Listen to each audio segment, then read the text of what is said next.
The Wars of the Jews. Destruction of Jerusalem. By Flavius Josephus. Book I. Containing the interval of 167 years. From the taking of Jerusalem by Antiochus Epiphanes to the death of Herod the Great. Chapter 1. How the city Jerusalem was taken, and the temple pillaged. By Antiochus Epiphanes. As also concerning the actions of the Maccabees, Matthias and Judas, and concerning the death of Judas. 1. At the same time that Antiochus, who was called Epiphanes, had a quarrel with the sixth Ptolemy about his right to the whole country of Syria, a great sedition fell among the men of power in Judea. And they had a contention about obtaining the government. While each of those that were of dignity could not endure to be subject to their equals. However, Onias, one of the high priests, got the better, and cast the sons of Tobias out of the city. Who fled to Antiochus, and besought him to make use of them for his leaders, and to make an expedition into Judea. The king being thereto disposed beforehand, complied with them, and came upon the Jews with a great army, and took their city by force, and slew a great multitude of those that favored Ptolemy. And sent out his soldiers to plunder them without mercy. He also spoiled the temple, and put a stop to the constant practice of offering a daily sacrifice of expiation for 3 years and 6 months. But Onias, the high priest, fled to Ptolemy, and received a place from him in the Nomus of Heliopolis, where he built a city resembling Jerusalem. And a temple that was like its temple, concerning which we shall speak more in its proper place hereafter. 2. Now Antiochus was not satisfied either with his unexpected taking the city, or with its pillage, or with the great slaughter he had made there. But being overcome with his violent passions, and remembering what he had suffered during the siege, he compelled the Jews to dissolve the laws of their country, and to keep their infants uncircumcised, and to sacrifice swine's flesh upon the altar. Against which they all opposed themselves, and the most approved among them were put to death. Bacchides also, who was sent to keep the fortresses, having these wicked commands, joined to his own natural barbarity, indulged all sorts of the extremest wickedness, and tormented the worthiest of the inhabitants, man by man. And threatened their city every day with open destruction, till at length he provoked the poor sufferers by the extremity of his wicked doings to avenge themselves. 3. Accordingly Matthias, the son of Asamoneus, one of the priests who lived in a village called Modin, armed himself, together with his own family, which had 5 sons of his in it, and slew Bacchides with daggers. And thereupon, out of the fear of the many garrisons of the enemy, he fled to the mountains. And so many of the people followed him, that he was encouraged to come down from the mountains, and to give battle to Antiochus's generals, when he beat them, and drove them out of Judea. So he came to the government by this his success, and became the prince of his own people by their own free consent, and then died, leaving the government to Judas, his eldest son. 4.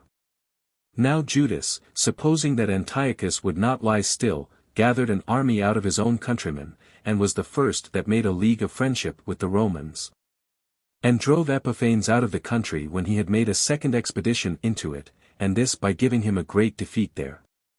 And when he was warned by this great success, he made an assault upon the garrison that was in the city, for it had not been cut off hitherto. So he ejected them out of the upper city, and drove the soldiers into the lower, which part of the city was called the citadel. He then got the temple under his power, and cleansed the whole place, and walled it round about, and made new vessels for sacred ministrations, and brought them into the temple, because the former vessels had been profaned. He also built another altar, and began to offer the sacrifices, and when the city had already received its sacred constitution again, Antiochus died, whose son Antiochus succeeded him in the kingdom, and in his hatred to the Jews also. 5. So this Antiochus got together 50,000 footmen, and 5,000 horsemen, and 80 elephants, and marched through Judea into the mountainous parts. He then took Bethsura, which was a small city. But at a place called Bethzacharis, where the passage was narrow, Judas met him with his army. However, before the forces joined battle, Judas's brother Eleazar, seeing the very highest of the elephants adorned with a large tower, and with military trappings of gold to guard him, and supposing that Antiochus himself was upon him. He ran a great way before his own army, and cutting his way through the enemy's troops, he got up to the elephant. Yet could he not reach him who seemed to be the king, by reason of his being so high. But still he ran his weapon into the belly of the beast, and brought him down upon himself, and was crushed to death, having done no more than attempted great things, and showed that he preferred glory before life. Now he that governed the elephant was but a private man. And had he proved to be Antiochus, Eleazar had performed nothing more by this bold stroke than that it might appear he chose to die, when he had the bare hope of thereby doing a glorious action. Nay, this disappointment proved an omen to his brother, Judas, how the entire battle would end. It is true that the Jews fought it out bravely for a long time, but the king's forces, being superior in number, and having fortune on their side, obtained the victory. And when a great many of his men were slain, Judas took the rest with him, and fled to the toparchy of Gophna. So Antiochus went to Jerusalem, and stayed there but a few days, for he wanted provisions, and so he went his way. He left indeed a garrison behind him, such as he thought sufficient to keep the place, but drew the rest of his army off, to take their winter quarters in Syria. 6. Now, after the king was departed, Judas was not idle. For as many of his own nation came to him, so did he gather those that had escaped out of the battle together, and gave battle again to Antiochus's generals at a village called Adasa. And being too hard for his enemies in the battle, and killing a great number of them, he was at last himself slain also. Nor was it many days afterward that his brother John had a plot laid against him by Antiochus's party, and was slain by them. Chapter 2. Concerning the successors of Judas, who were Jonathan and Simon, and John Hyrcanus. 1. When Jonathan, who was Judas's brother, succeeded him, he behaved himself with great circumspection in other respects, with relation to his own people, and he corroborated his authority by preserving his friendship with the Romans. He also made a league with Antiochus the son. Yet was not all this sufficient for his security, for the tyrant Trypho, who was guardian to Antiochus's son, laid a plot against him. And besides that, endeavored to take off his friends, and caught Jonathan by a wile, as he was going to Ptolemy to Antiochus, with a few persons in his company, and put him in bonds, and then made an expedition against the Jews. But when he was afterward driven away by Simon, who was Jonathan's brother, and was enraged at his defeat, he put Jonathan to death. 2. However, Simon managed the public affairs after a courageous manner, and took Gazara, and Joppa, and Jamnia, which were cities in his neighborhood. He also got the garrison under, and demolished the citadel. He was afterward an auxiliary to Antiochus, against Trypho, whom he besieged in Dora, before he went on his expedition against the Medes, yet could not he make the king ashamed of his ambition, though he had assisted him in killing Trypho. For it was not long ere Antiochus sent Sendebaeus his general with an army to lay waste Judea, and to subdue Simon, yet he, though he was now in years, conducted the war as if he were a much younger man. He also sent his sons with a band of strong men against Antiochus, while he took part of the army himself with him, and fell upon him from another quarter. He also laid a great many men in ambush in many places of the mountains, and was superior in all his attacks upon them.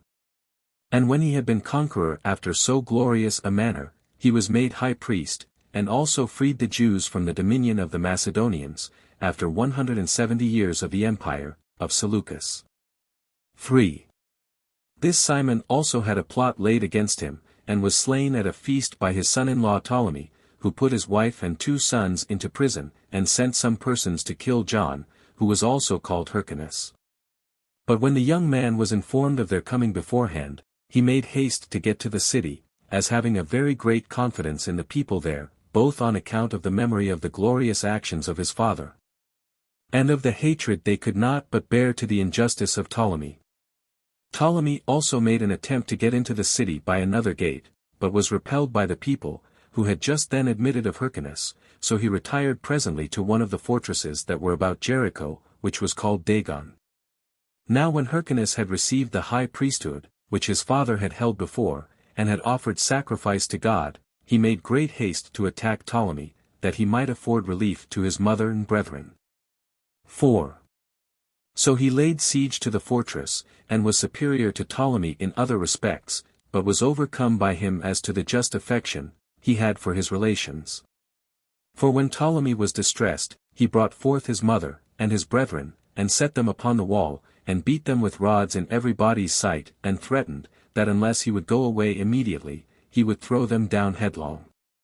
At which sight Hyrcanus's commiseration and concern were too hard for his anger. But his mother was not dismayed, neither at the stripes she received, nor at the death with which she was threatened. But stretched out her hands, and prayed her son not to be moved with the injuries that she suffered to spare the wretch. Since it was to her better to die by the means of Ptolemy, than to live ever so long, provided he might be punished for the injuries he done to their family.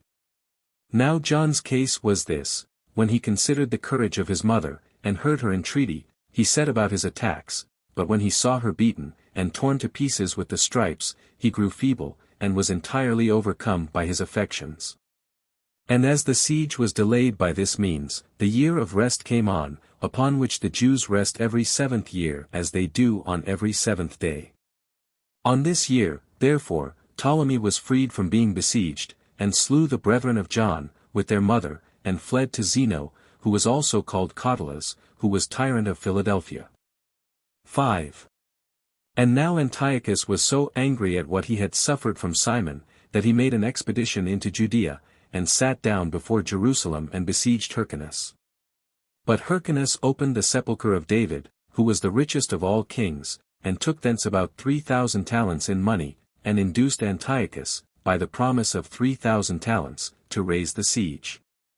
Moreover, he was the first of the Jews that had money enough, and began to hire foreign auxiliaries also.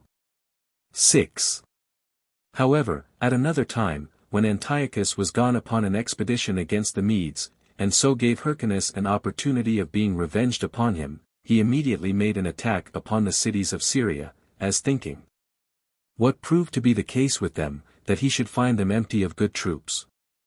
So he took Medaba and Samia, with the towns in their neighborhood, as also Shechem, and Jerusalem, and besides these, he subdued the nation of the Cuthians, who dwelt round about that temple which was built in imitation of the temple at Jerusalem. He also took a great many other cities of Idumea, with Adorian and Marissa. 7. He also proceeded as far as Samaria, where is now the city Sebaste, which was built by Herod the king, and encompassed it all round with a wall, and set his sons, Aristobulus and Antigonus, over the siege. Who pushed it on so hard, that a famine so far prevailed within the city, that they were forced to eat what never was esteemed food. They also invited Antiochus, who was called Cyzicenus, to come to their assistance. Whereupon he got ready, and complied with their invitation, but was beaten by Aristobulus and Antigonus, and indeed he was pursued as far as Scythopolis by these brethren, and fled away from them. So they returned back to Samaria, and shut the multitude again within the wall, and when they had taken the city, they demolished it, and made slaves of its inhabitants. And as they had still great success in their undertakings, they did not suffer their zeal to cool, but marched with an army as far as Scythopolis, and made an incursion upon it, and laid waste all the country that lay within Mount Carmel. 8. But then these successes of John and of his sons made them be envied, and occasioned a sedition in the country, and many there were who got together, and would not be at rest till they brake out into open war, in which war they were beaten. So John lived the rest of his life very happily, and administered the government after a most extraordinary manner, and this for 33 entire years together. He died, leaving 5 sons behind him. He was certainly a very happy man, and afforded no occasion to have any complaint made of fortune on his account. He it was who alone had 3 of the most desirable things in the world, the government of his nation, and the high priesthood, and the gift of prophecy. For the deity conversed with him, and he was not ignorant of anything that was to come afterward, insomuch that he foresaw and foretold that his 2 eldest sons would not continue masters of the government. And it will highly deserve our narration to describe their catastrophe, and how far inferior these men were to their father in felicity. Chapter 3. How Aristobulus was the first that put a diadem about his head. And after he had put his mother and brother to death, died himself, when he had reigned no more than a year. 1. For after the death of their father, the elder of them, Aristobulus, changed the government into a kingdom, and was the first that put a diadem upon his head. 471 years and 3 months after our people came down into this country, when they were set free from the Babylonian slavery. Now, of his brethren, he appeared to have an affection for Antigonus, who was next to him, and made him his equal, but for the rest, he bound them, and put them in prison. He also put his mother in bonds, for her contesting the government with him. For John had left her to be the governess of public affairs. He also proceeded to that degree of barbarity as to cause her to be pined to death in prison. 2. But vengeance circumvented him in the affair of his brother Antigonus, whom he loved, and whom he made his partner in the kingdom, for he slew him by the means of the calumnies which ill men about the palace contrived against him. At first, indeed, Aristobulus would not believe their reports, partly out of the affection he had for his brother, and partly because he thought that a great part of these tales were owing to the envy of their relators. However, as Antigonus came once in a splendid manner from the army to that festival, wherein our ancient custom is to make tabernacles for God, it happened, in those days, that Aristobulus was sick, and that, at the conclusion of the feast, Antigonus came up to it, with his armed men about him. And this when he was adorned in the finest manner possible, and that, in a great measure, to pray to God on the behalf of his brother. Now at this very time it was that these ill men came to the king, and told him in what a pompous manner the armed men came, and with what insolence Antigonus marched, and that such his insolence was too great for a private person. And that accordingly he was come with a great band of men to kill him. For that he could not endure this bare enjoyment of royal honor, when it was in his power to take the kingdom himself. 3. Now Aristobulus, by degrees, and unwillingly, gave credit to these accusations. And accordingly he took care not to discover his suspicion openly, though he provided to be secure against any accidents, so he placed the guards of his body in a certain dark subterranean passage. For he lay sick in a place called formerly the Citadel, though afterwards its name was changed to Antonia, and he gave orders that if Antigonus came unarmed, they should let him alone, but if he came to him in his armor, they should kill him. He also sent some to let him know beforehand that he should come unarmed. But, upon this occasion, the queen very cunningly contrived the matter with those that plotted his ruin, for she persuaded those that were sent to conceal the king's message. But to tell Antigonus how his brother had heard he had got the suit of armor made with fine martial ornaments, in Galilee. And because his present sickness hindered him from coming and seeing all that finery, he very much desired to see him now in his armor, because, said he, in a little time thou art going away from me. 4. As soon as Antigonus heard this, the good temper of his brother not allowing him to suspect any harm from him, he came along with his armor on, to show it to his brother. But when he was going along that dark passage which was called Strato's Tower, he was slain by the bodyguards, and became an eminent instance how calumny destroys all goodwill and natural affection. And how none of our good affections are strong enough to resist envy perpetually. 5. And truly any one would be surprised at Judas upon this occasion. He was of the sect of the Essenes, and had never failed or deceived men in his predictions before. Now this man saw Antigonus as he was passing along by the temple, and cried out to his acquaintance, they were not a few who attended upon him as his scholars, O strange! Said he, it is good for me to die now, since truth is dead before me, and somewhat that I have foretold hath proved false, for this Antigonus is this day alive, who ought to have died this day. And the place where he ought to be slain, according to that fatal decree, was Strato's Tower, which is at the distance of 600 furlongs from this place, and yet 4 hours of this day are over already. Which point of time renders the prediction impossible to be fulfilled. And when the old man had said this, he was dejected in his mind, and so continued. But in a little time news came that Antigonus was slain in a subterraneous place, which was itself also called Strato's Tower, by the same name with that Caesarea which lay by the seaside. And this ambiguity it was which caused the prophet's disorder. 6. Hereupon Aristobulus repented of the great crime he had been guilty of, and this gave occasion to the increase of his distemper. He also grew worse and worse, and his soul was constantly disturbed at the thoughts of what he had done, till his very bowels being torn to pieces by the intolerable grief he was under, he threw up a great quantity of blood. And as one of those servants that attended him carried out that blood, he, by some supernatural providence, slipped and fell down in the very place where Antigonus had been slain. And so he spilt some of the murderer's blood upon the spots of the blood of him that had been murdered, which still appeared. Hereupon a lamentable cry arose among the spectators, as if the servant had spilled the blood on purpose in that place. And as the king heard that cry, he inquired what was the cause of it, and while nobody durst tell him, he pressed them so much the more to let him know what was the matter. So at length, when he had threatened them, and forced them to speak out, they told, whereupon he burst into tears, and groaned, and said, So I perceive I am not like to escape the all-seeing eye of God, as to the great crimes I have committed. But the vengeance of the blood of my kinsman pursues me hastily. O thou most impudent body! How long wilt thou retain a soul that ought to die on account of that punishment it ought to suffer for a mother and a brother slain? How long shall I myself spend my blood drop by drop?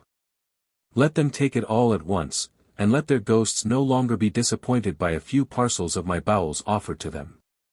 As soon as he had said these words, he presently died, when he had reigned no longer than a year. Chapter 4. What actions were done by Alexander Jannaeus, who reigned 27 years. 1. And now the king's wife loosed the king's brethren, and made Alexander king, who appeared both elder in age, and more moderate in his temper than the rest. Who, when he came to the government, slew one of his brethren, as affecting to govern himself, but had the other of them in great esteem, as loving a quiet life, without meddling with public affairs. 2.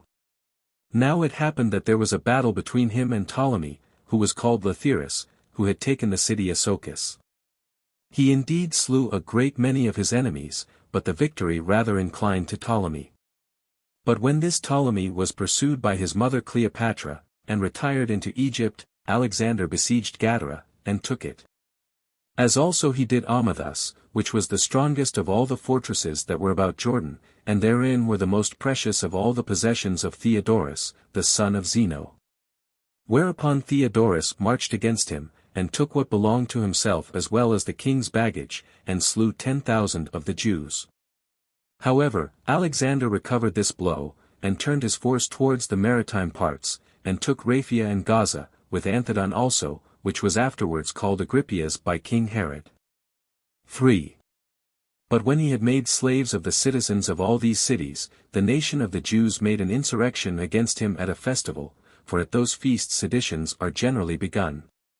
And it looked as if he should not be able to escape the plot they had laid for him, had not his foreign auxiliaries, the Pisidians and Cilicians, assisted him. For as to the Syrians, he never admitted them among his mercenary troops, on account of their innate enmity against the Jewish nation. And when he had slain more than 6,000 of the rebels, he made an incursion into Arabia. And when he had taken that country, together with the Gileadites and Moabites, he enjoined them to pay him tribute, and returned to Areathus, and as Theodorus was surprised at his great success, he took the fortress, and demolished it. 4. However, when he fought with Obodas, king of the Arabians, who had laid an ambush for him near Golan, and a plot against him, he lost his entire army, which was crowded together in a deep valley, and broken to pieces by the multitude of camels. And when he had made his escape to Jerusalem, he provoked the multitude, which hated him before, to make an insurrection against him, and this on account of the greatness of the calamity that he was under. However, he was then too hard for them. And, in the several battles that were fought on both sides, he slew not fewer than 50,000 of the Jews in the interval of 6 years. Yet had he no reason to rejoice in these victories, since he did but consume his own kingdom. Till at length he left off fighting, and endeavored to come to a composition with them, by talking with his subjects. But this mutability and irregularity of his conduct made them hate him still more. And when he asked them why they so hated him, and what he should do in order to appease them, they said, by killing himself. For that it would be then all they could do to be reconciled to him, who had done such tragical things to them, even when he was dead. At the same time they invited Demetrius, who was called Usurus, to assist them. And as he readily complied with their requests, in hopes of great advantages, and came with his army, the Jews joined with those their auxiliaries about Shechem. 5. Yet did Alexander meet both these forces with 1,000 horsemen, and 8,000 mercenaries that were on foot. He had also with him that part of the Jews which favored him, to the number of 10,000. While the adverse party had 3,000 horsemen, and 14,000 footmen. Now, before they joined battle, the kings made proclamation, and endeavored to draw off each other's soldiers, and make them revolt.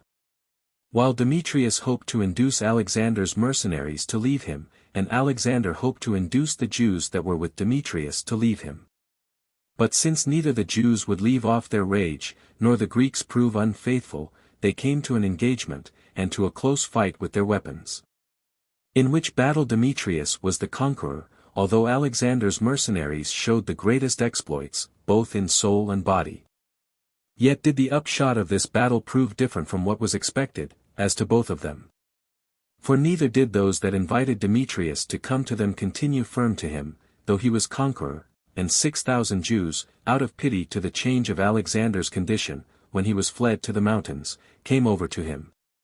Yet could not Demetrius bear this turn of affairs, but supposing that Alexander was already become a match for him again, and that all the nation would, at length, run to him, he left the country, and went his way. 6. However, the rest of the Jewish multitude did not lay aside their quarrels with him, when the foreign auxiliaries were gone. But they had a perpetual war with Alexander, until he had slain the greatest part of them, and driven the rest into the city Bernicelis, and when he had demolished that city, he carried the captives to Jerusalem. Nay, his rage was grown so extravagant, that his barbarity proceeded to the degree of impiety.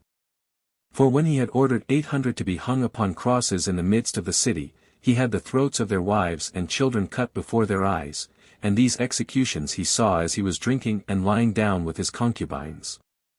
Upon which so deep a surprise seized on the people, that 8,000 of his opposers fled away the very next night, out of all Judea, whose flight was only terminated by Alexander's death. So at last, though not till late, and with great difficulty, he, by such actions, procured quiet to his kingdom, and left off fighting any more. 7. Yet did that Antiochus, who was also called Dionysius, become an origin of troubles again. This man was the brother of Demetrius, and the last of the race of the Seleucidae. Alexander was afraid of him, when he was marching against the Arabians. So he cut a deep trench between Antipatris, which was near the mountains, and the shores of Joppa. He also erected a high wall before the trench, and built wooden towers, in order to hinder any sudden approaches. But still he was not able to exclude Antiochus, for he burnt the towers, and filled up the trenches, and marched on with his army. And as he looked upon taking his revenge on Alexander, for endeavoring to stop him, as a thing of less consequence, he marched directly against the Arabians, whose king retired into such parts of the country as were fittest for engaging the enemy. And then on the sudden made his horse turn back, which were in number 10,000, and fell upon Antiochus's army while they were in disorder, and a terrible battle ensued. Antiochus's troops, so long as he was alive, fought it out, although a mighty slaughter was made among them by the Arabians. But when he fell, for he was in the forefront, in the utmost danger, in rallying his troops, they all gave ground, and the greatest part of his army were destroyed, either in the action or the flight. And for the rest, who fled to the village of Cana, it happened that they were all consumed by want of necessaries, a few only excepted. 8. About this time it was that the people of Damascus, out of their hatred to Ptolemy, the son of Menhens, invited Aretas, to take the government, and made him king of Celesyria. This man also made an expedition against Judea, and beat Alexander in battle, but afterwards retired by mutual agreement. But Alexander, when he had taken Pella, marched to Gerasa again, out of the covetous desire he had of Theodorus's possessions. And when he had built a triple wall about the garrison, he took the place by force. He also demolished Golan, and Seleucia, and what was called the valley of Antiochus. Besides which, he took the strong fortress of Gamala, and stripped Demetrius, who was governor therein, of what he had, on account of the many crimes laid to his charge, and then returned into Judea. After he had been 3 whole years in this expedition. And now he was kindly received of the nation, because of the good success he had. So when he was at rest from war, he fell into a distemper. For he was afflicted with a quartan ague, and supposed that, by exercising himself again in martial affairs, he should get rid of this distemper. But by making such expeditions at unseasonable times, and forcing his body to undergo greater hardships than it was able to bear, he brought himself to his end. He died, therefore, in the midst of his troubles, after he had reigned 27 years. Chapter 5. Alexandra reigns 9 years, during which time the Pharisees were the real rulers of the nation. 1. Now Alexander left the kingdom to Alexandra his wife, and depended upon it that the Jews would now very readily submit to her, because she had been very averse to such cruelty as he had treated them with, and had opposed his violation of their laws, and had thereby got the goodwill of the people. Nor was he mistaken as to his expectations, for this woman kept the dominion, by the opinion that the people had of her piety. For she chiefly studied the ancient customs of her country, and cast those men out of the government that offended against their holy laws. And as she had 2 sons by Alexander, she made Hyrcanus the elder high priest, on account of his age, as also, besides that, on account of his inactive temper, no way disposing him to disturb the public. But she retained the younger, Aristobulus, with her as a private person, by reason of the warmth of his temper. 2. And now the Pharisees joined themselves to her, to assist her in the government. These are a certain sect of the Jews that appear more religious than others, and seem to interpret the laws more accurately. Now Alexandra hearkened to them to an extraordinary degree, as being herself a woman of great piety towards God. But these Pharisees artfully insinuated themselves into her favor by little and little, and became themselves the real administrators of the public affairs. They banished and reduced whom they pleased, they bound and loosed men, at their pleasure. And, to say all at once, they had the enjoyment of the royal authority, whilst the expenses and the difficulties of it belonged to Alexandra. She was a sagacious woman in the management of great affairs, and intent always upon gathering soldiers together. So that she increased the army the 1/2, and procured a great body of foreign troops, till her own nation became not only very powerful at home, but terrible also to foreign potentates, while she governed other people. And the Pharisees governed her. 3. Accordingly, they themselves slew Diogenes, a person of figure, and one that had been a friend to Alexander, and accused him as having assisted the king with his advice, for crucifying the 800 men, before mentioned. They also prevailed with Alexandra to put to death the rest of those who had irritated him against them. Now she was so superstitious as to comply with their desires, and accordingly they slew whom they pleased themselves. But the principal of those that were in danger fled to Aristobulus, who persuaded his mother to spare the men on account of their dignity, but to expel them out of the city, unless she took them to be innocent. So they were suffered to go unpunished, and were dispersed all over the country. But when Alexandra sent out her army to Damascus, under pretense that Ptolemy was always oppressing that city, she got possession of it. Nor did it make any considerable resistance. She also prevailed with Tigranes, king of Armenia, who lay with his troops about Ptolemy, and besieged Cleopatra, by agreements and presents, to go away. Accordingly, Tigranes soon arose from the siege, by reason of those domestic tumults which happened upon Lucullus's expedition into Armenia. 4. In the meantime, Alexandra fell sick, and Aristobulus, her younger son, took hold of this opportunity, with his domestics, of which he had a great many, who were all of them his friends, on account of the warmth of their youth, and got possession of all the fortresses. He also used the sums of money he found in them to get together a number of mercenary soldiers, and made himself king. And besides this, upon Hyrcanus's complaint to his mother, she compassionated his case, and put Aristobulus's wife and sons under restraint in Antonia, which was a fortress that joined to the north part of the temple. It was, as I have already said, of old called the citadel. But afterwards got the name of Antonia, when Antony was Lord of the East, just as the other cities, Sebaste and Agrippias, had their names changed, and these given them from Sebastus and Agrippa. But Alexandra died before she could punish Aristobulus for his disinheriting his brother, after she had reigned 9 years. Chapter 6. When Hyrcanus, who was Alexander's heir, receded from his claim to the crown, Aristobulus is made king, and afterward the same Hyrcanus by the means of Antipater, is brought back by Abetas. At last Pompey is made the arbitrator of the dispute between the brothers. 1. Now Hyrcanus was heir to the kingdom, and to him did his mother commit it before she died, but Aristobulus was superior to him in power and magnanimity. And when there was a battle between them, to decide the dispute about the kingdom, near Jericho, the greatest part deserted Hyrcanus, and went over to Aristobulus. But Hyrcanus, with those of his party who stayed with him, fled to Antonia, and got into his power the hostages that might be for his preservation, which were Aristobulus's wife, with her children. But they came to an agreement before things should come to extremities, that Aristobulus should be king, and Hyrcanus should resign that up, but retain all the rest of his dignities, as being the king's brother. Hereupon they were reconciled to each other in the temple, and embraced one another in a very kind manner, while the people stood round about them. They also changed their houses, while Aristobulus went to the royal palace, and Hyrcanus retired to the house of Aristobulus. 2. Now those other people which were at variance with Aristobulus were afraid upon his unexpected obtaining the government. And especially this concerned Antipater, whom Aristobulus hated of old. He was by birth an Idumean, and one of the principal of that nation, on account of his ancestors and riches, and other authority to him belonging.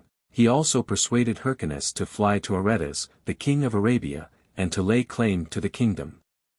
As also he persuaded Aretas to receive Hyrcanus, and to bring him back to his kingdom. He also cast great reproaches upon Aristobulus, as to his morals, and gave great commendations to Hyrcanus, and exhorted Aretas to receive him.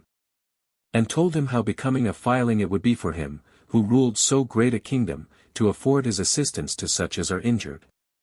Alleging that Hyrcanus was treated unjustly, by being deprived of that dominion which belonged to him by the prerogative of his birth. And when he had predisposed them both to do what he would have them, he took Hyrcanus by night, and ran away from the city, and, continuing his flight with great swiftness, he escaped to the place called Petra, which is the royal seat of the king of Arabia, where he put Hyrcanus into Aretas's hand. And by discoursing much with him, and gaining upon him with many presents, he prevailed with him to give him an army that might restore him to his kingdom. This army consisted of 50,000 footmen and horsemen, against which Aristobulus was not able to make resistance, but was deserted in his first onset, and was driven to Jerusalem. He also had been taken at first by force, if Scaurus, the Roman general, had not come and seasonably interposed himself, and raised the siege. This Scaurus was sent into Syria from Armenia by Pompey the Great, when he fought against Tigranes. So Scaurus came to Damascus, which had been lately taken by Metellus and Laulius, and caused them to leave the place, and, upon his hearing how the affairs of Judea stood, he made haste thither as to a certain booty. 3. As soon, therefore, as he was come into the country, there came ambassadors from both the brothers, each of them desiring his assistance, but Aristobulus's 300 talents had more weight with him than the justice of the cause. Which sum, when Scaurus had received, he sent a herald to Hyrcanus and the Arabians, and threatened them with the resentment of the Romans and of Pompey, unless they would raise the siege. So Aretas was terrified, and retired out of Judea to Philadelphia, as did Scaurus return to Damascus again.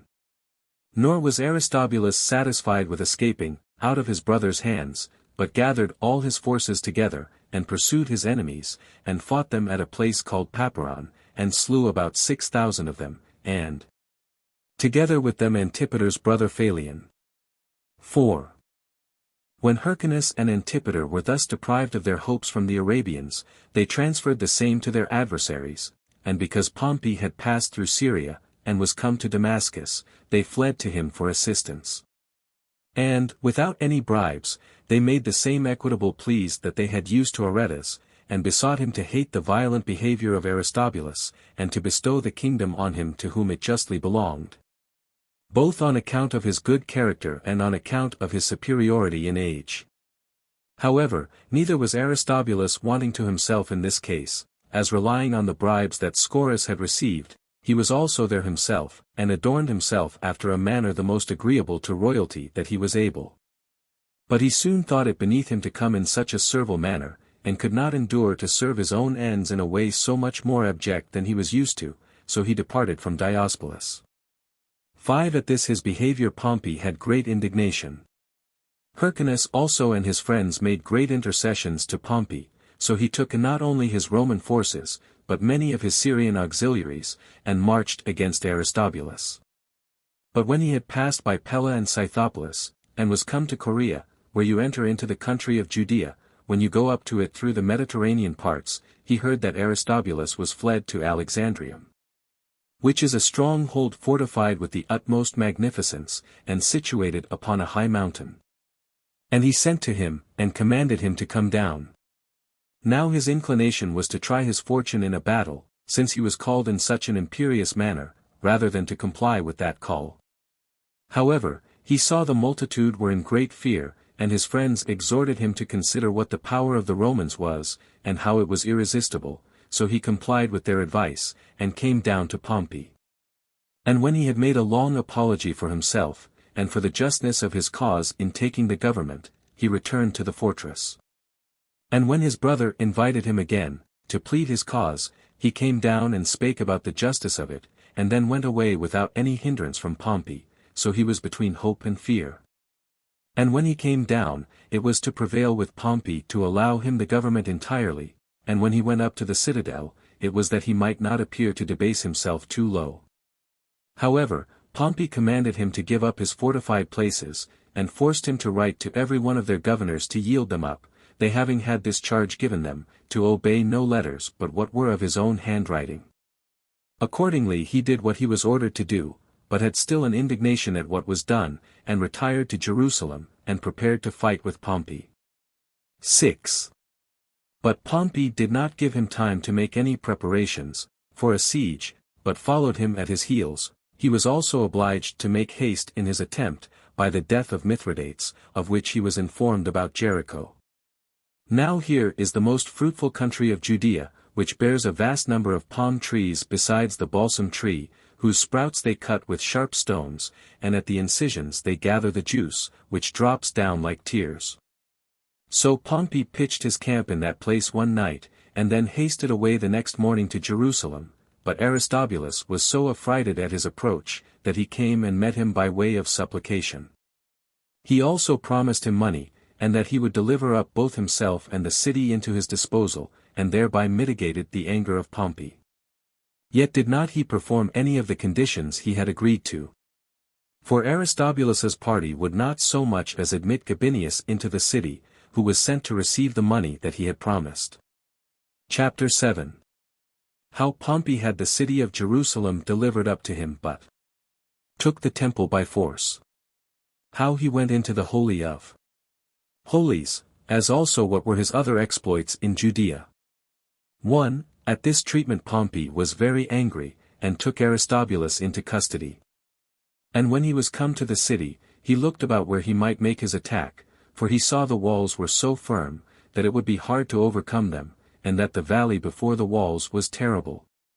And that the temple, which was within that valley, was itself encompassed with a very strong wall, insomuch that if the city were taken, that temple would be a second place of refuge for the enemy to retire to. 2. Now as he was long in deliberating about this matter, a sedition arose among the people within the city, Aristobulus's party being willing to fight, and to set their king at liberty, while the party of Hyrcanus were for opening the gates to Pompey. And the dread people were in occasion these last to be a very numerous party, when they looked upon the excellent order the Roman soldiers were in. So Aristobulus's party was worsted, and retired into the temple, and cut off the communication between the temple and the city, by breaking down the bridge that joined them together, and prepared to make an opposition to the utmost. But as the others had received the Romans into the city, and had delivered up the palace to him, Pompey sent Piso, one of his great officers, into that palace with an army, who distributed a garrison about the city. Because he could not persuade any one of those that had fled to the temple to come to terms of accommodation. He then disposed all things that were round about them so as might favor their attacks, as having Hyrcanus's party very ready to afford them both counsel and assistance. 3. But Pompey himself filled up the ditch that was on the north side of the temple, and the entire valley also, the army itself being obliged to carry the materials for that purpose. And indeed it was a hard thing to fill up that valley, by reason of its immense depth, especially as the Jews used all the means possible to repel them from their superior situation. Nor had the Romans succeeded in their endeavors, had not Pompey taken notice of the 7th days, on which the Jews abstained from all sorts of work on a religious account, and raised his bank, but restrained his soldiers from fighting on those days. For the Jews only acted defensively on Sabbath days. But as soon as Pompey had filled up the valley, he erected high towers upon the bank, and brought those engines which they had fetched from Tyre near to the wall, and tried to batter it down. And the slingers of stones beat off those that stood above them, and drove them away, but the towers on this side of the city made very great resistance, and were indeed extraordinary both for largeness and magnificence. 4. Now here it was that, upon the many hardships which the Romans underwent, Pompey could not but admire not only at the other instances of the Jews' fortitude, but especially that they did not at all intermit their religious services, even when they were encompassed with darts on all sides. For, as if the city were in full peace, their daily sacrifices and purifications, and every branch of their religious worship, was still performed to God with the utmost exactness. Nor indeed when the temple was actually taken, and they were every day slain about the altar, did they leave off the instances of their divine worship that were appointed by their law. For it was in the 3rd month of the siege before the Romans could even with great difficulty overthrow one of the towers, and get into the temple. Now he that first of all ventured to get over the wall, was Faustus Cornelius the son of Sylla. And next after him were 2 centurions, Furius and Fabius. And every one of these was followed by a cohort of his own, who encompassed the Jews on all sides, and slew them, some of them as they were running for shelter to the temple, and others as they, for a while, fought in their own defense. 5. And now did many of the priests, even when they saw their enemies assailing them with swords in their hands, without any disturbance, go on with their divine worship, and were slain while they were offering their drink offerings, and burning their incense, as preferring the duties about their worship to God before their own preservation. The greatest part of them were slain by their own countrymen, of the adverse faction, and an innumerable multitude threw themselves down precipices. Nay, some there were who were so distracted among the insuperable difficulties they were under, that they set fire to the buildings that were near to the wall, and were burnt together with them. Now of the Jews were slain 12,000. But of the Romans very few were slain, but a greater number was wounded. 6. But there was nothing that affected the nation so much, in the calamities they were then under, as that their holy place, which had been hitherto seen by none, should be laid open to strangers. For Pompey, and those that were about him, went into the temple itself whither it was not lawful for any to enter but the high priest, and saw what was reposite therein, the candlestick with its lamps, and the table, and the pouring vessels, and the censers, all made entirely of gold, as also a great quantity of spices heaped together, with 2,000 talents of sacred money. Yet did not he touch that money, nor anything else that was there reposite, but he commanded the ministers about the temple, the very next day after he had taken it, to cleanse it, and to perform their accustomed sacrifices. Moreover, he made Hyrcanus high priest, as one that not only in other respects had showed great alacrity, on his side, during the siege, but as he had been the means of hindering the multitude that was in the country from fighting for Aristobulus, which they were otherwise very ready to have done. By which means he acted the part of a good general, and reconciled the people to him more by benevolence than by terror. Now, among the captives, Aristobulus's father-in-law was taken, who was also his uncle, so those that were the most guilty he punished with decollation. But rewarded Faustus, and those with him that had fought so bravely, with glorious presents, and laid a tribute upon the country, and upon Jerusalem itself. 7. He also took away from the nation all those cities that they had formerly taken, and that belonged to Celesyria, and made them subject to him that was at that time appointed to be the Roman president there. And reduced Judea within its proper bounds. He also rebuilt Gadara, that had been demolished by the Jews, in order to gratify one Demetrius, who was of Gadara, and was one of his own freedmen.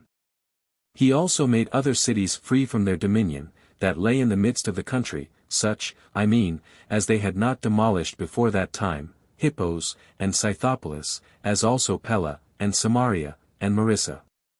And besides these Ashdod, and Jamnia, and Arethusa.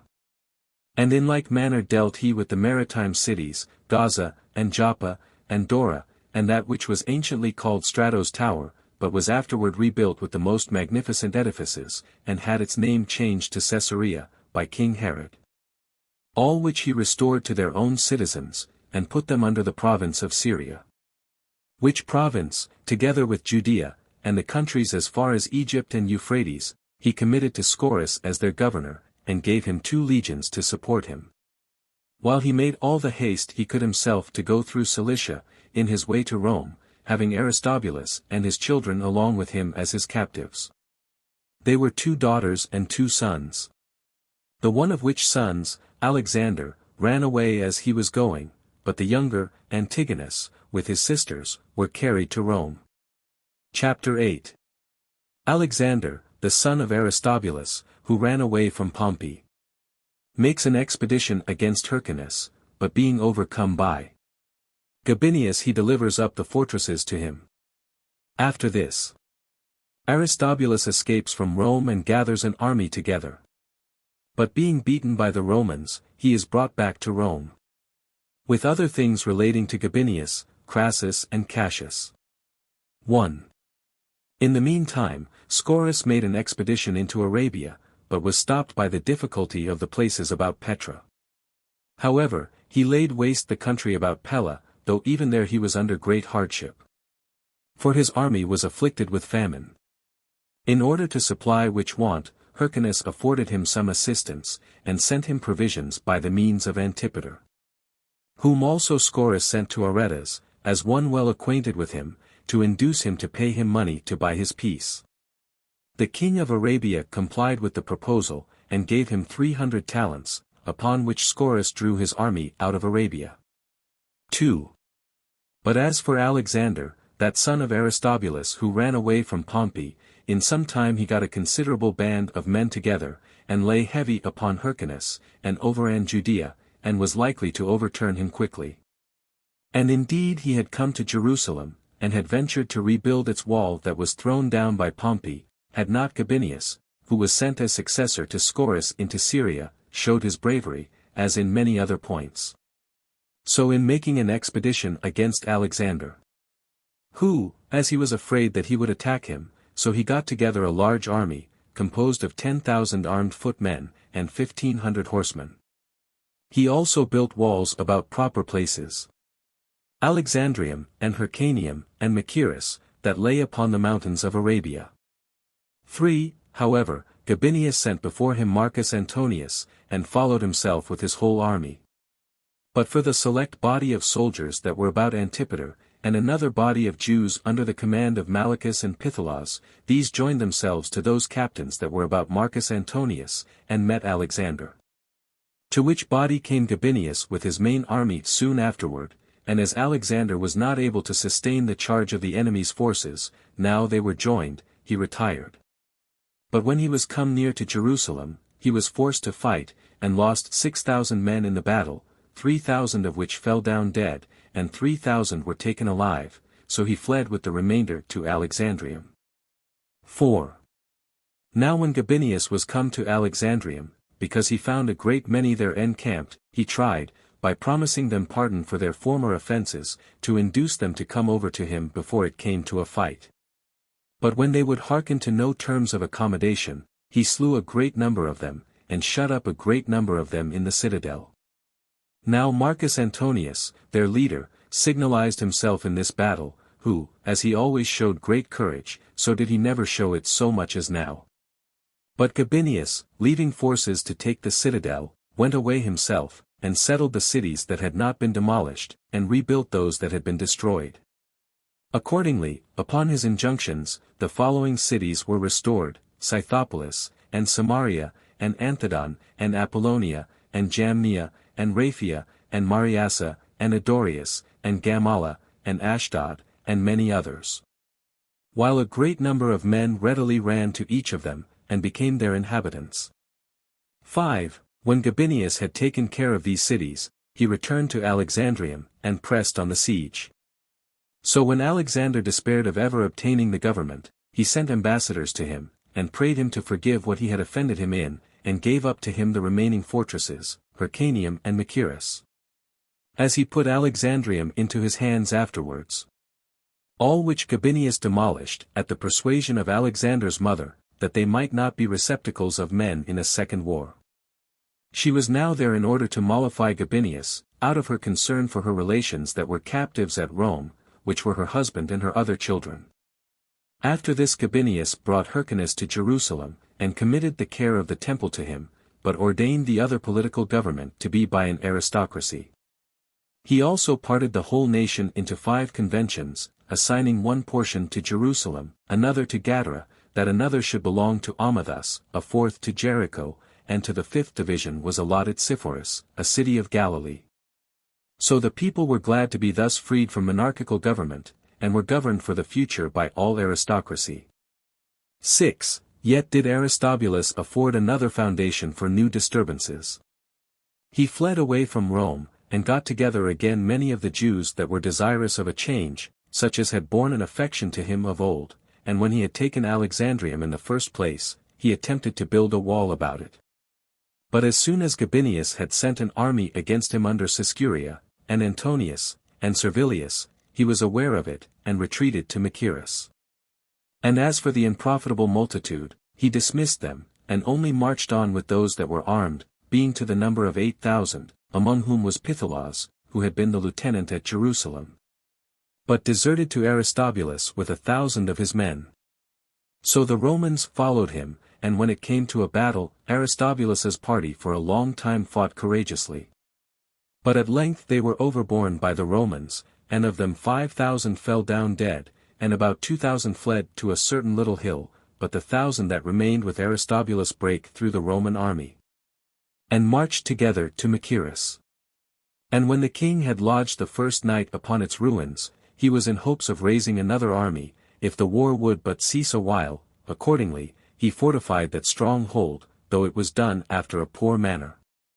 But the Romans falling upon him, he resisted, even beyond his abilities, for 2 days, and then was taken, and brought a prisoner to Gabinius, with Antigonus his son, who had fled away together with him from Rome. And from Gabinius he was carried to Rome again.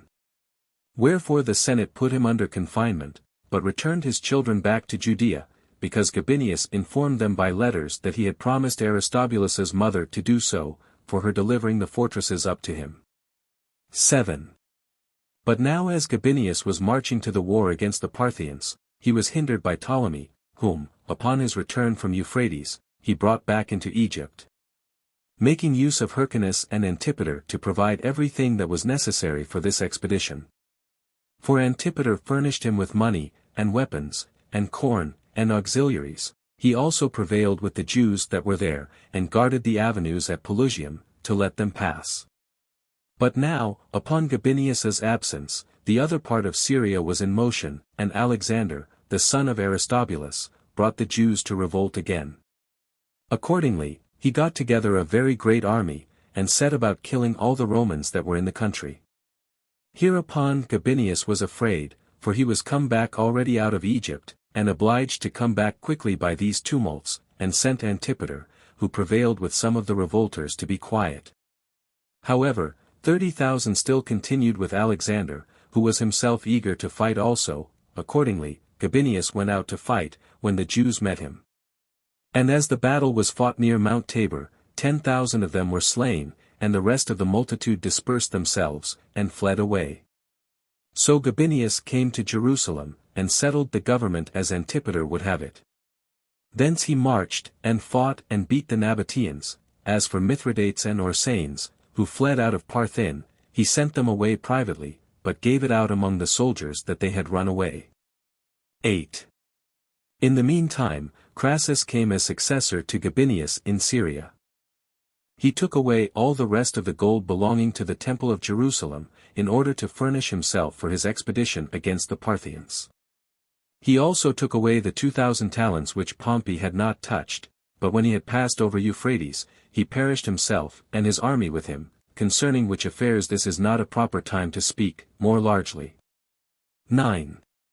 But now Cassius, after Crassus, put a stop to the Parthians, who were marching in order to enter Syria. Cassius had fled into that province, and when he had taken possession of the same, he made a hasty march into Judea. And, upon his taking Tarichae, he carried 30,000 Jews into slavery. He also slew Pythalos, who had supported the seditious followers of Aristobulus, and it was Antipater who advised him so to do. Now this Antipater married a wife of an eminent family among the Arabisus, whose name was Cypros, and had 4 sons born to him by her, Phasaelus and Herod, who was afterwards king, and, besides these, Joseph and Pheroras. And he had a daughter whose name was Salome.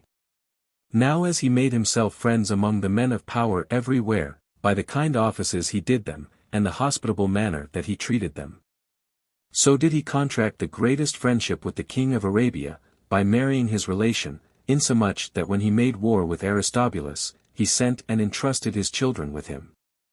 So when Cassius had forced Alexander to come to terms and to be quiet, he returned to Euphrates, in order to prevent the Parthians from repassing it, concerning which matter we shall speak elsewhere. Chapter 9. Aristobulus is taken off by Pompey's friends, as is his son Alexander by Scipio. Antipater cultivates a friendship with Caesar. After Pompey's death, he also performs great actions in that war, wherein he assisted Mithridates. 1. Now, upon the flight of Pompey and of the Senate beyond the Ionian Sea, Caesar got Rome and the empire under his power, and released Aristobulus from his bonds. He also committed 2 legions to him, and sent him in haste into Syria, as hoping that by his means he should easily conquer that country, and the parts adjoining to Judea. But envy prevented any effect of Aristobulus's alacrity, and the hopes of Caesar, for he was taken off by poison given him by those of Pompey's party, and, for a long while, he had not so much as a burial vouchsafed him in his own country. But his dead body lay, above ground, preserved in honey, until it was sent to the Jews by Antony, in order to be buried in the royal sepulchres. 2. His son Alexander also was beheaded by Scipio at Antioch, and that by the command of Pompey, and upon an accusation laid against him before his tribunal, for the mischiefs he had done to the Romans. But Ptolemy, the son of Menneus, who was then ruler of Chalcis, under Libanus, took his brethren to him by sending his son Philippio for them to Ascalon, who took Antigonus, as well as his sisters, away from Aristobulus's wife, and brought them to his father. And falling in love with the younger daughter, he married her, and was afterward slain by his father on her account, for Ptolemy himself, after he had slain his son, married her, whose name was Alexandra. On the account of which marriage he took the greater care of her brother and sister. 3. Now, after Pompey was dead, Antipater changed sides, and cultivated a friendship with Caesar. And since Mithridates of Pergamus, with the forces he led against Egypt, was excluded from the avenues about Pelusium, and was forced to stay at Ascalon, he persuaded the Arabians, among whom he had lived, to assist him, and came himself to him, at the head of 3,000 armed men. He also encouraged the men of power in Syria to come to his assistance, as also of the inhabitants of Libanus, Ptolemy, and Jamblichus, and another Ptolemy, by which means the cities of that country came readily into this war. Insomuch that Mithridates ventured now, in dependence upon the additional strength that he had gotten by Antipater, to march forward to Pelusium, and when they refused him a passage through it, he besieged the city. In the attack of which place Antipater principally signalized himself, for he brought down that part of the wall which was over against him, and leaped first of all into the city, with the men that were about him. For, thus was Pelusium taken. But still, as they were marching on, those Egyptian Jews that inhabited the country called the country of Onias stopped them. Then did Antipater not only persuade them not to stop them, but to afford provisions for their army. On which account even the people about Memphis would not fight against them, but of their own accord joined Mithridates. Whereupon he went round about Delta, and fought the rest of the Egyptians at a place called the Jews' camp. Nay, when he was in danger in the battle with all his right wing, Antipater wheeled about, and came along the bank of the river to him, for he had beaten those that opposed him as he led the left wing.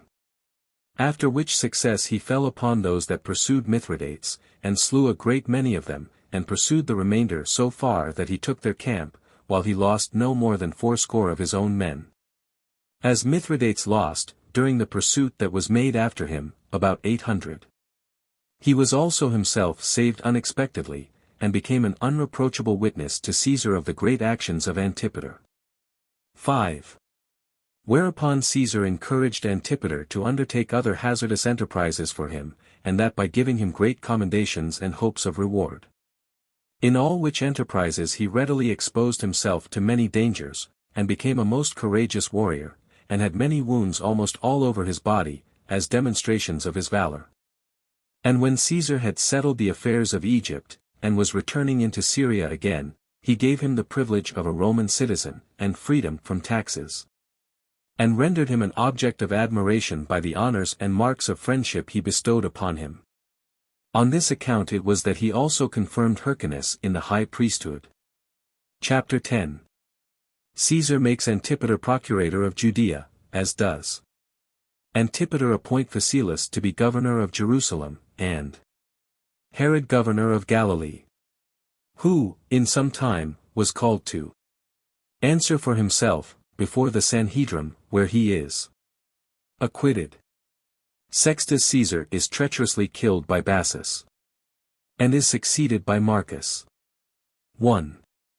About this time it was that Antigonus, the son of Aristobulus, came to Caesar, and became, in a surprising manner, the occasion of Antipater's further advancement.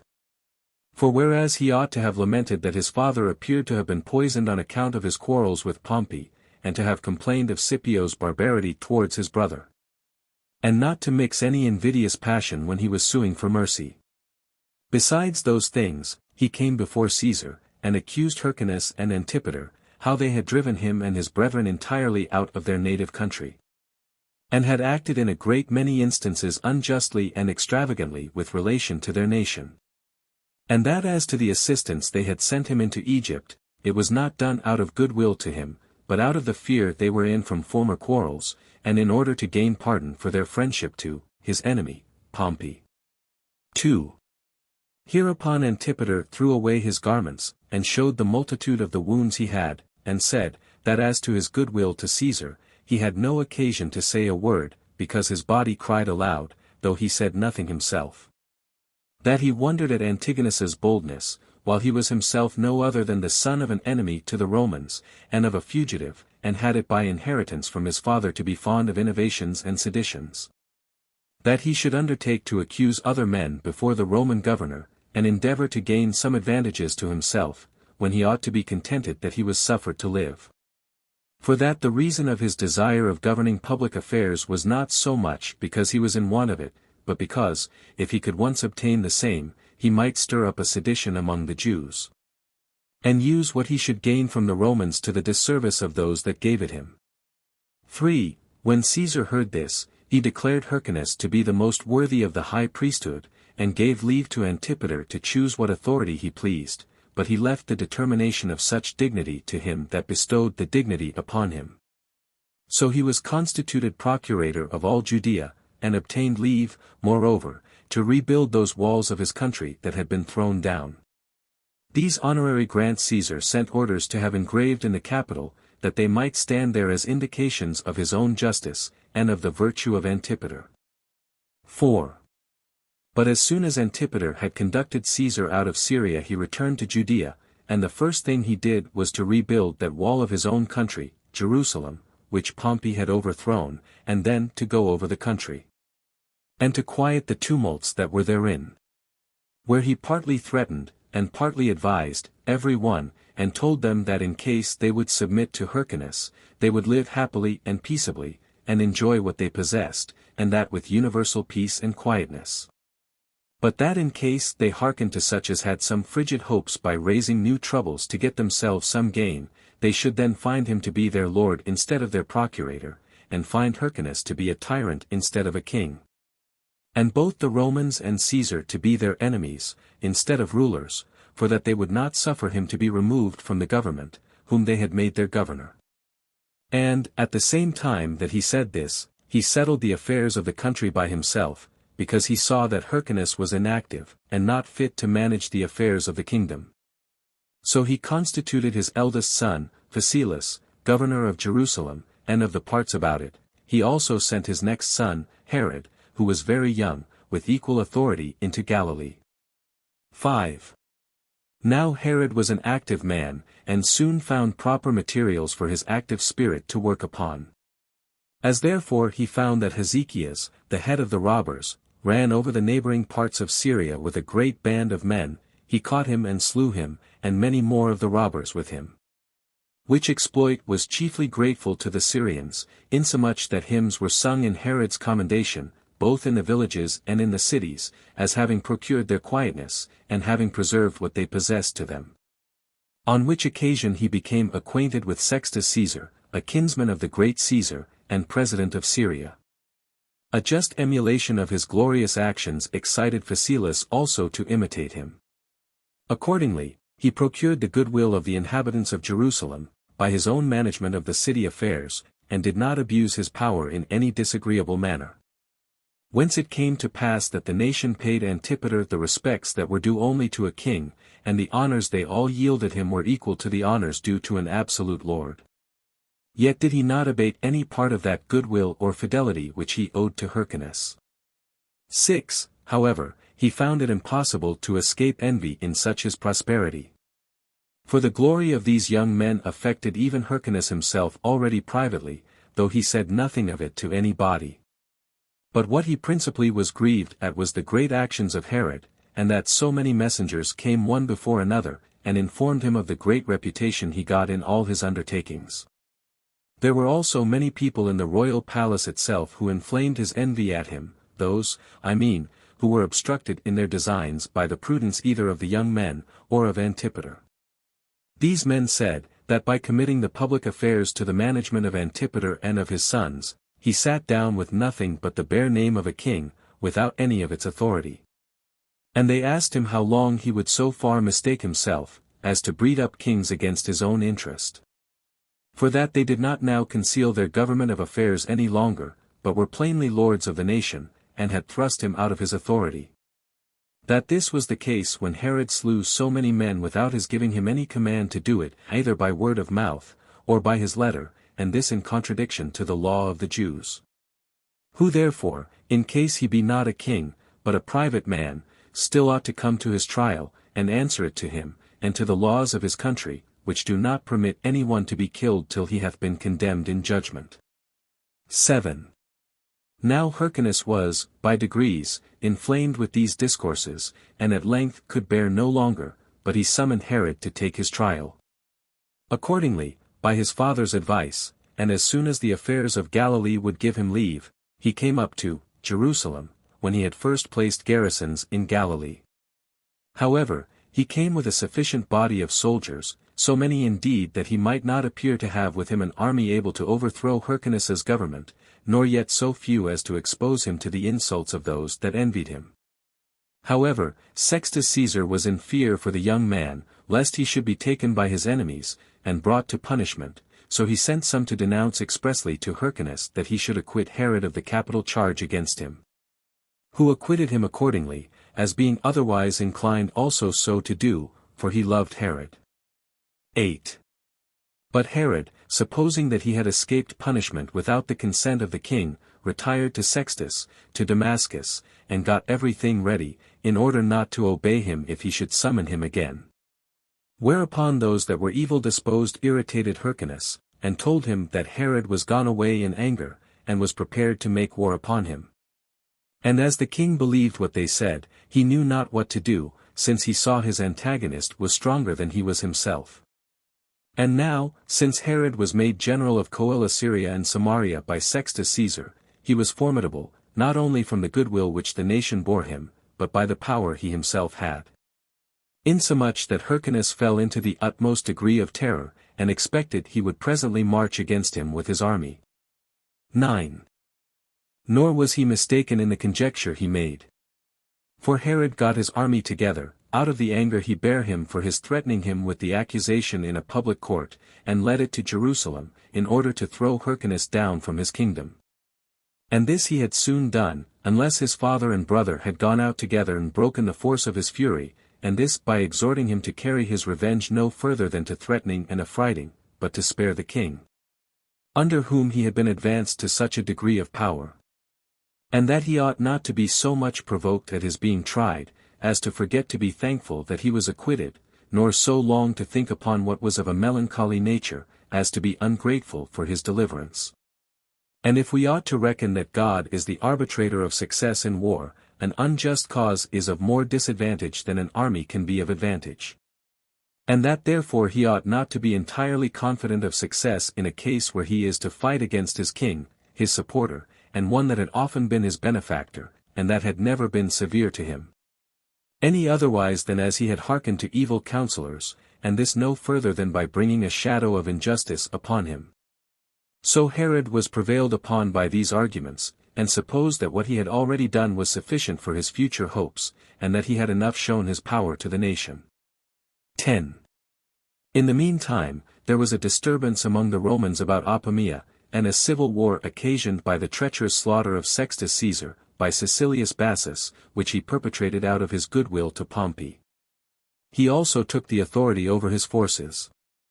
But as the rest of Caesar's commanders attacked Bassus with their whole army, in order to punish him for the murder of Caesar, Antipater also sent them assistance by his sons, both on account of him that was murdered, and on account of that Caesar who was still alive, both of which were their friends. And as this war grew to be of a considerable length, Marcus came out of Italy as successor to Sextus. Chapter 11. Herod is made procurator of all Syria. Malichus is afraid of him, and takes Antipater off by poison. Whereupon the tribunes of the soldiers are prevailed with to kill him. 1. There was at this time a mighty war raised among the Romans upon the sudden and treacherous slaughter of Caesar by Cassius and Brutus, after he had held the government for 3 years and 7 months. Upon this murder there were very great agitations, and the great men were mightily at difference one with another, and every one betook himself to that party where they had the greatest hopes of their own, of advancing themselves. Accordingly, Cassius came into Syria, in order to receive the forces that were at Apamea, where he procured a reconciliation between Bassus and Marcus, and the legions which were at difference with him. So he raised the siege of Apamea, and took upon him the command of the army, and went about exacting tribute of the cities, and demanding their money to such a degree as they were not able to bear. 2. So he gave command that the Jews should bring in 700 talents, whereupon Antipater, out of his dread of Cassius's threats, parted the raising of this sum among his sons, and among others of his acquaintance, and to be done immediately. And among them he required one Malichus, who was at enmity with him, to do his part also, which necessity forced him to do. Now Herod, in the first place, mitigated the passion of Cassius, by bringing his share out of Galilee, which was 100 talents, on which account he was in the highest favor with him. And when he reproached the rest for being tardy, he was angry at the cities themselves, so he made slaves of Gophna and Emmaus, and 2 others of less note. Nay, he proceeded as if he would kill Malichus, because he had not made greater haste in exacting his tribute. But Antipater prevented the ruin of this man, and of the other cities, and got into Cassius's favor by bringing in 100 talents immediately. 3.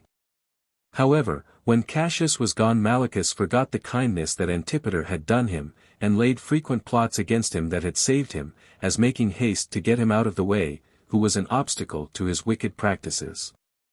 But Antipater was so much afraid of the power and cunning of the man, that he went beyond Jordan, in order to get an army to guard himself against his treacherous designs. But when Malichus was caught in his plot, he put upon Antipater's sons by his impudence, for he thoroughly deluded Phasaelus, who was the guardian of Jerusalem, and Herod, who was entrusted with the weapons of war.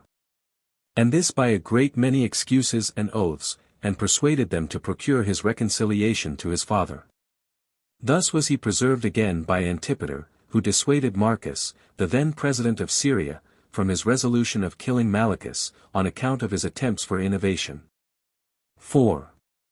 Upon the war between Cassius and Brutus on one side, against the younger Caesar, Augustus, and Antony on the other, Cassius and Marcus got together an army out of Syria. And because Herod was likely to have a great share in providing necessaries, they then made him procurator of all Syria, and gave him an army of foot and horse. Cassius promised him also, that after the war was over, he would make him king of Judea. But it so happened that the power and hopes of his son became the cause of his perdition, for as Malichus was afraid of this, he corrupted one of the king's cupbearers with money to give a poisoned potion to Antipater. So he became a sacrifice to Malichus's wickedness, and died at a feast. He was a man in other respects active in the management of affairs, and one that recovered the government to Hyrcanus, and preserved it in his hands. 5. However, Malichus, when he was suspected of poisoning Antipater, and when the multitude was angry with him for it, denied it, and made the people believe he was not guilty. He also prepared to make a greater figure, and raised soldiers. For he did not suppose that Herod would be quiet, who indeed came upon him with an army presently, in order to revenge his father's death. But, upon hearing the advice of his brother Phasaelus, not to punish him in an open manner, lest the multitude should fall into a sedition, he admitted of Malichus's apology, and professed that he cleared him of that suspicion. He also made a pompous funeral for his father. 6. So Herod went to Samaria, which was then in a tumult, and settled the city in peace. After which at the Pentecost festival, he returned to Jerusalem, having his armed men with him, hereupon Hyrcanus, at the request of Malichus, who feared his reproach, forbade them to introduce foreigners to mix themselves with the people of the country while they were purifying themselves. But Herod despised the pretense, and him that gave that command, and came in by night. Upon which Molly thus came to him, and bewailed Antipater. Herod also made him believe, he admitted of his lamentations as real, although he had much ado to restrain his passion at him. However, he did himself bewail the murder of his father in his letters to Cassius, who, on other accounts, also hated Malichus. Cassius sent him word back that he should avenge his father's death upon him, and privately gave order to the tribunes that were under him, that they should assist Herod in a righteous action he was about. 7. And because, upon the taking of Laodicea by Cassius, the men of power were gotten together from all quarters, with presents and crowns in their hands, Herod allotted this time for the punishment of Malichus. When Malichus suspected that, and was at Tyre, he resolved to withdraw his son privately from among the Tyrians, who was a hostage there, while he got ready to fly away into Judea. The despair he was in of escaping excited him to think of greater things. For he hoped that he should raise the nation to a revolt from the Romans, while Cassius was busy about the war against Antony, and that he should easily depose Hyrcanus, and get the crown for himself. 8. But fate laughed at the hopes he had. For Herod foresaw what he was so zealous about, and invited both Hyrcanus and him to supper. But calling one of the principal servants that stood by him to him, he sent him out, as though it were to get things ready for supper, but in reality to give notice beforehand about the plot that was laid against him. Accordingly they called to mind what orders Cassius had given them, and went out of the city with their swords in their hands upon the seashore, where they encompassed Malichus round about, and killed him with many wounds. Upon which Hyrcanus was immediately affrighted, till he swooned away and fell down at the surprise he was in, and it was with difficulty that he was recovered, when he asked who it was that had killed Malichus. And when one of the tribunes replied that it was done by the command of Cassius, then, said he, Cassius hath saved both me and my country, by cutting off one that was laying plots against them both. Whether he spake according to his own sentiments or whether his fear was such that he was obliged to commend the action by saying so, is uncertain. However, by this method Herod inflicted punishment upon Malichus. Chapter 12. Phasaelus is too hard for Felix, Herod also overcomes Antigonus in rattle, and the Jews accuse both Herod and Phasaelus, but Antonius acquits them, and makes them tetrarchs. 1. When Cassius was gone out of Syria, another sedition arose at Jerusalem, wherein Felix assaulted Phasaelus with an army, that he might revenge the death of Malichus upon Herod, by falling upon his brother. Now Herod happened then to be with Fabius, the governor of Damascus, and as he was going to his brother's assistance, he was detained by sickness. In the meantime, Phasaelus was by himself too hard for Felix, and reproached Hyrcanus on account of his ingratitude, both for what assistance he had afforded Malichus, and for overlooking Malichus's brother, when he possessed himself of the fortresses. For he had gotten a great many of them already, and among them the strongest of them all, Masada. 2. However, nothing could be sufficient for him against the force of Herod, who, as soon as he was recovered, took the other fortresses again, and drove him out of Masada in the posture of a supplicant. He also drove away Marion, the tyrant of the Tyrians, out of Galilee, when he had already possessed himself of 3 fortified places, but as to those Tyrians whom he had caught, he preserved them all alive. Nay, some of them he gave presents to, and so sent them away, and thereby procured goodwill to himself from the city, and hatred to the tyrant. Marion had indeed obtained that tyrannical power of Cassius, who set tyrants over all Syria, and out of hatred to Herod it was that he assisted Antigonus, the son of Aristobulus, and principally on Fabius's account, whom Antigonus had made his assistant by money, and had him accordingly on his side when he made his descent. But it was Ptolemy, the kinsman of Antigonus, that supplied all that he wanted. 3. When Herod had fought against these in the avenues of Judea, he was conqueror in the battle, and drove away Antigonus, and returned to Jerusalem, beloved by every body for the glorious action he had done. For those who did not before favor him did join themselves to him now, because of his marriage into the family of Hyrcanus. For as he had formerly married a wife out of his own country of no ignoble blood, who was called Doris, of whom he begot Antipater, so did he now marry Miriam, the daughter of Alexander, the son of Aristobulus, and the granddaughter of Hyrcanus, and was become thereby a relation of the king. 4. But when Caesar and Antony had slain Cassius near Philippi, and Caesar was gone to Italy, and Antony to Asia, amongst the rest of the cities which sent ambassadors to Antony unto Bithynia, the great men of the Jews came also, and accused Phasaelus and Herod, that they kept the government by force, and that Hyrcanus had no more than an honorable name. Herod appeared ready to answer this accusation, and having made Antony his friend by the large sums of money which he gave him, he brought him to such a temper as not to hear the others speak against him, and thus did they part at this time. 5. However, after this, there came 100 of the principal men among the Jews to Daphne by Antioch to Antony, who was already in love with Cleopatra to the degree of slavery. These Jews put those men that were the most potent, both in dignity and eloquence, foremost, and accused the brethren. But Messala opposed them, and defended the brethren, and that while Hyrcanus stood by him, on account of his relation to them. When Antony had heard both sides, he asked Hyrcanus which party was the fittest to govern, who replied that Herod and his party were the fittest.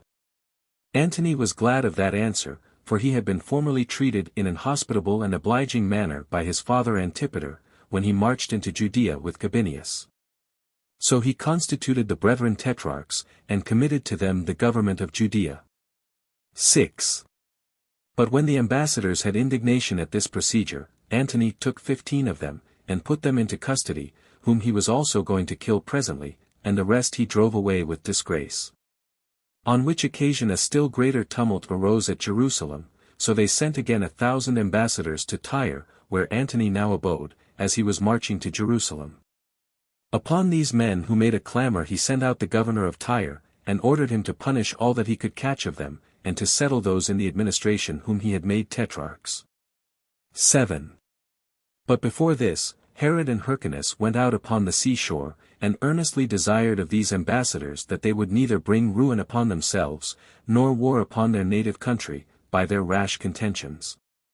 And when they grew still more outrageous, Antony sent out armed men, and slew a great many, and wounded more of them, of whom those that were slain were buried by Hyrcanus, as were the wounded put under the care of physicians by him. Yet would not those that had escaped be quiet still, but put the affairs of the city into such disorder, and so provoked Antony, that he slew those whom he had in bonds also. Chapter 13. The Parthians bring Antigonus back into Judea, and cast Hyrcanus and Phasaelus into prison. The flight of Herod, and the taking of Jerusalem, and what Hyrcanus and Phasaelus suffered. 1. Now 2 years afterward, when Barzapharnes, a governor among the Parthians, and Pyrrhus, the king's son, had possessed themselves of Syria, and when Lysanias had already succeeded upon the death of his father Ptolemy, the son of Menneus. In the government of Chalcis, he prevailed with the governor, by a promise of 1,000 talents, and 500 women, to bring back Antigonus to his kingdom, and to turn Hyrcanus out of it. Pacorus was by these means induced so to do, and marched along the sea coast, while he ordered Barzapharnes to fall upon the Jews as he went along the Mediterranean part of the country. But of the maritime people, the Tyrians would not receive Pacorus, although those of Ptolemy and Sidon had received him.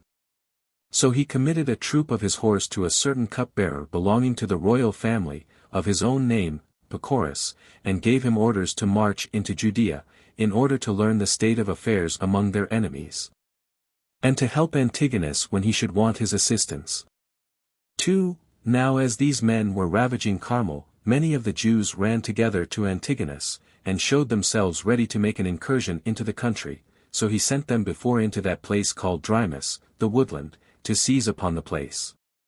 Whereupon a battle was fought between them, and they drove the enemy away, and pursued them, and ran after them as far as Jerusalem, and as their numbers increased, they proceeded as far as the king's palace.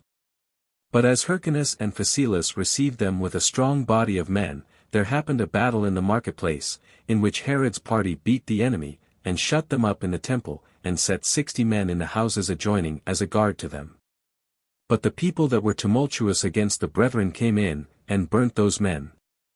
While Herod, in his rage for killing them, attacked and slew many of the people, till one party made incursions on the other by turns, day by day, in the way of ambushes, and slaughters were made continually among them.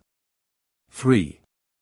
Now when that festival which we call Pentecost was at hand, all the places about the temple, and the whole city, was full of a multitude of people that were come out of the country, and which were the greatest part of them armed also.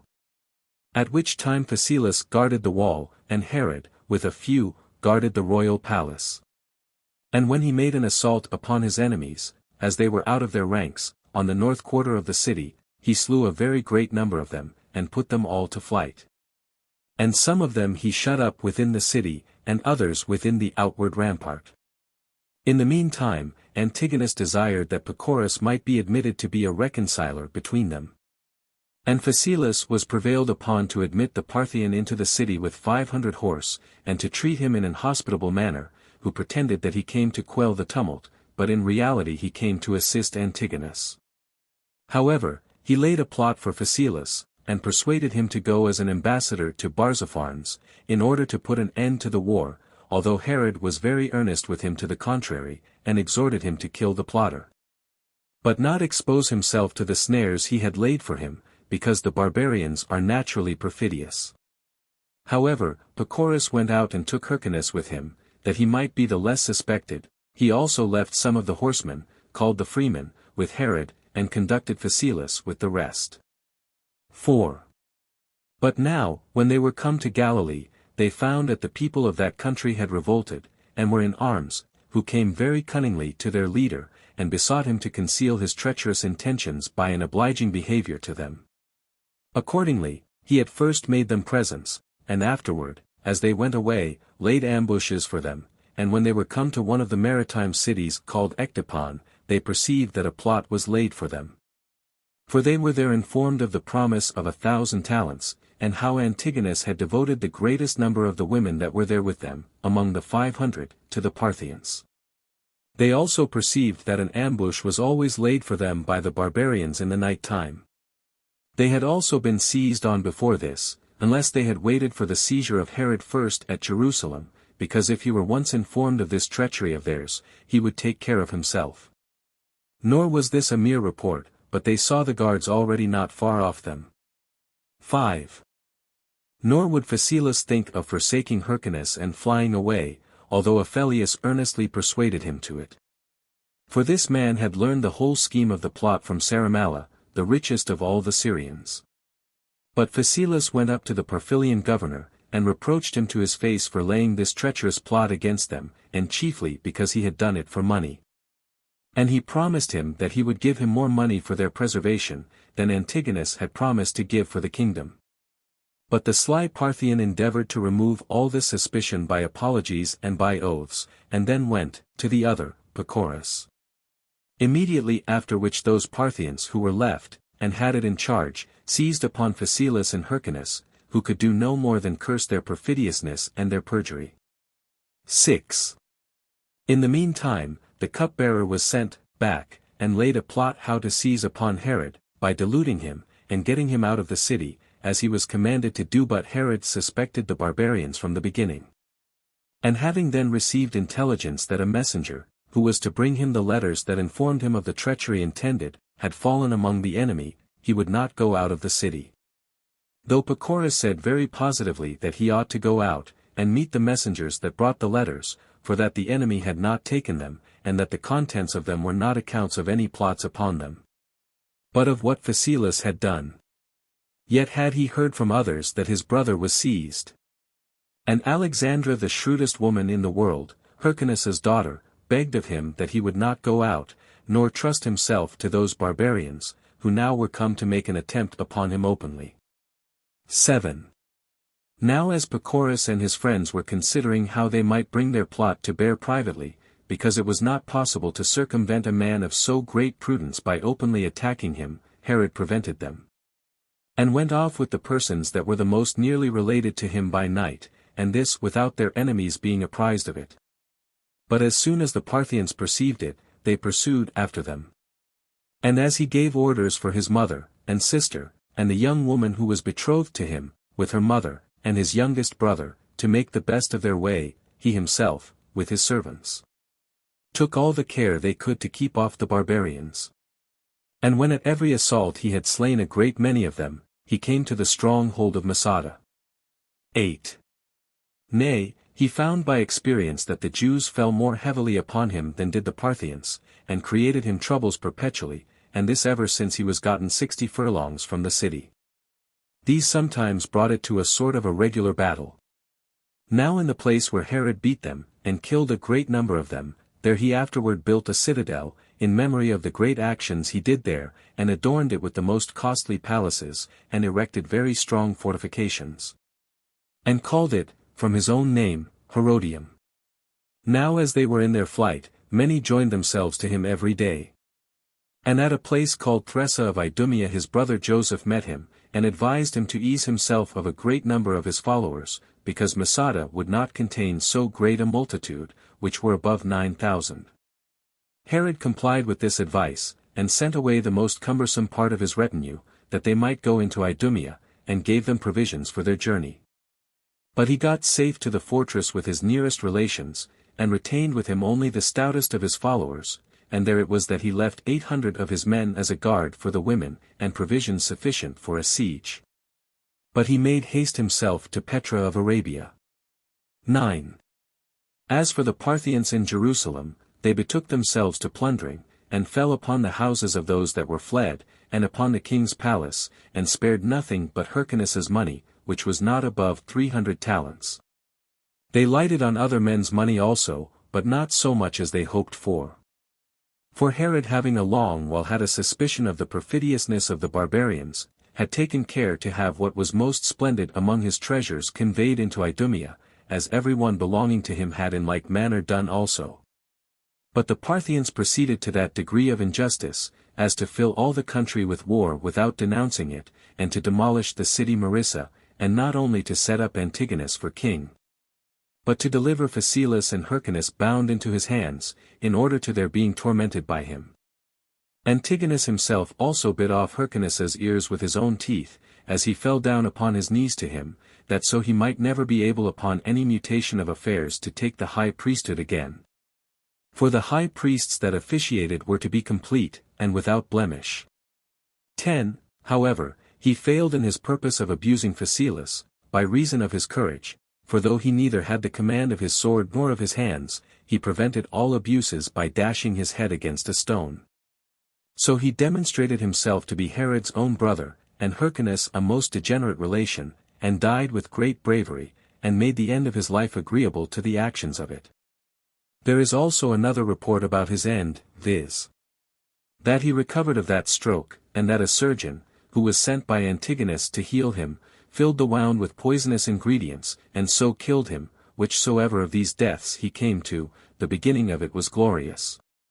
It is also reported that before he expired he was informed by a certain poor woman how Herod had escaped out of their hands, and that he said thereupon, I now die with comfort, since I leave behind me one alive that will avenge me of mine enemies. 11. This was the death of Phasaelus.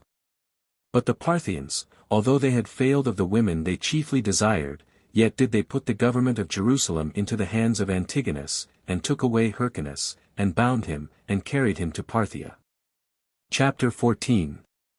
When Herod is rejected in Arabia, he makes haste to Rome, where Antony and Caesar join their interest to make him king. 1. Now Herod did the more zealously pursue his journey into Arabia, as making haste to get money of the king, while his brother was yet alive. By which money alone it was that he hoped to prevail upon the covetous temper of the barbarians to spare Phasaelus.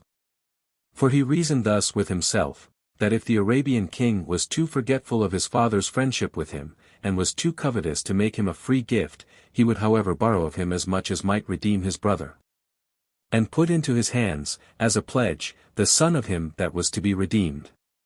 Accordingly he led his brother's son along with him, who was of the age of 7 years. Now he was ready to give 300 talents for his brother, and intended to desire the intercession of the Tyrians, to get them accepted. However, fate had been too quick for his diligence, and since Phasaelus was dead, Herod's brotherly love was now in vain.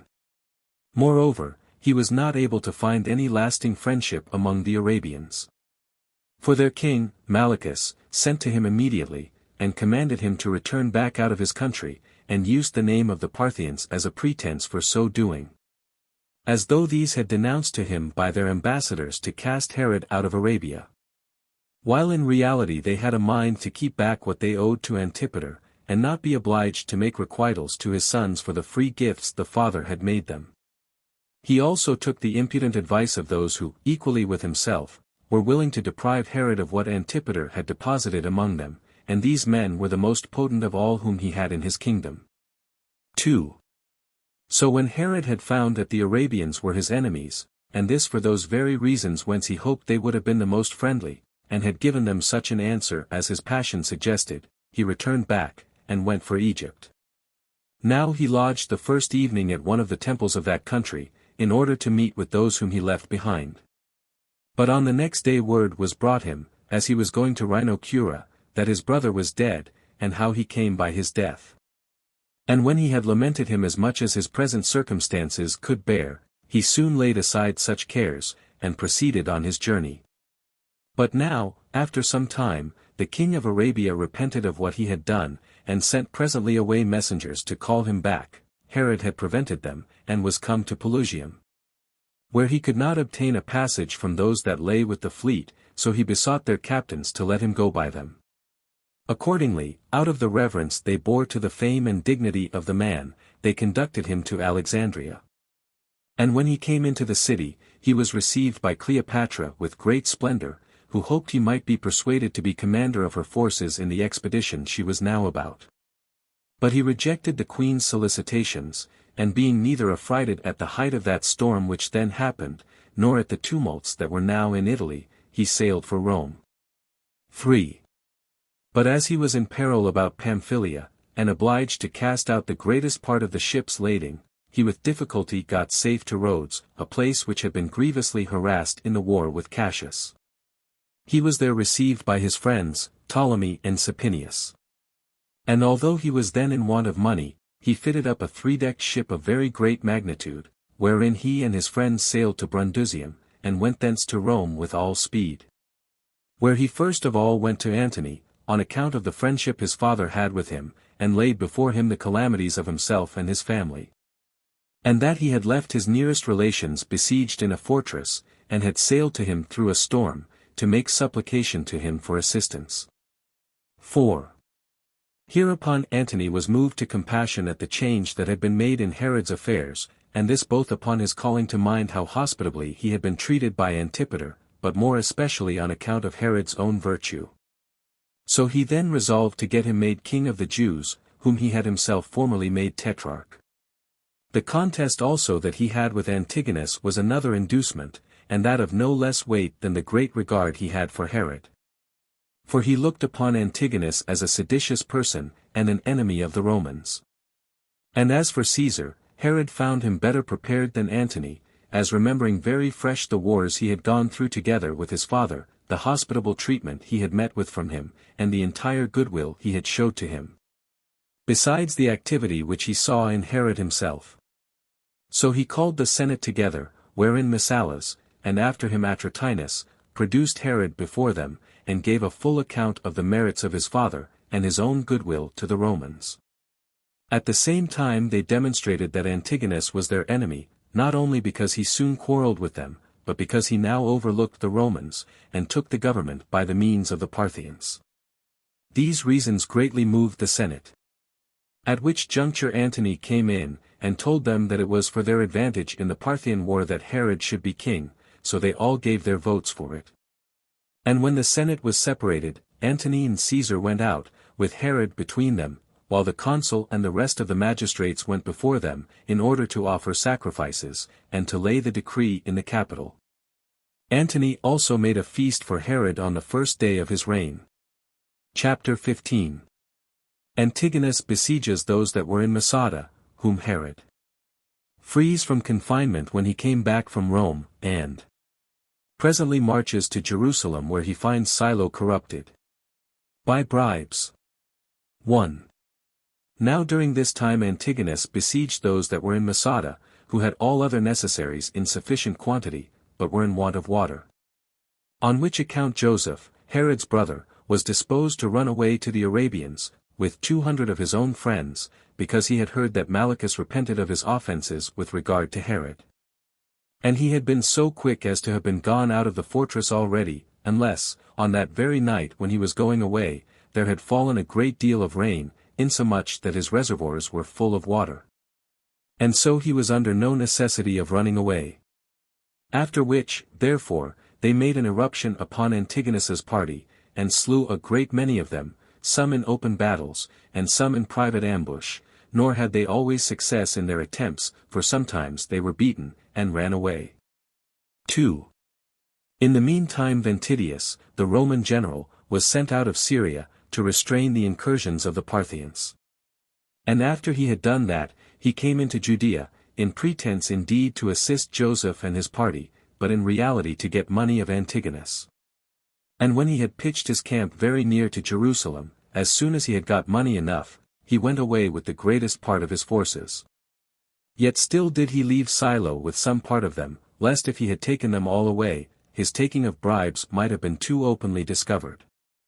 Now Antigonus hoped that the Parthians would come again to his assistance, and therefore cultivated a good understanding with Silo in the meantime, lest any interruption should be given to his hopes. 3. Now by this time Herod had sailed out of Italy, and was come to Ptolemy. And as soon as he had gotten together no small army of foreigners, and of his own countrymen, he marched through Galilee against Antigonus, wherein he was assisted by Ventidius and Silo, both whom Dellius, a person sent by Antony, persuaded to bring Herod into his kingdom. Now Ventidius was at this time among the cities, and composing the disturbances which had happened by means of the Parthians, as was Silo in Judea corrupted by the bribes that Antigonus had given him. Yet was not Herod himself destitute of power, but the number of his forces increased every day as he went along, and all Galilee, with few exceptions, joined themselves to him. So he proposed to himself to set about his most necessary enterprise, and that was Masada, in order to deliver his relations from the siege they endured. But still Joppa stood in his way, and hindered his going thither.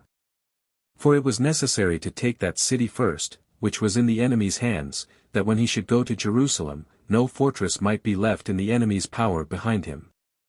Silo also willingly joined him, as having now a plausible occasion of drawing off his forces from Jerusalem. And when the Jews pursued him, and pressed upon him, in his retreat, Herod made all excursion upon them with a small body of his men, and soon put them to flight, and saved Silo when he was in distress. 4. After this Herod took Joppa, and then made haste to Masada to free his relations.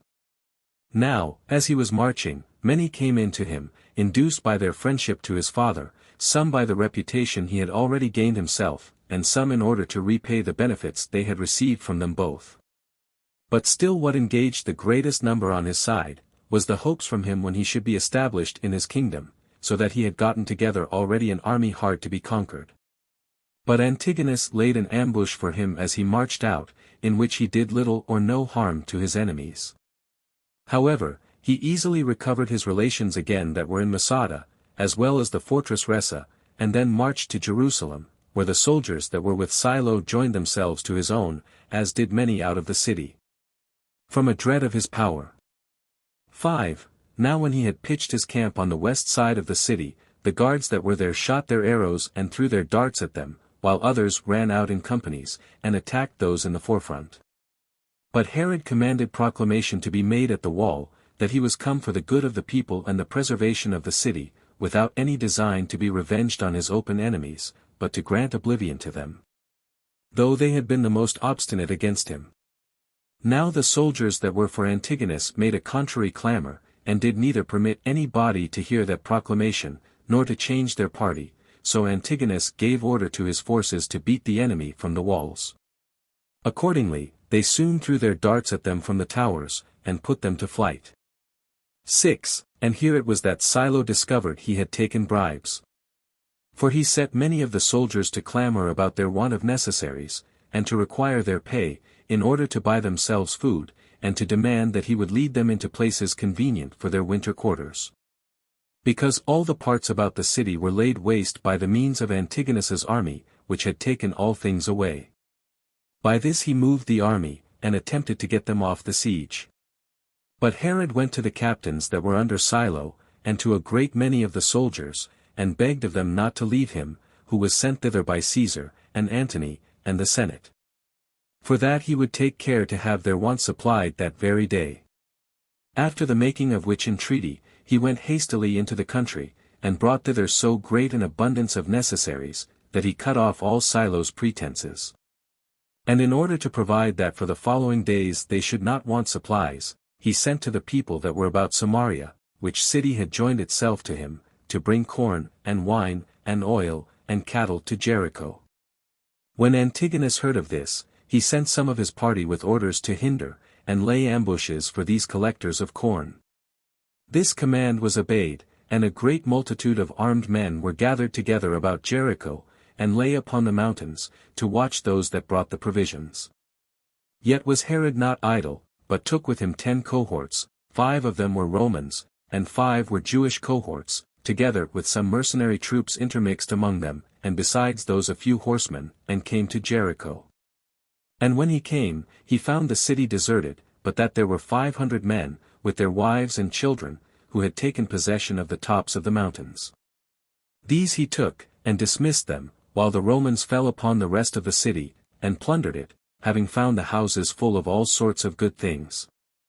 So the king left a garrison at Jericho, and came back, and sent the Roman army into those cities which were come over to him, to take their winter quarters there, viz. into Judea, or Idumea, and Galilee, and Samaria. Antigonus also by bribes obtained of Silo to let a part of his army be received at Lydda, as a compliment to Antonius. Chapter 16. Herod takes Sepphoris and subdues the robbers that were in the caves. He after that avenges himself upon Machaerus, as upon an enemy of his, and goes to Antony as he was besieging Samosata. 1. So the Romans lived in plenty of all things, and rested from war.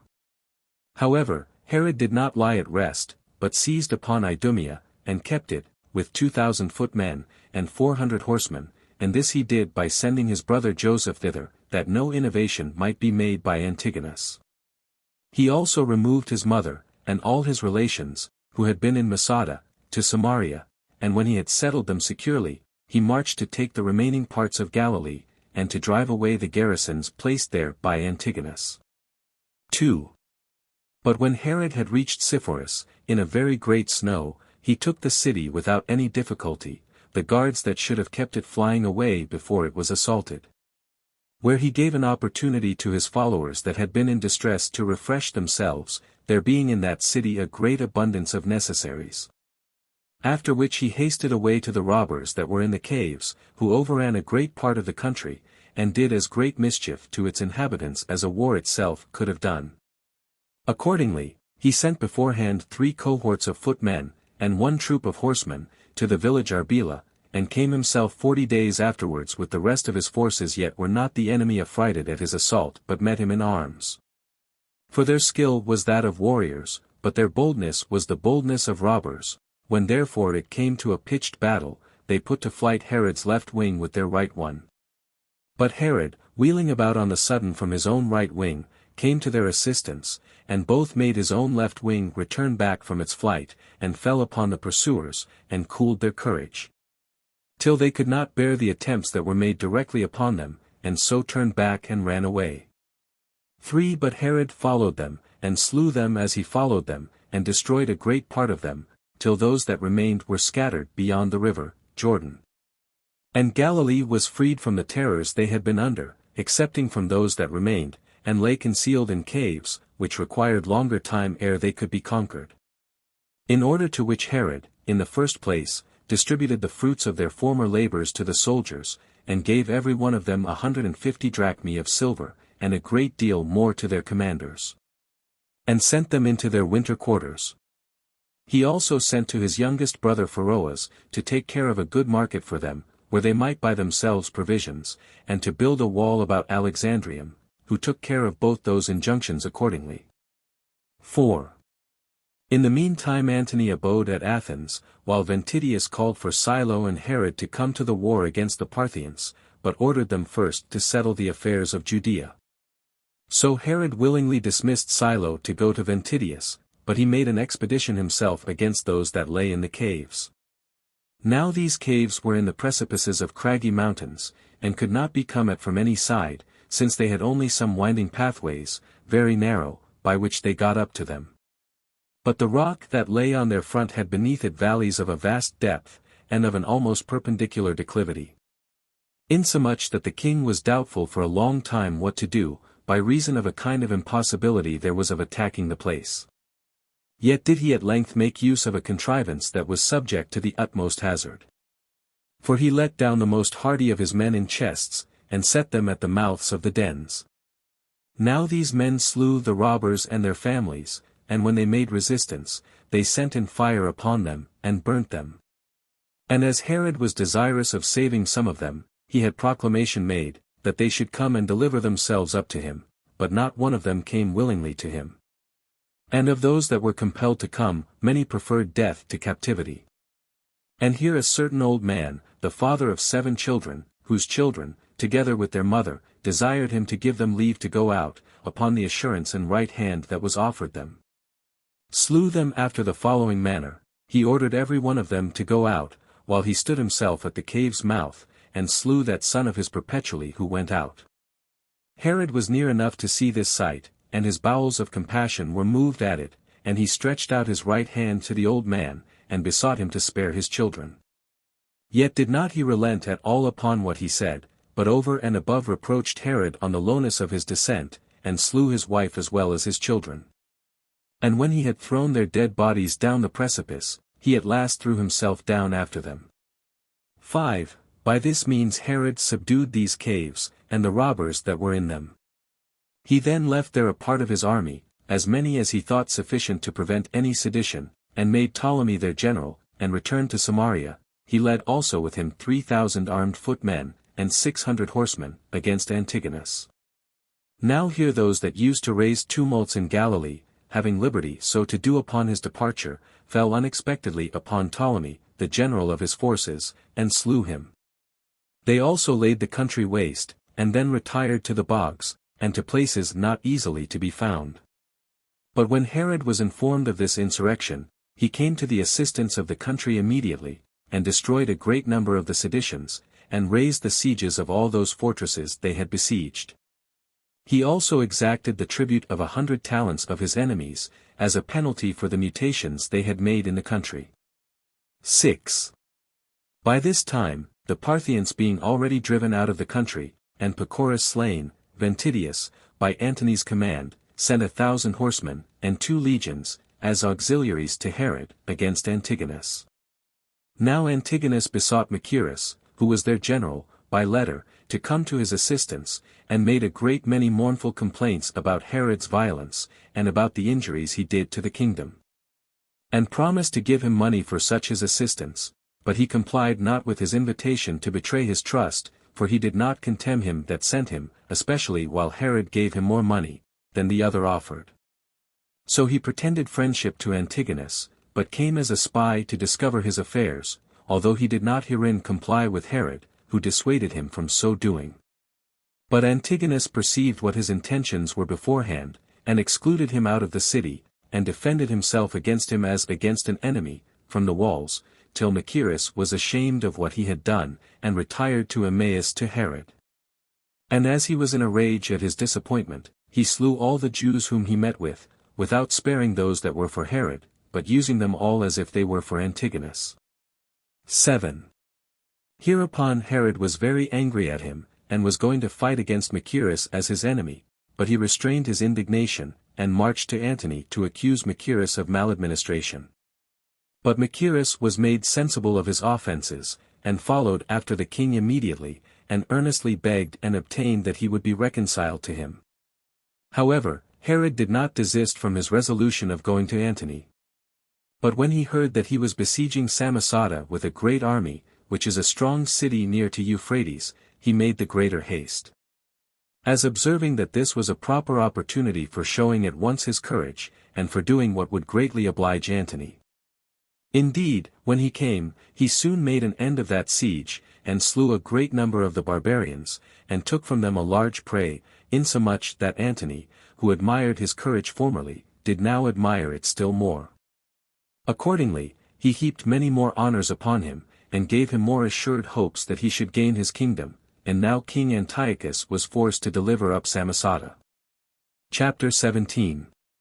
The death of Joseph, Herod's brother, which had been signified to Herod in dreams. How Herod was preserved twice. After a wonderful manner. He cuts off the head of Pappus, who was the murderer of his brother, and sends that head to his other brother, Pheroras, and in no long time he besieges Jerusalem and marries Miriam. 1. In the meantime, Herod's affairs in Judea were in an ill state. He had left his brother Joseph with full power, but had charged him to make no attempts against Antigonus till his return. For that Macherus would not be such an assistant as he could depend on, as it appeared by what he had done already. But as soon as Joseph heard that his brother was at a very great distance, he neglected the charge he had received, and marched towards Jericho with 5 cohorts, which Macherus sent with him. This movement was intended for seizing on the corn, as it was now in the midst of summer. But when his enemies attacked him in the mountains, and in places which were difficult to pass, he was both killed himself, as he was very bravely fighting in the battle, and the entire Roman cohorts were destroyed. For these cohorts were new-raised men, gathered out of Syria, and here was no mixture of those called veteran soldiers among them, who might have supported those that were unskillful in war. 2. this victory was not sufficient for Antigonus. But he proceeded to that degree of rage, as to treat the dead body of Joseph barbarously.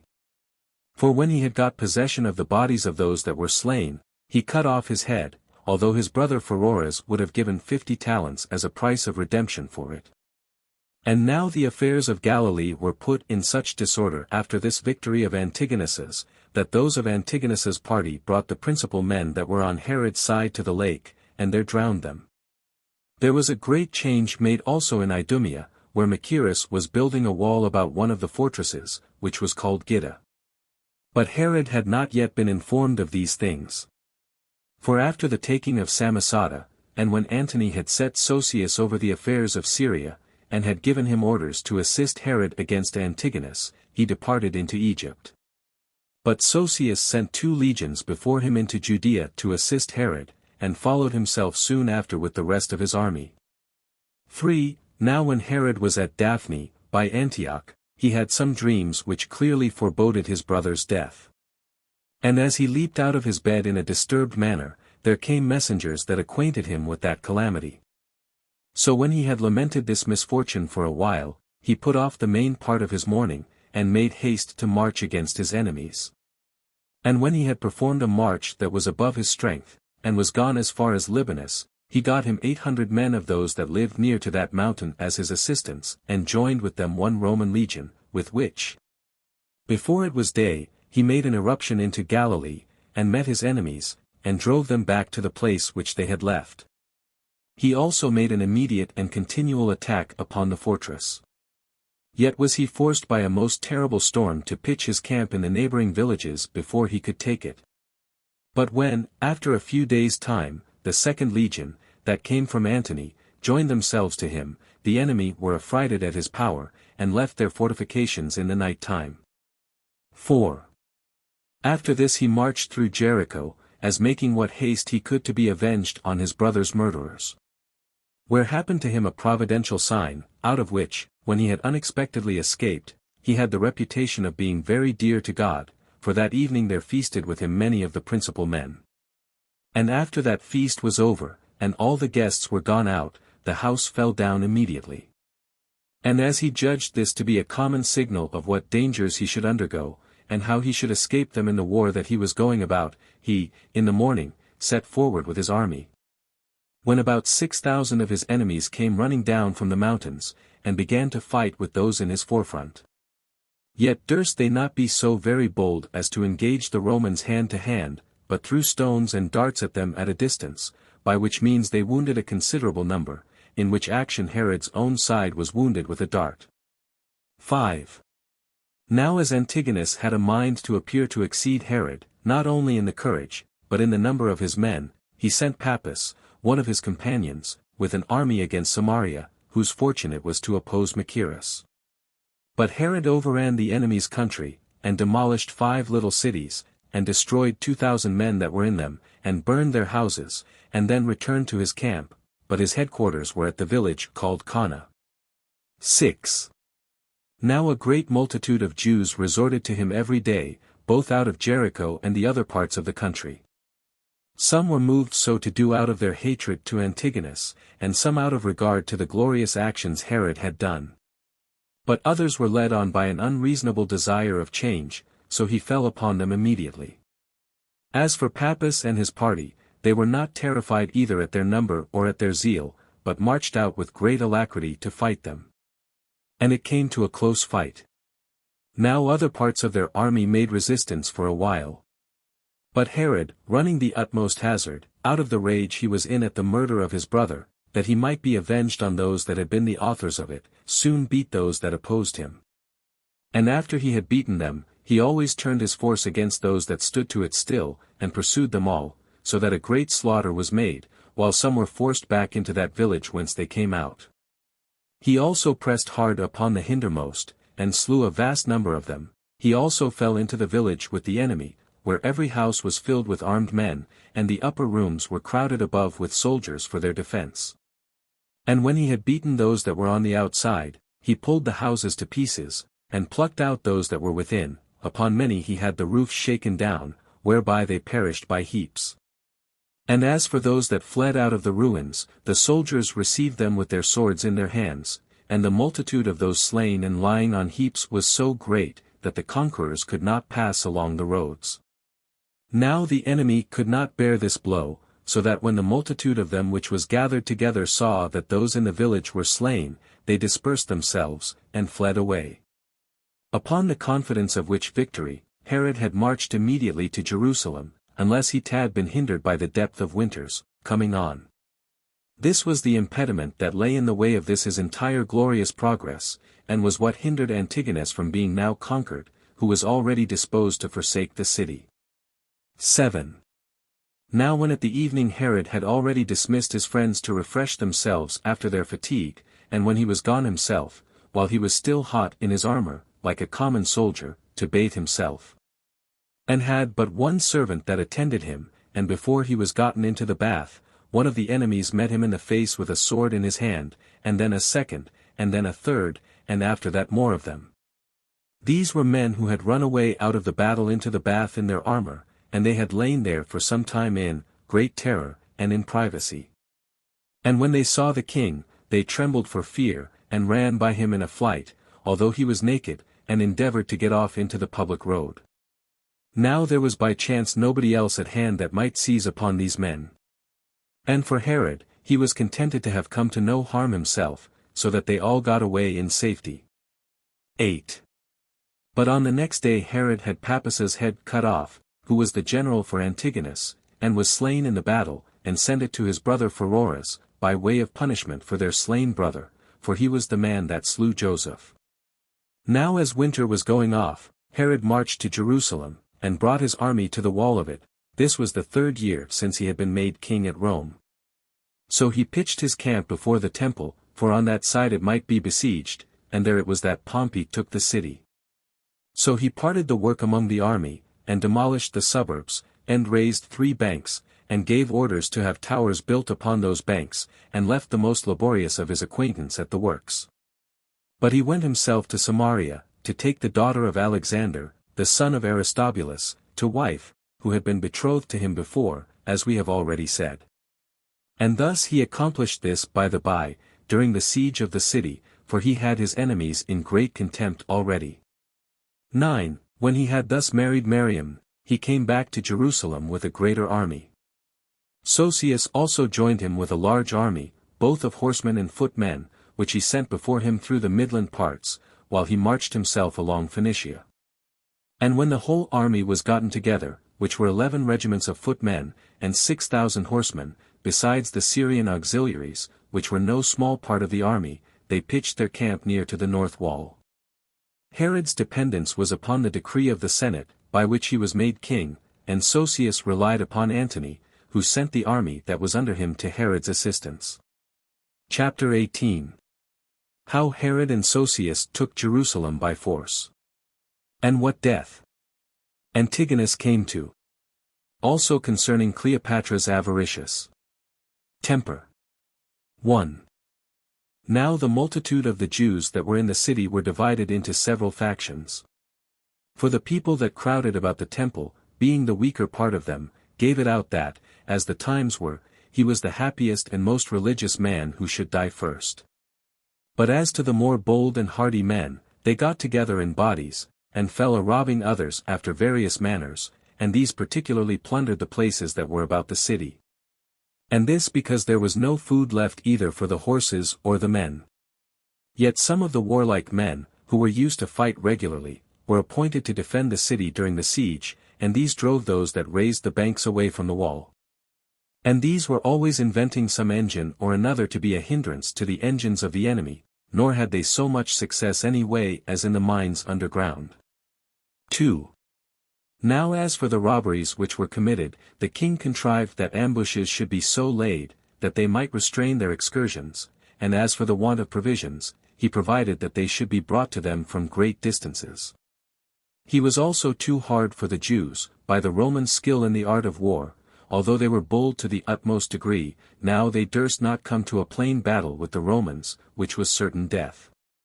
But through their mines underground they would appear in the midst of them on the sudden, and before they could batter down one wall, they built them another in its stead. And to sum up all at once, they did not show any want either of painstaking or of contrivances, as having resolved to hold out to the very last. Indeed, though they had so great an army lying round about them, they bore a siege of 5 months, till some of Herod's chosen men ventured to get upon the wall, and fell into the city, as did Sosius's centurions after them. And now they first of all seized upon what was about the temple. And upon the pouring in of the army, there was slaughter of vast multitudes everywhere, by reason of the rage the Romans were in at the length of this siege.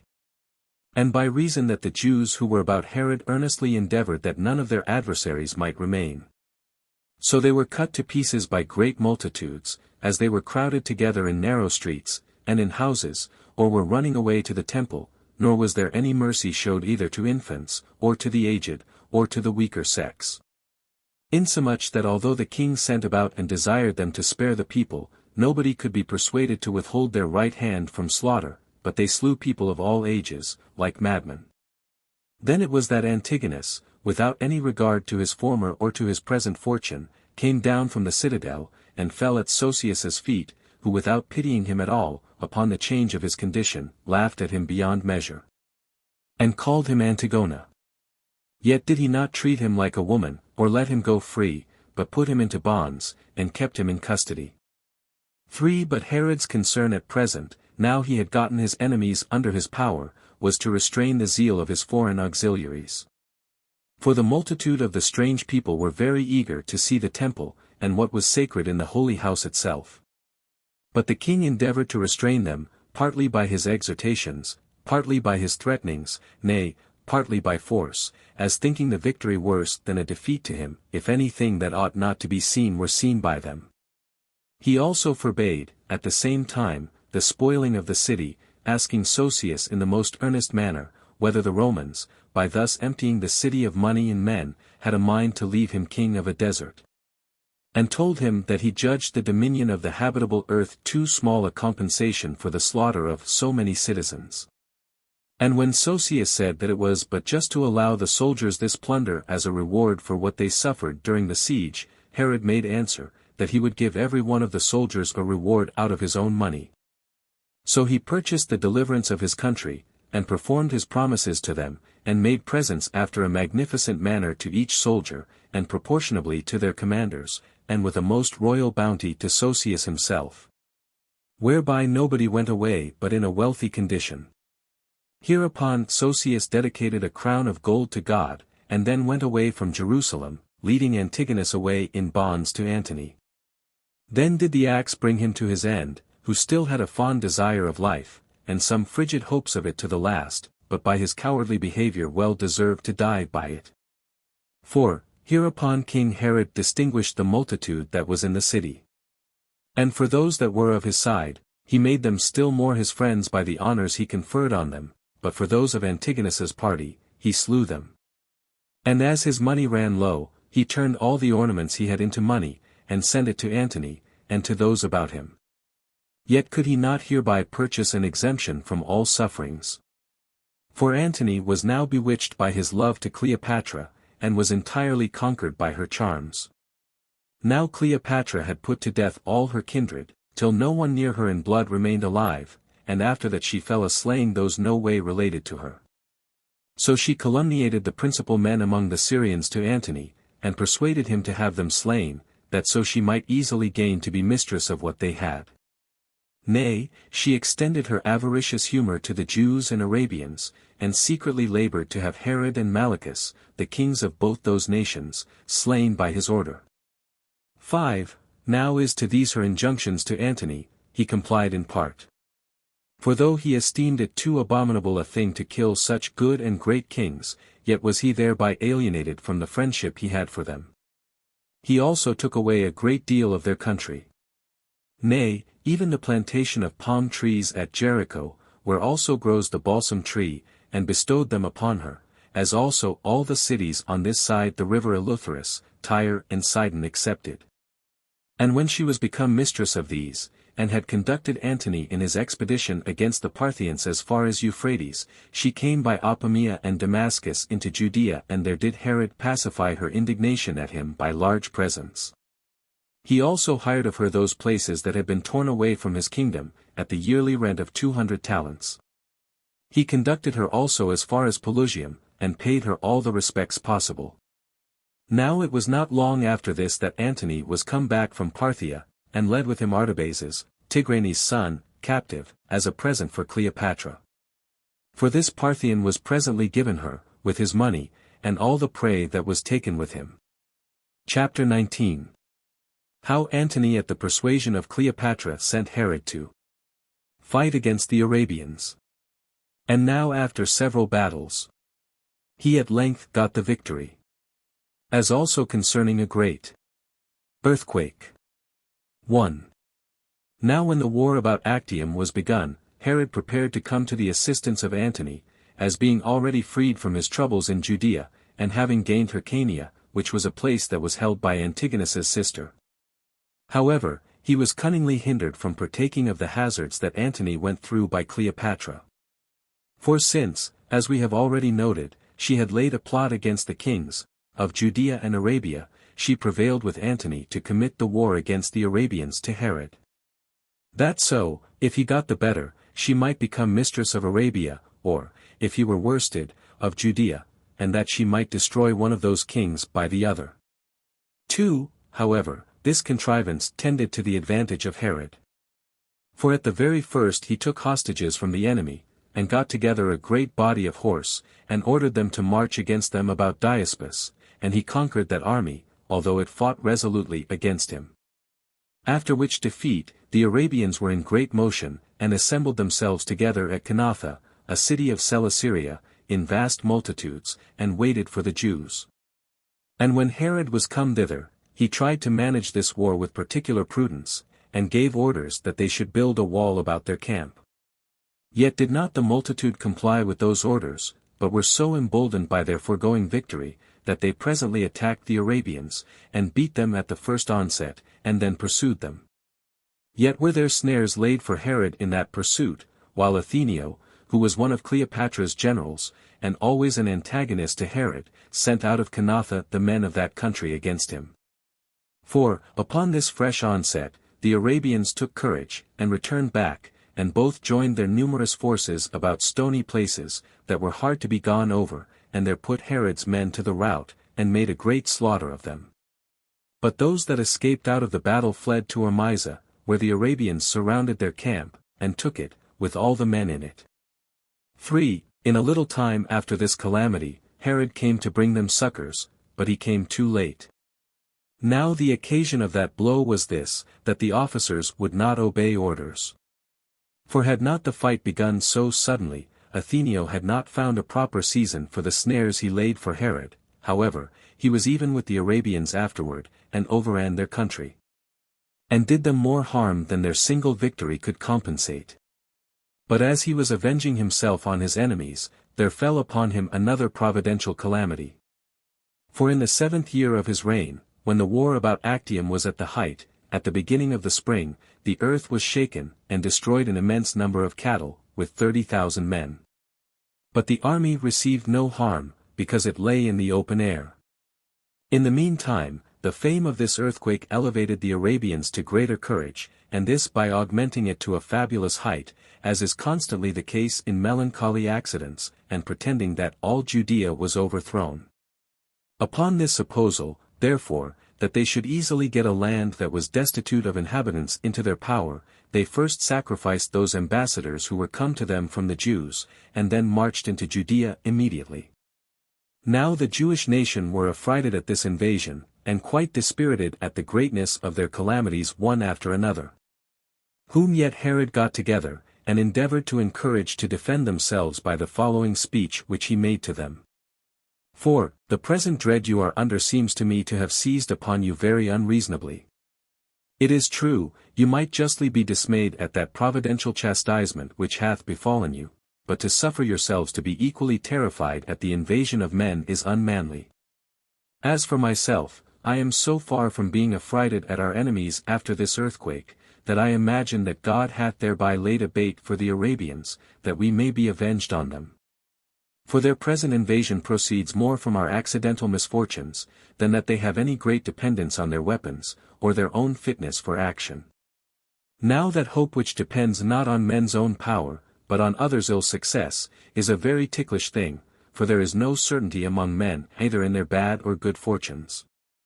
But we may easily observe that fortune is mutable, and goes from one side to another, and this you may readily learn from examples among yourselves, for when you were once victors in the former fight, your enemies overcame you at last. And very likely it will now happen so, that these who think themselves sure of beating you will themselves be beaten. For when men are very confident, they are not upon their guard, while fear teaches men to act with caution. Insomuch that I venture to prove from your very timorousness that you ought to take courage, for when you were more bold than you ought to have been, and then I would have had you, and marched on, Athenaeus' treachery took place. But your present slowness and seeming dejection of mind is to me a pledge and assurance of victory. And indeed it is proper beforehand to be thus provident. But when we come to action, we ought to erect our minds, and to make our enemies, be they ever so wicked, believe that neither any human, no, nor any providential misfortune, can ever depress the courage of Jews while they are alive. Nor will any of them ever overlook an Arabian, or suffer such a one to become lord of his good things, whom he has in a manner taken captive, and that many times also. And do not you disturb yourselves at the quaking of inanimate creatures, nor do you imagine that this earthquake is a sign of another calamity.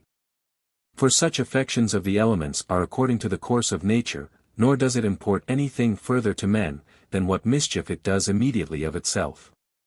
Perhaps there may come some short sign beforehand in the case of pestilences, and famines, and earthquakes, but these calamities themselves have their force limited by themselves, without foreboding any other calamity. And indeed what greater mischief can the war, though it should be a violent one, do to us than the earthquake hath done? Nay, there is a signal of our enemy's destruction visible, and that a very great one also. And this is not a natural one, nor derived from the hand of foreigners neither, but it is this, that they have barbarously murdered our ambassadors, contrary to the common law of mankind. And they have destroyed so many, as if they esteemed them sacrifices for God, in relation to this war. But they will not avoid his great eye, nor his invincible right hand. And we shall be revenged of them presently, in case we still retain any of the courage of our forefathers, and rise up boldly to punish these covenant breakers. Let every one therefore go on and fight, not so much for his wife or his children, or for the danger his country is in, as for these ambassadors of ours. Those dead ambassadors will conduct this war of ours better than we ourselves who are alive. And if you will be ruled by me, I will myself go before you into danger, for you know this well enough, that your courage is irresistible, unless you hurt yourselves by acting rashly. 5. When Herod had encouraged them by this speech, and he saw with what alacrity they went, he offered sacrifice to God. And after that sacrifice, he passed over the river Jordan with his army, and pitched his camp about Philadelphia, near the enemy, and about a fortification that lay between them. He then shot at them at a distance, and was desirous to come to an engagement presently. For some of them had been sent beforehand to seize upon that fortification, but the king sent some who immediately beat them out of the fortification, while he himself went in the forefront of the army, which he put in battle array every day, and invited the Arabians to fight. But as none of them came out of their camp, for they were in a terrible fright, and their general, Althemus, was not able to say a word for fear, so Herod came upon them, and pulled their fortification to pieces. By which means they were compelled to come out to fight, which they did in disorder, and so that the horsemen and footmen were mixed together. They were indeed superior to the Jews in number, but inferior in their alacrity, although they were obliged to expose themselves to danger by their very despair of victory. 6. Now while they made opposition, they had not a great number slain. But as soon as they turned their backs, a great many were trodden to pieces by the Jews, and a great many by themselves, and so perished, till 5,000 were fallen down dead in their flight. While the rest of the multitude prevented their immediate death, by crowding into the fortification. Herod encompassed these around, and besieged them, and while they were ready to be taken by their enemies in arms, they had another additional distress upon them, which was thirst and want of water. For the king was above hearkening to their ambassadors, and when they offered 500 talents, as the price of their redemption, he pressed still harder upon them. And as they were burnt up by their thirst, they came out and voluntarily delivered themselves up by multitudes to the Jews, till in 5 days' time 4,000 of them were put into bonds. And on the 6th day the multitude that were left despaired of saving themselves, and came out to fight. With these Herod fought, and slew again about 7,000, insomuch that he punished Arabia so severely. And so far extinguished the spirits of the men, that he was chosen by the nation for their ruler. Chapter 20. Herod is confirmed in his kingdom by Caesar, and cultivates a friendship with the emperor by magnificent presents. While Caesar returns his kindness by bestowing on him that part of his kingdom which had been taken away from it by Cleopatra, with the addition of Zenodorus' country also. 1. But now Herod was under immediate concern about a most important affair, on account of his friendship with Antony, who was already overcome at Actium by Caesar, yet he was more afraid than hurt. For Caesar did not think he had quite undone Antony, while Herod continued his assistance to him. However, the king resolved to expose himself to dangers. Accordingly he sailed to Rhodes, where Caesar then abode, and came to him without his diadem, and in the habit and appearance of a private person, but in his behavior as a king. So he concealed nothing of the truth, but spoke thus before his face: O Caesar, as I was made king of the Jews by Antony, so do I profess that I have used my royal authority in the best manner, and entirely for his advantage. Nor will I conceal this further, that thou hadst certainly found me in arms, and an inseparable companion of his, had not the Arabians hindered me. However, I sent him as many auxiliaries as I was able, and many 10,000, cori, of corn. Nay, indeed, I did not desert my benefactor after the bow that was given him at Actium, but I gave him the best advice I was able, when I was no longer able to assist him in the war. And I told him that there was but one way of recovering his affairs, and that was to kill Cleopatra. And I promised him that, if she were once dead, I would afford him money and walls for his security, with an army myself to assist him in his war against thee, but his affections for Cleopatra stopped his ears. As did God himself also, who hath bestowed the government on thee. I own myself also to be overcome together with him, and with his last fortune I have laid aside my diadem, and am come hither to thee, having my hopes of safety in thy virtue. And I desire that thou wilt first consider how faithful a friend, and not whose friend, I have been. 2. Caesar replied to him thus: Nay, thou shalt not only be in safety, but thou shalt be a king, and that more firmly than thou wast before. For thou art worthy to reign over a great many subjects, by reason of the fastness of thy friendship. And do thou endeavor to be equally constant in thy friendship to me, upon my good success, which is what I depend upon from the generosity of thy disposition. However, Antony hath done well in preferring Cleopatra to thee. For by this means we have gained thee by her madness, and thus thou hast begun to be my friend before I began to be thine, on which account Quintus Didius hath written to me that thou sentest him assistance against the gladiators. I do therefore assure thee that I will confirm the kingdom to thee by decree. I shall also endeavor to do thee some further kindness hereafter, that thou mayst find no loss in the want of Antony. 3. When Caesar had spoken such obliging things to the king, and had put the diadem again about his head, he proclaimed what he had bestowed on him by a decree, in which he enlarged in the commendation of the man after a magnificent manner. Whereupon Herod obliged him to be kind to him by the presents he gave him, and he desired him to forgive Alexander, one of Antony's friends, who was become a supplicant to him. But Caesar's anger against him prevailed, and he complained of the many and very great offenses the man whom he petitioned for had been guilty of, and by that means he rejected his petition.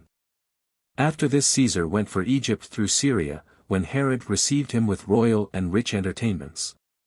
And then did he first of all ride along with Caesar, as he was reviewing his army about Ptolemy, and feasted him with all his friends, and then distributed among the rest of the army what was necessary to feast them withal. He also made a plentiful provision of water for them, when they were to march as far as Pelusium, through a dry country, which he did also in like manner at their return thence, nor were there any necessaries wanting to that army.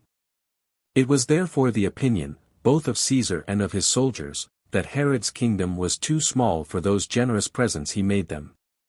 For which reason, when Caesar was come into Egypt, and Cleopatra and Antony were dead, he did not only bestow other marks of honor upon him, but made an addition to his kingdom, by giving him not only the country which had been taken from him by Cleopatra, but besides that, Gadara, and Hippos, and Samaria.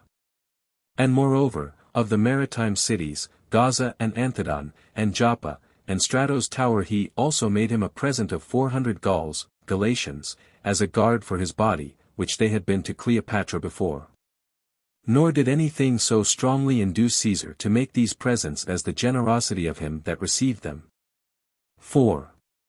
Moreover, after the first games at Actium, he added to his kingdom both the region called Trachonitis, and what lay in its neighborhood, Batanea, and the country of Auranitis.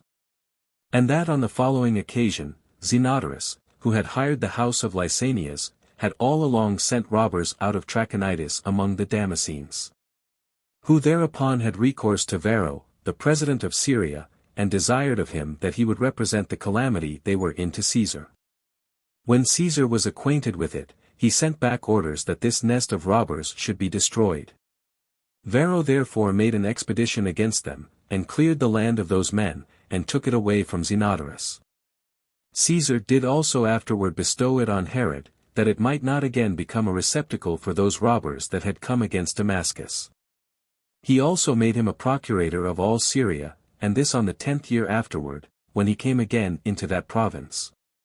And this was so established, that the other procurators could not do anything in the administration without his advice, but when Zenodorus was dead, Caesar bestowed on him all that land which lay between Trachonitis and Galilee. Yet, what was still of more consequence to Herod, he was beloved by Caesar next after Agrippa, and by Agrippa next after Caesar, whence he arrived at a very great degree of felicity. Yet did the greatness of his soul exceed it, and the main part of his magnanimity was extended to the promotion of piety. Chapter 21.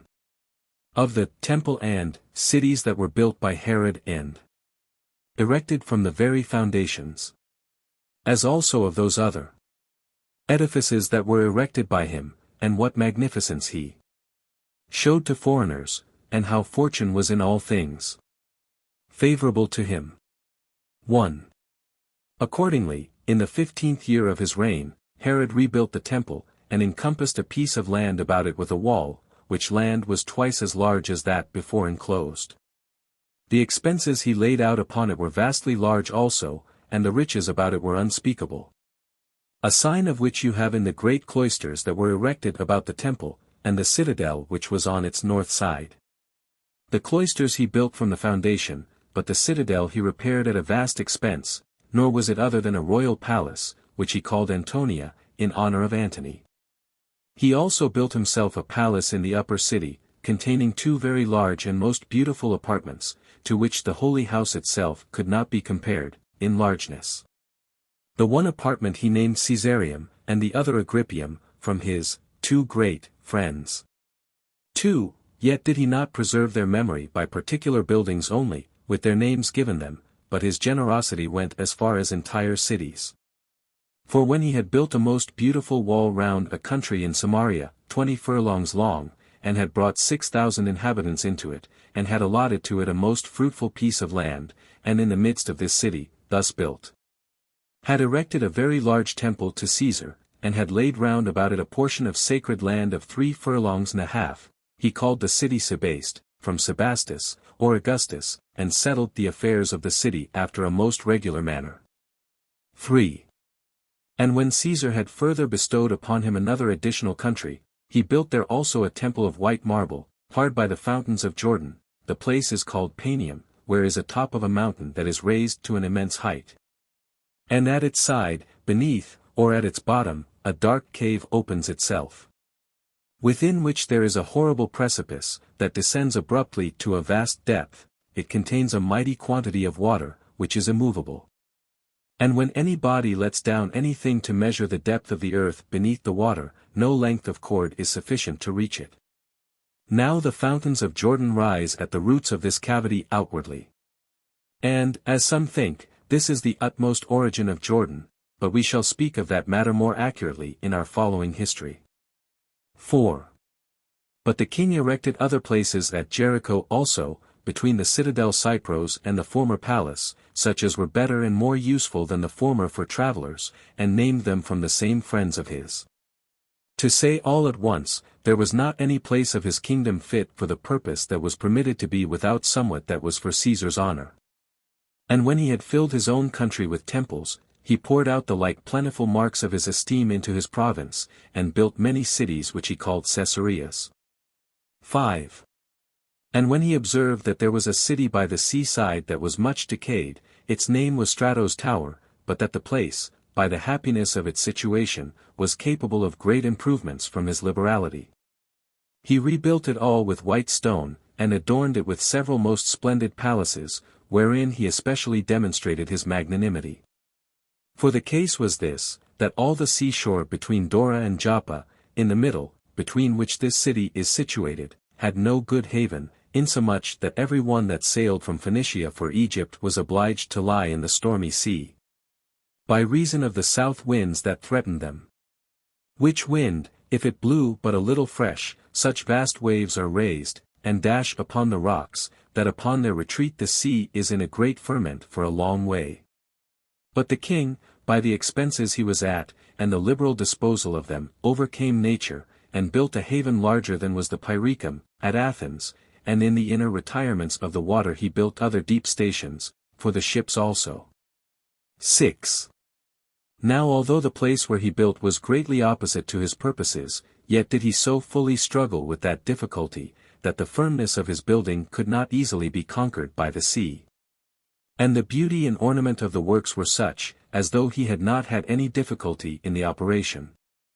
For when he had measured out as large a space as we have before mentioned, he let down stones into 20 fathom water, the greatest part of which were 50 feet in length, and 9 in depth, and 10 in breadth, and some still larger.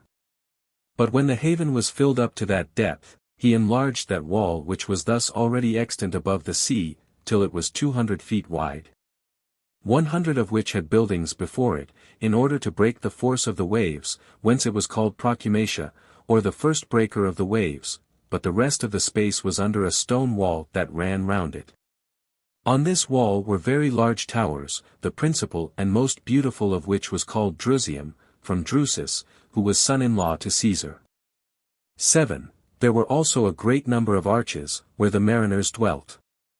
And all the places before them round about was a large valley, or walk, for a quay, or landing place, to those that came on shore, but the entrance was on the north, because the north wind was there the most gentle of all the winds. At the mouth of the haven were on each side 3 great colossi, supported by pillars, where those colossi that are on your left hand as you sail into the port are supported by a solid tower. But those on the right hand are supported by 2 upright stones joined together, which stones were larger than that tower which was on the other side of the entrance. Now there were continual edifices joined to the haven, which were also themselves of white stone, and to this haven did the narrow streets of the city lead, and were built at equal distances one from another. And over against the mouth of the haven, upon an elevation, there was a temple for Caesar, which was excellent both in beauty and largeness, and therein was a colossus of Caesar, not less than that of Jupiter Olympus, which it was made to resemble. The other colossus of Rome was equal to that of Juno at Argos. So he dedicated the city to the province, and the haven to the sailors there, but the honor of the building he ascribed to Caesar, and named it Caesarea accordingly. 8. He also built the other edifices, the amphitheatre, and theatre, and marketplace, in a manner agreeable to that denomination, and appointed games every 5th year, and called them, in like manner, Caesar's games. And he first himself proposed the largest prizes upon the 192nd Olympiad, in which not only the victors themselves, but those that came next to them, and even those that came in the 3rd place, were partakers of his royal bounty. He also rebuilt Anthedon, a city that lay on the coast, and had been demolished in the wars, and named it Agrippium. Moreover, he had so very great a kindness for his friend Agrippa, that he had his name engraved upon that gate which he had himself erected in the temple. 9. Herod was also a lover of his father, if any other person ever was so. For he made a monument for his father, even that city which he built in the finest plain that was in his kingdom, and which had rivers and trees in abundance, and named it Antipatris. He also built a wall about a citadel that lay above Jericho, and was a very strong and very fine building, and dedicated it to his mother, and called it Cypros. Moreover, he dedicated a tower that was at Jerusalem, and called it by the name of his brother Phasaelus, whose structure, largeness, and magnificence we shall describe hereafter. He also built another city in the valley that leads northward from Jericho, and named it Phasaelus. 10. And as he transmitted to eternity his family and friends, so did he not neglect a memorial for himself, but built a fortress upon a mountain towards Arabia, and named it from himself Herodium, and he called that hill that was of the shape of a woman's breast, and was 60 furlongs distant from Jerusalem, by the same name.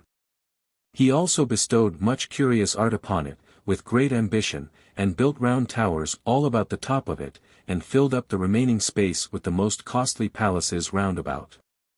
Insomuch that not only the site of the inner apartments was splendid, but great wealth was laid out on the outward walls, and partitions, and roofs also. Besides this, he brought a mighty quantity of water from a great distance, and at vast charges, and raised an ascent to it of 200 steps of the whitest marble, for the hill was itself moderately high, and entirely factitious.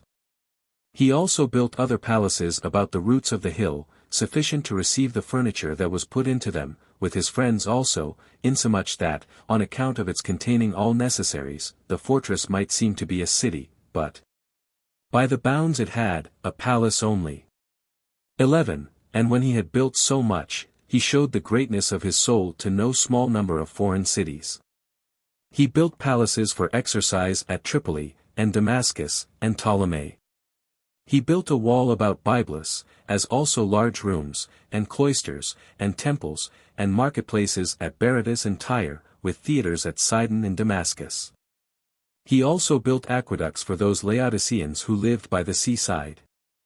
And for those of Ascalon he built baths and costly fountains, as also cloisters round a court, that were admirable both for their workmanship and largeness. Moreover, he dedicated groves and meadows to some people. Nay, not a few cities there were who had lands of his donation, as if they were parts of his own kingdom. He also bestowed annual revenues, and those for ever also, on the settlements for exercises, and appointed for them, as well as for the people of Kos, that such rewards should never be wanting. He also gave corn to all such as wanted it, and conferred upon Rhodes large sums of money for building ships, and this he did in many places, and frequently also. And when Apollo's temple had been burnt down, he rebuilt it at his own charges, after a better manner than it was before. What need I speak of the presents he made to the Lycians and Samnians? Or of his great liberality through all Ionia? And that according to every body's wants of them.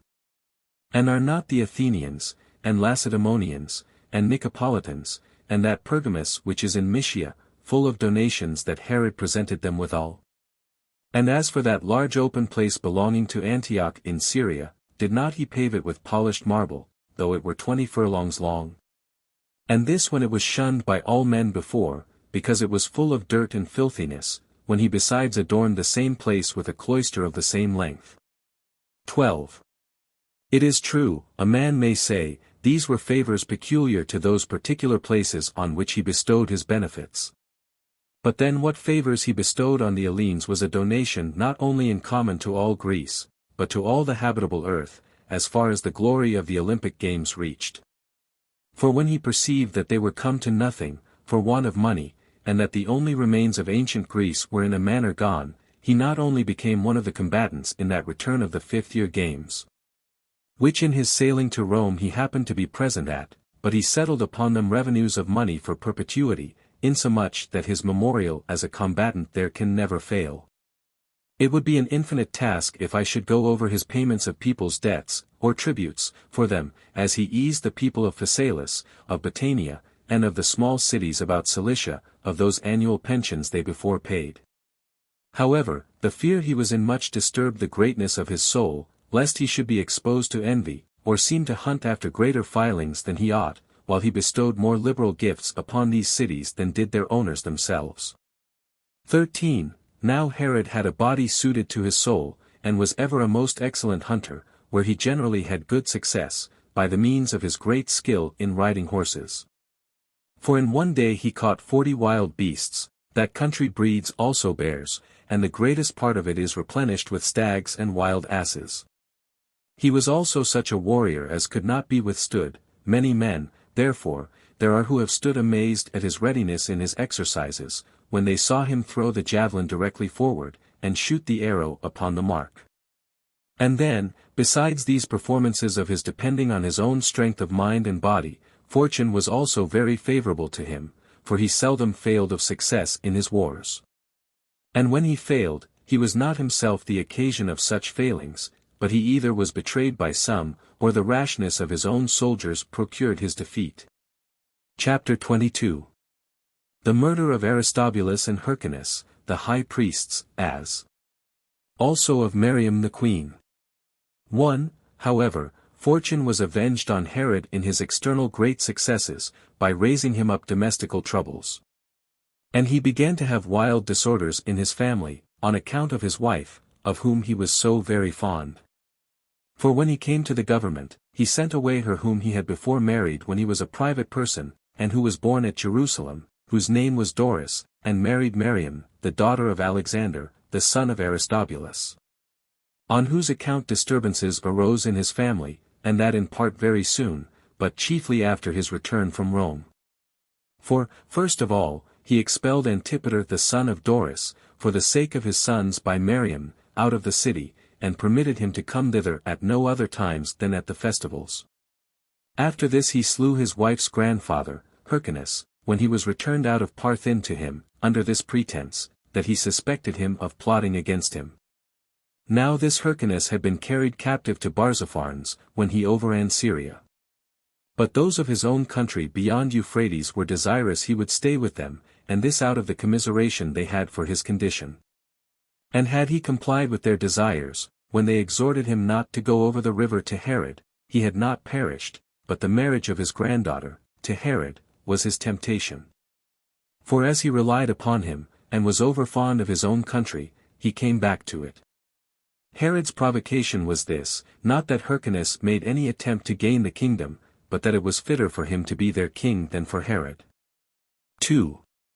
Now of the 5 children which Herod had by Miriam, 2 of them were daughters, and 3 were sons, and the youngest of these sons was educated at Rome, and there died.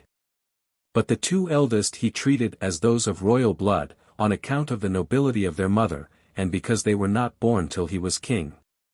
But then what was stronger than all this was the love that he bare to Miriam, and which inflamed him every day to a great degree, and so far conspired with the other motives, that he felt no other troubles, on account of her he loved so entirely. But Miriam's hatred to him was not inferior to his love to her. She had indeed but too just a cause of indignation from what he had done, while her boldness proceeded from his affection to her. So she openly reproached him with what he had done to her grandfather Hyrcanus, and to her brother Aristobulus, for he had not spared this Aristobulus, though he were but a child. For when he had given him the high priesthood at the age of 17, he slew him quickly after he had conferred that dignity upon him. But when Aristobulus had put on the holy vestments, and had approached to the altar at a festival, the multitude, in great crowds, fell into tears. Whereupon the child was sent by night to Jericho, and was there dipped by the Gauls, at Herod's command, in a pool till he was drowned. 3. For these reasons Miriam reproached Herod, and his sister and mother, after a most contumelious manner, while he was dumb on account of his affection for her. Yet had the women great indignation at her, and raised a calumny against her, that she was false to his bed, which thing they thought most likely to move Herod to anger. They also contrived to have many other circumstances believed, in order to make the thing more credible, and accused her of having sent her picture into Egypt to Antony, and that her lust was so extravagant, as to have thus showed herself, though she was absent, to a man that ran mad after women, and to a man that had it in his power to use violence to her. This charge fell like a thunderbolt upon Herod, and put him into disorder. And that especially, because his love to her occasioned him to be jealous, and because he considered with himself that Cleopatra was a shrewd woman, and that on her account Lysanias the king was taken off, as well as Malichus the Arabian. For his fear did not only extend to the dissolving of his marriage, but to the danger of his life. 4. When therefore he was about to take a journey abroad, he committed his wife to Joseph, his sister Salome's husband, as to one who would be faithful to him, and bear him goodwill on account of their kindred. He also gave him a secret injunction, that if Antony slew him, he should slay her. But Joseph, without any ill design, and only in order to demonstrate the king's love to his wife, how he could not bear to think of being separated from her, even by death itself, discovered this grand secret to her. Upon which, when Herod was come back, and as they talked together, and he confirmed his love to her by many oaths, and assured her that he had never such an affection for any other woman as he had for her, "Yes," says she, "thou didst, to be sure, demonstrate thy love to me by the injunctions thou gavest Joseph, when thou commandedst him to kill me." 5. When he heard that this grand secret was discovered, he was like a distracted man, and said that Joseph would never have disclosed that injunction of his, unless he had debauched her. His passion also made him stark mad, and leaping out of his bed, he ran about the palace after a wild manner, at which time his sister Salome took the opportunity also to blast her reputation, and confirmed his suspicion about Joseph. Whereupon, out of his ungovernable jealousy and rage, he commanded both of them to be slain immediately. But as soon as ever his passion was over, he repented of what he had done, and as soon as his anger was worn off, his affections were kindled again. And indeed the flame of his desires for her was so ardent, that he could not think she was dead, but would appear, under his disorders, to speak to her as if she were still alive, till he were better instructed by time, when his grief and trouble, now she was dead, appeared as great as his affection had been for her while she was living. Chapter 23. Calumnies against the sons of Miriam. Antipateris. Preferred before them. They are accused before Caesar, and Herod is reconciled to them. 1. Now Miriam's sons were heirs to that hatred which had been borne their mother, and when they considered the greatness of Herod's crime towards her, they were suspicious of him as of an enemy of theirs. And this first while they were educated at Rome, but still more when they were returned to Judea. This temper of theirs increased upon them as they grew up to be men. And when they were come to an age fit for marriage, the one of them married their aunt Salome's daughter, which Salome had been the accuser of their mother, the other married the daughter of Archelaus, king of Cappadocia. And now they used boldness in speaking, as well as bore hatred in their minds. Now those that calumniated them took a handle from such their boldness, and certain of them spake now more plainly to the king that there were treacherous designs laid against him by both his sons. And he that was son-in-law to Archelaus, relying upon his father-in-law, was preparing to fly away, in order to accuse Herod before Caesar. And when Herod's head had been long enough filled with these calumnies, he brought Antipater, whom he had by Doris, into favor again, as a defense to him against his other sons, and began all the ways he possibly could to prefer him before them. 2. But these sons were not able to bear this change in their affairs, but when they saw him that was born of a mother of no family, the nobility of their birth made them unable to contain their indignation.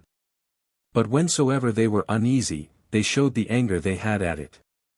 And as these sons did day after day improve in that their anger, Antipater already exercised all his own abilities, which were very great, in flattering his father, and in contriving many sorts of calumnies against his brethren.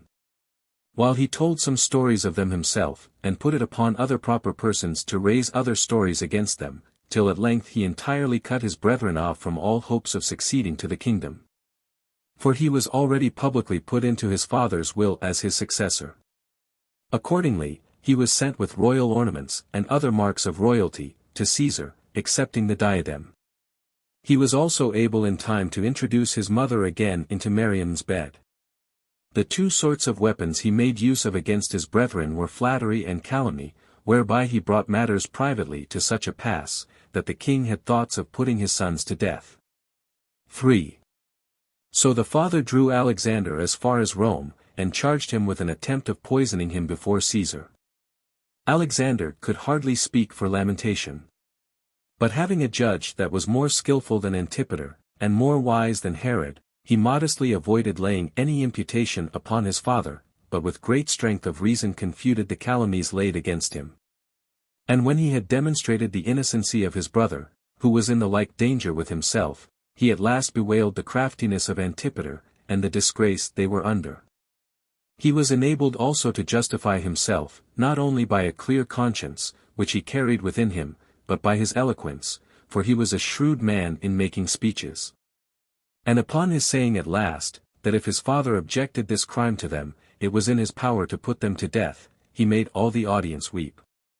And he brought Caesar to that pass, as to reject the accusations, and to reconcile their father to them immediately. But the conditions of this reconciliation were these, that they should in all things be obedient to their father, and that he should have power to leave the kingdom to which of them he pleased. 4. After this the king came back from Rome, and seemed to have forgiven his sons upon these accusations, but still so that he was not without his suspicions of them. They were followed by Antipater, who was the fountainhead of those accusations. Yet did not he openly discover his hatred to them, as revering him that had reconciled them. But as Herod sailed by Cilicia, he touched at Eleusa, where Archelaus treated them in the most obliging manner, and gave him thanks for the deliverance of his son-in-law, and was much pleased at their reconciliation. And this the more, because he had formerly written to his friends at Rome that they should be assisting to Alexander at his trial. So he conducted Herod as far as Zephyrium, and made him presents to the value of 30 talents. 5.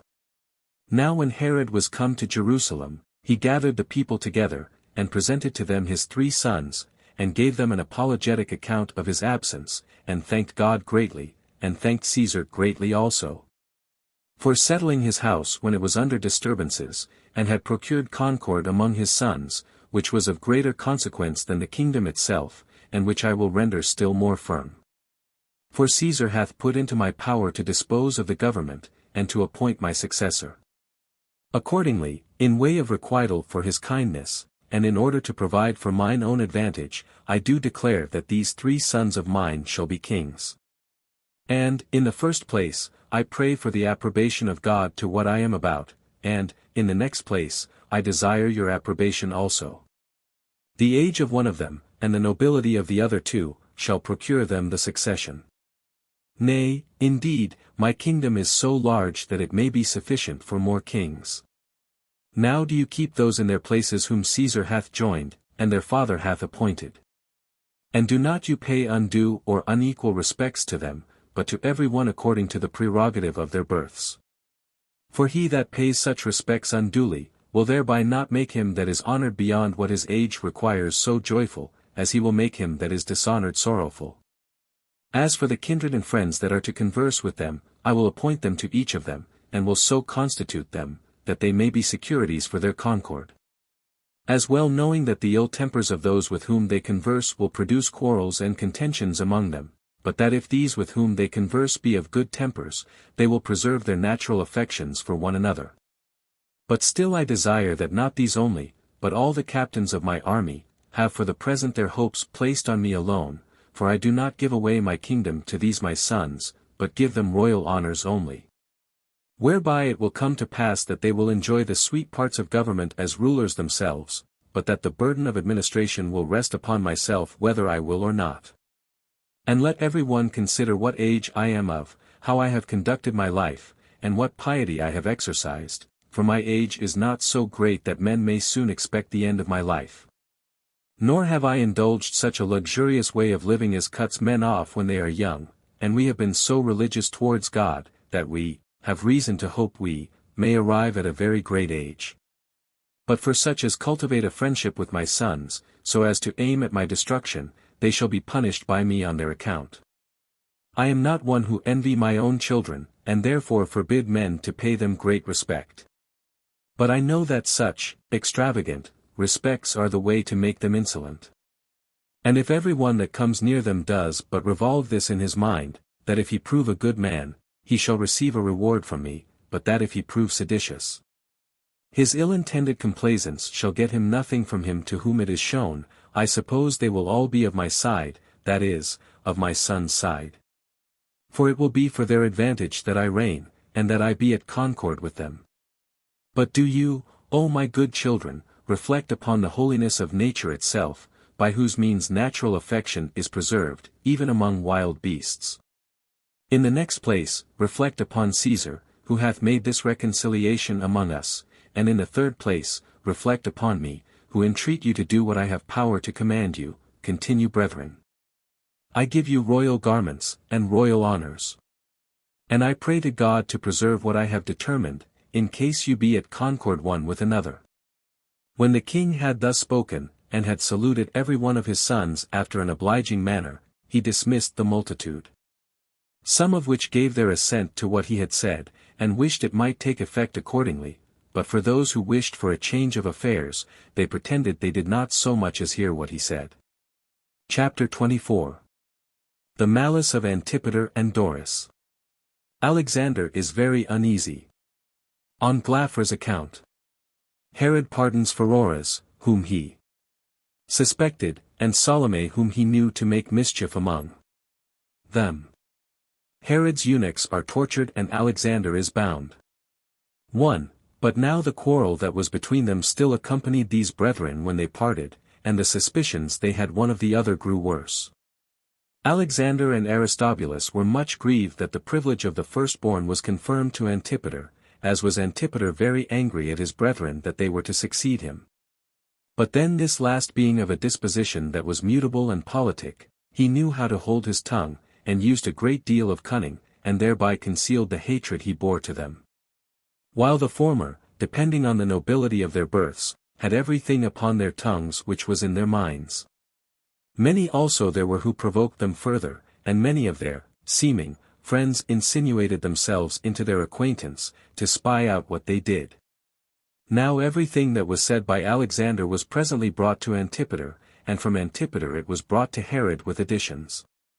Nor could the young man say anything in the simplicity of his heart, without giving offense, but what he said was still turned to calumny against him.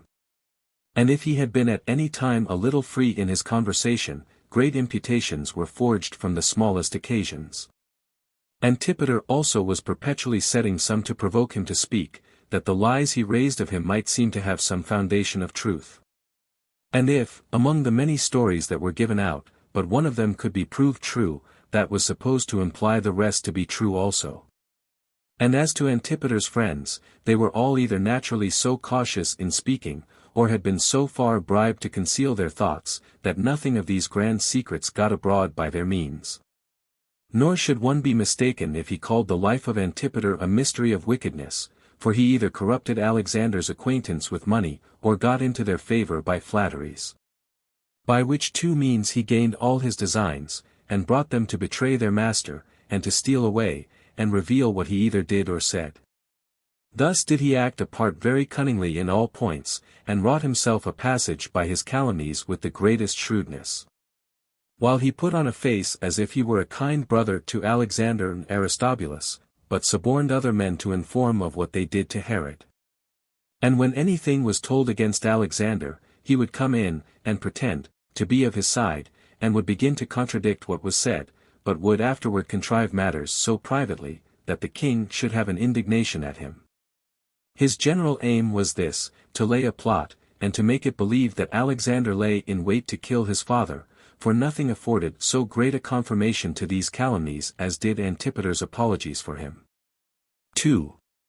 By these methods Herod was inflamed, and as much as his natural affection to the young men did every day diminish, so much did it increase towards Antipater. The courtiers also inclined to the same conduct, some of their own accord, and others by the king's injunction, as particularly did Ptolemy, the king's dearest friend, as also the king's brethren, and all his children, for Antipater was all in all. And what was the bitterest part of all to Alexander, Antipater's mother was also all in all. She was one that gave counsel against them, and was more harsh than a stepmother, and one that hated the queen's sons more than is usual to hate sons-in-law. All men did therefore already pay their respects to Antipater, in hopes of advantage. And it was the king's command which alienated every body, from the brethren, he having given this charge to his most intimate friends, that they should not come near, nor pay any regard, to Alexander, or to his friends.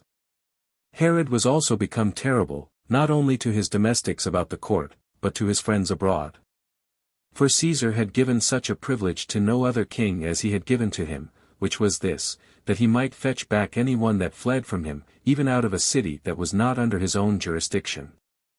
Now the young men were not acquainted with the calumnies raised against them, for which reason they could not guard themselves against them, but fell under them, for their father did not make any public complaints against either of them.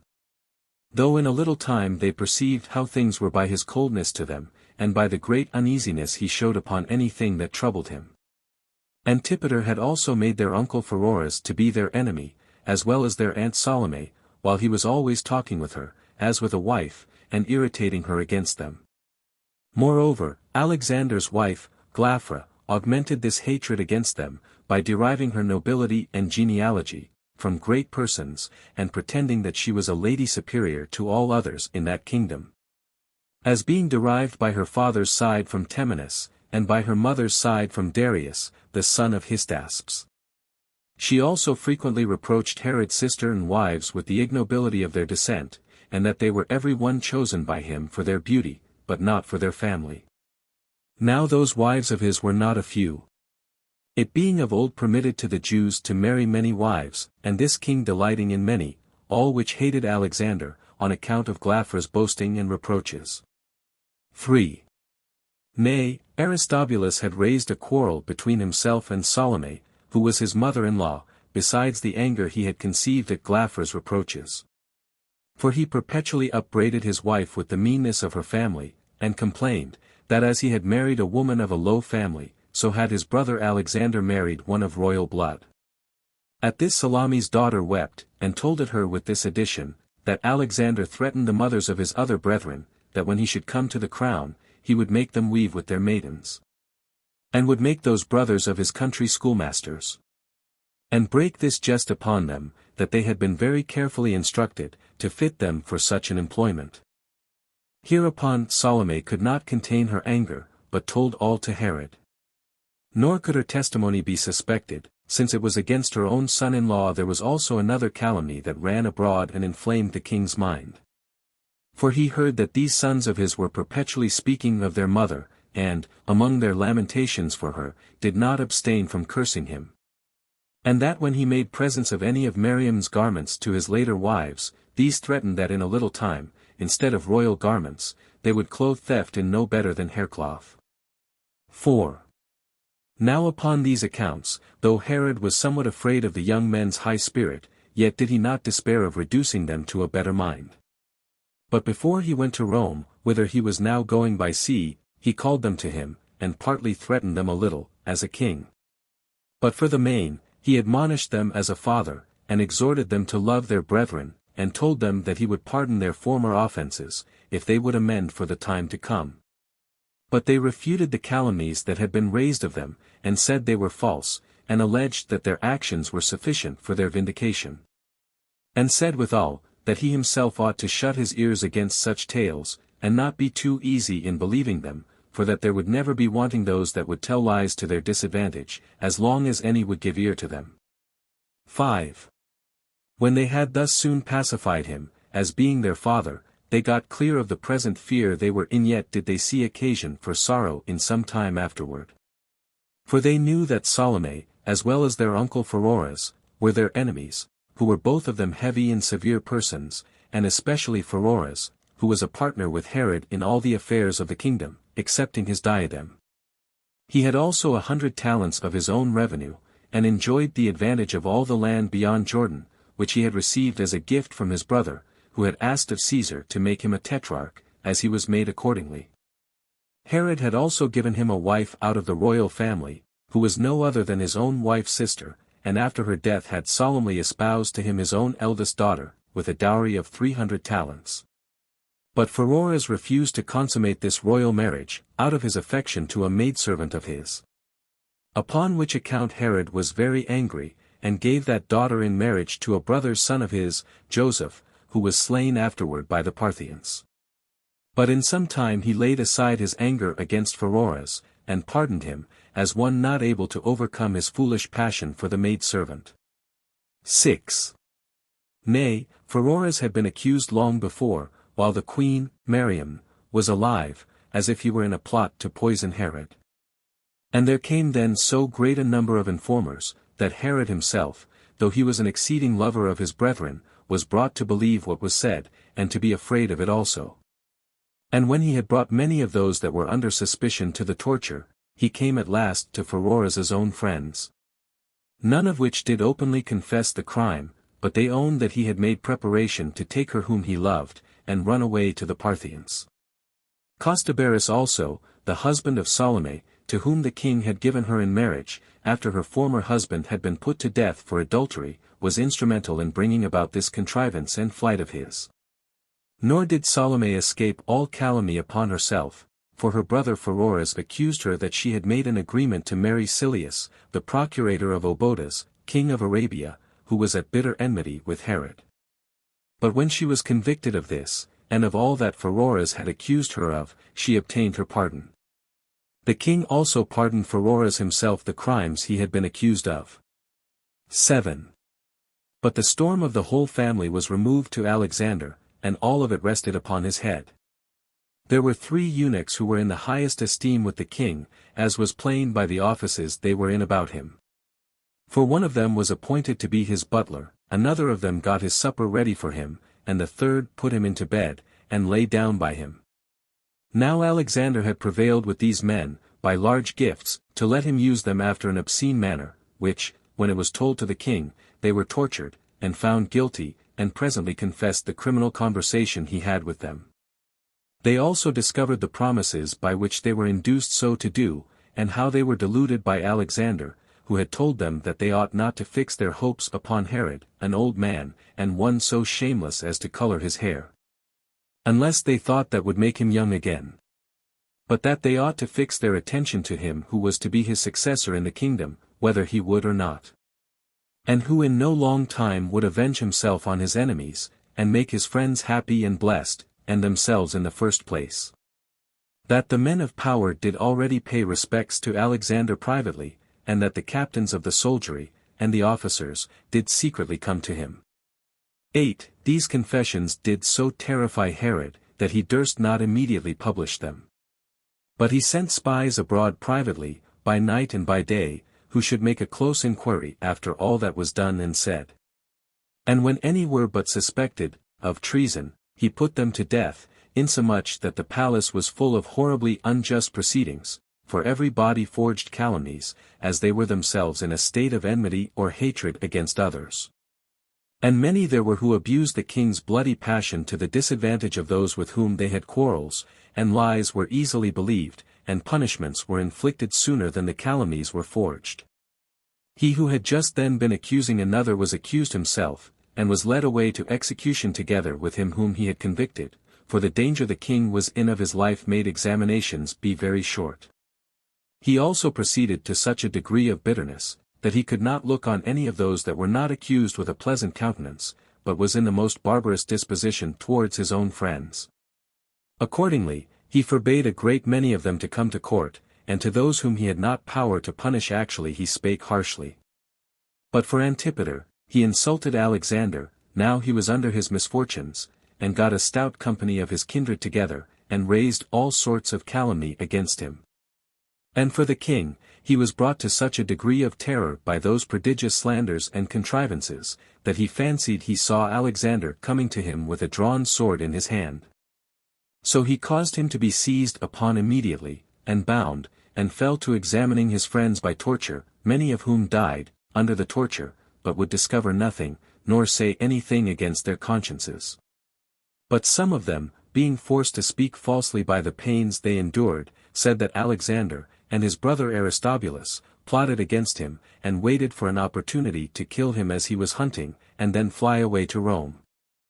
These accusations, though they were of an incredible nature, and only framed upon the great distress they were in, were readily believed by the king, who thought it some comfort to him, after he had bound his son, that it might appear he had not done it unjustly. Chapter 25. Archelaus procures a reconciliation between Alexander, Pheroras, and Herod. 1. Now as to Alexander, since he perceived it impossible to persuade his father, that he was innocent, he resolved to meet his calamities, how severe soever they were. So he composed 4 books against his enemies, and confessed that he had been in a plot, but declared withal that the greatest part of the courtiers were in a plot with him, and chiefly Pheroras and Salome. Nay, that Salome once came and forced him to lie with her in the night time, whether he would or no.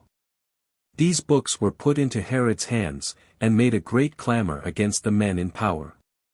And now it was that Archelaus came hastily into Judea, as being affrighted for his son-in-law and his daughter. And he came as a proper assistant, and in a very prudent manner, and by a stratagem he obliged the king not to execute what he had threatened, for when he was come to him, he cried out, Where in the world is this wretched son-in-law of mine? Where shall I see the head of him which contrived to murder his father, which I will tear to pieces with my own hands? I will do the same also to my daughter, who hath such a fine husband. For although she be not a partner in the plot, yet, by being the wife of such a creature, she is polluted. And I cannot but admire at thy patience, against whom this plot is laid, if Alexander be still alive. For as I came with what haste I could from Cappadocia, I expected to find him put to death for his crimes long ago. But still, in order to make an examination with thee about my daughter, whom, out of regard to thee and by dignity, I had espoused to him in marriage, but now we must take counsel about them both. And if thy paternal affection be so great, that thou canst not punish thy son, who hath plotted against thee, let us change our right hands, and let us succeed one to the other in expressing our rage upon this occasion. 2. When he had made this pompous declaration, he got Herod to remit of his anger, though he were in disorder, who thereupon gave him the books which Alexander had composed to be read by him. And as he came to every head, he considered of it, together with Herod. So Archelaus took hence the occasion for that stratagem which he made use of, and by degrees he laid the blame on those men whose names were in these books, and especially upon Pheroras. And when he saw that the king believed him to be in earnest, he said, We must consider whether the young man be not himself plotted against by such a number of wicked wretches, and not thou plotted against by the young man. For I cannot see any occasion for his falling into so horrid a crime, since he enjoys the advantages of royalty already, and has the expectation of being one of thy successors. I mean this, unless there were some persons that persuade him to it, and such persons as make an ill use of the facility they know there is to persuade young men. For by such persons, not only young men are sometimes imposed upon, but old men also, and by them sometimes are the most illustrious families and kingdoms overturned. 3. Herod assented to what he had said, and, by degrees, abated of his anger against Alexander, but was more angry at Pheroras, for the principal subject of the 4 books was Pheroras. Who perceiving that the king's inclinations changed on a sudden, and that Archelaus' friendship could do everything with him, and that he had no honorable method of preserving himself, he procured his safety by his impudence. So he left Alexander, and had recourse to Archelaus, who told him that he did not see how he could get him excused, now he was directly caught in so many crimes, whereby it was evidently demonstrated that he had plotted against the king, and had been the cause of those misfortunes which the young man was now under, unless he would moreover leave off his cunning knavery, and his denials of what he was charged withal, and confess the charge, and implore pardon of his brother, who still had a kindness for him. But that if he would do so, he would afford him all the assistance he was able. 4. With this advice Pheroras complied, and putting himself into such a habit as might most move compassion, he came with black cloth upon his body, and tears in his eyes, and threw himself down at Herod's feet, and begged his pardon for what he had done, and confessed that he had acted very wickedly, and was guilty of everything that he had been accused of, and lamented that disorder of his mind, and distraction which his love to a woman, he said, had brought him to. So when Archelaus had brought Pheroras to accuse and bear witness against himself, he then made an excuse for him, and mitigated Herod's anger towards him, and this by using certain domestical examples. For that when he had suffered much greater mischiefs from a brother of his own, he preferred the obligations of nature before the passion of revenge. Because it is in kingdoms as it is in gross bodies, where some member or other is ever swelled by the body's weight, in which case it is not proper to cut off such member, but to heal it by a gentle method of cure. 5. Upon Archelaus's saying this, and much more to the same purpose, Herod's displeasure against Pheroras was mollified. Yet did he persevere in his own indignation against Alexander, and said he would have his daughter divorced, and taken away from him, and this till he had brought Herod to that pass, that, contrary to his former behavior to him, he petitioned Archelaus for the young man, and that he would let his daughter continue espoused to him, but Archelaus made him strongly believe that he would permit her to be married to any one else, but not to Alexander. Because he looked upon it as a very valuable advantage, that the relation they had contracted by that affinity, and the privileges that went along with it, might be preserved. And when the king said that his son would take it for a great favor to him, if he would not dissolve that marriage, especially since they had already children between the young man and her, and since that wife of his was so well beloved by him, and that as while she remains his wife she would be a great preservative to him, and keep him from offending, as he had formerly done. So if she should be once torn away from him, she would be the cause of his falling into despair, because such young men's attempts are best mollified when they are diverted from them by settling their affections at home. So Archelaus complied with what Herod desired, but not without difficulty, and was both himself reconciled to the young man, and reconciled his father to him also. However, he said he must, by all means, be sent to Rome to discourse with Caesar, because he had already written a full account to him of this whole matter. 6. Thus a period was put to Archelaus' stratagem, whereby he delivered his son-in-law out of the dangers he was in, but when these reconciliations were over, they spent their time in feastings and agreeable entertainments. And when Archelaus was going away, Herod made him a present of 70 talents, with a golden throne set with precious stones, and some eunuchs, and a concubine who was called Panicus. He also paid due honors to every one of his friends according to their dignity. In like manner did all the king's kindred, by his command, make glorious presents to Archelaus. And so he was conducted on his way by Herod and his nobility as far as Antioch. Chapter 26. How Eurycles calumniated the sons of Miriam, and how Euaratus of Causa's apology for them had no effect. 1. Now a little afterward there came into Judea a man that was much superior to Archelaus's stratagems, who did not only overturn that reconciliation that had been so wisely made with Alexander, but proved the occasion of his ruin. He was a Lacedaemonian, and his name was Eurycles. He was so corrupt a man, that out of the desire of getting money, he chose to live under a king, for Greece could not suffice his luxury. He presented Herod with splendid gifts, as a bait which he laid in order to compass his ends, and quickly received them back again manifold, yet did he esteem bare gifts as nothing, unless he imbrued the kingdom in blood by his purchases.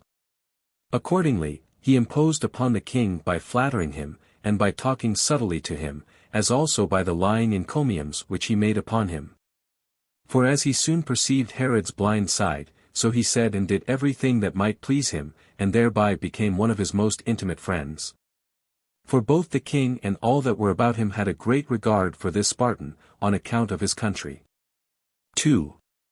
Now as soon as this fellow perceived the rotten parts of the family, and what quarrels the brothers had one with another, and in what disposition the father was towards each of them, he chose to take his lodging at the first in the house of Antipater, but deluded Alexander with a pretense of friendship to him, and falsely claimed to be an old acquaintance of Archelaus. For which reason he was presently admitted into Alexander's familiarity as a faithful friend. He also soon recommended himself to his brother Aristobulus.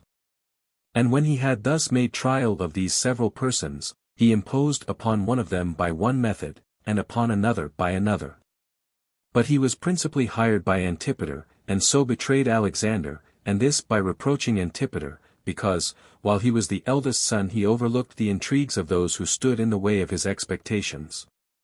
And by reproaching Alexander, because he who was born of a queen, and was married to a king's daughter, permitted one that was born of a mean woman to lay claim to the succession.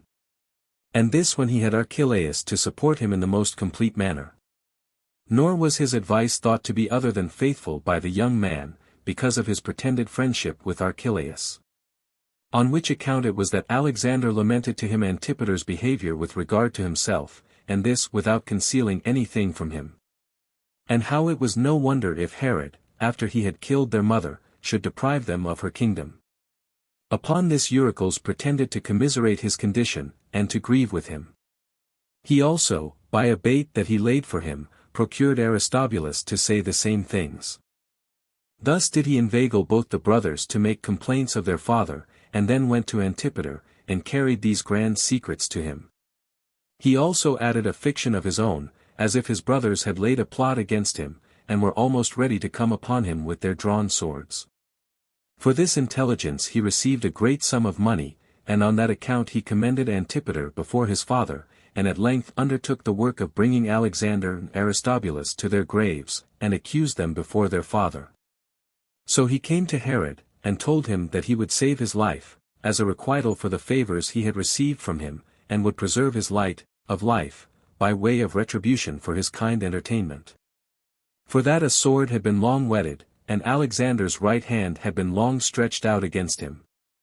But that he had laid impediments in his way, prevented his speed, and that by pretending to assist him in his design, how Alexander said that Herod was not contented to reign in a kingdom that belonged to others, and to make dilapidations in their mother's government after he had killed her.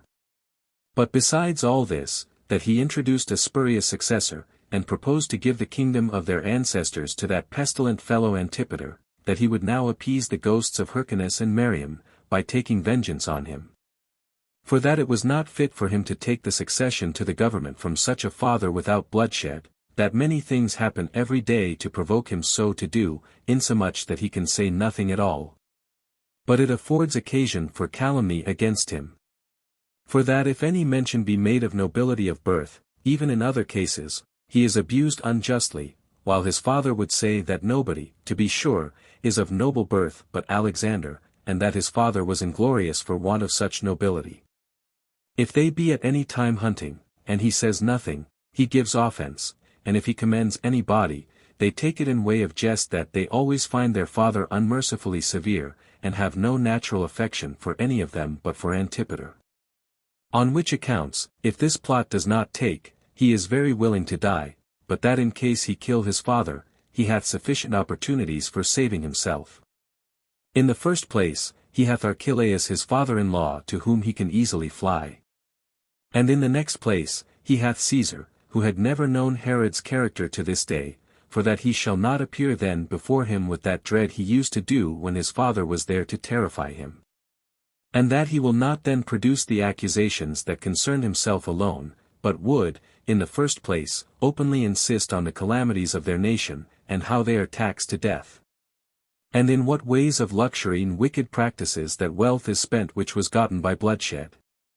What sort of persons they are that get our riches, and to whom those cities belong upon whom he bestows his favors. That he would have inquiry made what became of his grandfather, Hyrcanus, and his mother, Miriam, and would openly proclaim the gross wickedness that was in the kingdom, on which accounts he should not be deemed a parricide. 3. When Eurycles had made this portentous speech, he greatly commended Antipater, as the only child that had an affection for his father, and on that account was an impediment to the others' plot against him. Hereupon the king, who had hardly repressed his anger upon the former accusations, was exasperated to an incurable degree. At which time Antipater took another occasion to send in other persons to his father to accuse his brethren, and to tell him that they had privately discoursed with Jucundus and Tyrannus, who had once been masters of the horse to the king, but for some offences had been put out of that honorable employment. Herod was in a very great rage at these informations, and presently ordered those men to be tortured, yet did not they confess any thing of what the king had been informed. But a certain letter was produced, as written by Alexander to the governor of a castle, to desire him to receive him and Aristobulus into the castle when he had killed his father, and to give them weapons, and what other assistance he could. Upon that occasion, Alexander said that this letter was a forgery of Diophantus.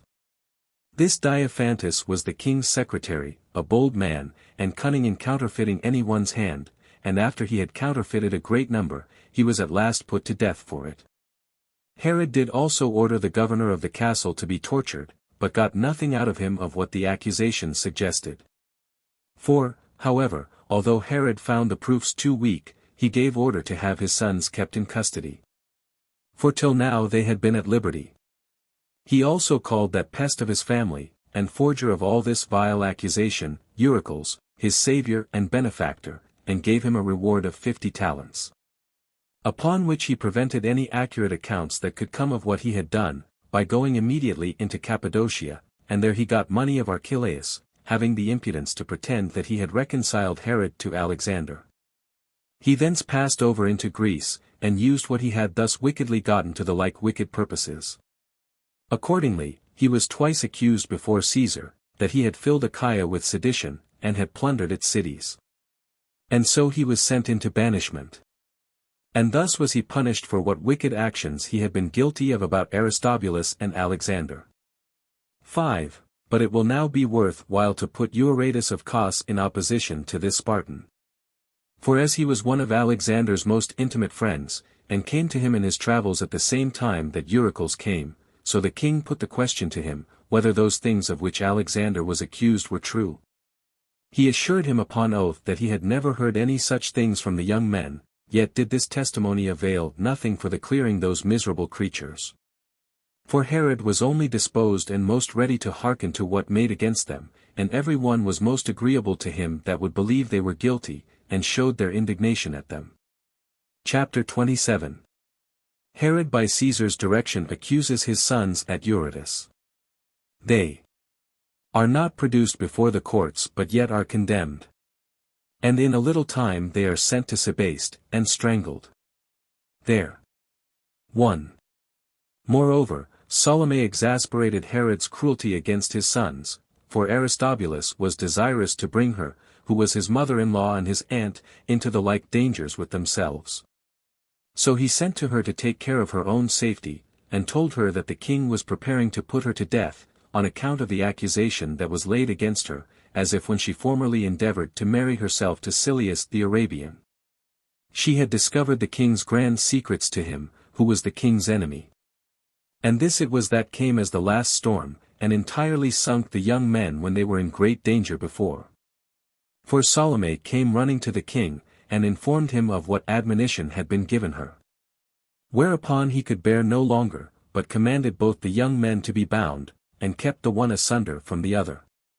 He also sent Volumnius, the general of his army, to Caesar immediately, as also his friend Olympus with him, who carried the informations in writing along with them. Now as soon as they had sailed to Rome, and delivered the king's letters to Caesar, Caesar was mightily troubled at the case of the young men, yet did not he think he ought to take the power from the father of condemning his sons. So he wrote back to him, and appointed him to have the power over his sons. But said withal, that he would do well to make an examination into this matter of the plot against him in a public court, and to take for his assessors his own kindred, and the governors of the province. And if those sons be found guilty, to put them to death, but if they appear to have thought of no more than flying away from him, that he should moderate their punishment. 2. With these directions Herod complied, and came to Berytus, where Caesar had ordered the court to be assembled, and got the judicature together. The president sat first, as Caesar's letters had appointed, who were Saturninus and Pedanius, and their lieutenants that were with them, with whom was the procurator Volumnius also. Next to them sat the king's kinsmen and friends, with Salome also, and Pheroras, after whom sat the principal men of all Syria, excepting Archelaus, for Herod had a suspicion of him, because he was Alexander's father-in-law. Yet did not he produce his sons in open court, and this was done very cunningly, for he knew well enough that had they but appeared only, they would certainly have been pitted. And if withal they had been suffered to speak, Alexander would easily have answered what they were accused of, but they were in custody at Platen, a village of the Sidentans. 3. So the king got up, and inveighed against his sons, as if they were present, and as for that part of the accusation that they had plotted against him, he urged it but faintly, because he was destitute of proofs. But he insisted before the assessors on the reproaches, and jests, and injurious carriage, and 10,000 the like offences against him, which were heavier than death itself. And when nobody contradicted him, he moved them to pity his case, as though he had been condemned himself. Now he had gained a bitter victory against his sons. So he asked every one sentence, which sentence was first of all given by Saturninus, and was this, that he condemned the young men, but not to death. For that it was not fit for him, who had 3 sons of his own now present, to give his vote for the destruction of the sons of another. The 2 lieutenants also gave the like vote, some others there were also who followed their example. But Volumnius began to vote on the more melancholy side, and all those that came after him condemned the young men to die, some out of flattery, and some out of hatred to Herod, but none out of indignation at their crimes. And now all Syria and Judea was in great expectation, and waited for the last act of this tragedy. Yet did nobody suppose that Herod would be so barbarous as to murder his children. However, he carried them away to Tyre, and then sailed to Caesarea, and deliberated with himself what sort of death the young men should suffer. 4. Now there was a certain old soldier of the king's, whose name was Tero, who had a son that was very familiar with and a friend to Alexander, and who himself particularly loved the young men. This soldier was in a manner distracted, out of the excess of the indignation he had at what was doing, and at first he cried out aloud, as he went about, that justice was trampled under foot, that truth was perished, and nature confounded. And that the life of man was full of iniquity, and everything else that passion could suggest to a man who spared not his own life.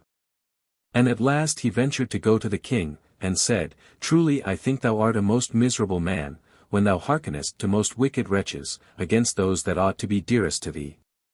Since thou hast frequently resolved that Pheroras and Salome should be put to death, and yet believest them against thy sons. While these, by cutting off the succession of thine own sons, leave all wholly to Antipater, and thereby choose to have thee such a king as may be thoroughly in their own power. However, consider whether this death of Antipater's brethren will not make him hated by the soldiers, for there is nobody but commiserates the young men, and of the captains, a great many show their indignation at it openly. Upon his saying this, he named those that had such indignation, but the king ordered those men, with Tero himself and his son, to be seized upon immediately. 5. At which time there was a certain barber, whose name was Trypho. This man leaped out from among the people in a kind of madness, and accused himself, and said, This Tero endeavored to persuade me also to cut thy throat with my razor, when I trimmed thee. And promised that Alexander should give me large presents for so doing. When Herod heard this, he examined Tero, with his son and the barber, by the torture, but as the others denied the accusation, and he said nothing further, Herod gave order that Tero should be racked more severely. But his son, out of pity to his father, promised to discover the whole to the king, if he would grant, that his father should be no longer tortured. When he had agreed to this, he said that his father, at the persuasion of Alexander, had an intention to kill him. Now some said this was forged, in order to free his father from his torments, and some said it was true. 6. And now Herod accused the captains and Tero in an assembly of the people, and brought the people together in a body against them, and accordingly there were they put to death, together with Trypho, the barber. They were killed by the pieces of wood and the stones that were thrown at them. He also sent his sons to Sebaste, a city not far from Caesarea, and ordered them to be there strangled. And as what he had ordered was executed immediately, so he commanded that their dead bodies should be brought to the fortress Alexandrium, to be buried with Alexander, their grandfather by the mother's side. And this was the end of Alexander and Aristobulus. Chapter 28. How Antipater is hated of all men, and how the king espouses the sons of those that had been slain to his kindred. But that Antipater made him change them for other women. Of Herod's marriages, and children. 1. But an intolerable hatred fell upon Antipater from the nation, though he had now an indisputable title to the succession, because they all knew that he was the person who contrived all the calumnies against his brethren. However, he began to be in a terrible fear, as he saw the posterity of those that had been slain growing up, for Alexander had 2 sons by Glaphyra, Tigranes and Alexander. And Aristobulus had Herod, and Agrippa, and Aristobulus, his sons, with Herodias and Miriam, his daughters, and all by Bernice, Salome's daughter. As for Glaphyra, Herod, as soon as he had killed Alexander, sent her back, together with her portion, to Cappadocia. He married Bernice, Aristobulus's daughter, to Antipater's uncle by his mother, and it was Antipater who, in order to reconcile her to him, when she had been at variance with him, contrived this match. He also got into Pheroras's favor, and into the favor of Caesar's friends, by presents, and other ways of obsequiousness, and sent no small sums of money to Rome. Saturninus also, and his friends in Syria, were all well replenished with the presents he made them, yet the more he gave, the more he was hated, as not making these presents out of generosity, but spending his money out of fear. Accordingly, it so fell out that the receivers bore him no more goodwill than before, but that those to whom he gave nothing were his more bitter enemies.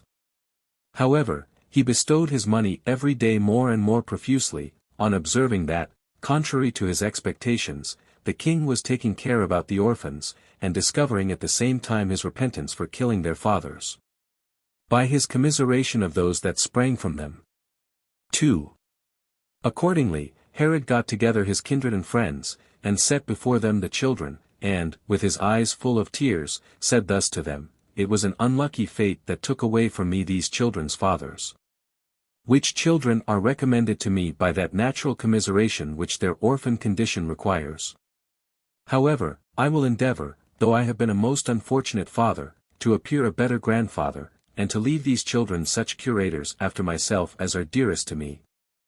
I therefore betroth thy daughter, Pheroras, to the elder of these brethren, the children of Alexander, that thou mayst be obliged to take care of them. I also betroth to thy son, Antipater, the daughter of Aristobulus. Be thou therefore a father to that orphan, and my son Herod, Philip, shall have her sister, whose grandfather, by the mother's side, was high priest. And let every one that loves me be of my sentiments in these dispositions, which none that hath an affection for me will abrogate. And I pray God that he will join these children together in marriage, to the advantage of my kingdom, and of my posterity, and may he look down with eyes more serene upon them than he looked upon their fathers. 3. While he spake these words he wept, and joined the children's right hands together, after which he embraced them every one after an affectionate manner, and dismissed the assembly. Upon this, Antipater was in great disorder immediately, and lamented publicly at what was done. For he supposed that this dignity which was conferred on these orphans was for his own destruction, even in his father's lifetime, and that he should run another risk of losing the government, if Alexander's sons should have both Archelaus, a king, and Pheroras a tetrarch, to support them. He also considered how he was himself hated by the nation, and how they pitied these orphans, how great affection the Jews bare to those brethren of his when they were alive, and how gladly they remembered them now they had perished by his means. So he resolved by all the ways possible to get these espousals dissolved. 4. Now he was afraid of going subtly about this matter with his father, who was hard to be pleased, and was presently moved upon the least suspicion, so he ventured to go to him directly, and to beg of him before his face not to deprive him of that dignity which he had been pleased to bestow upon him, and that he might not have the bare name of a king, while the power was in other persons, for that he should never be able to keep the government, if Alexander's son was to have both his grandfather Archelaus and Pheroras for his curators.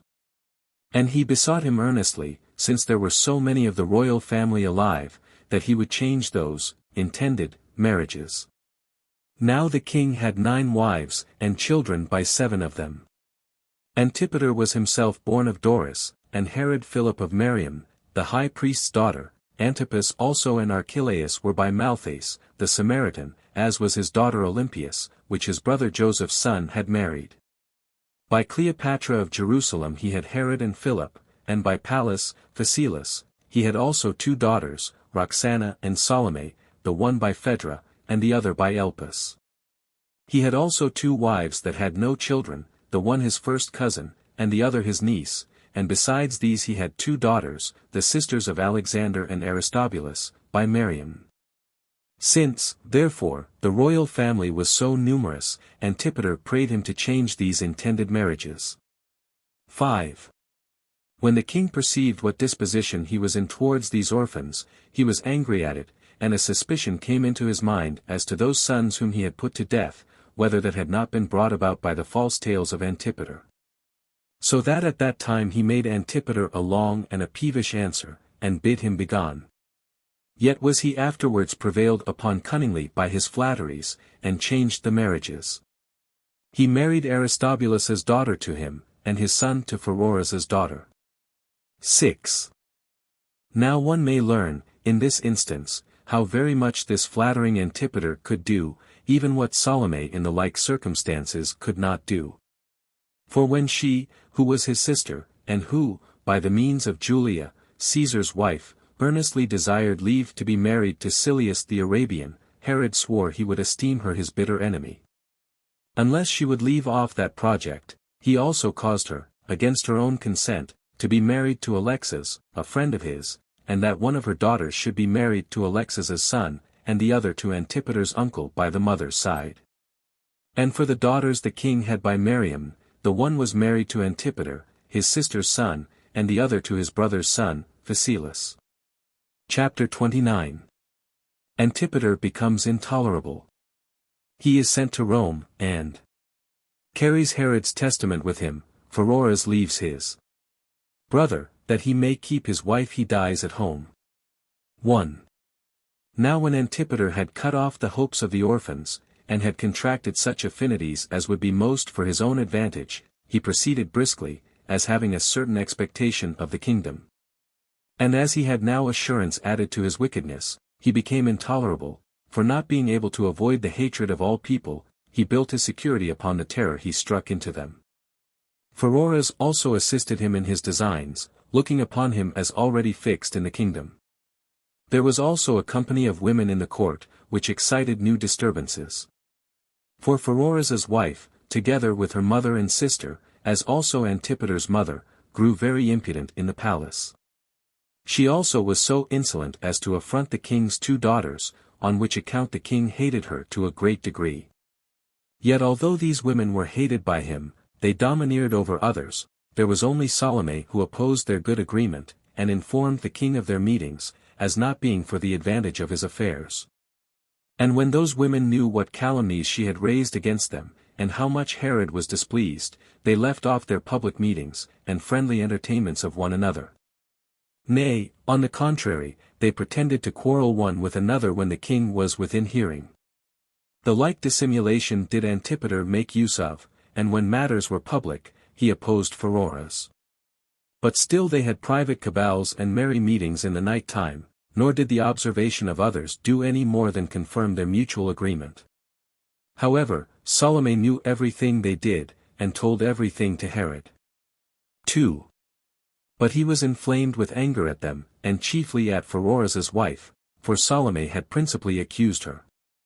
So he got an assembly of his friends and kindred together, and there accused this woman of many things, and particularly of the affronts she had offered his daughters. And that she had supplied the Pharisees with money, by way of rewards for what they had done against him, and had procured his brother to become his enemy, by giving him love potions. At length he turned his speech to Pheroras, and told him that he would give him his choice of these 2 things, whether he would keep in with his brother, or with his wife. And when Pheroras said that he would die rather than forsake his wife, Herod, not knowing what to do further in that matter, turned his speech to Antipater, and charged him to have no intercourse either with Pheroras's wife, or with Pheroras himself, or with any one belonging to her. Now though Antipater did not transgress that his injunction publicly, yet did he in secret come to their night meetings. And because he was afraid that Salome observed what he did, he procured, by the means of his Italian friends, that he might go and live at Rome.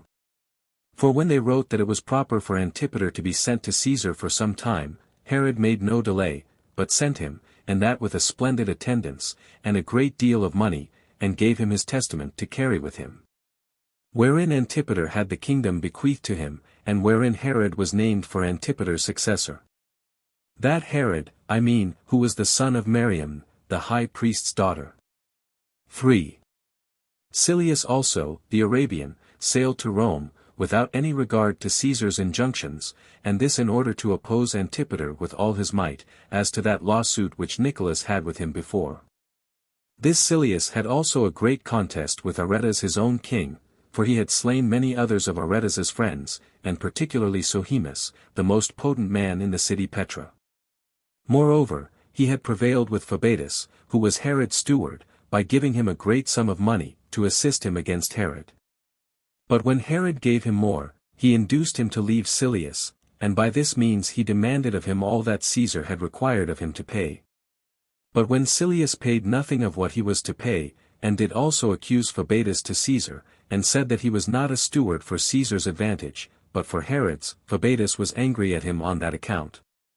But was still in very great esteem with Herod, and discovered Silius's grand secrets, and told the king that Silius had corrupted Corinthus, one of the guards of his body, by bribing him, and of whom he must therefore have a care. Accordingly, the king complied, for this Corinthus, though he was brought up in Herod's kingdom, yet was he by birth an Arabian, so the king ordered him to be taken up immediately, and not only him, but 2 other Arabians, who were caught with him. The one of them was Silius's friend, the other the head of a tribe. These last, being put to the torture, confessed that they had prevailed with Corinthus, for a large sum of money, to kill Herod. And when they had been further examined before Saturninus, the president of Syria, they were sent to Rome. For, however, Herod did not leave off importuning Pheroras, but proceeded to force him to put away his wife. Yet could he not devise any way by which he could bring the woman herself to punishment, although he had many causes of hatred to her, till at length he was in such great uneasiness at her, that he cast both her and his brother out of his kingdom. Pheroras took this injury very patiently, and went away into his own tetrarchy, Perea beyond Jordan, and sware that there should be but one end put to his flight, and that should be Herod's death, and that he would never return while he was alive. Nor indeed would he return when his brother was sick, although he earnestly sent for him to come to him, because he had a mind to leave some injunctions with him before he died, but Herod unexpectedly recovered. A little afterward Pheroras himself fell sick, when Herod showed great moderation, for he came to him, and pitied his case, and took care of him, but his affection for him did him no good, for Pheroras died a little afterward. Now though Herod had so great an affection for him to the last day of his life, yet was a report spread abroad that he had killed him by poison. However, he took care to have his dead body carried to Jerusalem, and appointed a very great mourning to the whole nation for him, and bestowed a most pompous funeral upon him.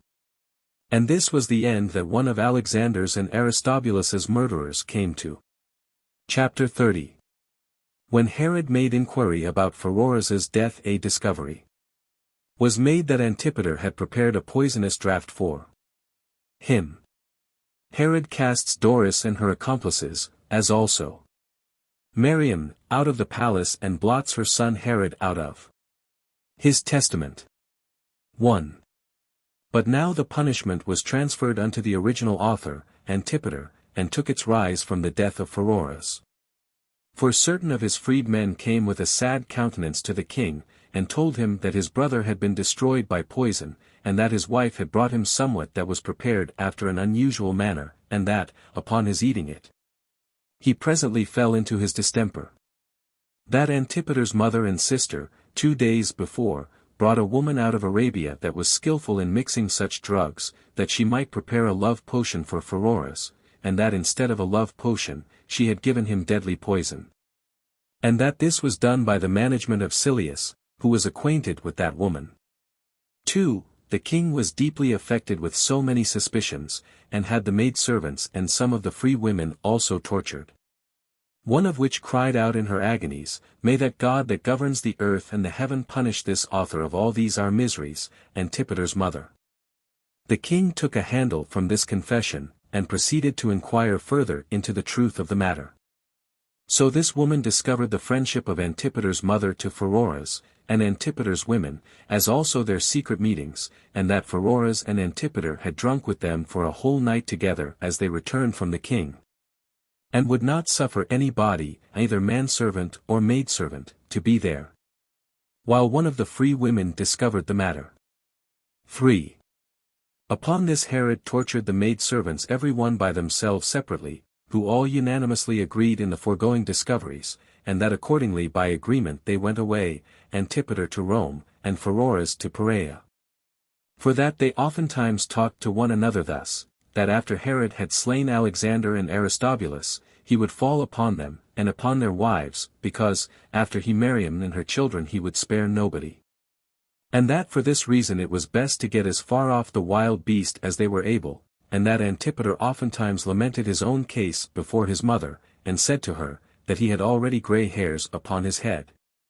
And that his father grew younger again every day, and that perhaps death would overtake him before he should begin to be a king in earnest. And that in case Herod should die, which yet nobody knew when it would be, the enjoyment of the succession could certainly be but for a little time. For that these heads of Hydra, the sons of Alexander and Aristobulus, were growing up, that he was deprived by his father of the hopes of being succeeded by his children, for that his successor after his death was not to be any one of his own sons, but Herod the son of Miriam, that in this point Herod was plainly distracted, to think that his testament should therein take place. For he would take care that not one of his posterity should remain, because he was of all fathers the greatest hater of his children. Yet does he hate his brother still worse. Whence it was that he a while ago gave himself 100 talents, that he should not have any intercourse with Pheroras. And when Pheroras said, Wherein have we done him any harm? Antipater replied, I wish he would but deprive us of all we have, and leave us naked and alive only.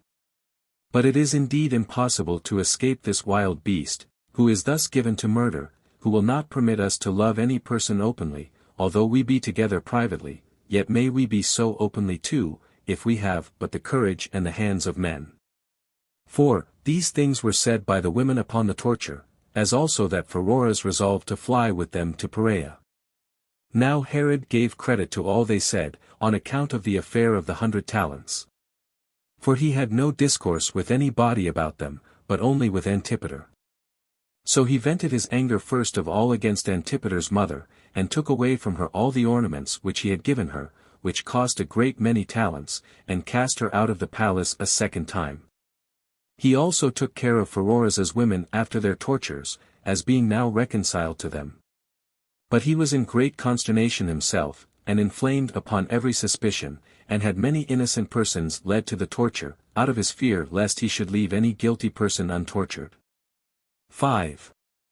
And now it was that he betook himself to examine Antipater of Samaria, who was the steward of his son, Antipater.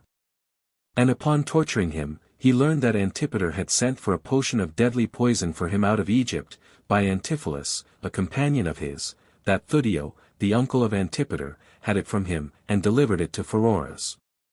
For that Antipater had charged him to take his father off while he was at Rome, and so free him from the suspicion of doing it himself, that Pheroras also committed this potion to his wife. Then did the king send for her, and bid her bring to him what she had received immediately. So she came out of her house as if she would bring it with her, but threw herself down from the top of the house, in order to prevent any examination and torture from the king. However, it came to pass, as it seems by the providence of God, when he intended to bring Antipater to punishment, that she fell not upon her head, but upon other parts of her body, and escaped. The king, when she was brought to him, took care of her, for she was at first quite senseless upon her fall, and asked her why she had thrown herself down. And gave her his oath, that if she would speak the real truth, he would excuse her from punishment, but that if she concealed anything, he would have her body torn to pieces by torments, and leave no part of it to be buried. 6. Upon this the woman paused a little, and then said, Why do I spare to speak of these grand secrets, now Pheroras is dead? That would only tend to save Antipater, who is all our destruction. Hear then, O king, and be thou, and God himself, who cannot be deceived, witnesses to the truth of what I am going to say. When thou didst sit weeping by Pheroras as he was dying, then it was that he called me to him, and said, My dear wife, I have been greatly mistaken as to the disposition of my brother towards me, and have hated him that is so affectionate to me, and have contrived to kill him who is in such disorder for me before I am dead. As for myself, I receive the recompense of my impiety. But do thou bring what poison was left with us by Antipater, and which thou keepest in order to destroy him, and consume it immediately in the fire in my sight, that I may not be liable to the avenger in the invisible world.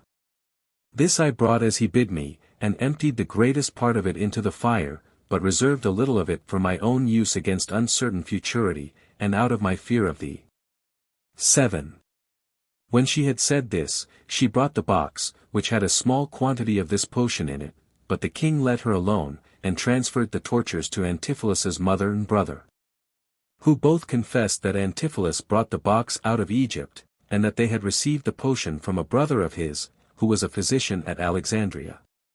Then did the ghosts of Alexander and Aristobulus go round all the palace, and became the inquisitors and discoverers of what could not otherwise have been found out, and brought such as were the freest from suspicion to be examined.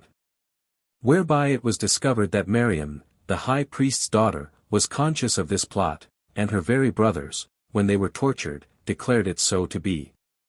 Whereupon the king avenged this insolent attempt of the mother upon her son, and blotted Herod, whom he had by her, out of his treatment, who had been before named therein as successor to Antipater. Chapter 31. Antipater is convicted by Bathyllus, but he still returns from Rome without knowing it. Herod brings him to his trial. 1. After these things were over, Bathyllus came under examination, in order to convict Antipater, who proved the concluding attestation to Antipater's designs, for indeed he was no other than his freedman. This man came, and brought another deadly potion, the poison of asps, and the juices of other serpents, that if the first potion did not do the business, Pheroras and his wife might be armed with this also to destroy the king. He brought also an addition to Antipater's insolent attempt against his father, which was the letters which he wrote against his brethren, Archelaus and Philip, which were the king's sons, and educated at Rome, being yet youths, but of generous dispositions. Antipater set himself to get rid of these as soon as he could, that they might not be prejudicial to his hopes, and to that end he forged letters against them in the name of his friends at Rome. Some of these he corrupted by bribes to write how they grossly reproached their father, and did openly bewail Alexander and Aristobulus, and were uneasy at their being recalled. For their father had already sent for them, which was the very thing that troubled Antipater. 2. Nay, indeed, while Antipater was in Judea, and before he was upon his journey to Rome, he gave money to have the like letters against them sent from Rome, and then came to his father, who as yet had no suspicion of him, and apologized for his brethren, and alleged on their behalf that some of the things contained in those letters were false, and others of them were only youthful errors. Yet at the same time that he expended a great deal of his money, by making presents to such as wrote against his brethren, did he aim to bring his accounts into confusion, by buying costly garments, and carpets of various contextures, with silver and gold cups, and a great many more curious things, that so, among the view great expenses laid out upon such furniture, he might conceal the money he had used in hiring men, to write the letters. For he brought in an account of his expenses, amounting to 200 talents, his main pretense for which was file lawsuit he had been in with Silius.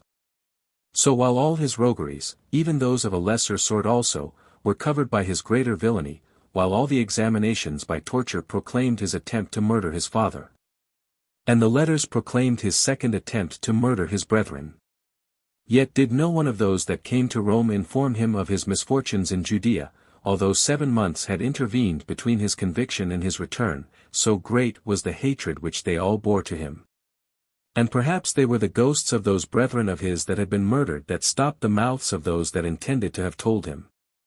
He then wrote from Rome, and informed his friends, that he would soon come to them, and how he was dismissed with honor by Caesar. 3. Now the king, being desirous to get this plotter against him into his hands, and being also afraid lest he should some way come to the knowledge how his affairs stood, and be upon his guard, he dissembled his anger in his epistle to him. As in other points he wrote kindly to him, and desired him to make haste, because if he came quickly, he would then lay aside the complaints he had against his mother. For Antipater was not ignorant that his mother had been expelled out of the palace. However, he had before received a letter, which contained an account of the death of Pheroras, at Tarentum, and made great lamentations at it. For which some commended him, as being for his own uncle, though probably this confusion arose on account of his having thereby failed in his plot, on his father's life. And his tears were more for the loss of him that was to have been subservient therein, than for an uncle, Pheroras. Moreover, a sort of fear came upon him as to his designs, lest the poison should have been discovered. However, when he was in Cilicia, he received the forementioned epistle from his father, and made great haste accordingly. But when he had sailed to Salendarus, a suspicion came into his mind relating to his mother's misfortunes. As if his soul foreboded some mischief to itself. Those therefore of his friends which were the most considerate advised him not rashly to go to his father, till he had learned what were the occasions why his mother had been ejected. Because they were afraid that he might be involved in the calumnies that had been cast upon his mother, but those that were less considerate, and had more regard to their own desires of seeing their native country, than to Antipater's safety, persuaded him to make haste home, and not, by delaying his journey, afford his father ground for an ill suspicion, and give a handle to those that raised stories against him. For that in case anything had been moved to his disadvantage, it was owing to his absence, which durst not have been done had he been present. And they said it was absurd to deprive himself of certain happiness, for the sake of an uncertain suspicion, and not rather to return to his father, and take the royal authority upon him, which was in a state of fluctuation on his account only. Antipater complied with this last advice, for Providence hurried him on, to his destruction, so he passed over the sea, and landed at Sebastus, the haven of Caesarea. 4. And here he found a perfect and unexpected solitude, while every body avoided him, and nobody durst come at him, for he was equally hated by all men. And now that hatred had liberty to show itself, and the dread men were in at the king's anger made men keep from him. For the whole city, of Jerusalem, was filled with the rumors about Antipater, and Antipater himself was the only person who was ignorant of them. For as no man was dismissed more magnificently when he began his voyage to Rome, so was no man now received back with greater ignominy. And indeed he began already to suspect what misfortunes there were in Herod's family. Yet did he cunningly conceal his suspicion, and while he was inwardly ready to die for fear, he put on a forced boldness of countenance. Nor could he now fly any whither, nor had he any way of emerging out of the difficulties which encompassed him. Nor indeed had he even there any certain intelligence of the affairs of the royal family, by reason of the threats the king had given out, yet had he some small hopes of better tidings, for perhaps nothing had been discovered. Or if any discovery had been made, perhaps he should be able to clear himself by impudence and artful tricks, which were the only things he relied upon for his deliverance. 5. And with these hopes did he screen himself, till he came to the palace, without any friends with him, for these were affronted, and shut out at the first gate. Now Varus, the president of Syria, happened to be in the palace, at this juncture. So Antipater went in to his father, and, putting on a bold face, he came near to salute him. But Herod stretched out his hands, and turned his head away from him, and cried out, "Even this is an indication of a parricide, to be desirous to get me into his arms, when he is under such heinous accusations. God confound thee, thou vile wretch. Do not thou touch me, till thou hast cleared thyself of these crimes that are charged upon thee. I appoint thee a court where thou art to be judged, and this Varus, who is very seasonably here, to be thy judge. And get thou thy defense ready against tomorrow, for I give thee so much time to prepare suitable excuses for thyself." And as Antipater was so confounded, that he was able to make no answer to this charge, he went away. But his mother and wife came to him, and told him of all the evidence they had gotten against him.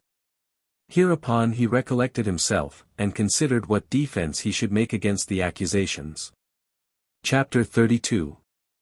Antipater is accused before Varus, and is convicted of laying a plot against his father, by the strongest evidence. Herod puts off his punishment till he should be recovered, and in the meantime alters his testament. 1. Now the day following the king assembled a court of his kinsmen and friends, and called in Antipater's friends also. Herod himself, with Varus, were the presidents, and Herod called for all the witnesses, and ordered them to be brought in. Among whom some of the domestic servants of Antipater's mother were brought in also, who had but a little while before been caught. As they were carrying the following letter from her to her son, since all those things have been already discovered to thy father, do not thou come to him, unless thou canst procure some assistance from Caesar. When this and the other witnesses were introduced, Antipater came in, and falling on his face before his father's feet, he said, Father, I beseech thee, do not condemn me beforehand, but let thy ears be unbiased, and attend to my defense. For if thou wilt give me leave, I will demonstrate that I am innocent. 2. Hereupon Herod cried out to him to hold his peace, and spake thus to Varus, I cannot but think that thou, Varus, and every other upright judge, will determine that Antipater is a vile wretch.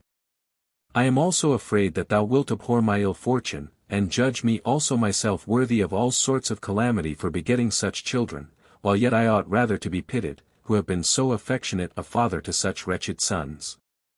For when I had settled the kingdom on my former sons, even when they were young, and when, besides the charges of their education at Rome, I had made them the friends of Caesar, and made them envied by other kings, I found them plotting against me. These have been put to death, and that, in great measure, for the sake of Antipater. For as he was then young, and appointed to be my successor, I took care chiefly to secure him from danger, but this profligate wild beast, when he had been over and above satiated with that patience which I showed him, he made use of that abundance I had given him against myself. For I seemed to him to live too long, and he was very uneasy at the old age I was arrived at, nor could he stay any longer, but would be a king by parricide. And justly I am served by him for bringing him back out of the country to court, when he was of no esteem before, and for thrusting out those sons of mine that were born of the queen, and for making him a successor to my dominions. I confess to thee, O Varus, the great folly I was guilty, for I provoked those sons of mine to act against me, and cut off their just expectations for the sake of Antipater, and indeed what kindness did I do them that could equal what I have done to Antipater? 2. I have, in a manner, yielded up my royal while I am alive, and whom I have openly named for the successor to my dominions in my testament, and given him a yearly revenue of his own of 50 talents. And supplied him with money to an extravagant degree out of my own revenue. And when he was about to sail to Rome, I gave him 3 talents, and recommended him, and him alone of all my children, to Caesar, as his father's deliverer.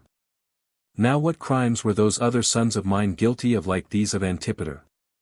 And what evidence was there brought against them so strong as there is to demonstrate this son to have plotted against me? Yet does this parricide presume to speak for himself, and hopes to obscure the truth by his cunning tricks.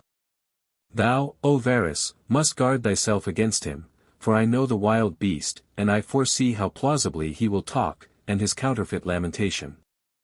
This was he who exhorted me to have a care of Alexander when he was alive, and not to entrust my body with all men. This was he who came to my very bed, and looked about lest any one should lay snares for me.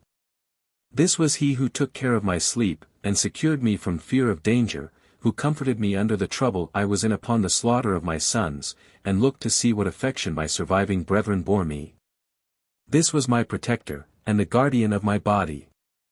And when I call to mind, O Varus, his craftiness upon every occasion, and his art of dissembling, I can hardly believe that I am still alive, and I wonder how I have escaped such a deep plotter of mischief.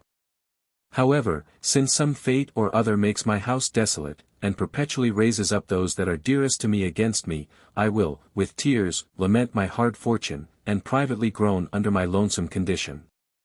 Yet am I resolved that no one who thirsts after my blood shall escape punishment, although the evidence should extend itself to all my sons. 3. Upon Herod saying this, he was interrupted by the confusion he was in, but ordered Nicholas, one of his friends, to produce the evidence against Antipater. But in the meantime Antipater lifted up his head, for he lay on the ground before his father's feet, and cried out aloud, Thou, O Father, hast made my apology for me. For how can I be a parricide, whom thou thyself confessest to have always had for thy guardian? Thou callest my filial affection prodigious lies and hypocrisy. How then could it be that I, who was so subtle in other matters, should here be so mad as not to understand that it was not easy that he who committed so horrid a crime should be concealed from men, but impossible that he should be concealed from the Judge of heaven, who sees all things, and is present everywhere? Or did not I know what end my brethren came to, on whom God inflicted so great a punishment for their evil designs against thee? And indeed what was there that could possibly provoke me against thee? Could the hope of being king do it? I was a king already. Could I suspect hatred from thee? No. Was not I beloved by thee? And what other fear could I have? Nay, by preserving thee safe, I was a terror to others. Did I want money? No, for who was able to expend so much as myself? Indeed, Father, had I been the most execrable of all mankind, and had I had the soul of the most cruel wild beast, must I not have been overcome with the benefits thou hadst bestowed upon me? Whom, as thou thyself sayest, thou broughtest into the palace, whom thou didst prefer before so many of thy sons. Whom thou madest a king in thine own lifetime, and, by the vast magnitude of the other advantages thou bestowedst on me, thou madest me an object of envy. O miserable man! That thou shouldst undergo this bitter absence, and thereby afford a great opportunity for envy to arise against thee, and a long space for such as were laying designs against thee. Yet was I absent, Father, on thy affairs, that Silius might not treat thee with contempt in thine old age. Rome is a witness to my filial affection, and so is Caesar, the ruler of the habitable earth, who oftentimes called me Philopater.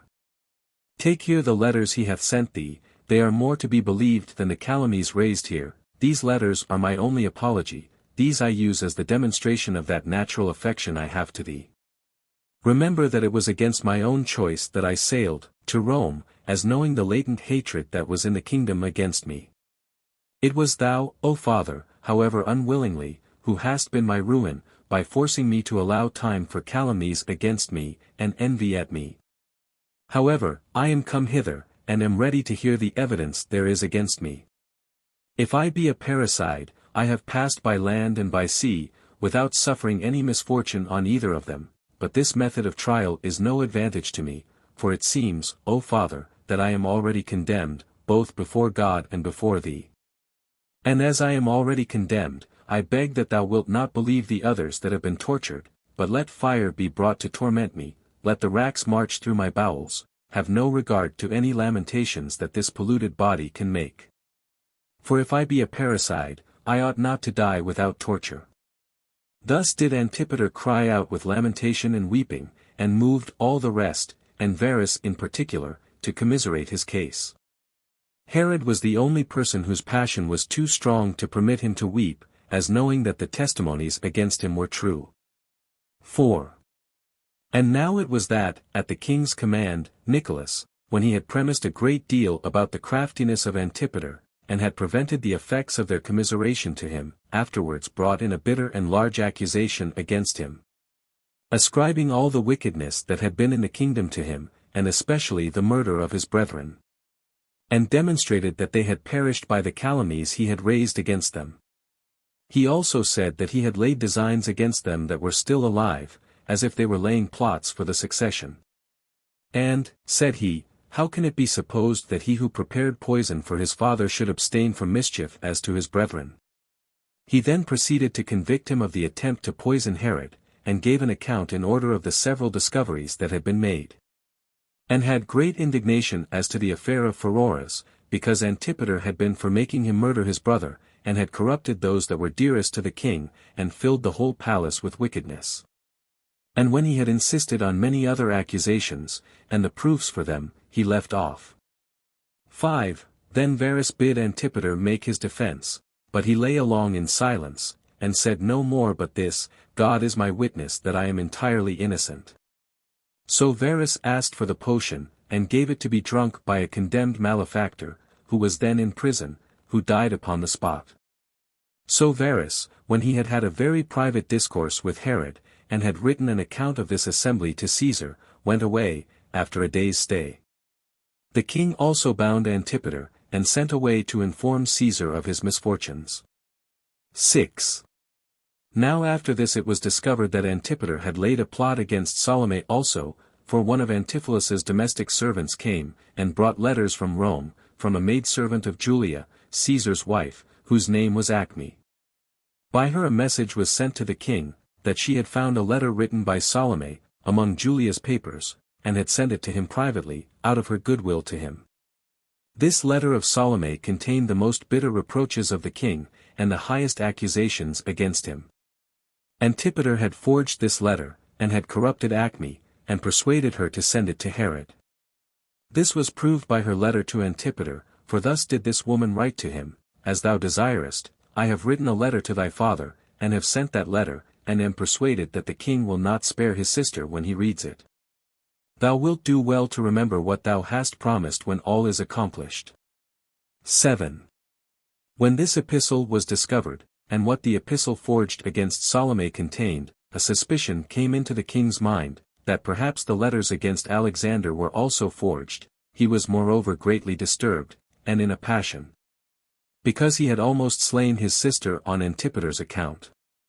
He did no longer delay therefore to bring him to punishment for all his crimes, yet when he was eagerly pursuing Antipater, he was restrained by a severe distemper he fell into. However, he sent all account to Caesar about Acme, and the contrivances against Salome. He sent also for his testament, and altered it, and therein made Antipas king, as taking no care of Archelaus and Philip, because Antipater had blasted their reputations with him. But he bequeathed to Caesar, besides other presents that he gave him, 1,000 talents. As also to his wife, and children, and friends, and freedmen about 500, he also bequeathed to all others a great quantity of land, and of money, and showed his respects to Salome his sister, by giving her most splendid gifts. And this was what was contained in his testament, as it was now altered. Chapter 33. The golden eagle is cut to pieces. Herod's barbarity when he was ready to die. He attempts to kill himself. He commands Antipater to be slain. He survives him 5 days and then dies. 1. Now Herod's distemper became more and more severe to him, and this because these his disorders fell upon him in his old age, and when he was in a melancholy condition. For he was already 70 years of age, and had been brought by the calamities that happened to him about his children, whereby he had no pleasure in life, even when he was in health. The grief also that Antipater was still alive aggravated his disease, whom he resolved to put to death now not at random, but as soon as he should be well again, and resolved to have him slain, in a public manner. 2. There also now happened to him, among his other calamities, a certain popular sedition. There were 2 men of learning in the city, Jerusalem, who were thought the most skillful in the laws of their country, and were on that account had in very great esteem all over the nation. They were, the one Judas, the son of Sepphoris, and the other Matthias, the son of Margalus. There was a great concourse of the young men to these men when they expounded the laws, and there got together every day a kind of an army of such as were growing up to be men. Now when these men were informed that the king was wearing away with melancholy, and with a distemper, they dropped words to their acquaintance, how it was now a very proper time to defend the cause of God, and to pull down what had been erected contrary to the laws of their country. For it was unlawful there should be any such thing in the temple as images, or faces, or the like representation of any animal whatsoever. Now the king had put up a golden eagle over the great gate of the temple, which these learned men exhorted them to cut down, and told them, that if there should any danger arise, it was a glorious thing to die for the laws of their country. Because that the soul was immortal, and that an eternal enjoyment of happiness did await such as died on that account. While the mean-spirited, and those that were not wise enough to show a right love of their souls, preferred a death by a disease, before that which is the result of a virtuous behavior. 3. At the same time that these men made this speech to their disciples, a rumor was spread abroad that the king was dying, which made the young men set about the work with greater boldness. They therefore let themselves down from the top of the temple with thick cords, and this at midday, and while a great number of people were in the temple, and cut down that golden eagle with axes. This was presently told to the king's captain of the temple, who came running with a great body of soldiers, and caught about 40 of the young men, and brought them to the king. And when he asked them, first of all, whether they had been so hardy as to cut down the golden eagle, they confessed they had done so. And when he asked them by whose command they had done it, they replied, at the command of the law of their country. And when he further asked them how they could be so joyful when they were to be put to death, they replied, because they should enjoy greater happiness after they were dead. 4. At this the king was in such an extravagant passion, that he overcame his disease, for the time, and went out, and spake to the people.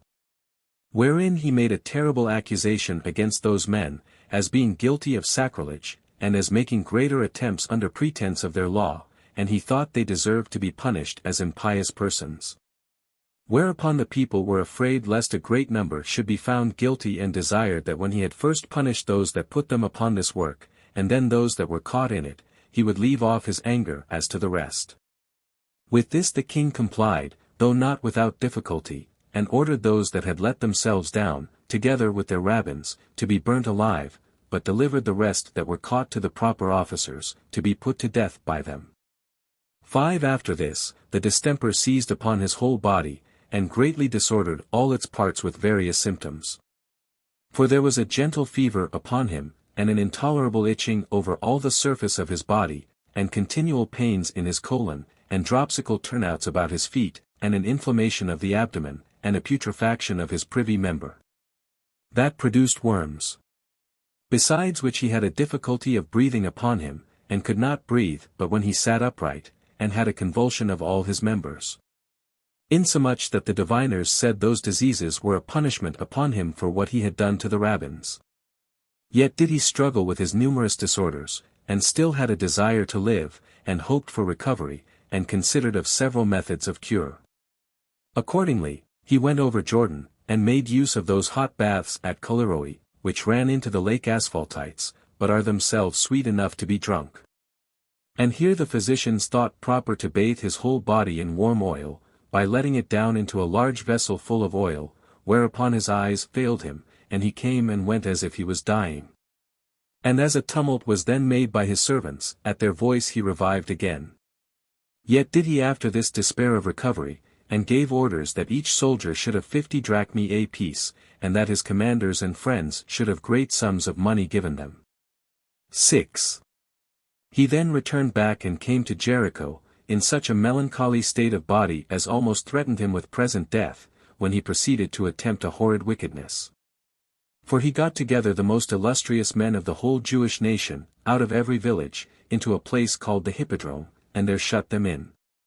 He then called for his sister Salome, and her husband Alexas, and made this speech to them: I know well enough that the Jews will keep a festival upon my death, however, it is in my power to be mourned for on other accounts. And to have a splendid funeral, if you will but be subservient to my commands. Do you but take care to send soldiers to encompass these men that are now in custody, and slay them immediately upon my death, and then all Judea, and every family of them, will weep at it, whether they will or no. 7. These were the commands he gave them, when there came letters from his ambassadors at Rome, whereby information was given that Acme was put to death at Caesar's command, and that Antipater was condemned to die. However, they wrote withal, that if Herod had a mind rather to banish him, Caesar permitted him so to do. So he for a little while revived, and had a desire to live. But presently after he was overborne by his pains, and was disordered by want of food, and by a convulsive cough, and endeavored to prevent a natural death, so he took an apple, and asked for a knife, for he used to pare apples and eat them. He then looked round about to see that there was nobody to hinder him, and lift up his right hand as if he would stab himself, but Achiabus, his first cousin, came running to him, and held his hand, and hindered him from so doing. On which occasion a very great lamentation was made in the palace, as if the king were expiring. As soon as ever Antipater heard that, he took courage, and with joy in his looks, besought his keepers, for a sum of money, to loose him and let him go. But the principal keeper of the prison did not only obstruct him in that his intention, but ran and told the king what his design was. Hereupon the king cried out louder than his distemper would well bear, and immediately sent some of his guards and slew Antipater. He also gave order to have him buried at Hyrcanium, and altered his testament again, and therein made Archelaus, his eldest son, and the brother of Antipas, his successor, and made Antipas tetrarch. 8. So Herod, having survived the slaughter of his son 5 days, died, having reigned 34 years since he had caused Antigonus to be slain, and obtained his kingdom, but 37 years since he had been made king by the Romans. Now as for his fortune, it was prosperous in all other respects, if ever any other man could be so, since, from a private man, he obtained the kingdom, and kept it so long, and left it to his own sons. But still in his domestic affairs he was a most unfortunate man. Now, before the soldiers knew of his death, Salome and her husband came out and dismissed those that were in bonds, whom the king had commanded to be slain, and told them that he had altered his mind, and would have every one of them sent to their own homes. When these men were gone, Salome told the soldiers, the king was dead, and got them and the rest of the multitude together to an assembly, in the amphitheater at Jericho, where Ptolemy, who was entrusted by the king with his signet ring, came before them, and spake of the happiness the king had attained, and comforted the multitude, and read the epistle which had been left for the soldiers, wherein he earnestly exhorted them to bear goodwill to his successor. And after he had read the epistle, he opened and read his testament, wherein Philip was to inherit Trachonitis, and the neighboring countries, and Antipas was to be tetrarch, as we said before, and Archelaus was made king. He had also been commanded to carry Herod's ring to Caesar, and the settlements he had made, sealed up, because Caesar was to be lord of all the settlements he had made, and was to confirm his testament. And he ordered that the dispositions he had made were to be kept as they were in his former testament. 9. So there was an acclamation made to Archelaus, to congratulate him upon his advancement. And the soldiers, with the multitude, went round about in troops, and promised him their good will, and besides, prayed God to bless his government. After this, they betook themselves to prepare for the king's funeral. And Archelaus omitted nothing of magnificence therein, but brought out all the royal ornaments to augment the pomp of the deceased. There was a bier all of gold, embroidered with precious stones, and a purple bed of various contexture, with the dead body upon it, covered with purple. And a diadem was put upon his head, and a crown of gold above it, and a scepter in his right hand, and near to the bier were Herod's sons, and a multitude of his kindred. Next to which came his guards, and the regiment of Thracians, the Germans also and Gauls, all accounted as if they were going to war, but the rest of the army went foremost, armed, and following their captains and officers in a regular manner.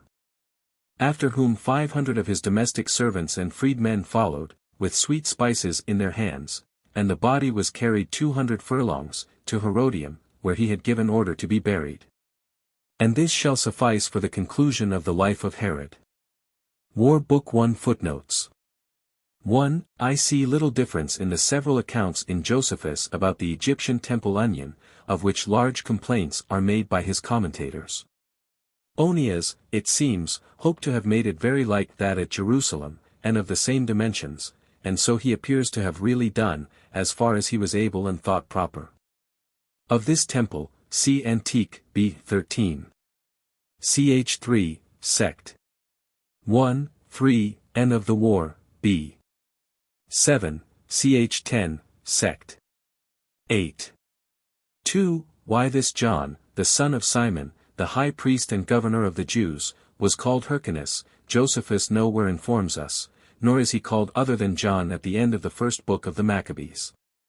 However, Sixtus Suensis, when he gives us an epitome of the Greek version of the book here abridged by Josephus, or of the chronicles of this John Hyrcanus, then extant, assures us that he was called Hyrcanus from his conquest of one of that name. See Authent. Rec. Part 1, page 207. But of this younger Antiochus, see Dean Aldrich's note here.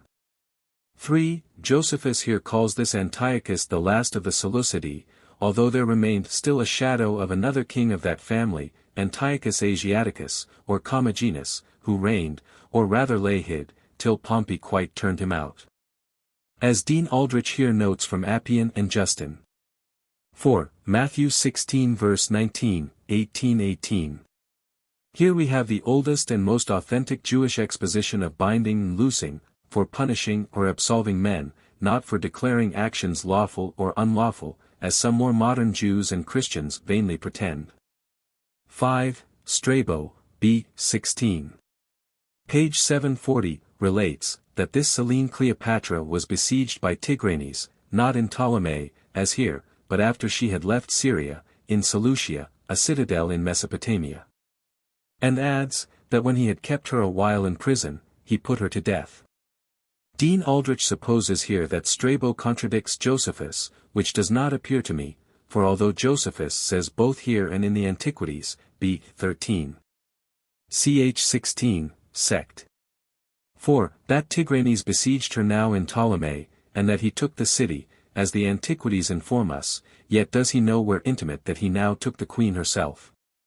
So that both the narrations of Strabo and Josephus may still be true notwithstanding. 6. That this Antipater, the father of Herod the Great, was an Idumean, as Josephus affirms here, see the note on Antique, b. 14. Ch. 15, sect. 2. It is somewhat probable, as Haperkamp supposes, and partly Spanheim also, that the Latin is here the truest, that Pompey did him Hyrcanus, as he would have done the others from Aristobulus, sect. 6. Although his remarkable abstinence from the 2,000 talents that were in the Jewish temple, when he took it a little afterward, ch. 7, sect. 6. An Antique, b. 14. Ch. 4, sect. 4. Will to Greek all which agree he did not take them. 7. Of the famous palm trees and balsam about Jericho and in Gadol, see the notes in Haverkamp's edition, both here and b. 2. Ch. 9, sect. 1. They are somewhat too long to be transcribed in this place. 8. Thus says Tacitus, cn. Pompelna first of all subdued the Jews, and went into their temple, by right of conquest, History b. v. ch. 9. Nor did he touch any of its riches, as has been observed on the parallel place of the Antiquities, b. 14. Ch. 4, sect. 4. Out of Cicero himself. 9. The coin of this Gadara, still extant, with its date from this era, is a certain evidence of this its rebuilding by Pompey, as Spanheim here assures us. 10. Take the like attestation to the truth of this submission of Aretas, king of Arabia, to Scaurus the Roman general, in the words of Dean Aldrich.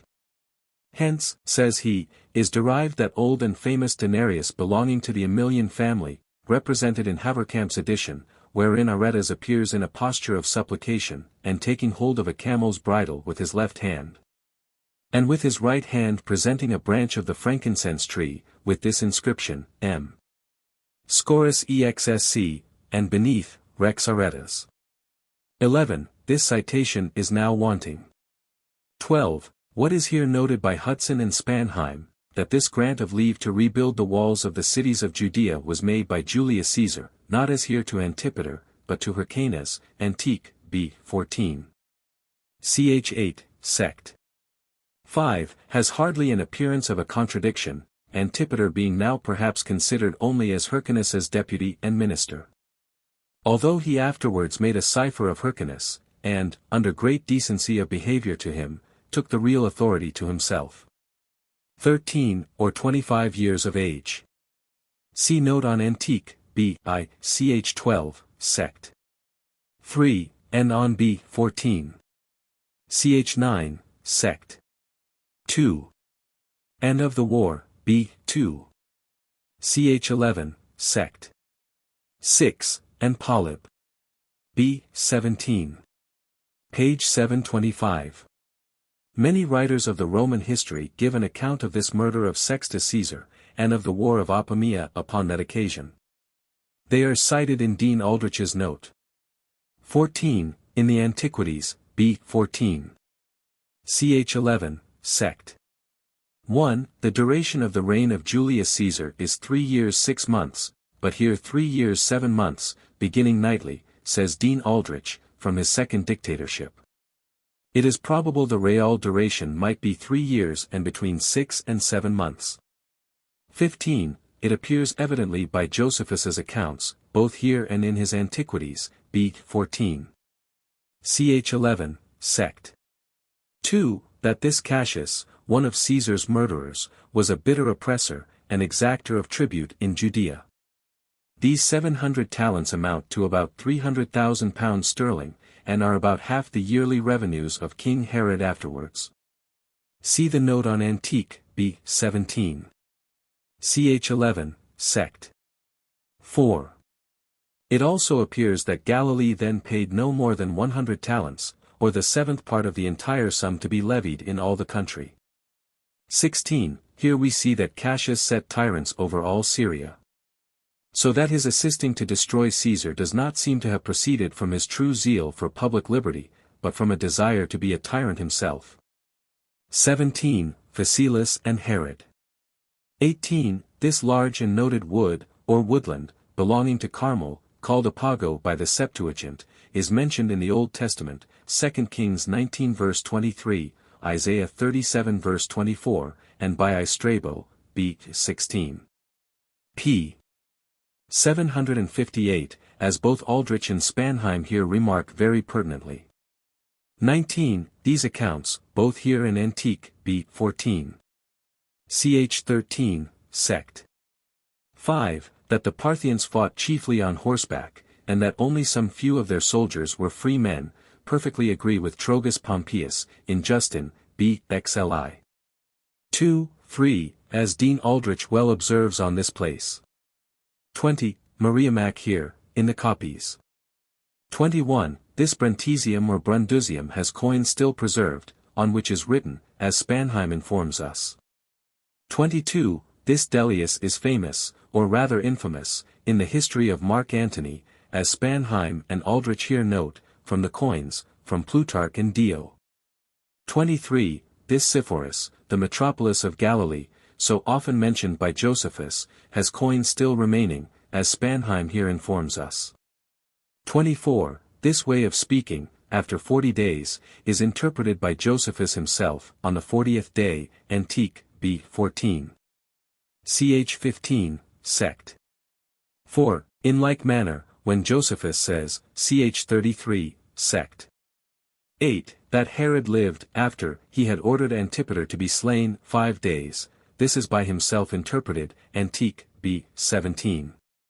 Ch. 8, sect. 1. That he died on the 5th day afterward. So also what is in this book, Ch. 13, sect. 1. After 2 years, is, Antique, b. 14. Ch. 13, sect. 3. On the 2nd year. And Dean Aldrich here notes that this way of speaking is familiar to Josephus. 25. This Samosata, the metropolis of Commagena, is well known from its coins, as Spanheim here assures us. Dean Aldrich also confirms what Josephus here notes, that Herod was a great means of taking the city by Antony, and that from Plutarch and Dio.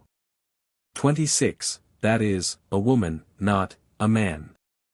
27. This death of Antigonus is confirmed by Plutarch and Strabo, the latter of whom is cited for it by Josephus himself, Antique, b. 15. Ch. 1, sect. 2. As Dean Aldrich here observes.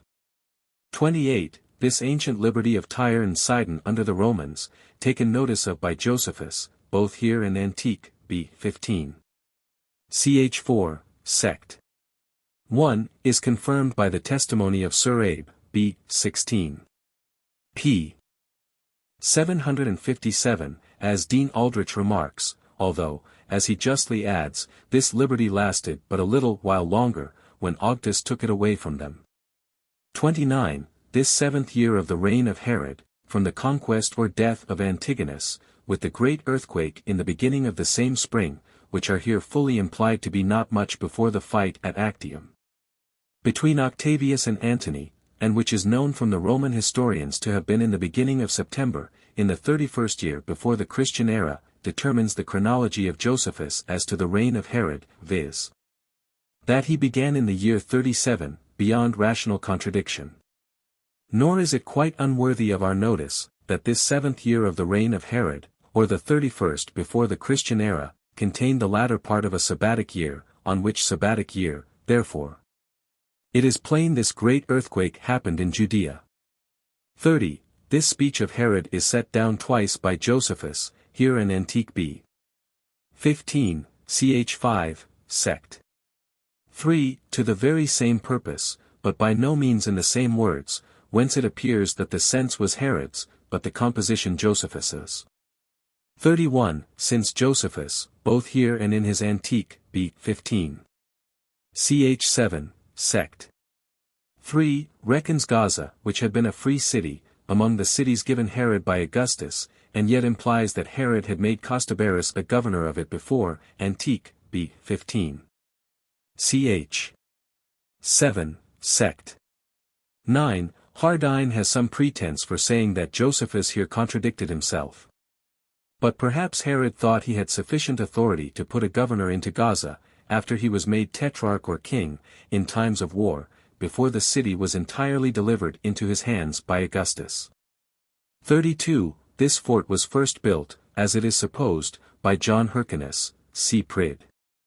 At the year 107, and called Bares, the tower or citadel.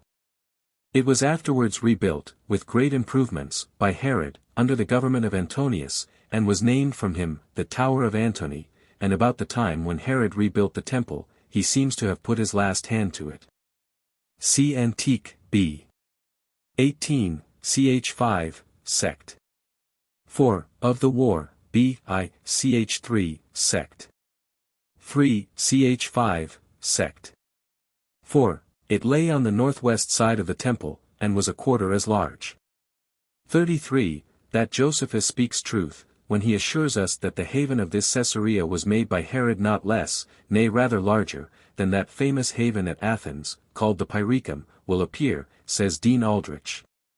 To him who compares the descriptions of that at Athens in Thucydides and Pausanias, with this of Caesarea in Josephus here, and in the Antique.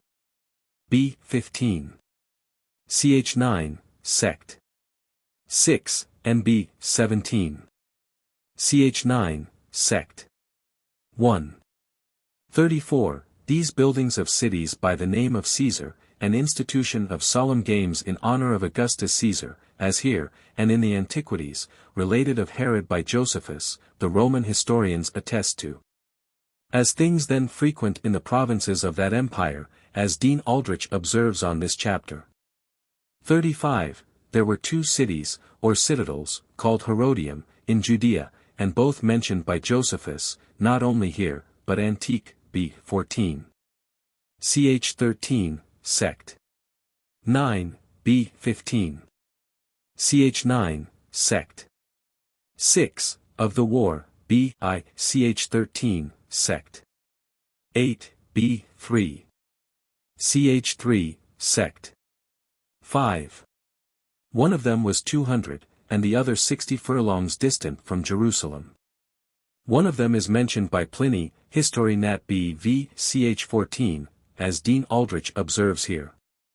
36. Here seems to be a small defect in the copies, which describe the wild beasts which were hunted in a certain country by Herod, without naming any such country at all.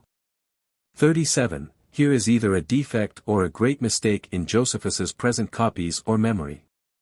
For Miriam did not now reproach Herod with this his first injunction to Joseph to kill her, if he himself were slain by Antony, but that he had given the like command a second time to Seamus also, when he was afraid of being slain by Augustus.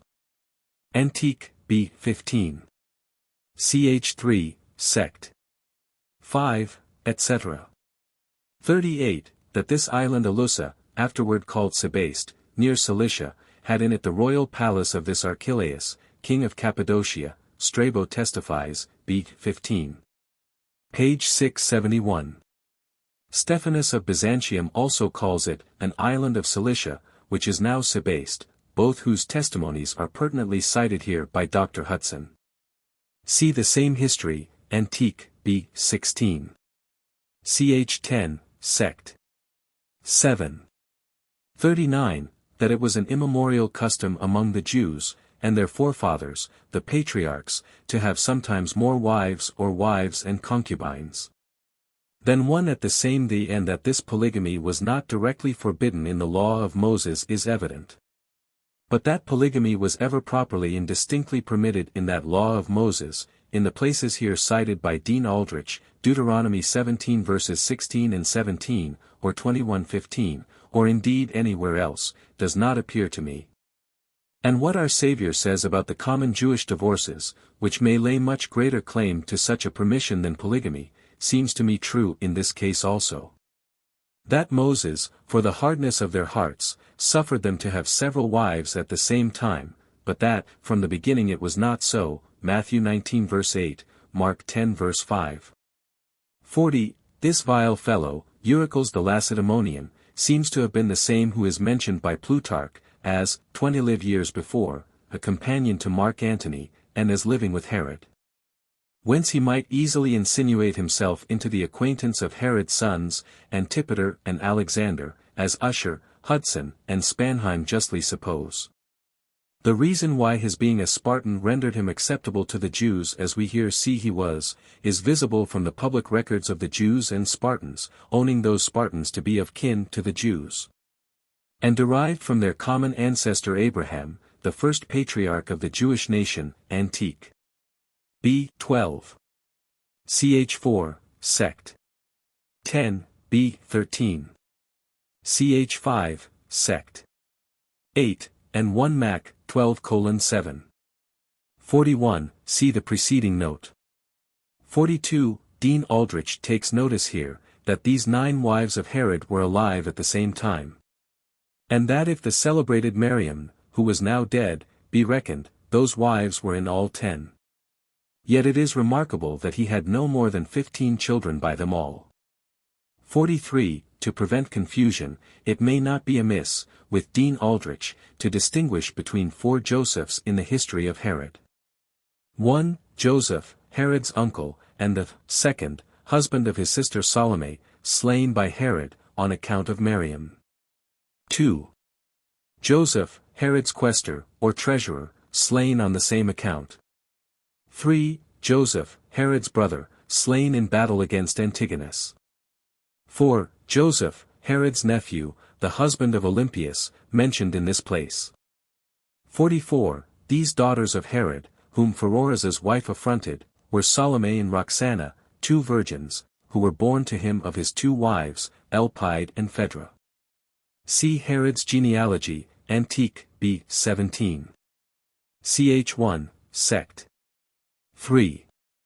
45. This strange obstinacy of Pheroras in retaining his wife, who was one of a low family, and refusing to marry one nearly related to Herod, though he so earnestly desired it. As also that wife's admission to the councils of the other great court ladies, together with Herod's own importunity as to Pheroras' divorce and other marriage, all so remarkable here, or in the Antiquities 17. Ch. 2, sect. 4, and Ch. 3. Be well accounted for, but on the supposal that Pheroras believed, and Herod suspected, that the Pharisees' prediction, as if the crown of Judea should be translated from Herod to Pheroras' posterity, and that most probably to Pheroras' posterity by this his wife, also would prove true. See Antique, b. 17. Ch. 2, sect. 4, and Ch. 3, sect. 1. 46. This Tarentum has coin still extant, as Rieland informs us here in his note. 47. A lover of his father. 48. Since in these 2 sections we have an evident account of the Jewish opinions in the days of Josephus, about a future happy state, and the resurrection of the dead, as in the New Testament, John 11 verse 24. I shall here refer to the other places in Josephus, before he became a Catholic Christian, which concern the same matters. Of the war, b. 2. Ch. 8, sect. 10, 11, b. 3. Ch. 8, sect. 4, b. 7.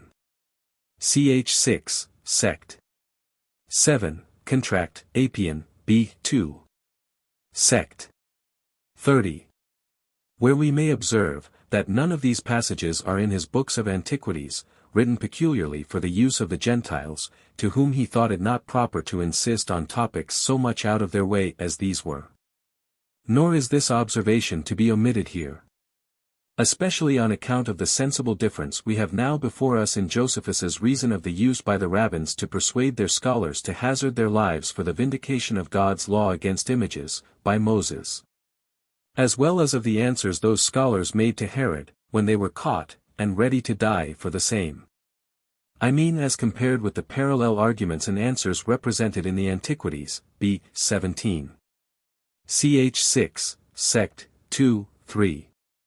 A like difference between Jewish and Gentile notions the reader will find in my notes on Antiquities, b. 3. Ch. 7, Sect. 7, b. 15, Ch. 9, Sect. 1. See the like also in the case of the three Jewish sects in the Antiquities, b. 13. Ch. 5, Sect. 9, and Ch. 10, Sect. 4, 5, b. 18. Ch. 1, Sect. 5, and compared with this in his Wars of the Jews, b. 2. Ch. 8, Sect. 2 to 14. Nor does St. Paul himself reason to Gentiles at Athens, Acts 17 verses 16 to 34, as he does to Jews in his epistles. Book 2. Containing the interval of 69 years. From the death of Herod till Vespasian was sent to subdue the Jews by Nero. Chapter 1. Archelaus makes a funeral feast for the people, on the account of Herod. After which a great tumult is raised by the multitude, and he sends the soldiers out upon them, who destroy about 3,000 of them. 1. Now the necessity which Archelaus was under of taking a journey to Rome was the occasion of new disturbances. For when he had mourned for his father 7 days, and had given a very expensive funeral feast to the multitude, which custom is the occasion of poverty to many of the Jews, because they are forced to feast the multitude. For if any one omits it, he is not esteemed a holy person, he put on a white garment, and went up to the temple, where the people accosted him with various acclamations. He also spake kindly to the multitude from an elevated seat and a throne of gold, and returned them thanks for the zeal they had shown about his father's funeral, and the submission they had made to him, as if he were already settled in the kingdom. But he told them withal, that he would not at present take upon him either the authority of a king, or the names thereto belonging, until Caesar, who is made lord of this whole affair by the testament, confirm the succession. For that when the soldiers would have set the diadem on his head at Jericho, he would not accept of it. But that he would make abundant requitals, not to the soldiers only, but to the people, for their alacrity and goodwill to him, when the superior lords, the Romans, should have given him a complete title to the kingdom. For that it should be his study to appear in all things better than his father. 2. Upon this the multitude were pleased, and presently made a trial of what he intended, by asking great things of him. For some made a clamor that he would ease them in their taxes, others, that he would take off the duties upon commodities, and some, that he would loose those that were in prison. In all which cases he answered readily to their satisfaction, in order to get the goodwill of the multitude, after which he offered the proper sacrifices, and feasted with his friends. And here it was that a great many of those that desired innovations came in crowds towards the evening, and began then to mourn on their own account, when the public mourning for the king was over. These lamented those that were put to death by Herod, because they had cut down the golden eagle that had been over the gate of the temple. Nor was this mourning of a private nature, but the lamentations were very great, the mourning solemn, and the weeping such as was loudly heard all over the city, as being for those men who had perished for the laws of their country, and for the temple. They cried out that a punishment ought to be inflicted for these men upon those that were honored by Herod, and that, in the first place, the man whom he had made high priest should be deprived. And that it was fit to choose a person of greater piety and purity than he was. 3. At these clamors Archelaus was provoked, but restrained himself from taking vengeance on the authors, on account of the haste he was in of going to Rome, as fearing lest, upon his making war on the multitude, such an action might detain him at home. Accordingly, he made trial to quiet the innovators by persuasion, rather than by force, and sent his general in a private way to them, and by him exhorted them to be quiet. But the seditious threw stones at him, and drove him away, as he came into the temple, and before he could say anything to them. The like treatment they showed to others, who came to them after him, many of which were sent by Archelaus, in order to reduce them to sobriety, and these answered still on all occasions after a passionate manner. And it openly appeared that they would not be quiet, if their numbers were but considerable. And indeed, at the feast of unleavened bread, which was now at hand, and is by the Jews called the Passover, and used to be celebrated with a great number of sacrifices, an innumerable multitude of the people came out of the country to worship. Some of these stood in the temple bewailing the rabbins, that had been put to death, and procured their sustenance by begging, in order to support their sedition. At this Archelaus was affrighted, and privately sent a tribune, with his cohort of soldiers, upon them, before the disease should spread over the whole multitude, and gave orders that they should constrain those that began the tumult, by force, to be quiet. At these the whole multitude were irritated, and threw stones at many of the soldiers, and killed them, but the tribune fled away wounded, and had much ado to escape so. After which they betook themselves to their sacrifices, as if they had done no mischief, nor did it appear to Archelaus that the multitude could be restrained without bloodshed. So he sent his whole army upon them, the footmen in great multitudes, by the way of the city, and the horsemen by the way of the plain, who, falling upon them on the sudden, as they were offering their sacrifices, destroyed about 3,000 of them. But the rest of the multitude were dispersed upon the adjoining mountains. These were followed by Archelaus' heralds, who commanded every one to retire to their own homes, whither they all went, and left the festival. Chapter 2. Archelaus goes to Rome with a great number of his kindred. He is there accused before Caesar by Antipater, but is superior to his accusers in judgment by the means of that defense which Nicholas made for him. 1.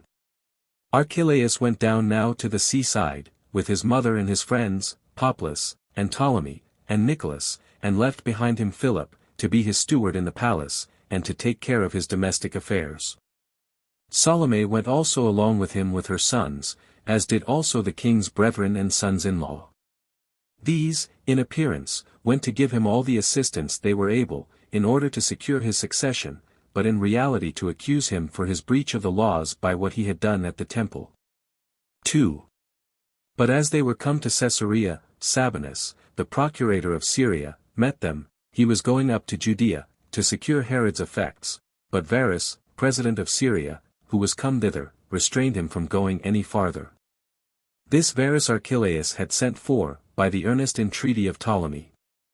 At this time, indeed, Sabinus, to gratify Varus, neither went to the citadels, nor did he shut up the treasuries where his father's money was laid up, but promised that he would lie still, until Caesar should have taken cognizance of the affair. So he abode at Caesarea, but as soon as those that were his hindrance were gone, when Varus was gone to Antioch, and Archelaus was sailed to Rome, he immediately went on to Jerusalem, and seized upon the palace. And when he had called for the governors of the citadels, and the stewards, of the king's private affairs, he tried to sift out the accounts of the money, and to take possession of the citadels. But the governors of those citadels were not unmindful of the commands laid upon them by Archelaus, and continued to guard them, and said the custody of them rather belonged to Caesar than to Archelaus. 3. In the meantime, Antipas went also to Rome, to strive for the kingdom, and to insist that the former testament, wherein he was named to be king, was valid before the latter testament. Salome had also promised to assist him, as had many of Archelaus' kindred, who sailed along with Archelaus himself also. He also carried along with him his mother, and Ptolemy, the brother of Nicholas, who seemed one of great weight, on account of the great trust Herod put in him, he having been one of his most honored friends. However, Antipas depended chiefly upon Irenaeus, the orator, upon whose authority he had rejected such as advised him to yield to Archelaus, because he was his elder brother, and because the Second Testament gave the kingdom to him. The inclinations also of all Archelaus' kindred, who hated him, were removed to Antipas, when they came to Rome, although in the first place every one rather desired to live under their own laws, without a king, and to be under a Roman governor. But if they should fail in that point, these desired that Antipas might be their king. 4. Sabinus did also afford these his assistants to the same purpose by letters he sent, wherein he accused Archelaus before Caesar, and highly commended Antipas. Salome also, and those with her, put the crimes which they accused Archelaus of in order, and put them into Caesar's hands. And after they had done that, Archelaus wrote down the reasons of his claim, and, by Ptolemy, sent in his father's ring, and his father's accounts.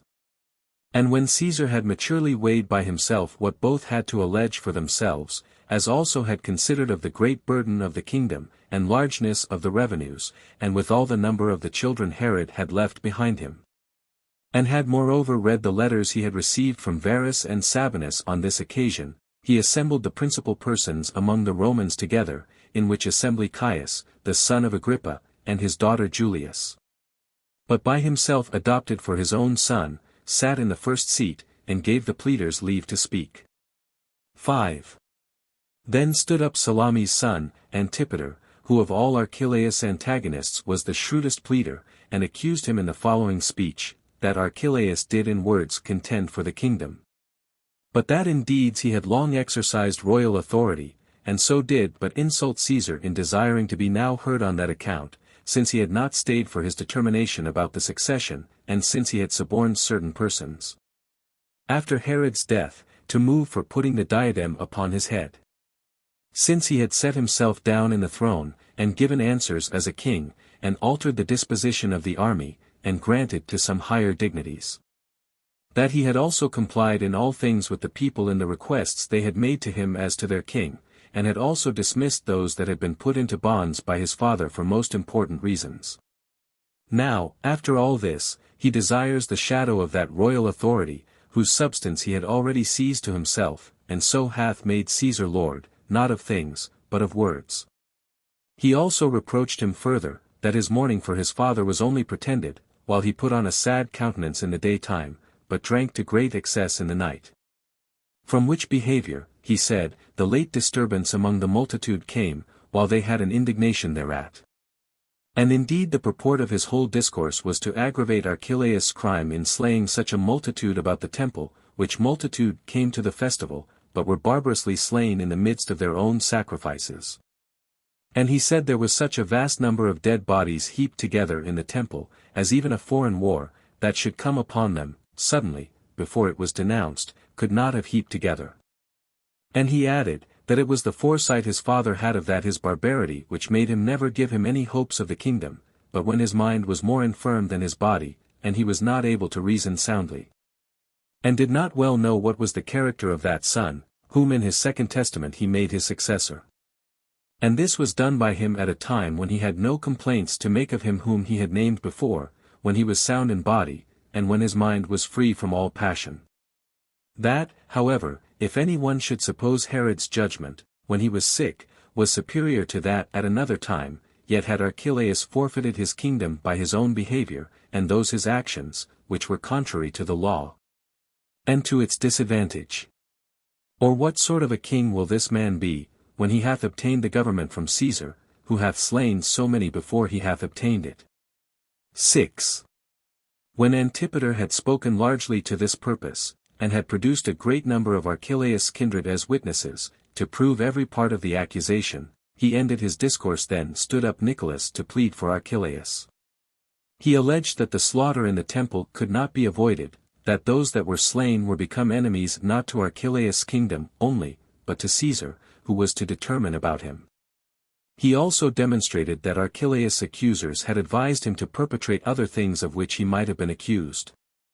But he insisted that the latter testament should, for this reason, above all others, be esteemed valid, because Herod had therein appointed Caesar to be the person who should confirm the succession.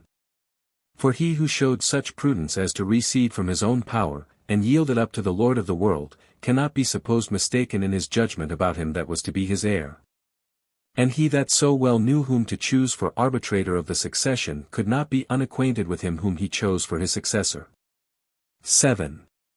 When Nicholas had gone through all he had to say, Archelaus came, and fell down before Caesar's knees, without any noise, upon which he raised him up, after a very obliging manner, and declared that truly he was worthy to succeed his father. However, he still made no firm determination in his case. But when he had dismissed those assessors that had been with him that day, he deliberated by himself about the allegations which he had heard, whether it were fit to constitute any of those named in the testaments for Herod's successor, or whether the government should be parted among all his posterity, and this because of the number of those that seemed to stand in need of support therefrom. Chapter 3. The Jews fight a great battle with Sabinus's soldiers, and a great destruction is made at Jerusalem.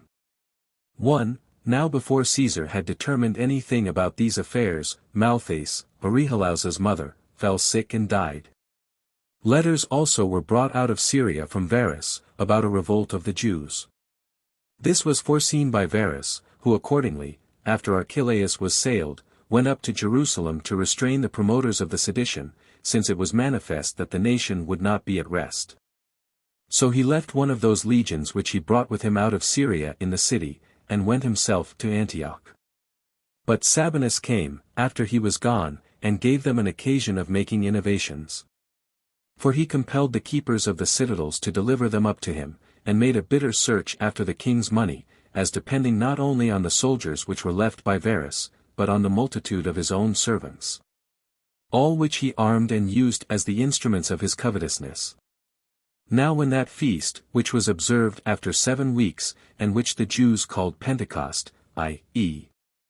the 50th day, was at hand, its name being taken from the number of the days, after the Passover, the people got together, but not on account of the accustomed divine worship, but of the indignation they had, at the present state of affairs. Wherefore an immense multitude ran together, out of Galilee, and Idumea, and Jericho, and Perea, that was beyond Jordan, but the people that naturally belonged to Judea itself were above the rest, both in number, and in the alacrity of the men. So they distributed themselves into 3 parts, and pitched their camps in 3 places, one at the north side of the temple, another at the south side, by the hippodrome, and the 3rd part were at the palace on the west. So they lay round about the Romans on every side, and besieged them. 2. Now Sabinus was affrighted, both at their multitude, and at their courage, and sent messengers to Varus continually, and besought him to come to his succor quickly. For that if he delayed, his legion would be cut to pieces. As for Sabinus himself, he got up to the highest tower of the fortress, which was called Phasaelus, it is of the same name with Herod's brother, who was destroyed by the Parthians. And then he made signs to the soldiers of that legion to attack the enemy, for his astonishment was so great, that he durst not go down to his own men. Hereupon the soldiers were prevailed upon, and leaped out into the temple, and fought a terrible battle with the Jews. In which, while there were none over their heads to distress them, they were too hard for them, by their skill, and the others' want of skill, in war. But when once many of the Jews had gotten up to the top of the cloisters, and threw their darts downwards, upon the heads of the Romans, there were a great many of them destroyed. Nor was it easy to avenge themselves upon those that threw their weapons from on high, nor was it more easy for them to sustain those who came to fight them hand to hand.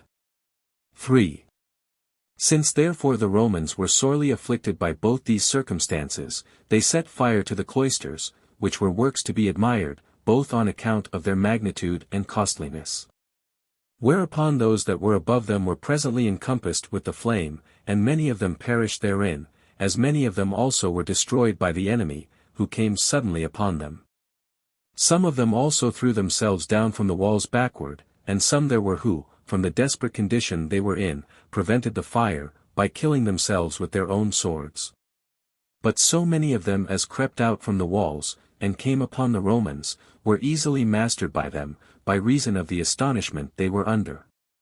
Until at last some of the Jews being destroyed, and others dispersed by the terror they were in, the soldiers fell upon the treasure of God, which was now deserted, and plundered about 400 talents. Of which sum Sabinus got together all that was not carried away by the soldiers. For, however, this destruction of the works, about the temple, and of the men, occasioned a much greater number, and those of a more warlike sort, to get together, to oppose the Romans. These encompassed the palace round, and threatened to deploy all that were in it, unless they went their ways quickly, for they promised that Sabinus should come to no harm, if he would go out with his legion. There were also a great many of the king's party who deserted the Romans, and assisted the Jews, yet did the most warlike body of them all, who were 3,000 of the men of Sebaste, go over to the Romans. Rufus also, and Gratus, their captains, did the same, Gratus having the foot of the king's party under him, and Rufus the horse, each of whom, even without the forces under them, were of great weight, on account of their strength and wisdom, which turned the scales in war. Now the Jews in the siege, and tried to break down walls of the fortress, and cried out to Sabinus and his party, that they should go their ways, and not prove a hindrance to them. Now they hoped, after a long time, to recover that ancient liberty which their forefathers had enjoyed. Sabinus indeed was well contented to get out of the danger he was in, but he distrusted the assurances the Jews gave him, and suspected such gentle treatment was but a bait laid as a snare for them. This consideration, together with the hopes he had of succor from Varus, made him bear the siege still longer. Chapter 4. Herod's veteran soldiers become tumultuous. The robberies of Judas, Simon and Athranous take the name of king upon them. 1. At this time there were great disturbances in the country, and that in many places. And the opportunity that now offered itself induced a great many to set up for kings.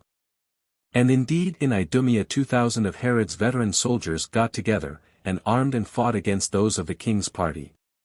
Against whom Achiabus, the king's first cousin, fought, and that out of some of the places that were the most strongly fortified, but so as to avoid a direct conflict with them in the plains.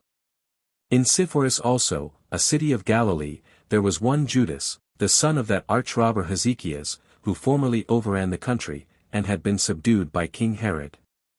This man got no small multitude together, and brake open the place where the royal armor was laid up, and armed those about him, and attacked those that were so earnest to gain the dominion. 2. In Perea also, Simon, one of the servants to the king, relying upon the handsome appearance and tallness of his body, put a diadem upon his own head also. He also went about with a company of robbers that he had gotten together, and burnt down the royal palace that was at Jericho, and many other costly edifices besides, and procured himself very easily spoils by rapine, as snatching them out of the fire. And he had soon burnt down all the fine edifices, if Gratus, the captain of the foot of the king's party, had not taken the Trachonite archers, and the most warlike of Sebaste, and met the man. His footmen were slain in the battle in abundance. Gratus also cut to pieces Simon himself, as he was flying along a straight valley, when he gave him an oblique stroke upon his neck, as he ran away, and brake it. The royal palaces that were near Jordan at Betharantha were also burnt down by some other of the seditious that came out of Perea. 3. At this time it was that a certain shepherd ventured to set himself up for a king. He was called Athronges. It was his strength of body that made him expect such a dignity, as well as his soul, which despised death, and besides these qualifications, he had 4 brethren like himself. He put a troop of armed men under each of these his brethren, and made use of them as his generals and commanders, when he made his incursions, while he did himself act like a king, and meddled only with the more important affairs. And at this time he put a diadem about his head, and continued after that to overrun the country for no little time with his brethren, and became their leader in killing both the Romans and those of the king's party. Nor did any Jew escape him, if any gain could accrue to him thereby. He once ventured to encompass a whole troop of Romans at Emmaus, who were carrying corn and weapons to their legion. His men therefore shot their arrows and darts, and thereby slew their centurion Arius, and 40 of the stoutest of his men, while the rest of them, who were in danger of the same fate, upon the coming of Gratus, with those of Sebaste, to their assistance, escaped. And when these men had thus served both their own countrymen and foreigners, and that through this whole war, 3 of them were, after some time, subdued, the eldest by Archelaus, the two next by falling into the hands of Gratus and Ptolemaeus. But the fourth delivered himself up to Archelaus, upon his giving him his right hand for his security. However, this their end was not till afterward, while at present they filled all Judea with a piratic war. Chapter 5.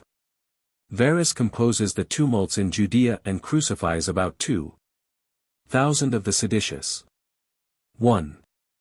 Upon Varus's reception of the letters that were written by Sabinus and the captains, he could not avoid being afraid for the whole legion he had left there. So he made haste to their relief, and took with him the other 2 legions, with the 4 troops of horsemen to them belonging, and marched to Ptolemais.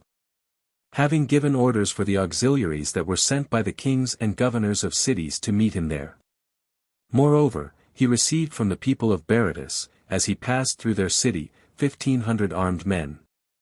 Now as soon as the other body of auxiliaries were come to Ptolemy, as well as Aretas the Arabian, who, out of the hatred he bore to Herod, brought a great army of horse and foot, Varus sent a part of his army presently to Galilee, which lay near to Ptolemy, and Caius, one of his friends, for their captain. This Caius put those that met him to flight, and took the city Sepphoris, and burnt it, and made slaves of its inhabitants. But as for Varus himself, he marched to Samaria with his whole army, where he did not meddle with the city itself, because he found that it had made no commotion during these troubles, but pitched his camp about a certain village which was called Eris. It belonged to Ptolemy, and on that account was plundered by the Arabians, who were very angry even at Herod's friends also.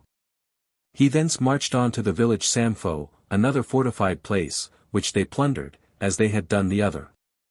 As they carried off all the money they lighted upon belonging to the public revenues, all was now full of fire and bloodshed, and nothing could resist the plunders of the Arabians.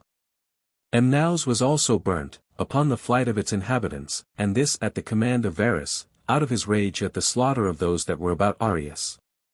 2. Thence he marched on to Jerusalem, and as soon as he was but seen by the Jews, he made their camps disperse themselves, they also went away, and fled up and down the country. But the citizens received him, and cleared themselves of having any hand in this revolt, and said that they had raised no commotions, but had only been forced to admit the multitude, because of the festival. And that they were rather besieged together with the Romans, than assisted those that had revolted. There had before this met him Joseph, the first cousin of Archelaus, and Gratus, together with Rufus, who led those of Sebaste, as well as the king's army. There also met him those of the Roman legion, armed after their accustomed manner.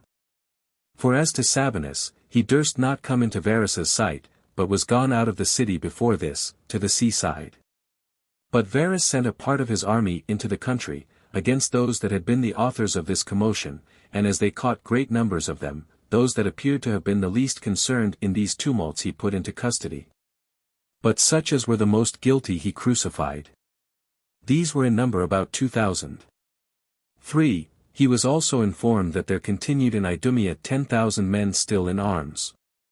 But when he found that the Arabians did not act like auxiliaries, but managed the war according to their own passions, and did mischief to the country otherwise than he intended, and this out of their hatred to Herod, he sent them away.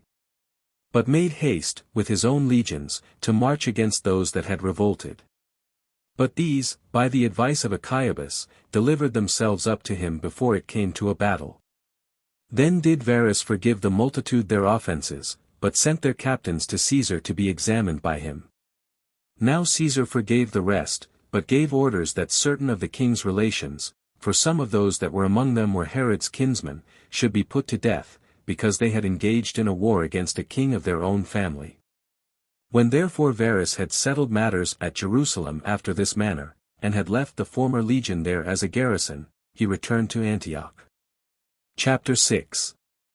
The Jews greatly complain of Archelaus and desire that they may be made subject to Roman governors. But when Caesar had heard what they had to say, he distributed Herod's dominions among his sons according to his own pleasure. 1. But now came another accusation from the Jews against Archelaus at Rome, which he was to answer to. It was made by those ambassadors who, before the revolt, had come, by Varus's permission, to plead for the liberty of their country. Those that came were 50 in number, but there were more than 8,000 of the Jews at Rome who supported them. And when Caesar had assembled a council of the principal Romans in Apollo's temple, that was in the palace, this was what he had himself built and adorned, at a vast expense, the multitude of the Jews stood with the ambassadors. And on the other side stood Archelaus, with his friends. But as for the kindred of Archelaus, they stood on neither side, for to stand on Archelaus' side, their hatred to him, and envy at him, would not give them leave, while yet they were afraid to be seen by Caesar with his accusers. Besides these, there were present Archelaus' brother Philip, being sent thither beforehand, out of kindness by Varus, for 2 reasons, the one was this, that he might be assisting to Archelaus. And the other was this, that in case Caesar should make a distribution of what Herod possessed among his posterity, he might obtain some share of it. 2. And now, upon the permission that was given the accusers to speak, they, in the first place, went over Herod's breaches of their law, and said that he was not a king, but the most barbarous of all tyrants. And that they had found him to be such by the sufferings they underwent from him. That when a very great number had been slain by him, those that were left had endured such miseries, that they called those that were dead happy men. That he had not only tortured the bodies of his subjects, but entire cities, and had done much harm to the cities of his own country, while he adorned those that belonged to foreigners. And he shed the blood of Jews, in order to do kindnesses to those people that were out of their bounds. That he had filled the nation full of poverty, and of the greatest iniquity, instead of that happiness and those laws which they had anciently enjoyed. That, in short, the Jews had borne more calamities from Herod, in a few years, than had their forefathers during all that interval of time that had passed since they had come out of Babylon, and returned home, in the reign of Xerxes. That, however, the nation was come to so low a condition, by being inured to hardships, that they submitted to his successor of their own accord, though he brought them into bitter slavery. That accordingly they readily called Archelaus, though he was the son of so great a tyrant, king, after the decease of his father, and joined with him in mourning for the death of Herod, and in wishing him good success in that his succession. While yet this Archelaus, lest he should be in danger of not being thought the genuine son of Herod, began his reign with the murder of 3,000 citizens. As if he had a mind to offer so many bloody sacrifices to God for his government, and to fill the temple with the like number of dead bodies at that festival, that, however, those that were left after so many miseries had just reason to consider now at last the calamities they had undergone, and to oppose themselves, like soldiers in war, to receive those stripes upon their faces, but not upon their backs, as hitherto.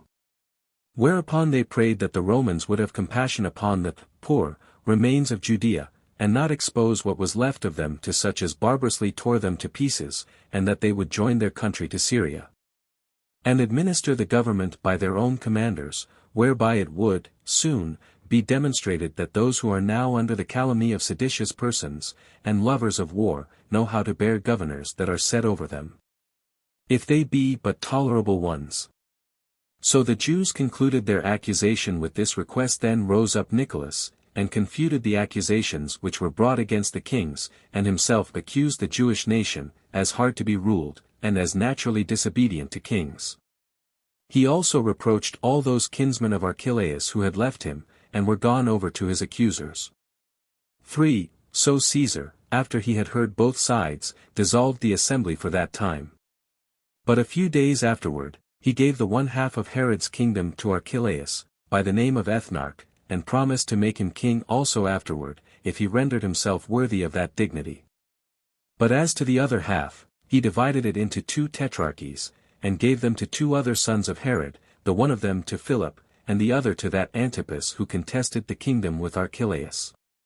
Under this last was Perea and Galilee, with a revenue of 200 talents, but Batanea, and Trachonitis, and Auronitis, and certain parts of Zeno's house about Jamnia, with a revenue of 100 talents, were made subject to Philip.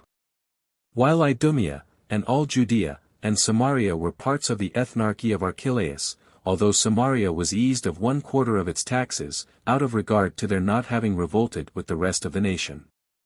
He also made subject to him the following cities, viz.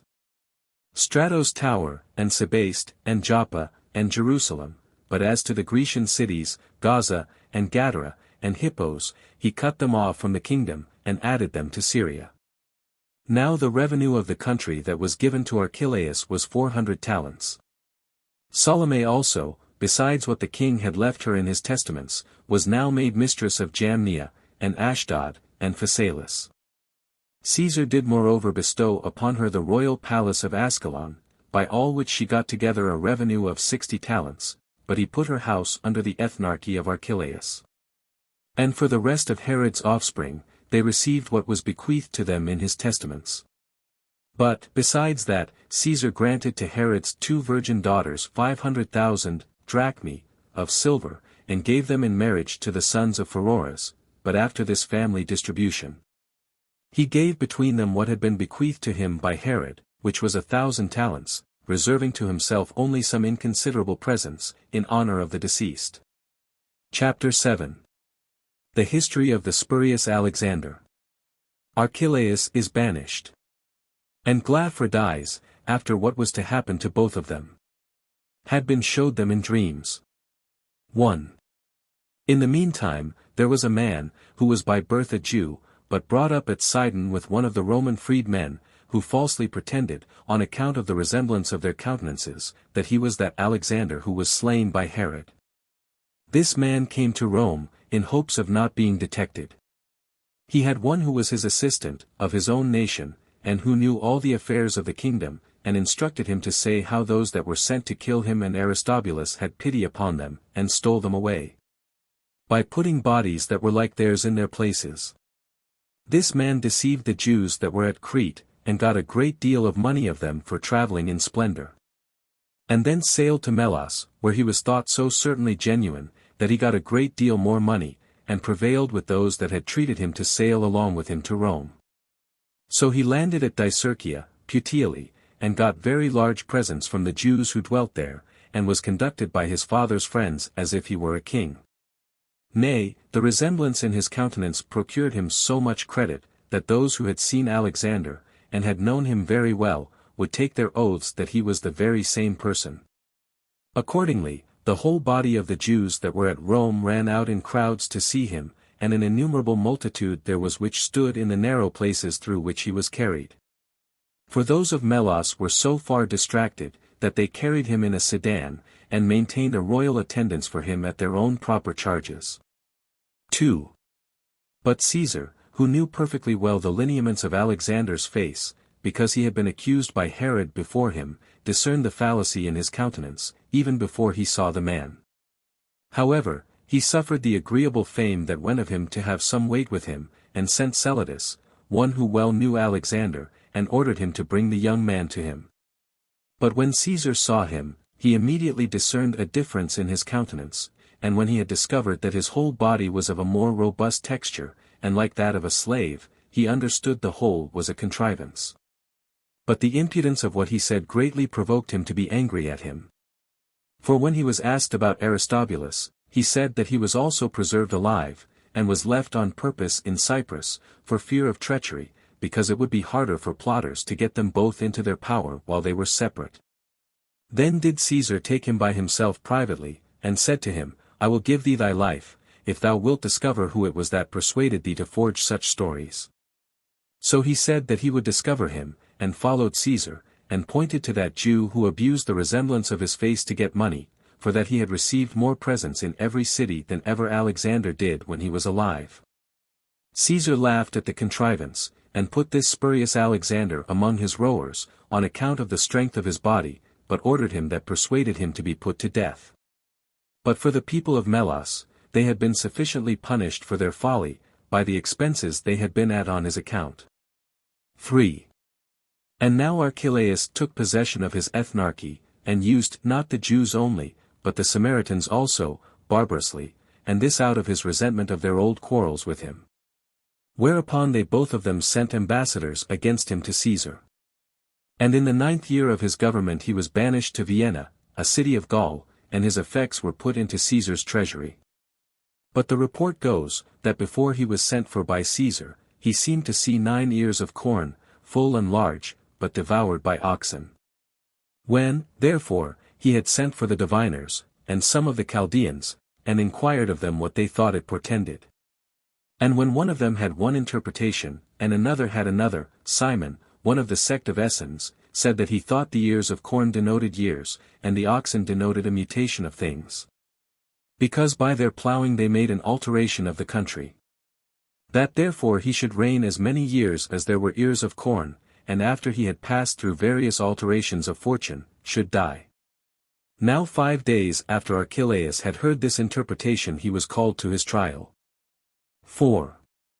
I cannot also but think it worthy to be recorded what dream Glaphyra, the daughter of Archelaus, king of Cappadocia, had, who had at first been wife to Alexander, who was the brother of Archelaus, concerning whom we have been discoursing. This Alexander was the son of Herod the king, by whom he was put to death, as we have already related. This Glaphyra was married, after his death, to Juba, king of Libya, and, after his death, was returned home, and lived a widow with her father. Then it was that Archelaus, the ethnarch, saw her, and fell so deeply in love with her, that he divorced Miriam, who was then his wife, and married her. When, therefore, she was come into Judea, and had been there for a little while, she thought she saw Alexander stand by her, and that he said to her, Thy marriage with the king of Libya might have been sufficient for thee.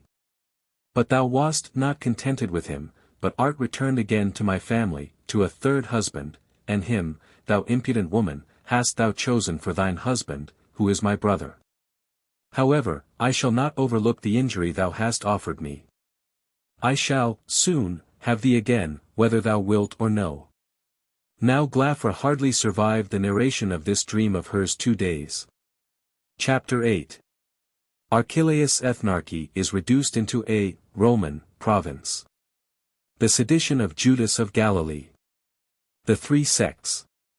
1. And now Archelaus part of Judea was reduced into a province, and Coponius, one of the equestrian order among the Romans, was sent as a procurator, having the power of life and death put into his hands by Caesar. Under his administration it was that a certain Galilean, whose name was Judas, prevailed with his countrymen to revolt. And said they were cowards if they would endure to pay a tax to the Romans and would after God submit to mortal men as their lords. This man was a teacher of a peculiar sect of his own, and was not at all like the rest of those their leaders. 2. For there are 3 philosophical sects among the Jews. The followers of the first of which are the Pharisees. Of the second, the Sadducees, and the third sect, which pretends to a severe discipline, are called Essenes. These last are Jews by birth, and seem to have a greater affection for one another than the other sects have. These Essenes reject pleasures as an evil, but esteem continence, and the conquest over our passions, to be virtue. They neglect wedlock, but choose out other persons' children, while they are pliable, and fit for learning, and esteem them to be of their kindred, and form them according to their own manners. They do not absolutely deny the fitness of marriage, and the succession of mankind thereby continued, but they guard against the lascivious behavior of women, and are persuaded that none of them preserve their fidelity to one man. 3. These men are despisers of riches, and so very communicative as raises our admiration. Nor is there any one to be found among them who hath more than another. For it is a law among them, that those who come to them must let what they have be common to the whole order, insomuch that among them all there is no appearance of poverty, or excess of riches. But every one's possessions are intermingled with every other's possessions. And so there is, as it were, one patrimony among all the brethren.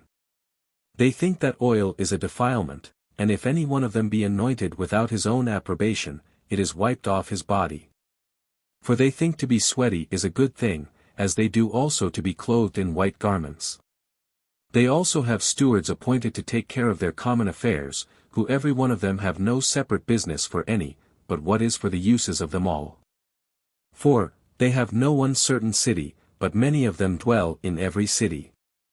And if any of their sect come from other places, what they have lies open for them, just as if it were their own, and they go into such as they never knew before, as if they had been ever so long acquainted with them. For which reason they carry nothing at all with them when they travel into remote parts, though still they take their weapons with them, for fear of thieves. Accordingly, there is, in every city where they live, one appointed particularly to take care of strangers, and to provide garments and other necessaries for them. But the habit and management of their bodies is such as children use who are in fear of their masters. Nor do they allow of the change of garments or of shoes till be first torn to pieces, or worn out by time. Nor do they either buy or sell anything to one another, but every one of them gives what he hath to him that wanteth it, and receives from him again in lieu of it what may be convenient for himself. And although there be no requital made, they are fully allowed to take what they want of whomsoever they please. 5. And as for their piety towards God, it is very extraordinary. For before sunrising they speak not a word about profane matters, but put up certain prayers which they have received from their forefathers, as if they made a supplication for its rising.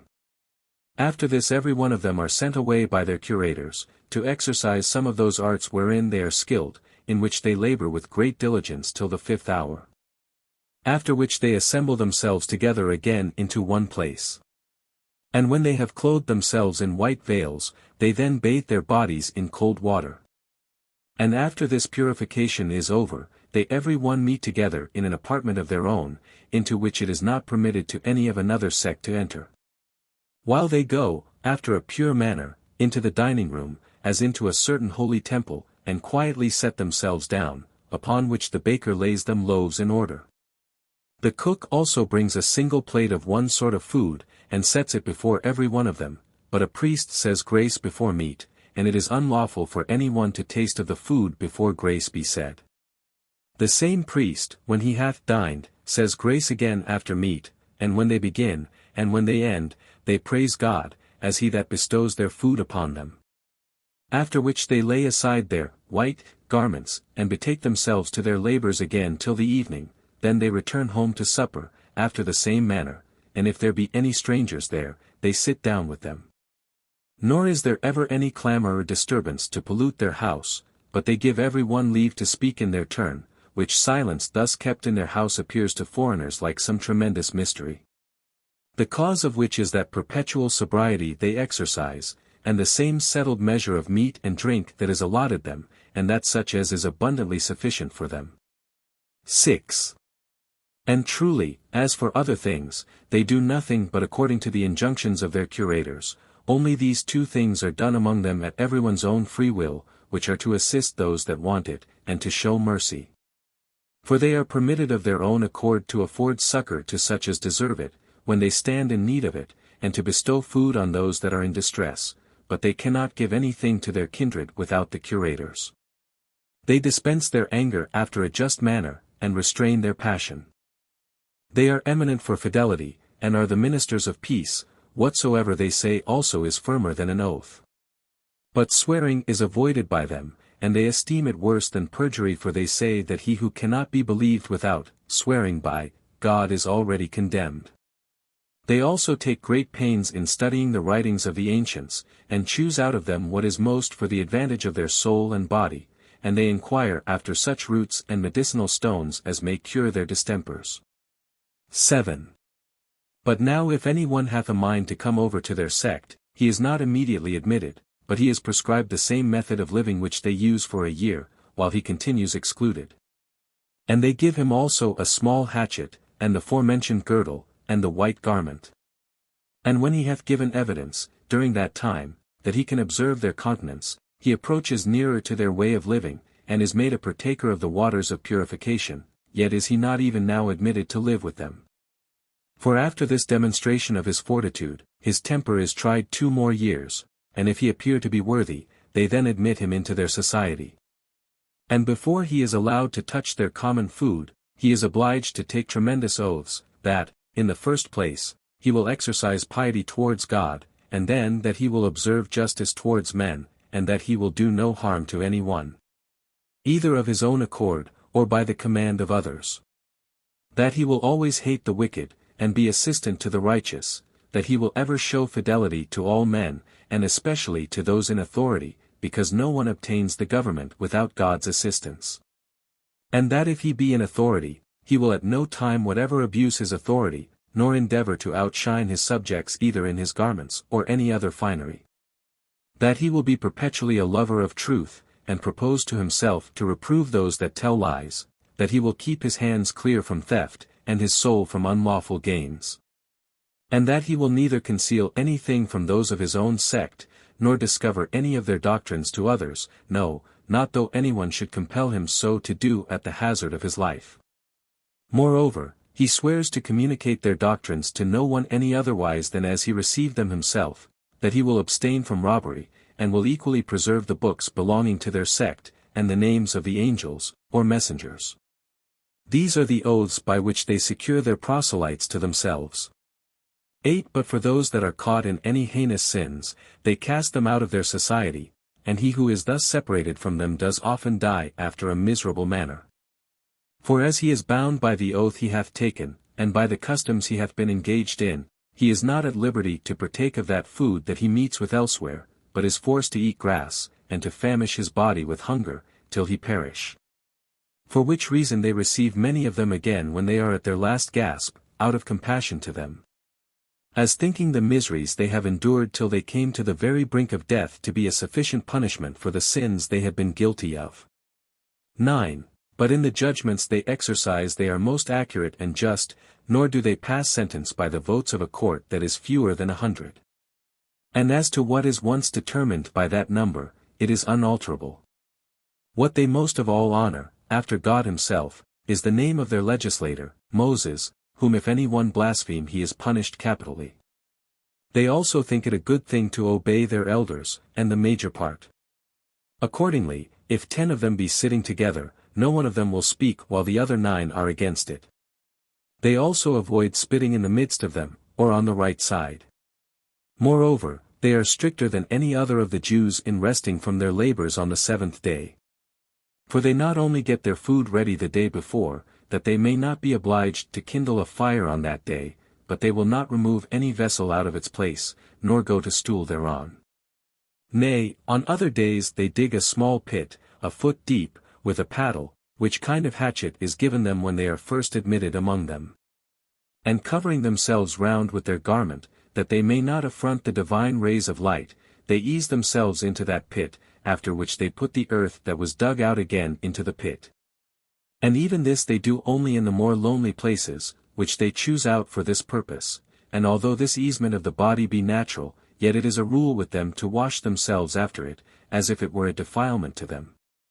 10. Now after the time of their preparatory trial is over, they are parted into 4 classes. And so far are the juniors inferior to the seniors, that if the seniors should be touched by the juniors, they must wash themselves, as if they had intermixed themselves with the company of a foreigner. They are long-lived also, insomuch that many of them live above 100 years, by means of the simplicity of their diet, nay, as I think, by means of the regular course of life they observe also. They contemn the miseries of life, and are above pain, by the generosity of their mind. And as for death, if it will be for their glory, they esteem it better than living always. And indeed our war with the Romans gave abundant evidence what great souls they had in their trials, wherein, although they were tortured and distorted, burnt and torn to pieces, and went through all kinds of instruments of torment, that they might be forced either to blaspheme their legislator, or to eat what was forbidden them, yet could they not be made to do either of them, no, nor once to flatter their tormentors, or to shed a tear.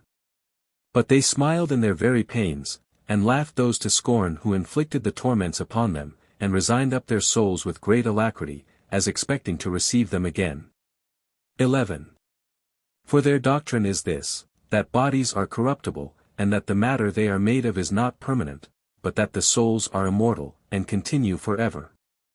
And that they come out of the most subtle air, and are united to their bodies as to prisons, into which they are drawn by a certain natural enticement. But that when they are set free from the bonds of the flesh, they then, as released from a long bondage, rejoice and mount upward. And this is like the opinions of the Greeks, that good souls have their habitations beyond the ocean, in a region that is neither oppressed with storms of rain or snow, or with intense heat.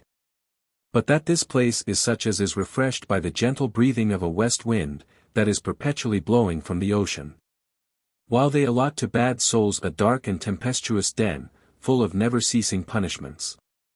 And indeed the Greeks seem to me to have followed the same notion, when they allot the islands of the blessed to their brave men, whom they call heroes and demigods. And to the souls of the wicked, the region of the ungodly, in Hades, where their fables relate that certain persons, such as Sisyphus, and Tantalus, and Ixion, and Titius, are punished. Which is built on this first supposition, that souls are immortal, and thence are those exhortations to virtue and dehortations from wickedness collected. Whereby good men are bettered in the conduct of their life by the hope they have of reward after their death. And whereby the vehement inclinations of bad men to vice are restrained, by the fear and expectation they are in, that although they should lie concealed in this life, they should suffer immortal punishment after their death. These are the divine doctrines of the Essens about the soul, which lay an unavoidable bait for such as have once had a taste of their philosophy. 12. There are also those among them who undertake to foretell things to come, by reading the holy books, and using several sorts of purifications, and being perpetually conversant in the discourses of the prophets. And it is but seldom that they miss in their predictions. 13. Moreover, there is another order of Essens, who agree with the rest as to their way of living, and customs, and laws, but differ from them in the point of marriage, as thinking that by not marrying they cut off the principal part of human life, which is the prospect of succession. Nay, rather, that if all men should be of the same opinion, the whole race of mankind would fail. However, they try their spouses for 3 years. And if they find that they have their natural purgations thrice, as trials that they are likely to be fruitful, they then actually marry them. But they do not use to accompany with their wives when they are with child, as a demonstration that they do not many out of regard to pleasure, but for the sake of posterity.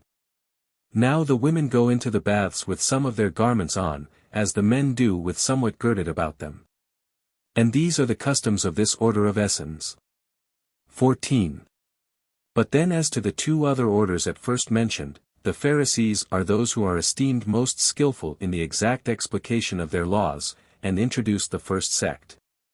These ascribe all to fate, or providence, and to God, and yet allow, that to act what is right, or the contrary, is principally in the power of men, although fate does cooperate in every action. They say that all souls are incorruptible, but that the souls of good men only are removed into other bodies, but that the souls of bad men are subject to eternal punishment. But the Sadducees are those that compose the second order, and take away fate entirely, and suppose that God is not concerned in our doing or not doing what is evil. And they say, that to act what is good, or what is evil, is at men's own choice, and that the one or the other belongs so to every one, that they may act as they please. They also take away the belief of the immortal duration of the soul, and the punishments and rewards in Hades. Moreover, the Pharisees are friendly to one another, and are for the exercise of concord, and regard for the public. But the behavior of the Sadducees one towards another is in some degree wild, and their conversation with those that are of their own party is as barbarous as if they were strangers to them. And this is what I had to say concerning the philosophic sects among the Jews. Chapter 9. The death of Salome. The cities which Herod and Philip built. Pilate occasions disturbances. Tiberius puts Agrippa into bonds, but Caius frees him from them, and makes him king. Herod Antipas is banished. 1.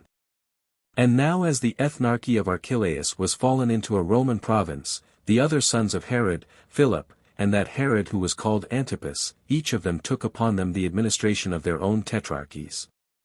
For when Salome died, she bequeathed to Julia, the wife of Augustus, both her toparchy, and Jamriga, as also her plantation of palm trees that were in Phasaelis. But when the Roman Empire was translated to Tiberius, the son of Julia, upon the death of Augustus, who had reigned 57 years, 6 months, and 2 days, both Herod and Philip continued in their tetrarchies. And the latter of them built the city Caesarea, at the fountains of Jordan, and in the region of Paneas, as also the city Julias, in the lower Gaulonitis. Herod also built the city Tiberias in Galilee, and in Perea, beyond Jordan, another that was also called Julius. 2. Now Pilate, who was sent as procurator into Judea by Tiberius, sent by night those images of Caesar that are called ensigns into Jerusalem. This excited a very great tumult among the Jews when it was day. For those that were near them were astonished at the sight of them, as indications that their laws were trodden under foot, for those laws do not permit any sort of image to be brought into the city. Nay, besides the indignation which the citizens had themselves at this procedure, a vast number of people came running out of the country.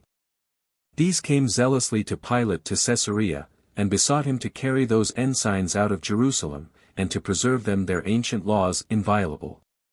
But upon Pilate's denial of their request, they fell down prostrate upon the ground, and continued immovable in that posture for 5 days and as many nights. 3.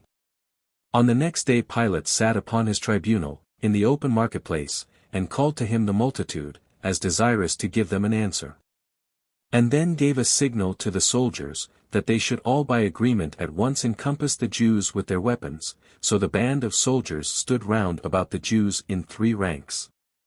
The Jews were under the utmost consternation at that unexpected sight. Pilate also said to them that they should be cut in pieces, unless they would admit of Caesar's images, and gave intimation to the soldiers to draw their naked swords. Hereupon the Jews, as it were at one signal, fell down in vast numbers together, and exposed their necks bare, and cried out that they were sooner ready to be slain, than that their law should be transgressed. Hereupon Pilate was greatly surprised at their prodigious superstition, and gave order that the ensigns should be presently carried out of Jerusalem. 4. After this he raised another disturbance, by expending that sacred treasure which is called Corban upon aqueducts, whereby he brought water from the distance of 400 furlongs. At this the multitude had indignation. And when Pilate was come to Jerusalem, they came about his tribunal, and made a clamor at it. Now when he was apprised aforehand of this disturbance, he mixed his own soldiers in their armor with the multitude, and ordered them to conceal themselves under the habits of private men, and not indeed to use their swords, but with their staves to beat those that made the clamor. He then gave the signal from his tribunal, to do as he had bidden them. Now the Jews were so sadly beaten, that many of them perished by the stripes they received, and many of them perished as trodden to death by themselves. By which means the multitude was astonished at the calamity of those that were slain, and held their peace. 5.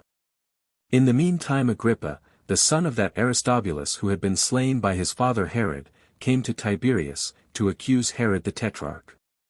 Who not admitting of his accusation, he stayed at Rome, and cultivated a friendship with others of the men of note, but principally with Caius the son of Germanicus, who was then but a private person.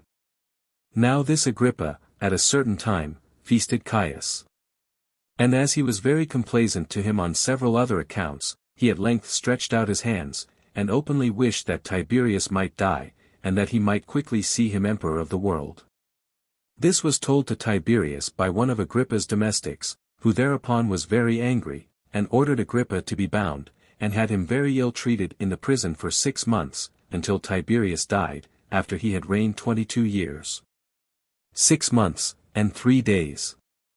6. But when Caius was made Caesar, he released Agrippa from his bonds, and made him king of Philip's tetrarchy, who was now dead.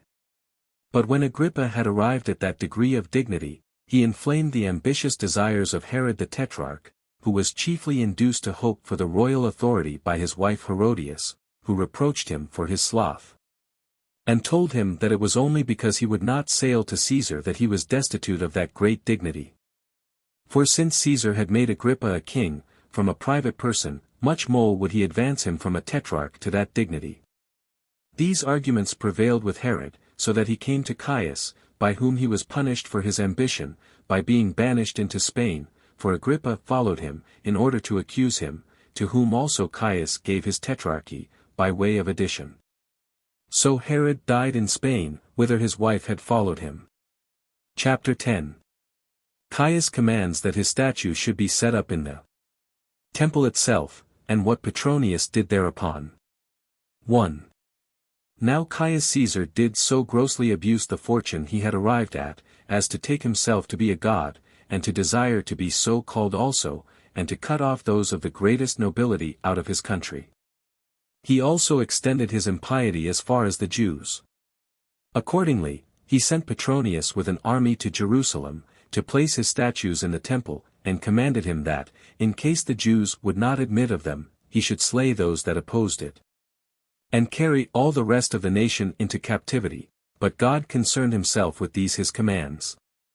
However, Petronius marched out of Antioch into Judea, with 3 legions, and many Syrian auxiliaries. Now as to the Jews, some of them could not believe the stories that spake of a war. But those that did believe them were in the utmost distress how to defend themselves, and the terror diffused itself presently through them all, for the army was already come to Ptolemy. 2. This Ptolemy is a maritime city of Galilee, built in the great plain.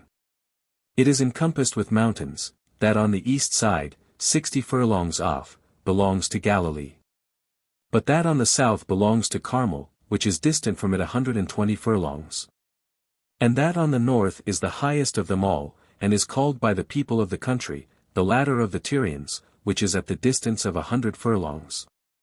The very small river Belus runs by it, at the distance of 2 furlongs.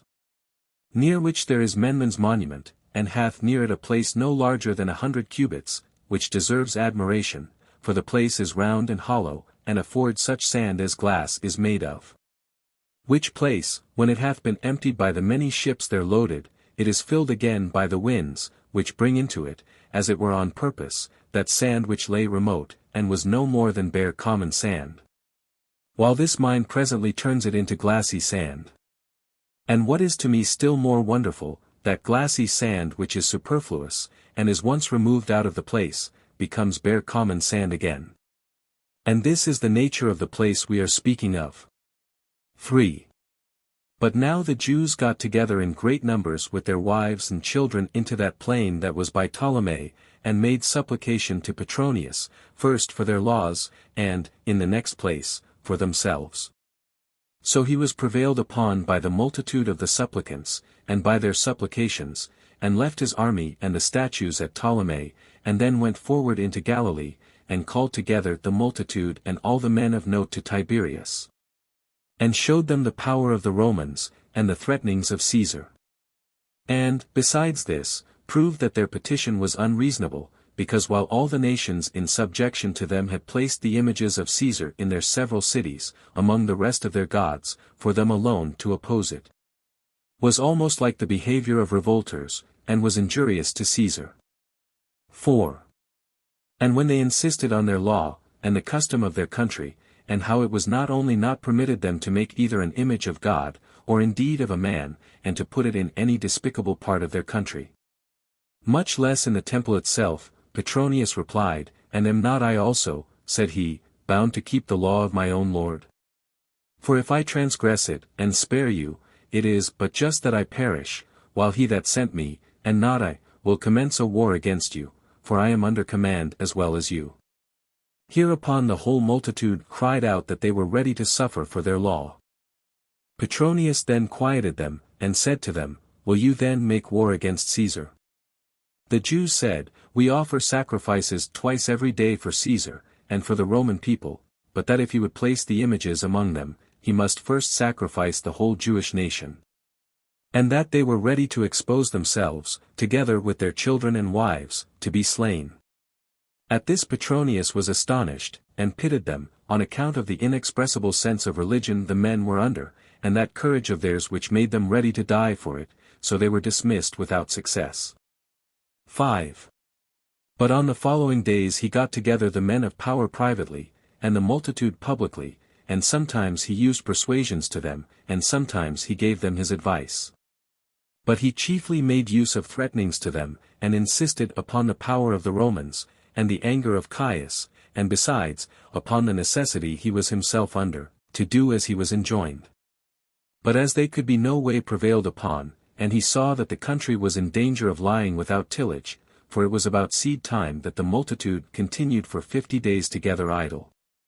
So he at last got them together, and told them that it was best for him to run some hazard himself. For either, by the divine assistance, I shall prevail with Caesar, and shall myself escape the danger as well as you, which will be matter of joy to us both.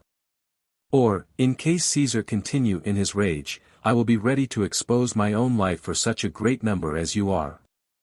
Whereupon he dismissed the multitude, who prayed greatly for his prosperity.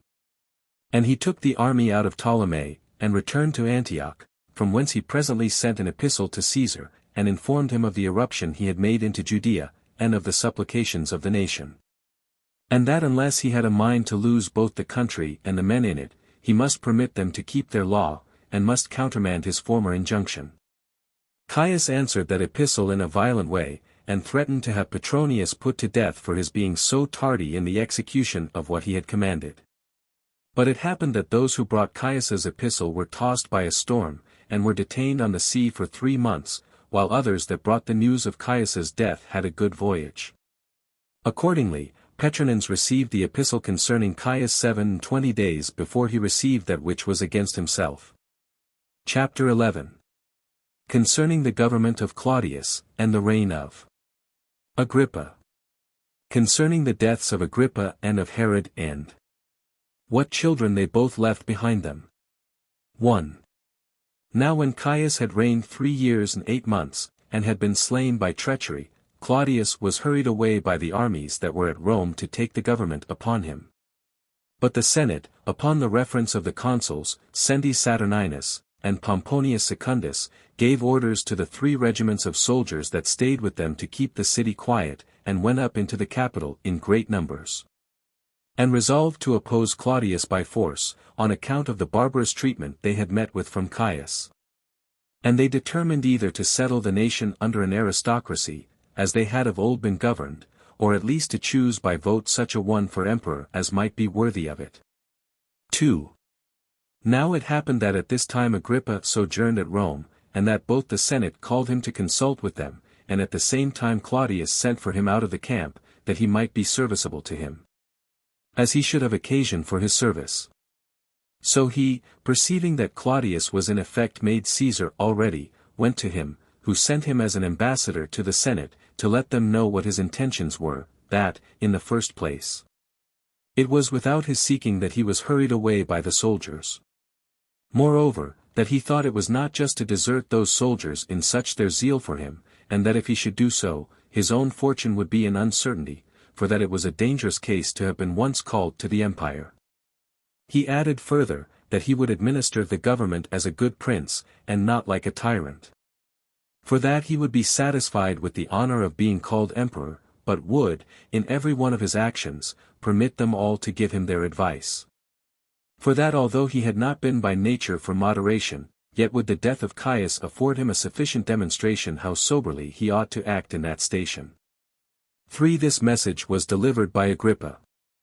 To which the Senate replied, that since they had an army, and the wisest counsels on their side, they would not endure a voluntary slavery. And when Claudius heard what answer the Senate had made, he sent Agrippa to them again, with the following message, that he could not bear the thoughts of betraying them that had given their oaths to be true to him. And that he saw he must fight, though unwillingly, against such as he had no mind to fight. That, however, if it must come to that, it was proper to choose a place without the city for the war, because it was not agreeable to piety to pollute the temples of their own city with the blood of their own countrymen. And this only on occasion of their imprudent conduct. And when Agrippa had heard this message, he delivered it to the senators. 4.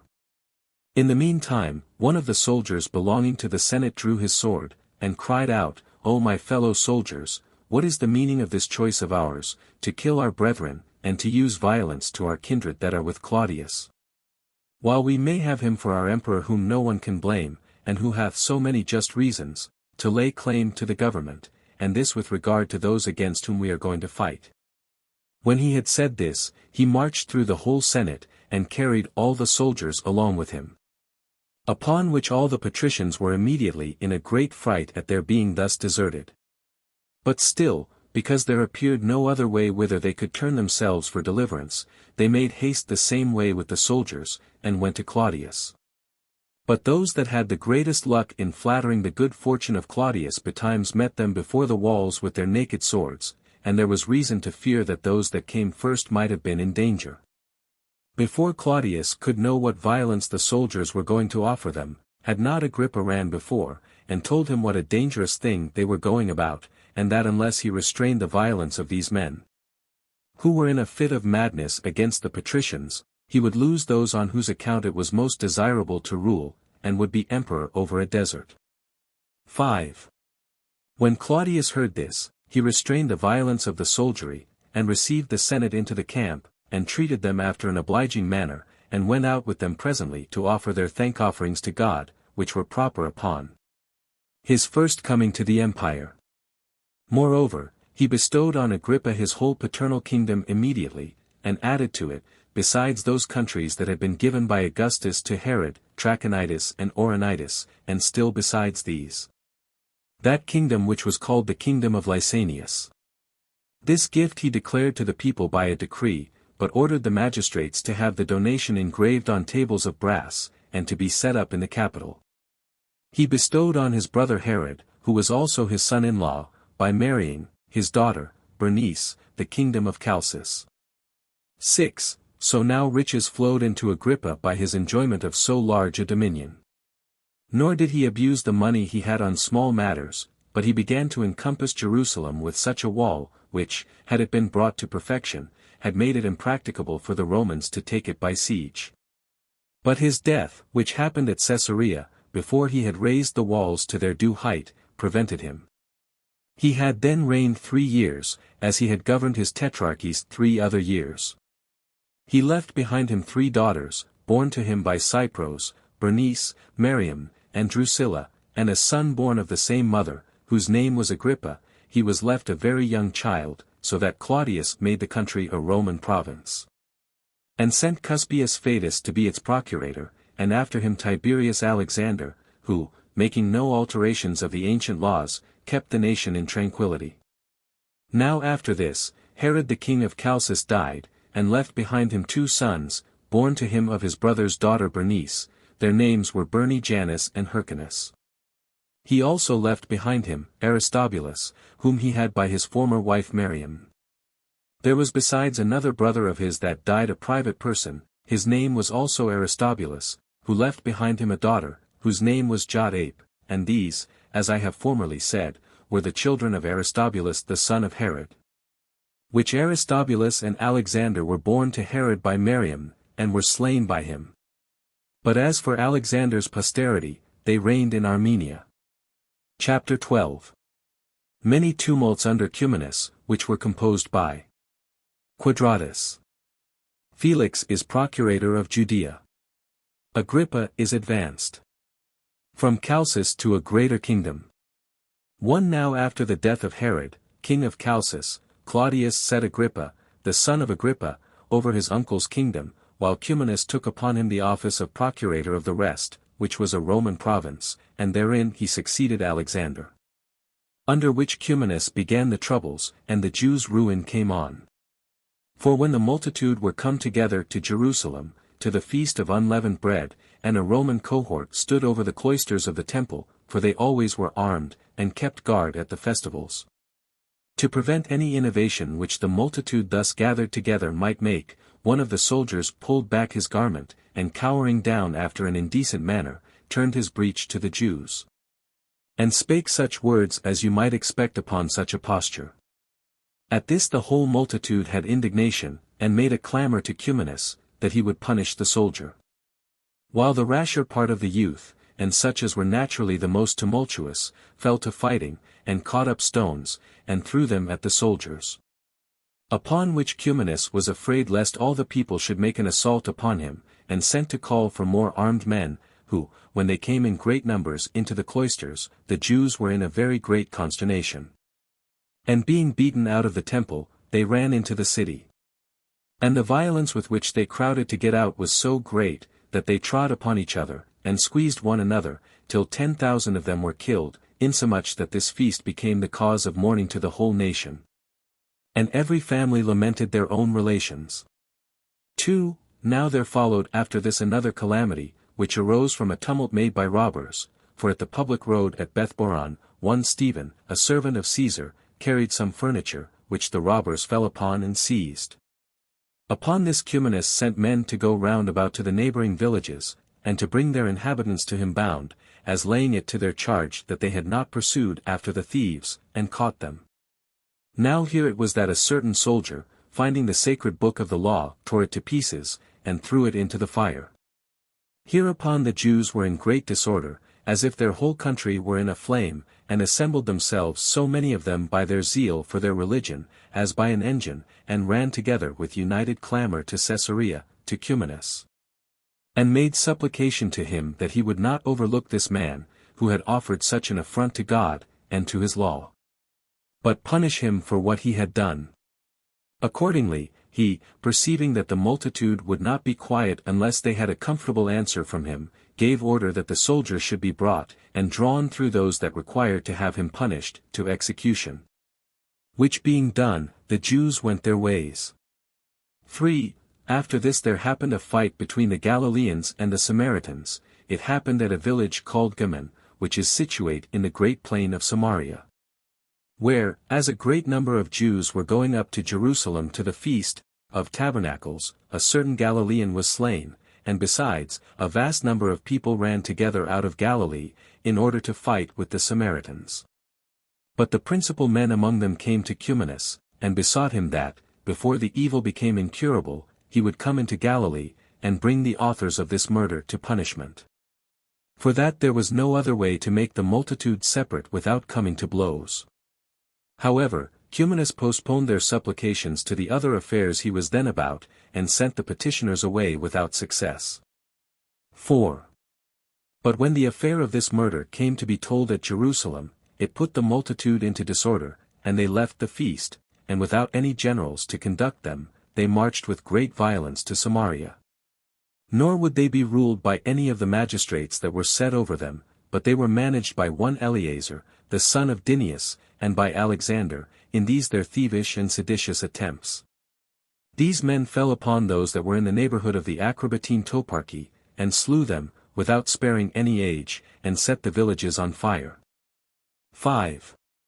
But Cumanus took one troop of horsemen, called the troop of Sebaste, out of Caesarea, and came to the assistance of those that were spoiled. He also seized upon a great number of those that followed Eleazar, and slew more of them. And as for the rest of the multitude of those that went so zealously to fight with the Samaritans, the rulers of Jerusalem ran out clothed with sackcloth, and having ashes on their head, and begged of them to go their ways, lest by their attempt to revenge themselves upon the Samaritans they should provoke the Romans to come against Jerusalem, to have compassion upon their country and temple, their children and their wives, and not bring the utmost dangers of destruction upon them, in order to avenge themselves upon one Galilean only. The Jews complied with these persuasions of theirs, and dispersed themselves, but still there were a great number who betook themselves to robbing, in hopes of impunity. And rapines and insurrections of the bolder sort happened over the whole country. And the men of power among the Samaritans came to Tyre, to Ammidius Quadratus, the president of Syria, and desired that they that had laid waste the country might be punished, the great men also of the Jews. And Jonathan the son of Ananus the high priest, came thither, and said that the Samaritans were the beginners of the disturbance, on account of that murder they had committed. And that Cumanus had given occasion to what had happened, by his unwillingness to punish the original authors of that murder. 6. But Quadratus put both parties off for that time, and told them, that when he should come to those places, he would make a diligent inquiry after every circumstance. After which he went to Caesarea, and crucified all those whom Cumanus had taken alive. And when from thence he was come to the city Lydda, he heard the affair of the Samaritans, and sent for 18 of the Jews, whom he had learned to have been concerned in that fight, and beheaded them. But he sent 2 others of those that were of the greatest power among them, and both Jonathan and Ananias, the high priests, as also Artanus the son of this Ananias, and certain others that were eminent among the Jews, to Caesar. As he did in like manner by the most illustrious of the Samaritans. He also ordered that Cumanus, the procurator, and Celer the tribune should sail to Rome, in order to give an account of what had been done to Caesar. When he had finished these matters, he went up from Lydda to Jerusalem, and finding the multitude celebrating their feast of unleavened bread without any tumult, he returned to Antioch. 7. Now when Caesar at Rome had heard what Cumanus and the Samaritans had to say, where it was done in the hearing of Agrippa, who zealously espoused the cause of the Jews, as in like manner many of the great men stood by Cumanus. He condemned the Samaritans, and commanded that 3 of the most powerful men among them should be put to death. He banished Cumanus, and sent Celer bound to Jerusalem, to be delivered over to the Jews to be tormented, that he should be drawn round the city, and then beheaded. 8. After this Caesar sent Felix, the brother of Pallas, to be procurator of Galilee, and Samaria, and Perea, and removed Agrippa from Chalcis unto a greater kingdom. For he gave him the tetrarchy which had belonged to Philip, which contained Bethany, Trachonitis, and Gaulonitis. He added to it the kingdom of Lysanias, and that province, Abilene, which Varus had governed.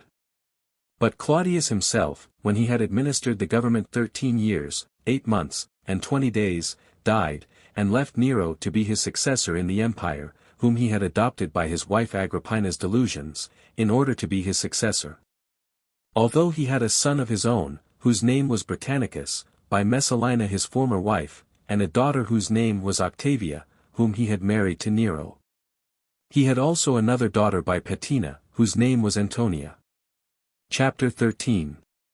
Nero adds 4 cities to Agrippa's kingdom, but the other parts of Judea were under Felix. The disturbances which were raised by the Sicarii the magicians and an Egyptian false prophet. The Jews and Syrians have a contest at Caesarea. 1.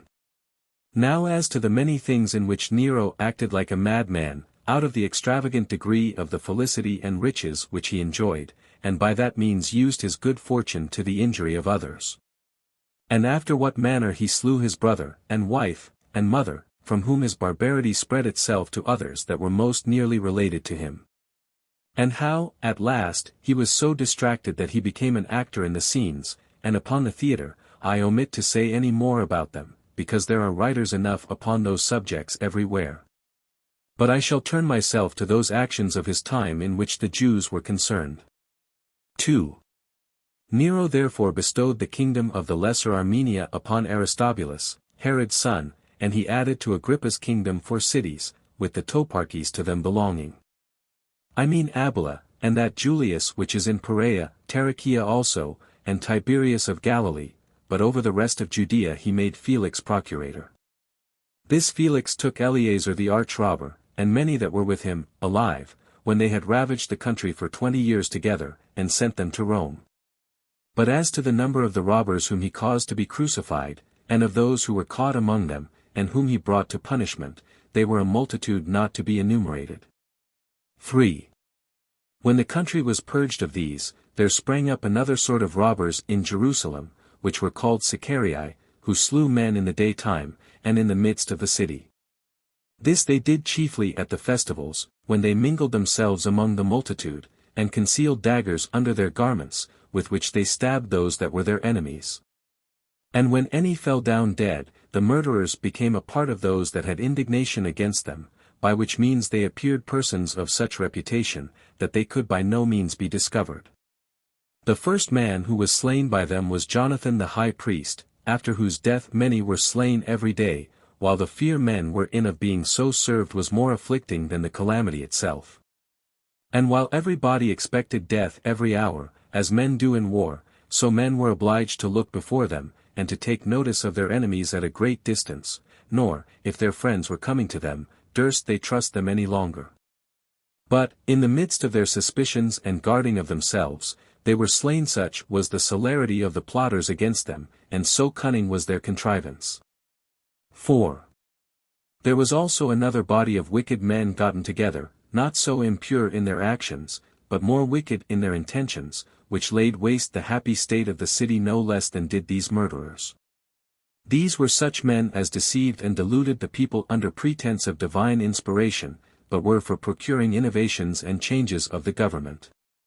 And these prevailed with the multitude to act like madmen, and went before them into the wilderness, as pretending that God would there show them the signals of liberty. But Felix thought this procedure was to be the beginning of a revolt. So he sent some horsemen and footmen both armed, who destroyed a great number of them. 5. But there was an Egyptian false prophet that did the Jews more mischief than the former. For he was a cheat, and pretended to be a prophet also, and got together 30,000 men that were deluded by him.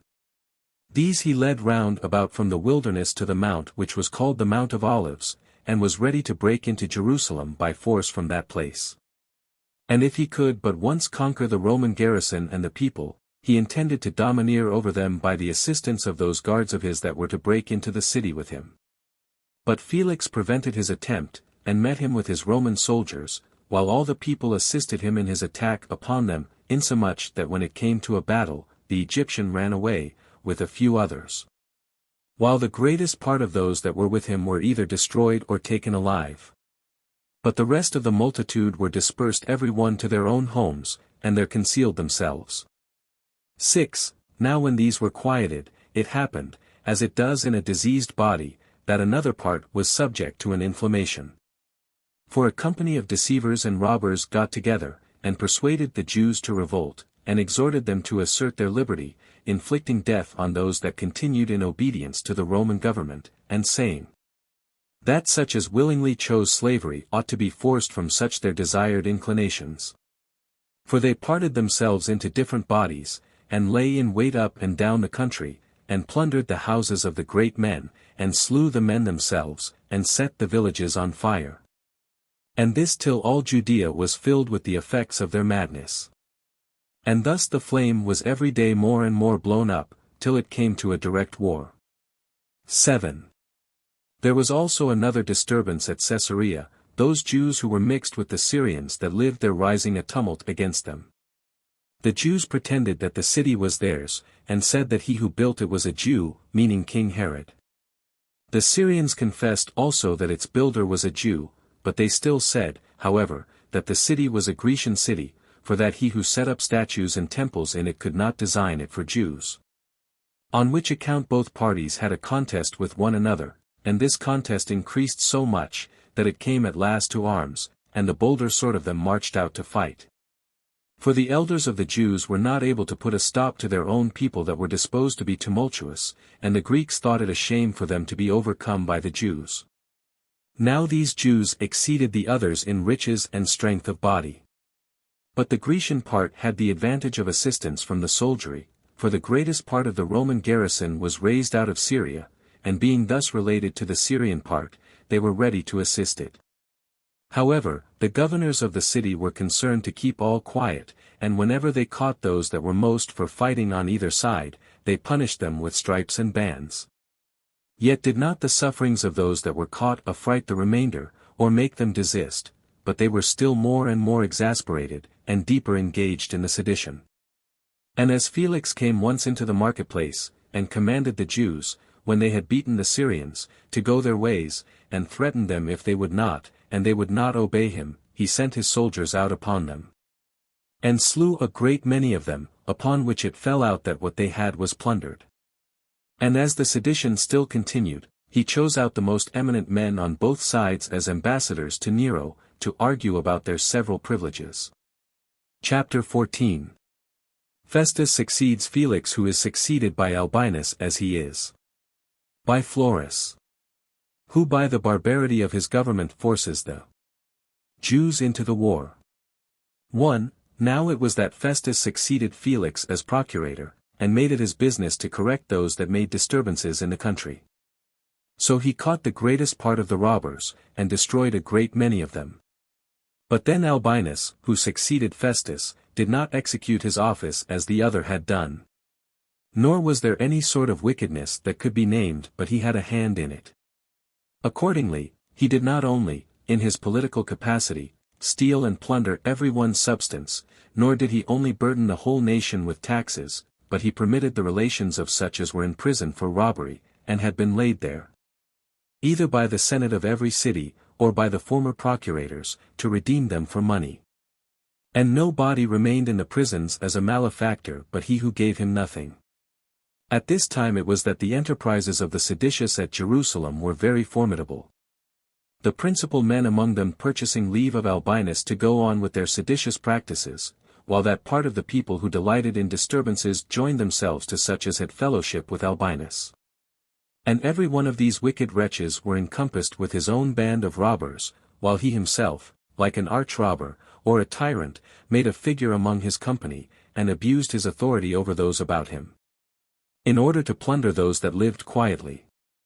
The effect of which was this, that those who lost their goods were forced to hold their peace, when they had reason to show great indignation at what they had suffered. But those who had escaped were forced to flatter him that deserved to be punished, out of the fear they were in of suffering equally with the others. Upon the whole, nobody durst speak their minds, but tyranny was generally tolerated. And at this time were those seeds sown which brought the city to destruction. 2. And although such was the character of Albinus, yet did Gessius Florus who succeeded him, demonstrate him to have been a most excellent person, upon the comparison. For the former did the greatest part of his rogueries in private, and with a sort of dissimulation, but Gessius did his unjust actions to the harm of the nation after a pompous manner. And as though he had been sent as an executioner to punish condemned malefactors, he omitted no sort of rapine, or of vexation, where the case was really pitiable, he was most barbarous, and in things of the greatest turpitude he was most impudent. Nor could any one outdo him in disguising the truth, nor could any one contrive more subtle ways of deceit than he did. He indeed thought it but a petty offense to get money out of single persons. So he spoiled whole cities, and ruined entire bodies of men at once, and did almost publicly proclaim it all the country over, that they had liberty given them to turn robbers, upon this condition, that he might go shares with them in the spoils they got. Accordingly, this his greediness of gain was the occasion that entire toparchies were brought to desolation, and a great many of the people left their own country, and fled into foreign provinces. 3. And truly, while Cestius Gallus was president of the province of Syria, nobody durst do so much as send an embassage to him against Florus. But when he was come to Jerusalem, upon the approach of the feast of unleavened bread, the people came about him not fewer in number than 3 millions. These besought him to commiserate the calamities of their nation, and cried out upon Florus as the bane of their country. But as he was present, and stood by Cestius, he laughed at their words. However, Cestius, when he had quieted the multitude, and had assured them that he would take care that Florus should hereafter treat them in a more gentle manner, returned to Antioch. Florus also conducted him as far as Caesarea, and deluded him, though he had at that very time the purpose of showing his anger at the nation, and procuring a war upon them. By which means alone it was that he supposed he might conceal his enormities. For he expected that if the peace continued, he should have the Jews for his accusers before Caesar, but that if he could procure them to make a revolt, he should divert their laying lesser crimes to his charge, by a misery that was so much greater. He therefore did every day augment their calamities, in order to induce them to a rebellion. 4. Now at this time it happened that the Grecians at Caesarea had been too hard for the Jews, and had obtained of Nero the government of the city, and had brought the judicial determination. At the same time began the war. In the 12th year of the reign of Nero, and the 17th of the reign of Agrippa, in the month of Artemisius, Jair. Now the occasion of this war was by no means proportionable to those heavy calamities which it brought upon us. For the Jews that dwelt at Caesarea had a synagogue near the place, whose owner was a certain Caesarean Greek. The Jews had endeavored frequently to have purchased the possession of the place, and had offered many times its value for its price. But as the owner overlooked their offers, so did he raise other buildings upon the place, in way of affront to them, and made working shops of them, and left them but a narrow passage, and such as was very troublesome for them to go along to their synagogue. Whereupon the warmer part of the Jewish youth went hastily to the workmen, and forbade them to build there. But as Florus would not permit them to use force, the great men of the Jews, with John the publican, being in the utmost distress what to do, persuaded Florus, with the offer of 8 talents, to hinder the work. He then, being intent upon nothing but getting money, promised he would do for them all they desired of him, and then went away from Caesarea to Sebaste, and left the sedition to take its full course. As if he had sold a license to the Jews to fight it out. 5. Now on the next day, which was the 7th day of the week, when the Jews were crowding apace to their synagogue, a certain man of Caesarea, of a seditious temper, got an earthen vessel, and set it with the bottom upward at the entrance of that synagogue, and sacrificed birds. This thing provoked the Jews to an incurable degree, because their laws were affronted, and the place was polluted. Whereupon the sober and moderate part of the Jews thought it proper to have recourse to their governors again, while the seditious part, and such as were in the fervor of their youth, were vehemently inflamed to fight. The seditions also among the Gentiles of Caesarea stood ready for the same purpose, for they had, by agreement, sent the man to sacrifice beforehand, as ready to support him so that it soon came to blows. Hereupon Jucundus, the master of the horse, who was ordered to prevent the fight, came thither, and took away the earthen vessel, and endeavored to put a stop to the sedition. But when he was overcome by the violence of the people of Caesarea, the Jews caught up their books of the law, and retired to Narbata, which was a place to them belonging, distant from Caesarea 60 furlongs. But John, and 12 of the principal men with him, went to Florus, to Sebaste, and made a lamentable complaint of their case, and besought him to help them, and with all possible decency, put him in mind of the 8 talents they had given him. But he had the men seized upon, and put in prison, and accused them for carrying the books of the law out of Caesarea. 6. Moreover, as to the citizens of Jerusalem, although they took this matter very ill, yet did they restrain their passion. But Florus acted herein as if he had been hired, and blew up the war into a flame, and sent some to take 17 talents out of the sacred treasure, and pretended that Caesar wanted them. At this the people were in confusion immediately, and ran together to the temple, with prodigious clamors, and called upon Caesar by name, and besought him to free them from the tyranny of Florus. Some also of the seditious cried out upon Florus, and cast the greatest reproaches upon him, and carried a basket about, and begged some spills of money for him, as for one that was destitute of possessions, and in a miserable condition. Yet was not he made ashamed hereby of his love of money, but was more enraged, and provoked to get still more.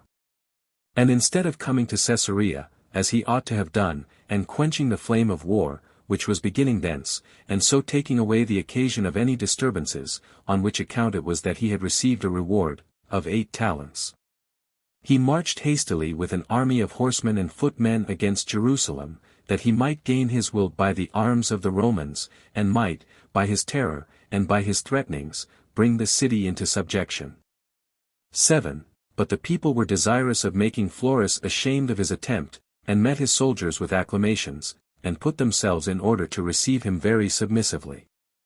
But he sent Capito, a centurion, beforehand, with 50 soldiers, to bid them go back, and not now make a show of receiving him in an obliging manner, whom they had so foully reproached before.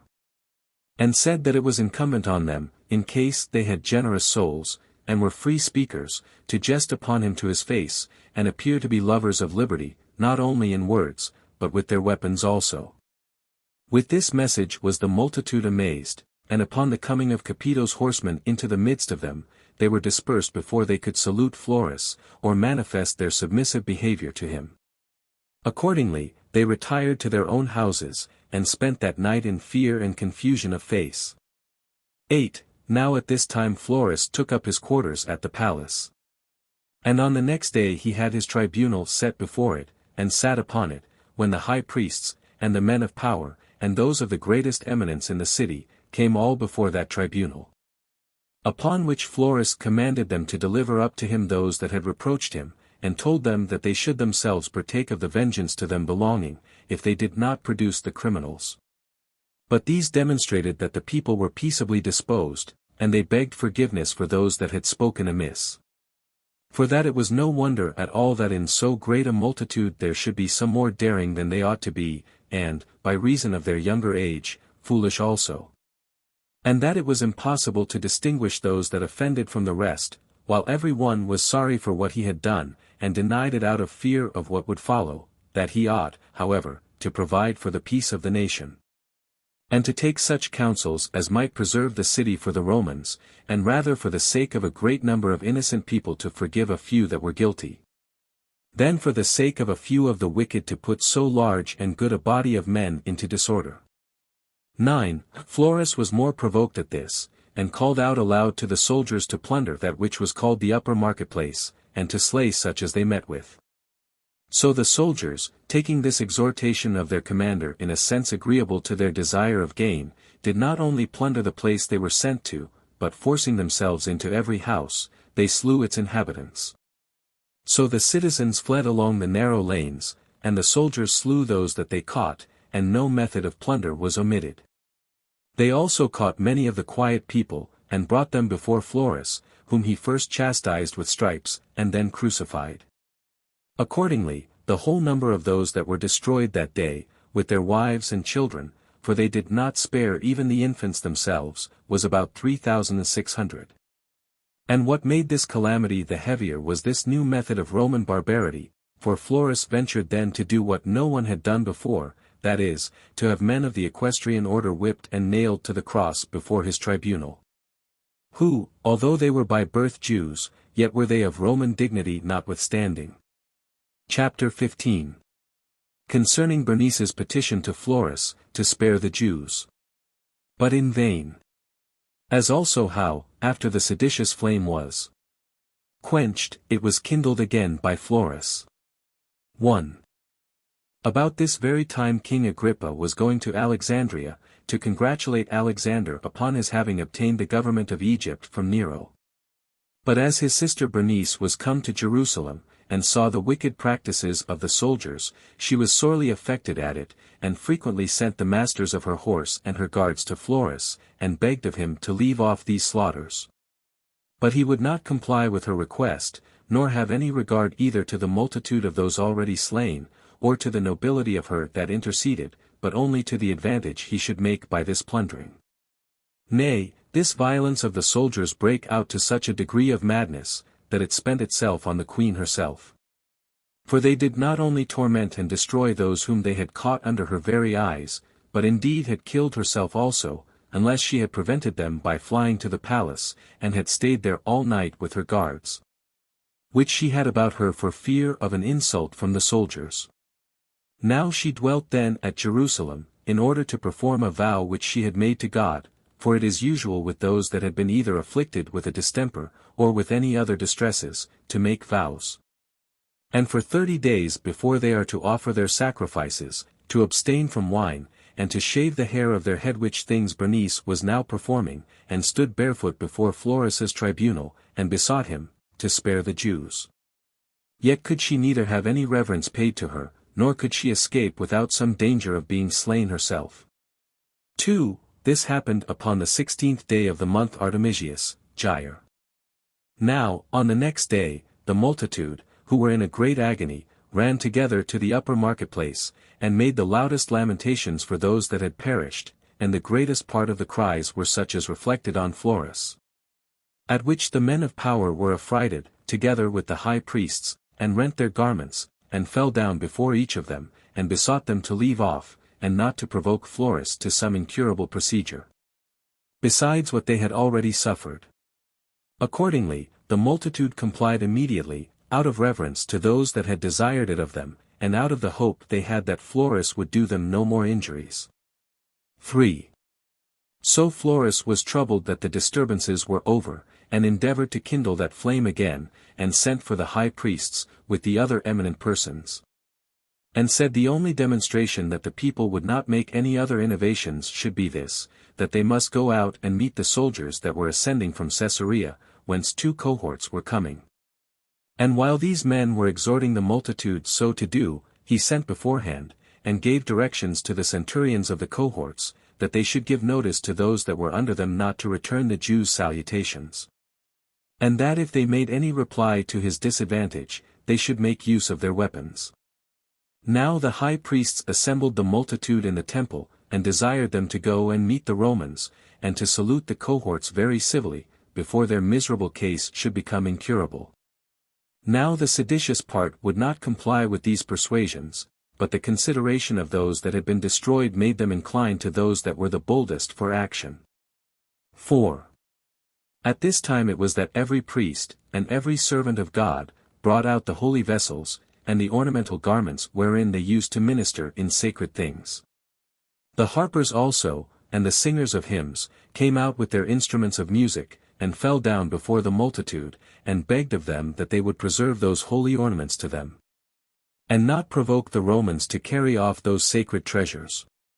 You might also see then the high priests themselves, with dust sprinkled in great plenty upon their heads, with bosoms deprived of any covering but what was rent.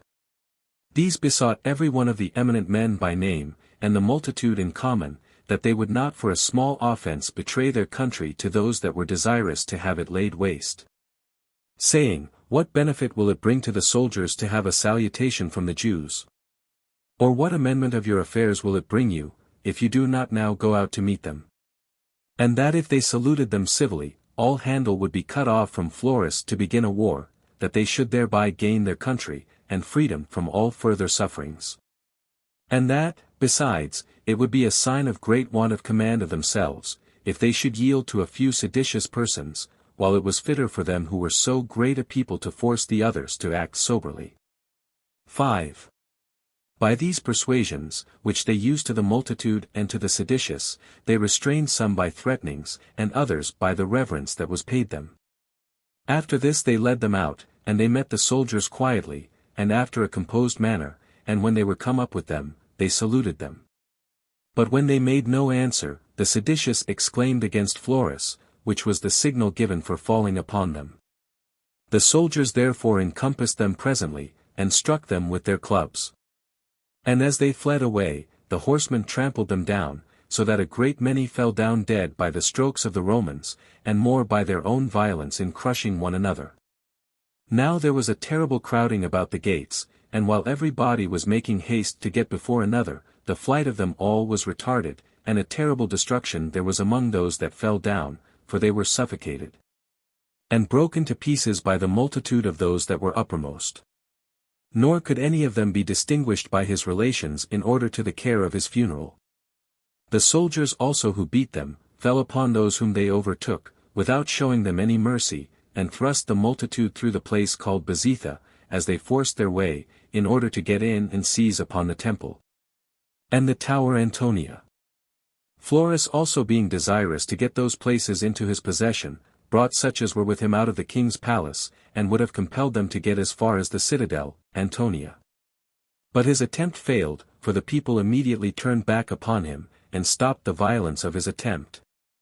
And as they stood upon the tops of their houses, they threw their darts at the Romans, who, as they were sorely galled thereby, because those weapons came from above, and they were not able to make a passage through the multitude, which stopped up the narrow passages, they retired to the camp which was at the palace.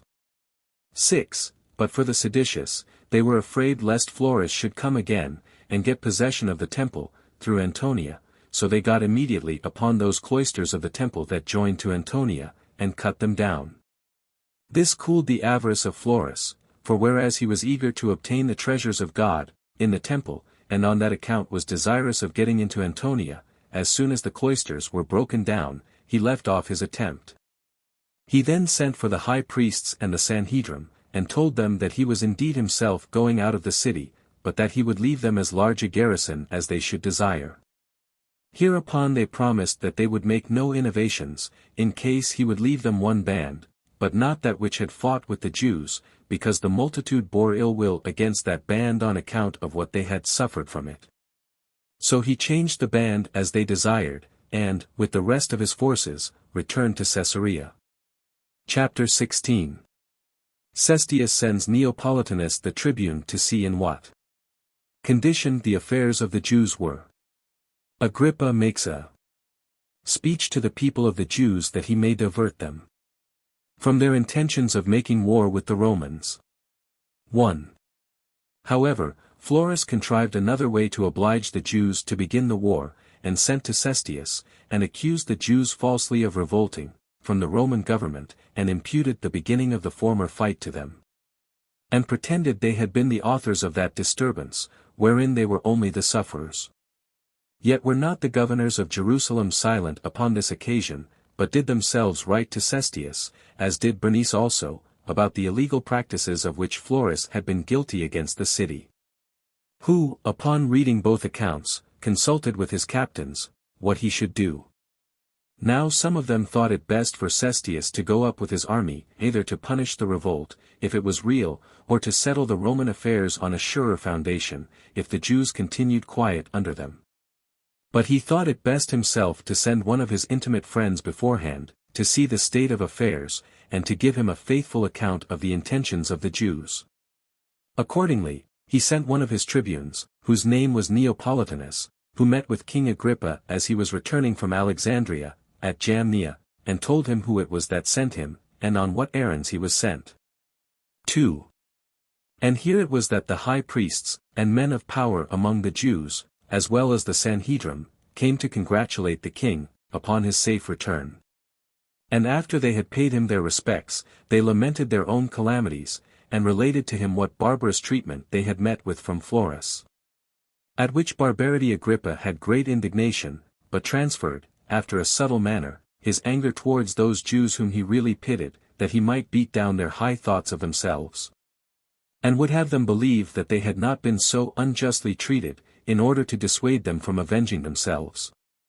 So these great men, as of better understanding than the rest, and desirous of peace, because of the possessions they had, understood that this rebuke which the king gave them was intended for their good. But as to the people, they came 60 furlongs out of Jerusalem, and congratulated both Agrippa and Neopolitanus, but the wives of those that had been slain came running first of all and lamenting.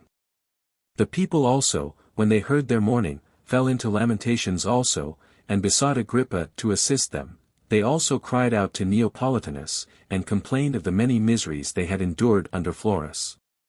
And they showed them, when they were come into the city, how the marketplace was made desolate, and the houses plundered. They then persuaded Neopolitanus, by the means of Agrippa, that he would walk round the city, with one only servant, as far as Siloam, that he might inform himself that the Jews submitted to all the rest of the Romans, and were only displeased at Florus, by reason of his exceeding barbarity to them. So he walked round, and had sufficient experience of the good temper the people were in, and then went up to the temple, where he called the multitude together, and highly commended them for their fidelity to the Romans, and earnestly exhorted them to keep the peace. And having performed such parts of divine worship at the temple as he was allowed to do, he returned to Cestius. 3. But as for the multitude of the Jews, they addressed themselves to the king, and to the high priests, and desired they might have leave to send ambassadors to Nero against Florus, and not by their silence afford a suspicion that they had been the occasions of such great slaughters as had been made, and were disposed to revolt, alleging that they should seem to have been the first beginners of the war, if they did not prevent the report by showing who it was that began it. And it appeared openly that they would not be quiet, if any body should hinder them from sending such an embassage.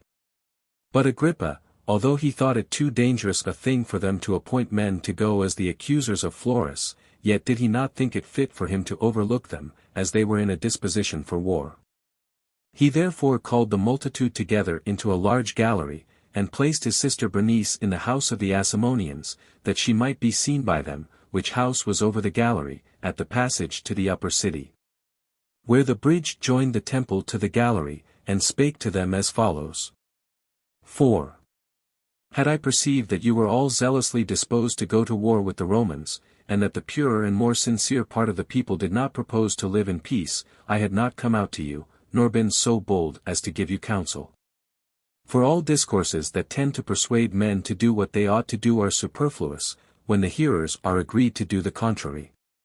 But because some are earnest to go to war because they are young, and without experience of the miseries it brings, and because some are for it out of an unreasonable expectation of regaining their liberty, and because others hope to get by it, and are therefore earnestly bent upon it, that in the confusion of your affairs they may gain what belongs to those that are too weak to resist them, I have thought proper to get you all together, and to say to you what I think to be for your advantage, that so the former may grow wiser, and change their minds, and that the best men may come to no harm by the ill conduct of some others. And let not any one be tumultuous against me, in case what they hear me say do not please them. For as to those that admit of no cure, but are resolved upon a revolt, it will still be in their power to retain the same sentiments after my exhortation is over. But still my discourse will fall to the ground, even with a relation to those that have a mind to hear me, unless you will all keep silence. I am well aware that many make a tragical exclamation concerning the injuries that have been offered you by your procurators, and concerning the glorious advantages of liberty.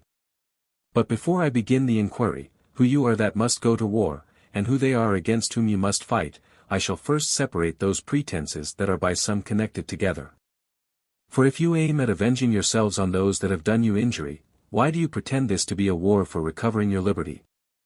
But if you think all servitude intolerable, to what purpose serve your complaint against your particular governors? For if they treated you with moderation, it would still be equally an unworthy thing to be in servitude. Consider now the several cases that may be supposed, how little occasion there is for your going to war. Your first occasion is the accusations you have to make against your procurators. Now here you ought to be submissive to those in authority, and not give them any provocation, but when you reproach men greatly for small offences, you excite those whom you reproach to be your adversaries. For this will only make them leave off hurting you privately, and with some degree of modesty, and to lay what you have waste openly. Now nothing so much damps the force of strokes as bearing them with patience. And the quietness of those who are injured diverts the injurious persons from afflicting.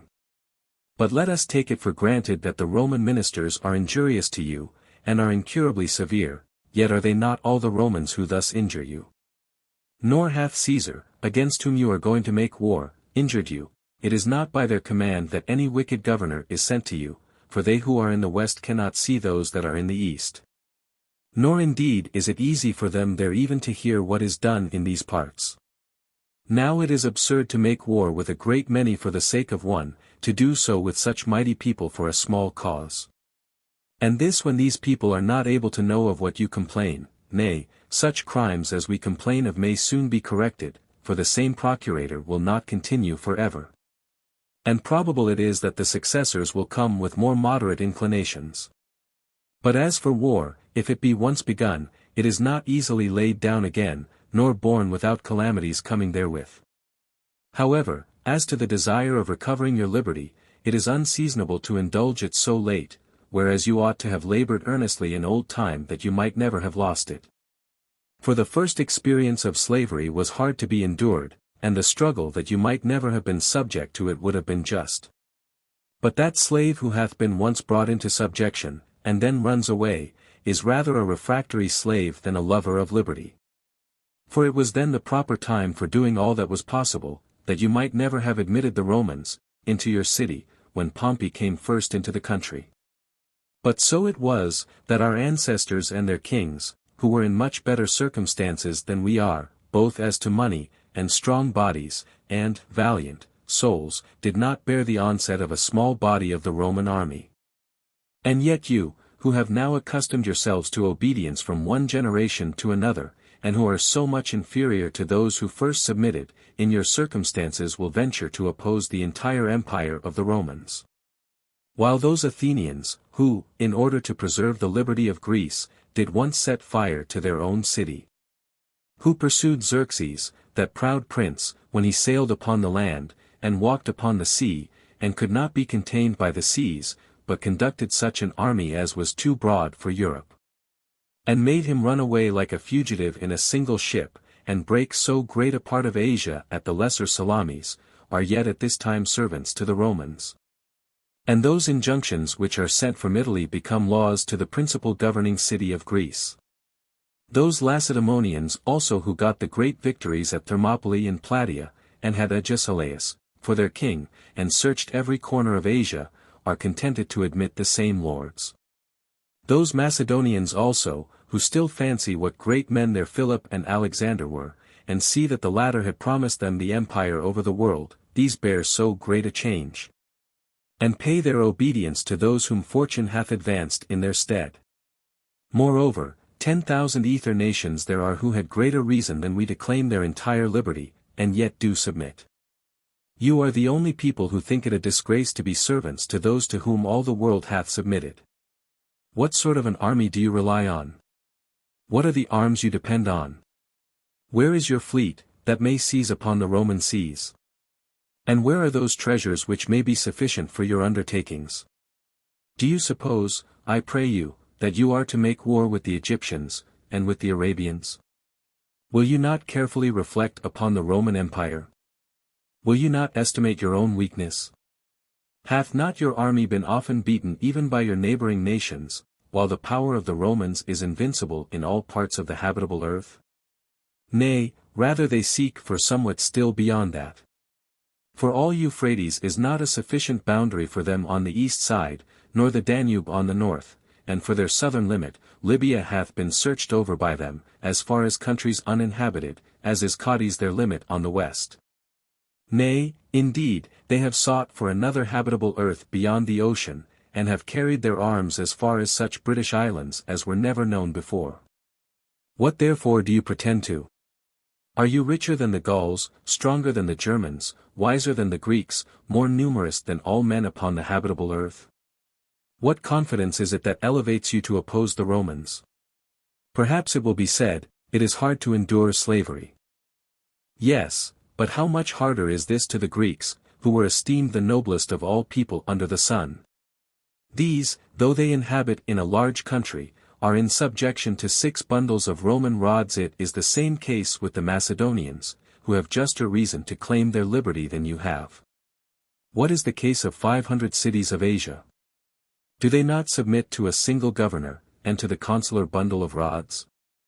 What need I speak of the Henlochi, and Colchi, and the nation of Tauri, those that inhabit the Bosphorus, and the nations about Pontus, and Meotis, who formerly knew not so much as a lord of their own, but are now subject to 3,000 armed men?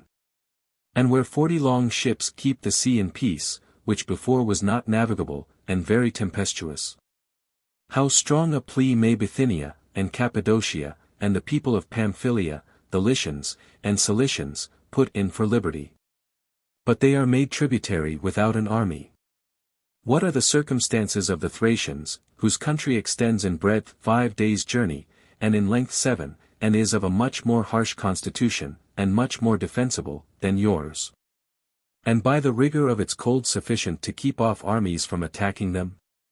Do not they submit to 2,000 men of the Roman garrisons? Are not the Ilerlands, who inhabit the country adjoining, as far as Dalmatia and the Danube, governed by barely 2 legions? By which also they put a stop to the incursions of the Daeans. And for the Dalmatians, who have made such frequent insurrections in order to regain their liberty, and who could never before be so thoroughly subdued, but that they always gathered their forces together again, revolted. Yet are they now very quiet under 1 Roman legion. Moreover, great advantages might provoke any people to revolt. The Gauls might do it best of all, as being so thoroughly walled round by nature. On the east side by the Alps, on the north by the river Rhine, on the south by the Pyrenean mountains, and on the west by the ocean. Now although these Gauls have such obstacles before them to prevent any attack upon them, and have no fewer than 305 nations among them, nay have, as one may say, the fountains of domestic happiness within themselves, and send out plentiful streams of happiness over almost the whole world, these bear to be tributary to the Romans, and derive their prosperous condition from them. And they undergo this, not because they are of effeminate minds, or because they are of an ignoble stock, as having borne a war of 80 years in order to preserve their liberty, but by reason of the great regard they have to the power of the Romans, and their good fortune, which is of greater efficacy than their arms. These Gauls, therefore, are kept in servitude by 1,200 soldiers, which are hardly so many as are their cities. Nor hath the gold dug out of the mines of Spain been sufficient for the support of a war to preserve their liberty, nor could their vast distance from the Romans by land and by sea do it. Nor could the martial tribes of the Lusitanians and Spaniards escape, no more could the ocean, with its tide, which yet was terrible to the ancient inhabitants. Nay, the Romans have extended their arms beyond the Pillars of Hercules, and have walked among the clouds, upon the Pyrenean mountains, and have subdued these nations. And 1 legion is a sufficient guard for these people, although they were so hard to be conquered, and at a distance so remote from Rome. Who is there among you that hath not heard of the great number of the Germans? You have, to be sure, yourselves seen them to be strong and tall, and that frequently, since the Romans have them among their captives everywhere. Yet these Germans, who dwell in an immense country, who have minds greater than their bodies, and a soul that despises death, and who are in rage more fierce than wild beasts, have the Rhine for the boundary of their enterprises, and are tamed by 8 Roman legions. Such of them as were taken captive became their servants, and the rest of the entire nation were obliged to save themselves by flight. Do you also, who depend on the walls of Jerusalem, consider what a wall the Britons had? For the Romans sailed away to them, and subdued them while they were encompassed by the ocean, and inhabited an island that is not less than the continent of this habitable earth. And 4 legions are a sufficient guard to so large an island, and why should I speak much more about this matter, while the Parthians, that most warlike body of men, and lords of so many nations, and encompassed with such mighty forces, send hostages to the Romans? Whereby you may see, if you please, even in Italy, the noblest nation of the East, under the notion of peace, submitting to serve them. Now when almost all people under the sun submit to the Roman arms, will you be the only people that make war against them? And this without regarding the fate of the Carthaginians, who, in the midst of their brags of the great Hannibal, and the nobility of their Phoenician original, fell by the hand of Scipio. Nor indeed have the Cyrenians, derived from the Lacedaemonians, nor the Marmaridite, a nation extended as far as the regions uninhabitable for want of water, nor have the Syrtes, a place terrible to such as barely hear it described. The Nasamons and Moors, and the immense multitude of the Numidians, been able to put a stop to the Roman valor. And as for the third part of the habitable earth, Africa, whose nations are so many that it is not easy to number them, and which is bounded by the Atlantic Sea and the Pillars of Hercules, and feeds an innumerable multitude of Ethiopians. As far as the Red Sea, these have the Romans subdued entirely. And besides the annual fruits of the earth, which maintain the multitude of the Romans for 8 months in the year, this, over and above, pays all sorts of tribute, and affords revenues suitable to the necessities of the government. Nor do they, like you, esteem such injunctions a disgrace to them, although they have but 1 Roman legion that abides among them. And indeed what occasion is there for showing you the power of the Romans over remote countries, when it is so easy to learn it from Egypt, in your neighborhood? This country is extended as far as the Ethiopians, and Arabia the Happy, and borders upon India. It hath 7,500,000 men, besides the inhabitants of Alexandria, as may be learned from the revenue of the poll tax. Yet it is not ashamed to submit to the Roman government, although it hath Alexandria as a grand temptation to a revolt, by reason it is so full of people and of riches, and is besides exceeding large, its length being 30 furlongs. And its breadth no less than 10. And it pays more tribute to the Romans in 1 month than you do in a year. Nay, besides what it pays in money, it sends corn to Rome that supports it for 4 months, in the year. It is also walled round on all sides either by almost impassable deserts, or seas that have no havens, or by rivers, or by lakes. Yet have none of these things been found too strong for the Roman good fortune. However, 2 legions that lie in that city are a bridle both for the remoter parts of Egypt, and for the parts inhabited by the more noble Macedonians. Where then are those people whom you are to have for your auxiliaries? Must they come from the parts of the world that are uninhabited? For all that are in the habitable earth are, under the Romans. Unless any of you extend his hopes as far as beyond the Euphrates, and suppose that those of your own nation that dwell in Adiabene will come to your assistance. But certainly these will not embarrass themselves with an unjustifiable war, nor, if they should follow such ill advice, will the Parthians permit them so to do. For it is their concern to maintain the truce that is between them and the Romans, and they will be supposed to break the covenants between them, if any under their government march against the Romans. What remains, therefore, is this, that you have recourse to divine assistance, but this is already on the side of the Romans, for it is impossible that so vast an empire should be settled without God's providence. Reflect upon it, how impossible it is for your zealous observations of your religious customs to be here preserved, which are hard to be observed even when you fight with those whom you are able to conquer. And how can you then most of all hope for God's assistance, when, by being forced to transgress his law, you will make him turn his face from you? And if you do observe the custom of the Sabbath days, and will not be revealed on to do anything thereon, you will easily be taken, as were your forefathers by Pompey, who was the busiest in his siege on those days on which the besieged rested. But if in time of war you transgress the law of your country, I cannot tell on whose account you will afterward go to war, for your concern is but one, that you do nothing against any of your forefathers. And how will you call upon God to assist you, when you are voluntarily transgressing against his religion? Now all men that go to war do it either as depending on divine or on human assistance. But since your going to war will cut off both those assistances, those that are for going to war choose evident destruction. What hinders you from slaying your children and wives with your own hands, and burning this most excellent native city of yours? For by this mad prank you will, however, escape the reproach of being beaten. But it were best, O my friends, it were best, while the vessel is still in the haven, to foresee the impending storm, and not to set sail out of the port into the middle of the hurricanes. For we justly pity those who fall into great misfortunes without foreseeing them, but for him who rushes into manifest ruin, he gains reproaches, instead of commiseration.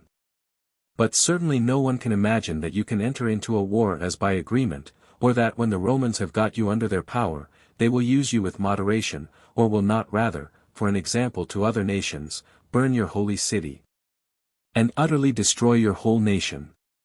For those of you who shall survive the war will not be able to find a place whither to flee, since all men have the Romans for their lords already, or are afraid they shall have hereafter.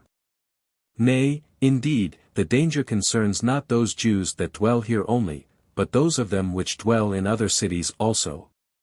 For there is no people upon the habitable earth which have not some portion of you among them, whom your enemies will slay, in case you go to war, and on that account also. And so every city which hath Jews in it will be filled with slaughter for the sake of a few men, and they who slay them will be pardoned. But if that slaughter be not made by them, consider how wicked a thing it is to take arms against those that are so kind to you. Have pity, therefore, if not on your children and wives, yet upon this your metropolis, and its sacred walls. Spare the temple, and preserve the holy house, with its holy furniture, for yourselves, for if the Romans get you under their power, they will no longer abstain from them, when their former abstinence shall have been so ungratefully requited. I call to witness your sanctuary, and the holy angels of God, and this country common to us all, that I have not kept back anything that is for your preservation. And if you will follow that advice which you ought to do, you will have that peace which will be common to you and to me, but if you indulge four passions, you will run those hazards which I shall be free from. 5. When Agrippa had spoken thus, both he and his sister wept, and by their tears repressed a great deal of the violence of the people. But still they cried out, that they would not fight against the Romans, but against Florus, on account of what they had suffered by his means. To which Agrippa replied, that what they had already done was like such as make war against the Romans. For you have not paid the tribute which is due to Caesar, and you have cut off the cloisters of the temple from joining to the tower Antonia. You will therefore prevent any occasion of revolt if you will but join these together again, and if you will but pay your tribute, for the citadel does not now belong to Florus, nor are you to pay the tribute money to Florus. Chapter 17. How the War of the Jews with the Romans began, and concerning Manahem. 1. This advice the people hearkened to, and went up into the temple with the king and Bernice, and began to rebuild the cloisters. The rulers also and senators divided themselves into the villages, and collected the tributes, and soon got together 40 talents, which was the sum that was deficient. And thus did Agrippa then put a stop to that war which was threatened. Moreover, he attempted to persuade the multitude to obey Florus, until Caesar should send one to succeed him, but they were hereby more provoked, and cast reproaches upon the king, and got him excluded out of the city. Nay, some of the seditious had the impudence to throw stones at him. So when the king saw that the violence of those that were for innovations was not to be restrained, and being very angry at the contumelies he had received, he sent their rulers, together with their men of power, to Florus, to Caesarea, that he might appoint whom he thought fit to collect the tribute in the country, while he retired into his own kingdom. 2. And at this time it was that some of those that principally excited the people to go to war made an assault upon a certain fortress called Masada. They took it by treachery, and slew the Romans that were there, and put others of their own party to keep it. At the same time Eleazar, the son of Ananias the high priest, a very bold youth, who was at that time governor of the temple, persuaded those that officiated in the divine service to receive no gift or sacrifice for any foreigner. And this was the true beginning of our war with the Romans, for they rejected the sacrifice of Caesar on this account. And when many of the high priests and principal men besought them not to omit the sacrifice, which it was customary for them to offer for their princes, they would not be prevailed upon. These relied much upon their multitude, for the most flourishing part of the innovators assisted them, but they had the chief regard to Eleazar, the governor of the temple. 3. Hereupon the men of power got together, and conferred with the high priests, as did also the principal of the Pharisees, and thinking all was at stake, and that their calamities were becoming incurable, took counsel what was to be done. Accordingly, they determined to try what they could do with the seditious by words, and assembled the people before the brazen gate, which was that gate of the inner temple, court of the priests, which looked toward the sunrising. And, in the first place, they showed the great indignation they had at this attempt for a revolt, and for their bringing so great a war upon their country. After which they confuted their pretense as unjustifiable, and told them that their forefathers had adorned their temple in great part with donations bestowed on them by foreigners, and had always received what had been presented to them from foreign nations. And that they had been so far from rejecting any person's sacrifice, which would be the highest instance of impiety, that they had themselves placed those donations about the temple which were still visible, and had remained there so long a time, that they did now irritate the Romans to take arms against them, and invited them to make war upon them, and brought up novel rules of a strange divine worship, and determined to run the hazard of having their city condemned for impiety, while they would not allow any foreigner, but Jews only, either to sacrifice or to worship therein. And if such a law should be introduced in the case of a single private person only, he would have indignation at it, as an instance of inhumanity determined against him. While they have no regard to the Romans or to Caesar, and forbid even their oblations to be received also, that however they cannot but fear, lest, by thus rejecting their sacrifices, they shall not be allowed to offer their own. And that this city will lose its principality, unless they grow wiser quickly, and restore the sacrifices as formerly. And indeed amend the injury, they have offered foreigners, before the report of it comes to the ears of those that have been injured. 4. And as they said these things, they produced those priests that were skillful in the customs of their country, who made the report that all their forefathers had received the sacrifices from foreign nations. But still not one of the innovators would hearken to what was said, nay, those that ministered about the temple would not attend their divine service, but were preparing matters for beginning the war. So the men of power, perceiving that the sedition was too hard for them to subdue, and that the danger which would arise from the Romans would come upon them first of all, endeavored to save themselves, and sent ambassadors, some to Florus, the chief of which was Simon the son of Ananias, and others to Agrippa, among whom the most eminent were Saul, and Antipas, and Costobarus, who were of the king's kindred. And they desired of them both that they would come with an army to the city, and cut off the seditious before it should be too hard to be subdued. Now this terrible message was good news to Florus. And because his design was to have a war kindled, he gave the ambassadors no answer at all. But Agrippa was equally solicitous for those that were revolting, and for those against whom the war was to be made, and was desirous to preserve the Jews for the Romans, and the temple and metropolis for the Jews.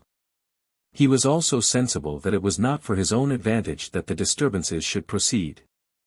So he sent 3,000 horsemen to the assistance of the people out of Auranitis, and Battania, and Trachonitis, and these under Darius, the master of his horse, and Philip the son of Jacimus, the general of his army.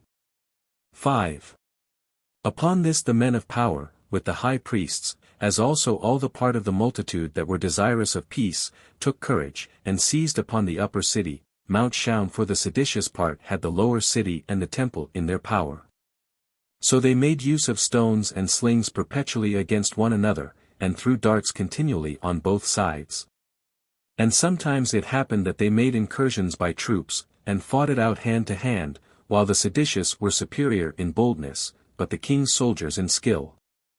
These last strove chiefly to gain the temple, and to drive those out of it who profaned it, as did the seditious, with Eleazar, besides what they had already labored to gain the upper city. Thus were there perpetual slaughters on both sides for 7 days' time, but neither side would yield up the parts they had seized on. 6. Now the next day was the festival of Xylophori, upon which the custom was for every one to bring wood for the altar, that there might never be a want of fuel for that fire which was unquenchable and always burning. Upon that day they excluded the opposite party from the observation of this part of religion. And when they had joined to themselves many of the Sicarii, who crowded in among the weaker people, that was the name for such robbers as had under their bosoms swords called Psyche, they grew bolder, and carried their undertaking further. Insomuch that the king's soldiers were overpowered by their multitude and boldness, and so they gave way, and were driven out of the upper city by force. The others then set fire to the house of Ananias the high priest, and to the palaces of Agrippa and Bernice. After which they carried the fire to the place where the archives were reposite, and made haste to burn the contracts belonging to their creditors, and thereby to dissolve their obligations for paying their debts. And this was done in order to gain the multitude of those who had been debtors, and that they might persuade the poorer sort to join in their insurrection with safety against the more wealthy. So the keepers of the records fled away, and the rest set fire to them, and when they had thus burnt down the nerves of the city, they fell upon their enemies. At which time some of the men of power, and of the high priests, went into the vaults underground, and concealed themselves, while others fled with the king's soldiers to the upper palace, and shut the gates immediately. Among whom were Ananias the high priest, and the ambassadors that had been sent to Agrippa. And now the seditious were contented with the victory they had gotten, and the buildings they had burnt down, and proceeded no further. 7.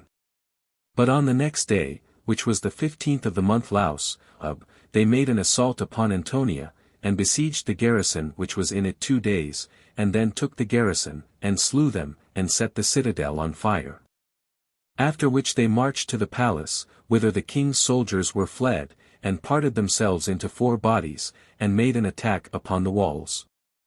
As for those that were within it, no one had the courage to sally out, because those that assaulted them were so numerous.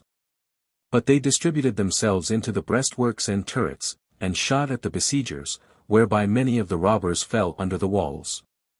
Nor did they cease to fight one with another either by night or by day, while the seditious supposed that those within would grow weary for want of food, and those without supposed the others would do the like by the tediousness of the siege. 8. In the meantime, one Manahem, the son of Judas, that was called the Galilean, who was a very cunning sophister, and had formerly reproached the Jews under Cyrenius, that after God they were subject to the Romans, took some of the men of note with him, and retired to Masada, where he broke open King Herod's armory, and gave arms not only to his own people, but to other robbers also. These he made use of for a guard, and returned in the state of a king to Jerusalem. He became the leader of the sedition, and gave orders for continuing the siege. But they wanted proper instruments, and it was not practicable to undermine the wall, because the darts came down upon them from above. But still they dug a mine from a great distance under one of the towers, and made it totter. And having done that, they set on fire what was combustible, and left it, and when the foundations were burnt below, the tower fell down suddenly. Yet did they then meet with another wall that had been built within, for the besieged were sensible beforehand of what they were doing, and probably the tower shook as it was undermining, so they provided themselves of another fortification. Which when the besiegers unexpectedly saw, while they thought they had already gained the place, they were under some consternation. However, those that were within sent to Manahem, and to the other leaders of the sedition, and desired they might go out upon a capitulation, this was granted to the king's soldiers and their own countrymen only, who went out accordingly. But the Romans that were left alone were greatly dejected, for they were not able to force their way through such a multitude, and to desire them to give them their right hand for their security, they thought it would be a reproach to them. And besides, if they should give it them, they durst not depend upon it, so they deserted their camp, as easily taken, and ran away to the royal towers, that called Hippicus, that called Phaselis, and that called Mariam. But Manahem and his party fell upon the place whence the soldiers were fled, and slew as many of them as they could catch, before they got up to the towers, and plundered what they left behind them, and set fire to their camp. This was executed on the 6th day of the month Gorpius, Elul. 9. But on the next day the high priest was caught where he had concealed himself in an aqueduct. He was slain, together with Hezekiah his brother, by the robbers. Hereupon the seditious besieged the towers, and kept them guarded, lest any one of the soldiers should escape. Now the overthrow of the places of strength, and the death of the high priest Ananias, so puffed up Manahem, that he became barbarously cruel. And as he thought he had no antagonist to dispute the management of affairs with him, he was no better than an insupportable tyrant. But Eleazar and his party, when words had passed between them, how it was not proper when they revolted from the Romans, out of the desire of liberty, to betray that liberty to any of their own people, and to bear a lord, who, though he should be guilty of no violence, was yet meaner than themselves. As also, that in case they were obliged to set some one over their public affairs, it was fitter they should give that privilege to any one rather than to him, they made an assault upon him in the temple. For he went up thither to worship in a pompous manner, and adorned with royal garments, and had his followers with him in their armor. But Eleazar and his party fell violently upon him, as did also the rest of the people. And taking up stones to attack him withal, they threw them at the sophister, and thought, that if he were once ruined, the entire sedition would fall to the ground. Now Manahem and his party made resistance for a while. But when they perceived that the whole multitude were falling upon them, they fled which way every one was able, those that were caught were slain, and those that hid themselves were searched for. A few there were of them who privately escaped to Masada, among whom was Eleazar, the son of Jairus, who was of kin to Manahem, and acted the part of a tyrant at Masada afterward. As for Manahem himself, he ran away to the place called Ophla, and there lay skulking in private, but they took him alive, and drew him out before them all. They then tortured him with many sorts of torments, and after all slew him, as they did by those that were captains under him also, and particularly by the principal instrument of his tyranny, whose name was Absalom. 10. And, as I said, so far truly the people assisted them, while they hoped this might afford some amendment to the seditious practices. But the others were not in haste to put an end to the war, but hoped to prosecute it with less danger, now they had slain Manahem.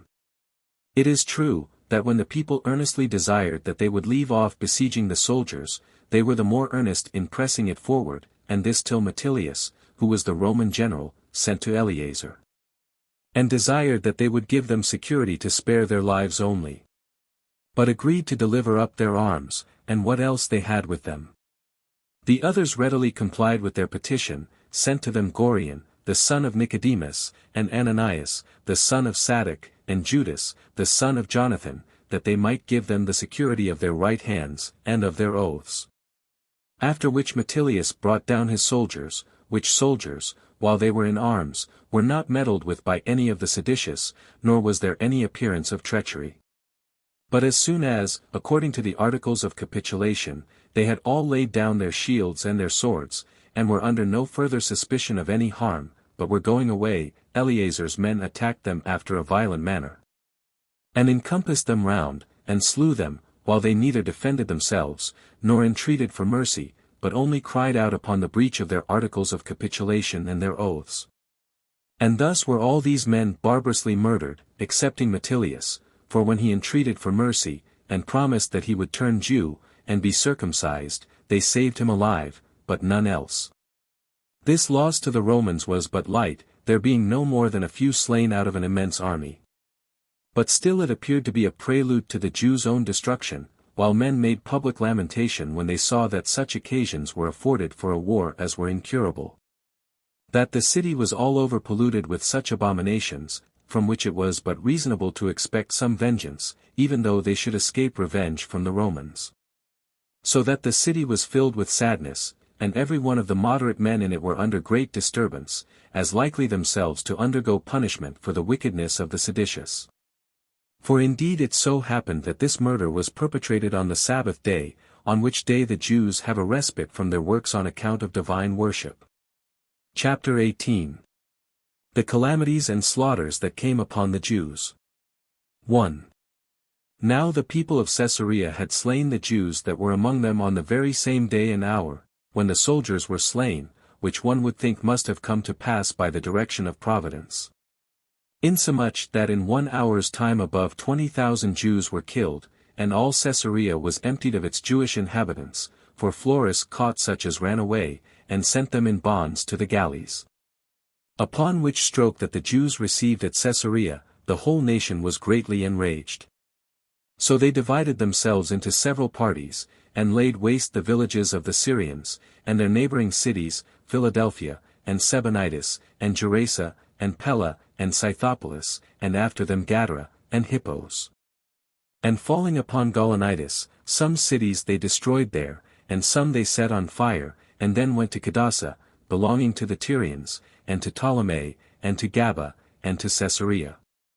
Nor was either Sebaste, Samaria, or Askelon able to oppose the violence with which they were attacked, and when they had burnt these to the ground, they entirely demolished Anthedon and Gaza.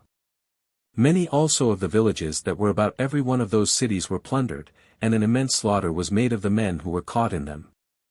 2. However, the Syrians were even with the Jews in the multitude of the men whom they slew. For they killed those whom they caught in their cities, and that not only out of the hatred they bare them, as formerly, but to prevent the danger under which they were from them. So that the disorders in all Syria were terrible, and every city was divided into 2 armies, encamped one against another, and the preservation of the one party was in the destruction of the other. So the daytime was spent in shedding of blood, and the night in fear, which was of the 2 the more terrible, for when the Syrians thought they had ruined the Jews, they had the Judaizers in suspicion also. And as each side did not care to slay those whom they only suspected on the other, so did they greatly fear them when they were mingled with the other, as if they were certainly foreigners. Moreover, greediness of gain was a provocation to kill the opposite party, even to such as had of old appeared very mild and gentle towards them. For they without fear plundered the effects of the slain, and carried off the spoils of those whom they slew to their own houses, as if they had been gained in a set battle. And he was esteemed a man of honor who got the greatest share, as having prevailed over the greatest number of his enemies. It was then common to see cities filled with dead bodies, still lying unburied, and those of old men, mixed with infants, all dead, and scattered about together.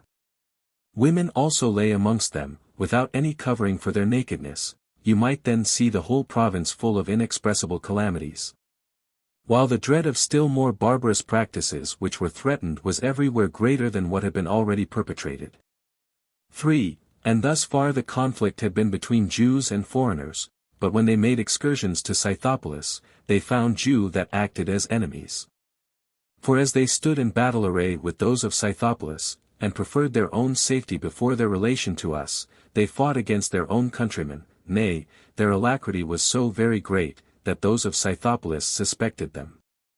These were afraid, therefore, lest they should make an assault upon the city in the night time, and, to their great misfortune, should thereby make an apology for themselves to their own people for their revolt from them.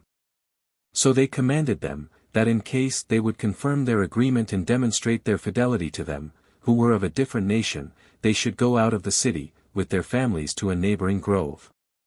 And when they had done as they were commanded, without suspecting anything, the people of Scythopolis lay still for the interval of 2 days, to tempt them to be secure.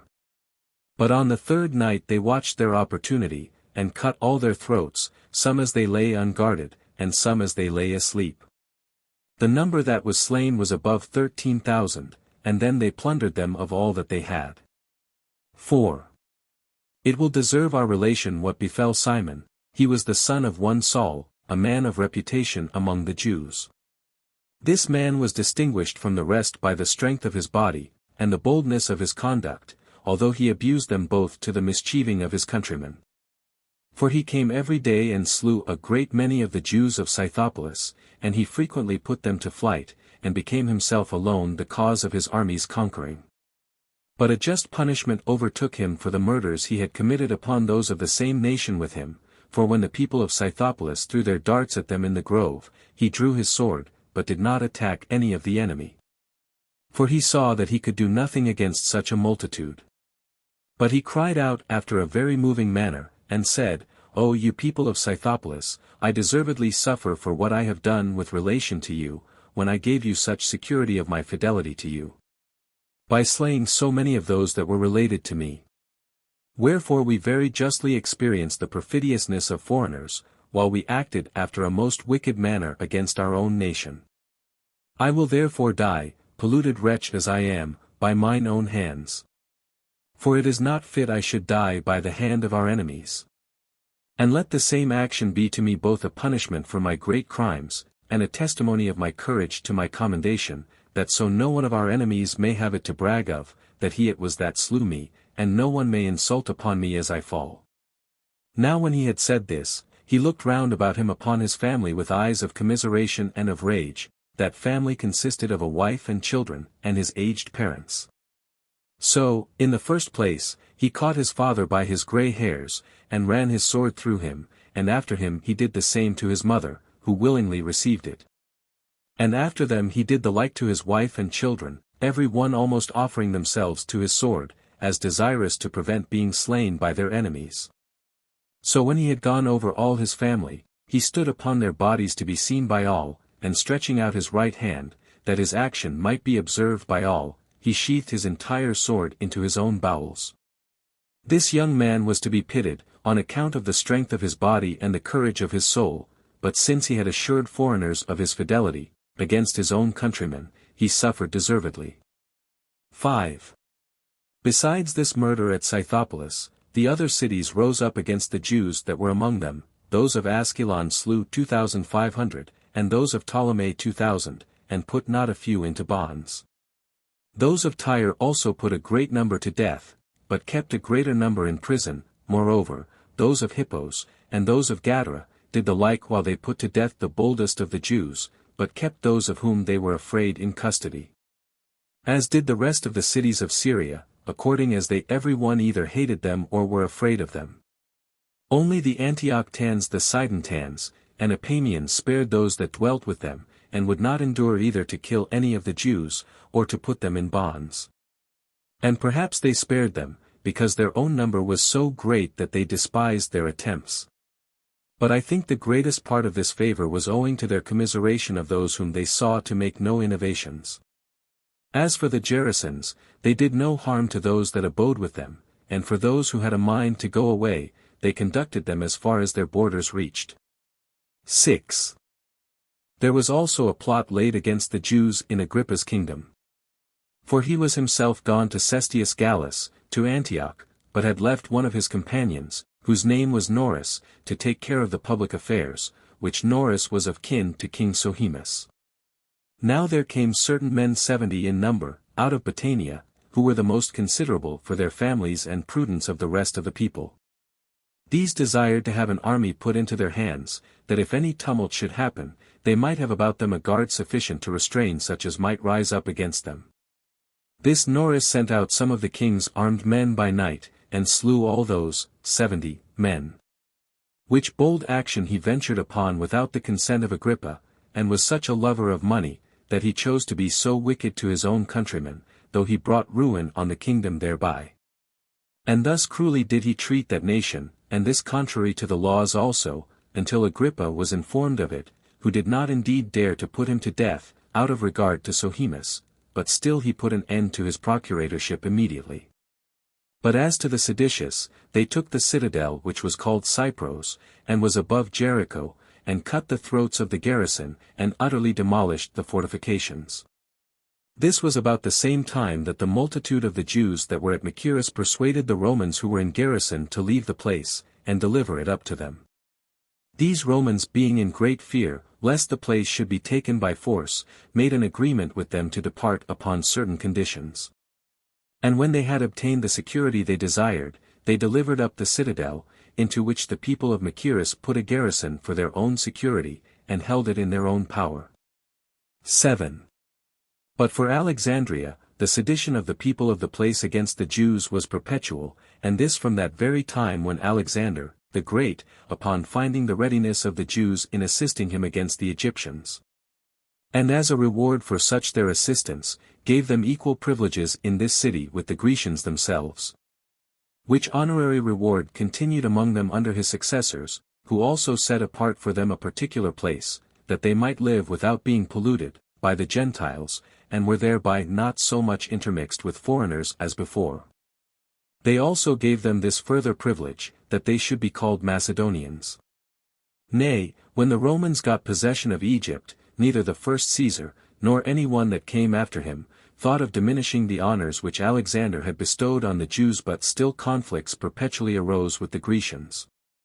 And although the governors did every day punish many of them, yet did the sedition grow worse, but at this time especially, when there were tumults in other places also, the disorders among them were put into a greater flame.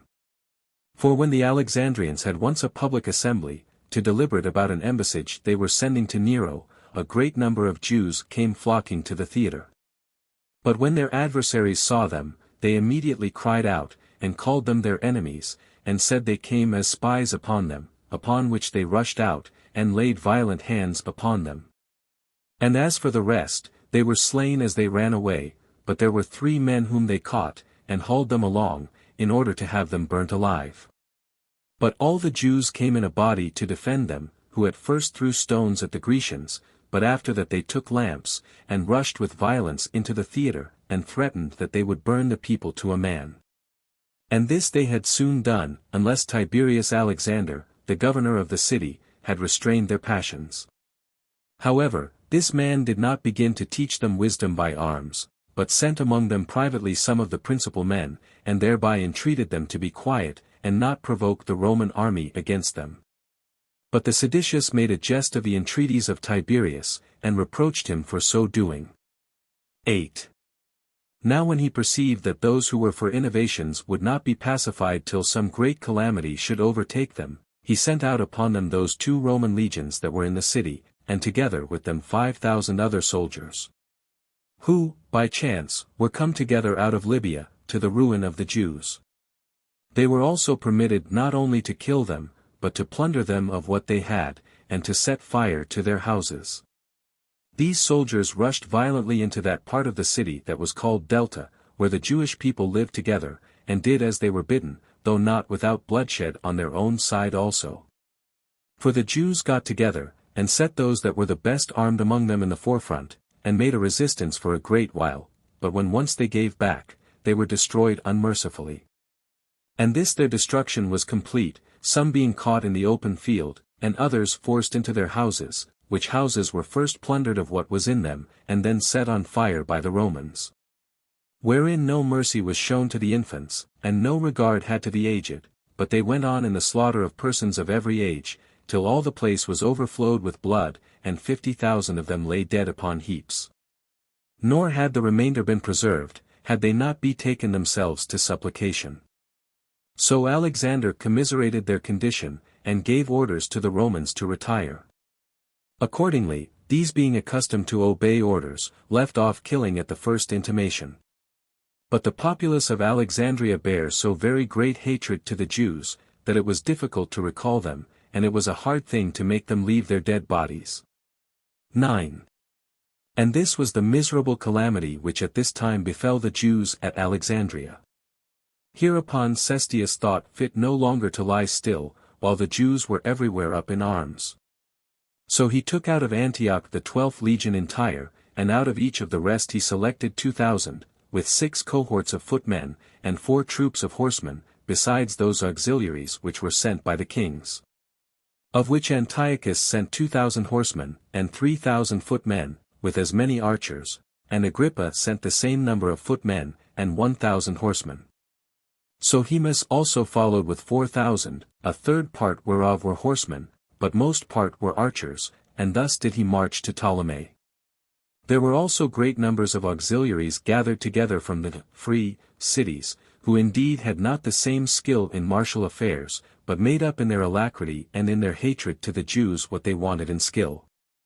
There came also along with Cestius Agrippa himself, both as a guide in his march over the country, and a director what was fit to be done. So Cestius took part of his forces, and marched hastily to Zabulon, a strong city of Galilee, which was called the City of Men, and divides the country of Ptolemy from our nation. This he found deserted by its men, the multitude having fled to the mountains, but full of all sorts of good things. Those he gave leave to the soldiers to plunder, and set fire to the city, although it was of admirable beauty, and had its houses built like those in Tyre, and Sidon, and Berytus.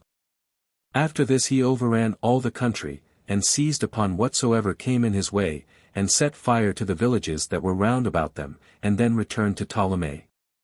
But when the Syrians, and especially those of Berytus, were busy in plundering, the Jews pulled up their courage again, for they knew that Cestius was retired, and fell upon those that were left behind unexpectedly, and destroyed about 2,000 of them. 10. And now Cestius himself marched from Ptolemy, and came to Caesarea, but he sent part of his army before him to Joppa, and gave order, that if they could take that city, by surprise, they should keep it. But that in case the citizens should perceive they were coming to attack them, that they then should stay for him, and for the rest of the army. So some of them made a brisk march by the seaside, and some by land, and so coming upon them on both sides, they took the city with ease. And as the inhabitants had made no provision beforehand for a flight, nor had gotten anything ready for fighting, the soldiers fell upon them, and slew them all, with their families, and then plundered and burnt the city. The number of the slain was 8,400. In like manner, Cestius sent also a considerable body of horsemen to the toparchy of Narbatene, that adjoined to Caesarea, who destroyed the country, and slew a great multitude of its people. They also plundered what they had, and burnt their villages.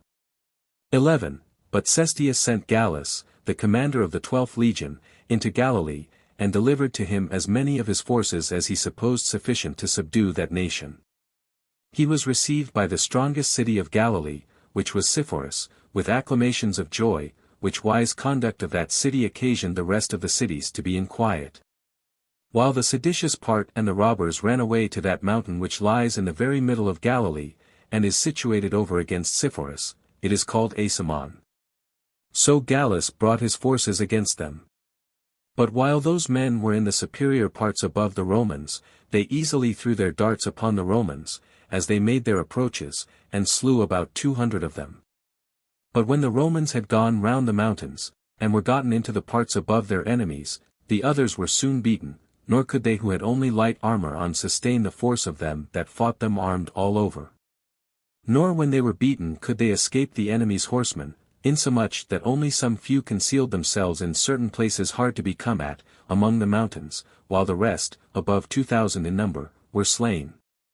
Chapter 19.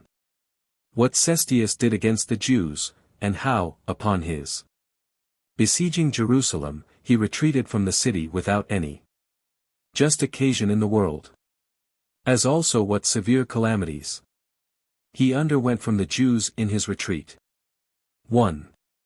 And now Gallus, seeing nothing more that looked towards an innovation in Galilee, returned with his army to Caesarea, but Cestius removed with his whole army, and marched to Antipatris. And when he was informed that there was a great body of Jewish forces gotten together in a certain tower called Aphek, he sent a party before to fight them. But this party dispersed the Jews by affrighting them before it came to a battle, so they came, and finding their camp deserted, they burnt it, as well as the villages that lay about it. But when Cestius had marched from Antipatris to Lydda, he found the city empty of its men, for the whole multitude were gone up to Jerusalem to the Feast of Tabernacles. Yet did he destroy 50 of those that showed themselves, and burnt the city, and so marched forwards, and ascending by Bet-boron, he pitched his camp at a certain place called Gibeah, 50 furlongs distant from Jerusalem. 2. But as for the Jews, when they saw the war approaching to their metropolis, they left the feast, and betook themselves to their arms. And taking courage greatly from their multitude, went in a sudden and disorderly manner to the fight, with a great noise, and without any consideration had of the rest of the 7th day. Although the Sabbath was the day to which they had the greatest regard. But that rage which made them forget the religious observation of the Sabbath, made them too hard for their enemies in the fight, with such violence therefore did they fall upon the Romans, as to break into their ranks. And to march through the midst of them, making a great slaughter as they went, insomuch that unless the horsemen, and such part of the footmen as were not yet tired in the action, had wheeled round, and succored that part of the army which was not yet broken, Cestius, with his whole army, had been in danger. However, 515 of the Romans were slain, of which number 400 were footmen, and the rest horsemen. While the Jews lost only 22, of whom the most valiant were the kinsmen of Monobazus, king of Adiabene, and their names were Monobazus and Canidius. And next to them were Niger of Perea, and Silas of Babylon, who had deserted from King Agrippa to the Jews, for he had formerly served in his army. When the front of the Jewish army had been cut off, the Jews retired into the city. But still Simon, the son of Giora, fell upon the backs of the Romans, as they were ascending up Betheron, and put the hindmost of the army into disorder, and carried off many of the beasts that carried the weapons of war, and led Shem into the city. But as Cestius tarried there 3 days, the Jews seized upon the elevated parts of the city, and set watches at the entrances into the city, and appeared openly resolved not to rest when once the Romans should begin to march. 3. And now when Agrippa observed that even the affairs of the Romans were likely to be in danger, while such an immense multitude of their enemies had seized upon the mountains round about, he determined to try what the Jews would agree to by words.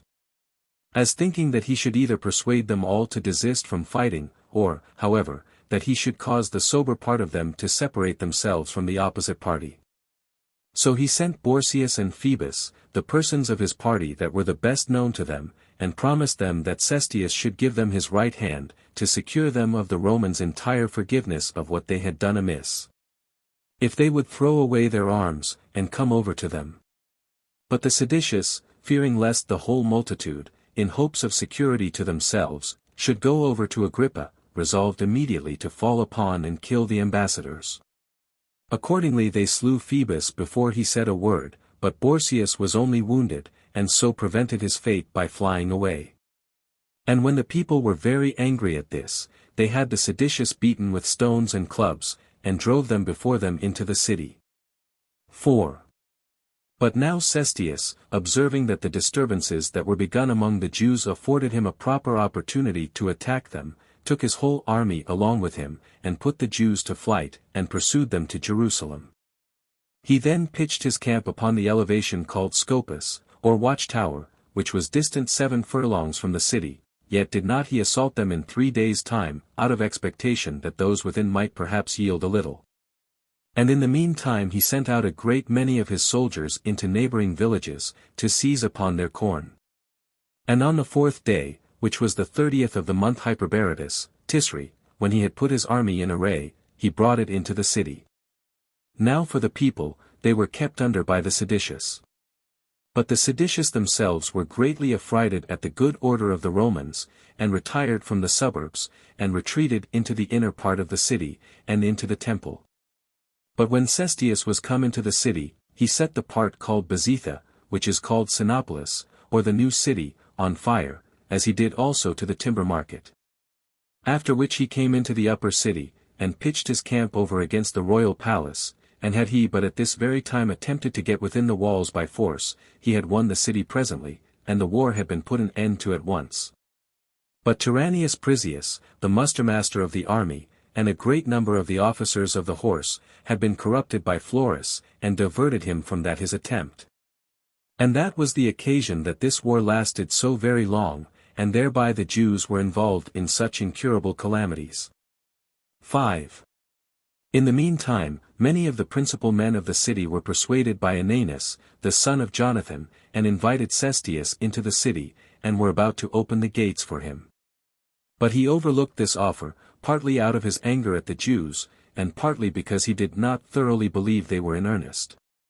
Whence it was that he delayed the matter so long, that the seditious perceived the treachery, and threw Ananus and those of his party down from the wall, and, pelting them with stones, drove them into their houses. But they stood themselves at proper distances in the towers, and threw their darts at those that were getting over the wall. Thus did the Romans make their attack against the wall for 5 days, but to no purpose. But on the next day Cestius took a great many of his choicest men, and with them the archers, and attempted to break into the temple at the northern quarter of it. But the Jews beat them off from the cloisters, and repulsed them several times when they were got near to the wall, till at length the multitude of the darts cut them off, and made them retire. But the first rank of the Romans rested their shields upon the wall, and so did those that were behind them, and the like did those that were still more backward, and guarded themselves with what they called testudo, the back of a tortoise. Upon which the darts that were thrown fell, and slided off without doing them any harm. So the soldiers undermined the wall, without being themselves hurt, and got all things ready for setting fire to the gate of the temple. 6. And now it was that a horrible fear seized upon the seditious, insomuch that many of them ran out of the city, as though it were to be taken immediately. But the people upon this took courage, and where the wicked part of the city gave ground, thither did they come, in order to set open the gates, and to admit Cestius as their benefactor, who, had he but continued the siege a little longer, had certainly taken the city.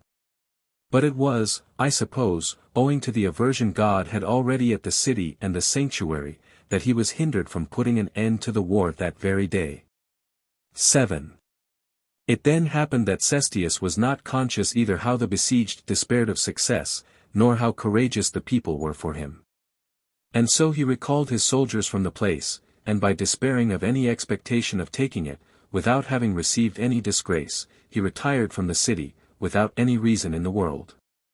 But when the robbers perceived this unexpected retreat of his, they resumed their courage, and ran after the hinder parts of his army, and destroyed a considerable number of both their horsemen and footmen.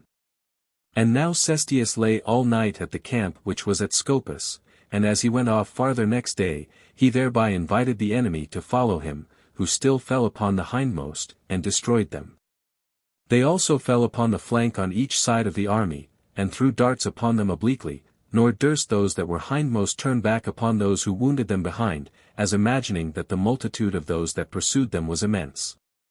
Nor did they venture to drive away those that pressed upon them on each side, because they were heavy with their arms, and were afraid of breaking their ranks to pieces, and because they saw the Jews were light and ready for making incursions upon them. And this was the reason why the Romans suffered greatly, without being able to revenge themselves upon their enemies. So they were galled all the way, and their ranks were put into disorder, and those that were thus put out of their ranks were slain. Among whom were Priscus, the commander of the 6th legion, and Longinus, the tribune, and Aemilius Secundus, the commander of a troop of horsemen.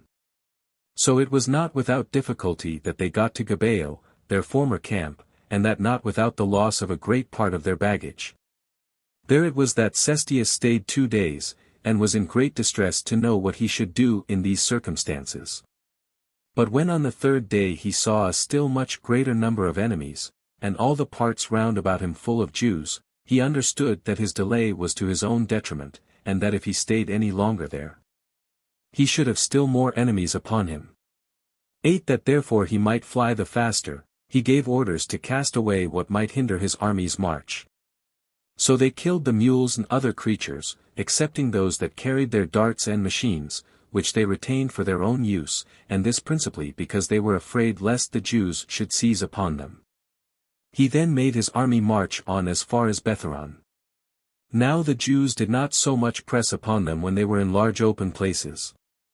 But when they were penned up in their descent through narrow passages, then did some of them get before, and hindered them from getting out of them, and others of them thrust the hindermost down into the lower places.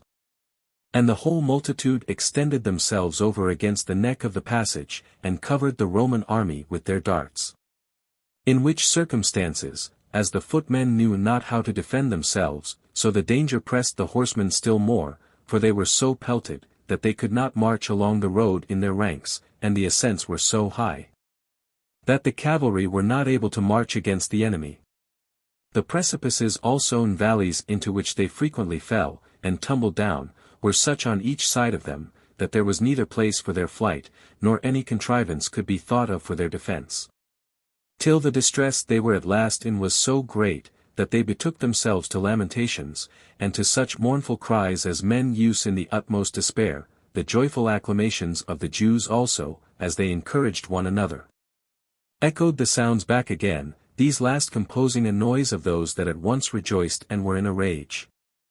Indeed, things were come to such a pass, that the Jews had almost taken Cestius's entire army prisoners, had not the night come on, when the Romans fled to Betharon, and the Jews seized upon all the places round about them, and watched for their coming out, in the morning. 9. And then it was that Cestius, despairing of obtaining room for a public march, contrived how he might best run away. And when he had selected 400 of the most courageous of his soldiers, he placed them at the strongest of their fortifications, and gave order, that when they went up to the morning guard, they should erect their ensigns. That the Jews might be made to believe that the entire army was there still, while he himself took the rest of his forces with him, and marched, without any noise, 30 furlongs. But when the Jews perceived, in the morning, that the camp was empty, they ran upon those 400 who had deluded them, and immediately threw their darts at them, and slew them, and then pursued after Cestius. But he had already made use of a great part of the night in his flight, and still marched quicker when it was day. Insomuch that the soldiers, through the astonishment and fear they were in, left behind them their engines for sieges, and for throwing of stones, and a great part of the instruments of war. So the Jews went on pursuing the Romans as far as Antipatris. After which, seeing they could not overtake them, they came back, and took the engines, and spoiled the dead bodies, and gathered the prey together which the Romans had left behind them, and came back running and singing to their metropolis. While they had themselves lost a few only, but had slain of the Romans 5,300 footmen, and 380 horsemen. This defeat happened on the 8th day of the month Dios, Marches Van, in the 12th year of the reign of Nero. Chapter 20. Cestius sends ambassadors to Nero. The people of Damascus slay those Jews that lived with them.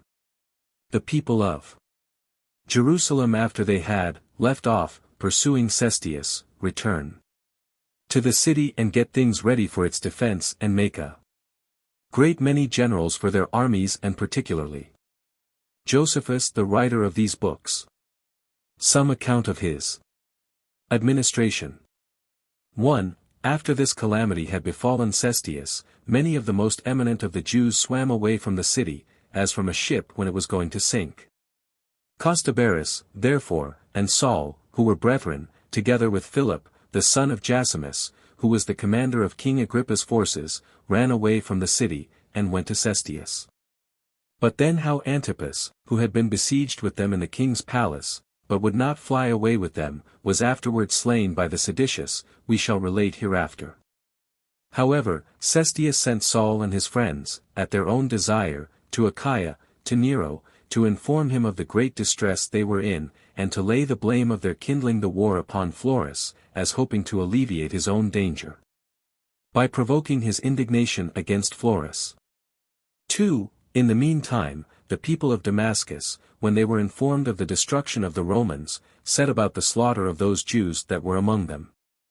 And as they had them already cooped up together in the place of public exercises, which they had done out of the suspicion they had of them, they thought they should meet with no difficulty in the attempt. Yet did they distrust their own wives, which were almost all of them addicted to the Jewish religion, on which account it was that their greatest concern was, how they might conceal these things from them. So they came upon the Jews, and cut their throats, as being in a narrow place, in number 10,000, and all of them unarmed, and this in 1 hour's time, without any body to disturb them. 3. But as to those who had pursued after Cestius, when they were returned back to Jerusalem, they overbore some of those that favored the Romans by violence, and some them persuaded, by entreaties, to join with them. And got together in great numbers in the temple, and appointed a great many generals for the war. Joseph also, the son of Gorion, and Ananus the high priest, were chosen as governors of all affairs within the city, and with a particular charge to repair the walls of the city. For they did not ordain Eleazar the son of Simon to that office, although he had gotten into his possession the prey they had taken from the Romans, and the money they had taken from Cestius, together with a great part of the public treasures. Because they saw he was of a tyrannical temper, and that his followers were, in their behavior, like guards about him. However, the want they were in of Eleazar's money, and the subtle tricks used by him, brought all so about, that the people were circumvented, and submitted themselves to his authority in all public affairs. 4. They also chose other generals for Idumea, Jesus, the son of Saphias, one of the high priests, and Eleazar, the son of Ananias, the high priest. They also enjoined Niger, the then governor of Idumea, who was of a family that belonged to Perea, beyond Jordan, and was thence called the Parate, that he should be obedient to those forenamed commanders. Nor did they neglect the care of other parts of the country, but Joseph the son of Simon was sent as general to Jericho, as was Manasseh to Perea, and John, the Escu, to the toparchy of Thamna. Lydda was also added to his portion, and Joppa, and Emmaus. But John, the son of Matthias, was made governor of the toparchies of Gophnitica and Acrabatine, as was Josephus, the son of Matthias, of both the Galilees. Gamala also, which was the strongest city in those parts, was put under his command. 5. So every one of the other commanders administered the affairs of his portion with that alacrity and prudence they were masters of.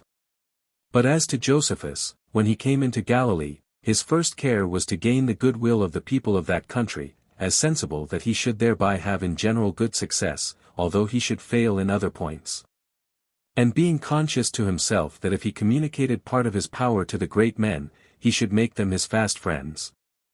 And that he should gain the same favor from the multitude, if he executed his commands by persons of their own country, and with whom they were well acquainted. He chose out 70 of the most prudent men, and those elders in age, and appointed them to be rulers of all Galilee, as he chose 7 judges in every city to hear the lesser quarrels. For as to the greater causes, and those wherein life and death were concerned, he enjoined they should be brought to him and the 70 elders. 6. Josephus also, when he had settled these rules for determining causes by the law, with regard to the people's dealings one with another, betook himself to make provisions for their safety against external violence. And as he knew the Romans would fall upon Galilee, he built walls in proper places about Jotapata, and Bersabee, and Salamis, and besides these, about Caphareco, and Jaffa, and Sego, and what they call Mount Tabor, and Tarichai, and Tiberias. Moreover, he built walls about the caves near the lake of Gennesar, which places lay in the lower Galilee, the same he did to the places of upper Galilee, as well as to the rock called the rock of the Achabari, and to Seph, and Jamneth, and Meroth. And in Gaulonitis he fortified Seleucia, and Sogain, and Gamala. But as to those of Sepphoris, they were the only people to whom he gave leave to build their own walls, and this because he perceived they were rich and wealthy, and ready to go to war, without standing in need of any injunctions for that purpose. The case was the same with Giscala, which had a wall built about it by John the son of Levi himself, but with the consent of Josephus. But for the building of the rest of the fortresses, he labored together with all the other builders, and was present to give all the necessary orders for that purpose. He also got together an army out of Galilee, of more than 100,000 young men, all of which he armed with the old weapons which he had collected together and prepared for them. 7. And when he had considered that the Roman power became invincible, chiefly by their readiness in obeying orders, and the constant exercise of their arms, he despaired of teaching these his men the use of their arms, which was to be obtained by experience. But observing that their readiness in obeying orders was owing to the multitude of their officers, he made his partitions in his army more after the Roman manner, and appointed a great many subalterns. He also distributed the soldiers into various classes, whom he put under captains of tens, and captains of hundreds, and then under captains of thousands, and besides these, he had commanders of larger bodies of men. He also taught them to give the signals one to another, and to call and recall the soldiers by the trumpets, how to expand the wings of an army, and make them will about. And when one wing hath had success, to turn again and assist those that were hard set, and to join in the defense of what had most suffered. He also continually instructed them in what concerned the courage of the soul, and the hardiness of the body. And, above all, he exercised them for war, by declaring to them distinctly the good order of the Romans, and that they were to fight with men who, both by the strength of their bodies and courage of their souls, had conquered in a manner the whole habitable earth. He told them that he should make trial of the good order they would observe in war, even before it came to any battle, in case they would abstain from the crimes they used to indulge themselves in, such as theft, and robbery, and rapine, and from defrauding their own countrymen, and never to esteem the harm done to those that were so near of kin to them to be any advantage to themselves. For that wars are then managed the best when the warriors preserve a good conscience, but that such as are ill men in private life will not only have those for enemies which attack them, but God himself also for their antagonist. 8. And thus did he continue to admonish them. Now he chose for the war such an army as was sufficient, i.e. 60,000 footmen, and 250 horsemen. And besides these, on which he put the greatest trust, there were about 4,500 mercenaries, he had also 600 men as guards of his body. Now the cities easily maintained the rest of his army, excepting the mercenaries, for every one of the cities enumerated above sent out half their men to the army, and retained the other half at home, in order to get provisions for them. Insomuch that the one part went to the war, and the other part to their work, and so those that sent out their corn were paid for it by those that were in arms, by that security which they enjoyed from them. Chapter 21. Concerning John of Jacala. Josephus uses stratagems against the plots John laid against him and recovers certain cities which had revolted from him. 1. Now as Josephus was thus engaged in the administration of the affairs of Galilee, there arose a treacherous person, a man of Giscala, the son of Levi, whose name was John. His character was that of a very cunning and very knavish person, beyond the ordinary rate of the other men of eminence there, and for wicked practices he had not his fellow anywhere. Poor he was at first, and for a long time his wants were a hindrance to him in his wicked designs. He was a ready liar, and yet very sharp in gaining credit to his fictions. He thought it a point of virtue to delude people, and would delude even such as were the dearest to him. He was a hypocritical pretender to humanity, but where he had hopes of gain, he spared not the shedding of blood. His desires were ever carried to great things, and he encouraged his hopes from those mean wicked tricks which he was the author of. He had a peculiar knack at thieving, but in some time he got certain companions in his impudent practices. At first they were but few, but as he proceeded on in his evil course, they became still more and more numerous. He took care that none of his partners should be easily caught in their rogueries, but chose such out of the rest as had the strongest constitutions of body, and the greatest courage of soul, together with great skill in martial affairs. As he got together a band of 400 men, who came principally out of the country of Tyre, and were vagabonds that had run away from its villages. And by the means of these he laid waste all Galilee, and irritated a considerable number, who were in great expectation of a war then suddenly to arise among them. 2. However, John's want of money had hitherto restrained him in his ambition after command, and in his attempts to advance himself. But when he saw that Josephus was highly pleased with the activity of his temper, he persuaded him, in the first place, to entrust him with the repairing of the walls of his native city, Giscala. In which work he got a great deal of money from the rich citizens. He after that contrived a very shrewd trick, and pretending that the Jews who dwelt in Syria were obliged to make use of oil that was made by others than those of their own nation, he desired leave of Josephus to send oil to their borders. So he bought 4 amphorae with such Tyrian money as was of the value of 4 Attic drachmae, and sold every half amphora at the same price. And as Galilee was very fruitful in oil, and was peculiarly so at that time, by sending away great quantities, and having the sole privilege so to do, he gathered an immense sum of money together. Which money he immediately used to the disadvantage of him who gave him that privilege. And, as he supposed, that if he could once overthrow Josephus, he should himself obtain the government of Galilee. So he gave orders to the robbers that were under his command to be more zealous in their thievish expeditions, that by the rise of many that desired innovations in the country, he might either catch their general in his snares, as he came to the country's assistance, and then kill him. Or if he should overlook the robbers, he might accuse him for his negligence to the people of the country. He also spread abroad a report far and near that Josephus was delivering up the administration of affairs to the Romans. And many such plots did he lay, in order to ruin him. 3. Now at the same time that certain young men of the village Dabarida, who kept guard in the great plain laid snares for Ptolemy, who was Agrippa's and Bernice's steward, and took from him all that he had with him. Among which things there were a great many costly garments, and no small number of silver cups, and 600 pieces of gold, yet were they not able to conceal what they had stolen, but brought it all to Josephus, to Tarichii. Hereupon he blamed them for the violence they had offered to the king and queen, and deposited what they brought to him with Aeneas, the most potent man of Tarichii, with an intention of sending the things back to the owners at a proper time. Which act of Josephus brought him into the greatest danger.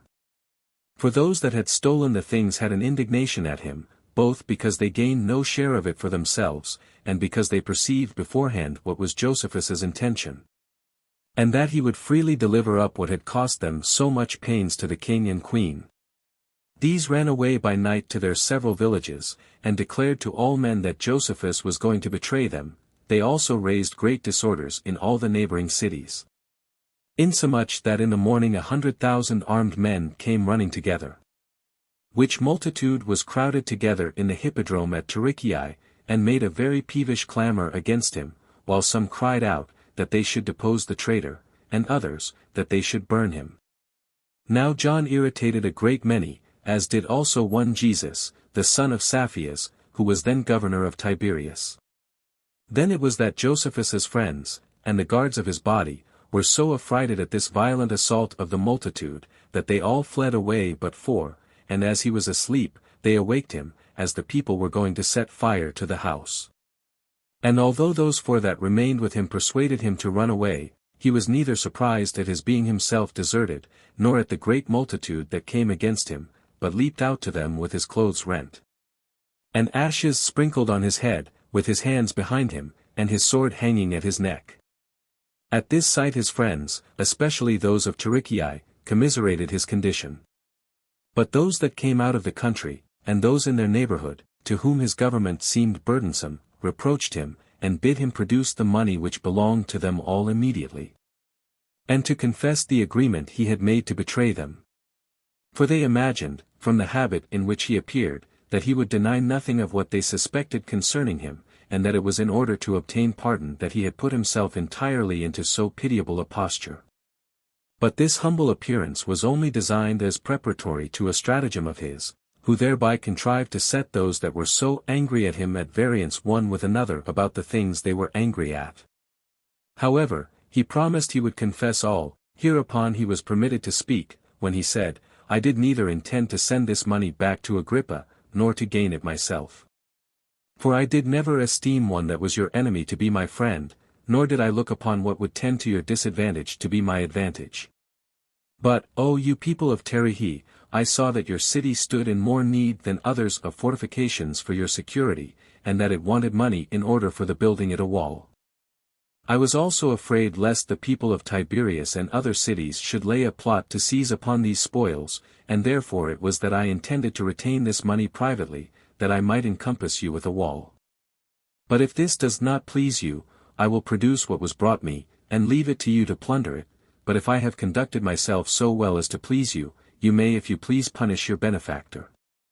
4. Hereupon the people of Tarichii loudly commended him, but those of Tiberias, with the rest of the company, gave him hard names, and threatened what they would do to him. So both sides left off quarreling with Josephus, and fell on quarreling with one another. So he grew bold upon the dependence he had on his friends, which were the people of Tarichii, and about 40,000 in number, and spake more freely to the whole multitude, and reproached them greatly for their rashness. And told them, that with this money he would build walls about Tarichii, and would put the other cities in a state of security also. For that they should not want money, if they would but agree for whose benefit it was to be procured, and would not suffer themselves to be irritated against him who procured it for them. 5.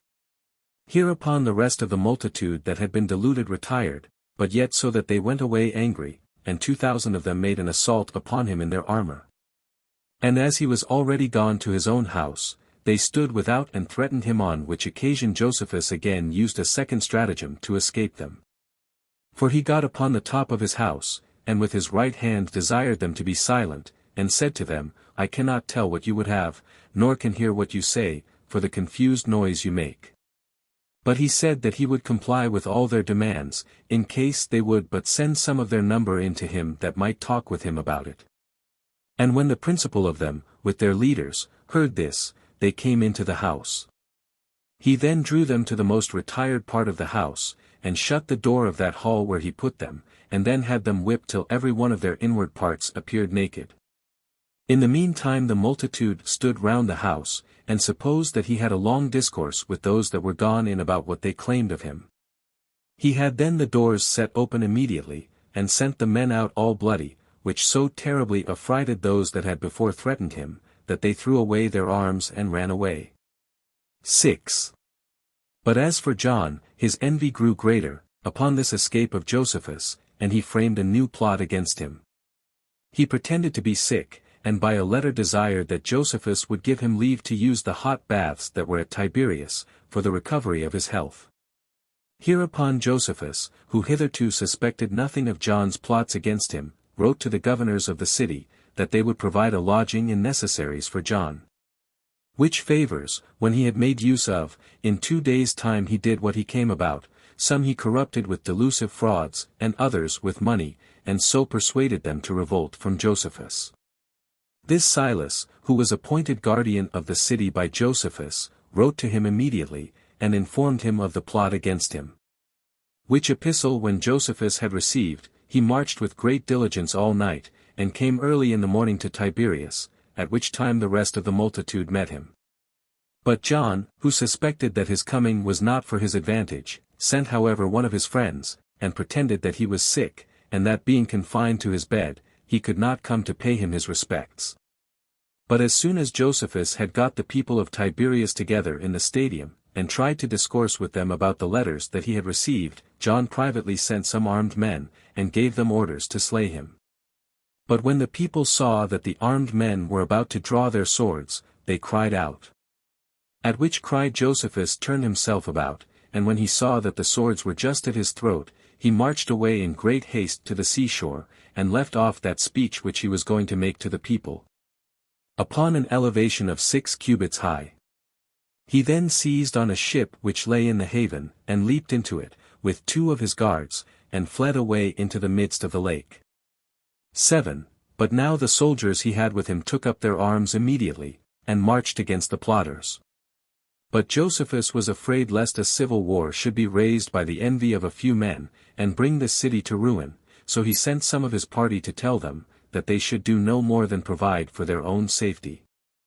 That they should not kill anybody, nor accuse any for the occasion they had afforded, of disorder. Accordingly, these men obeyed his orders, and were quiet. But the people of the neighboring country, when they were informed of this plot, and of the plotter, they got together in great multitudes to oppose John. But he prevented their attempt, and fled away to Giscala, his native city, while the Galileans came running out of their several cities to Josephus. And as they were now become many 10,000s of armed men, they cried out, that they were come against John the common plotter against their interest, and would at the same time burn him, and that city which had received him.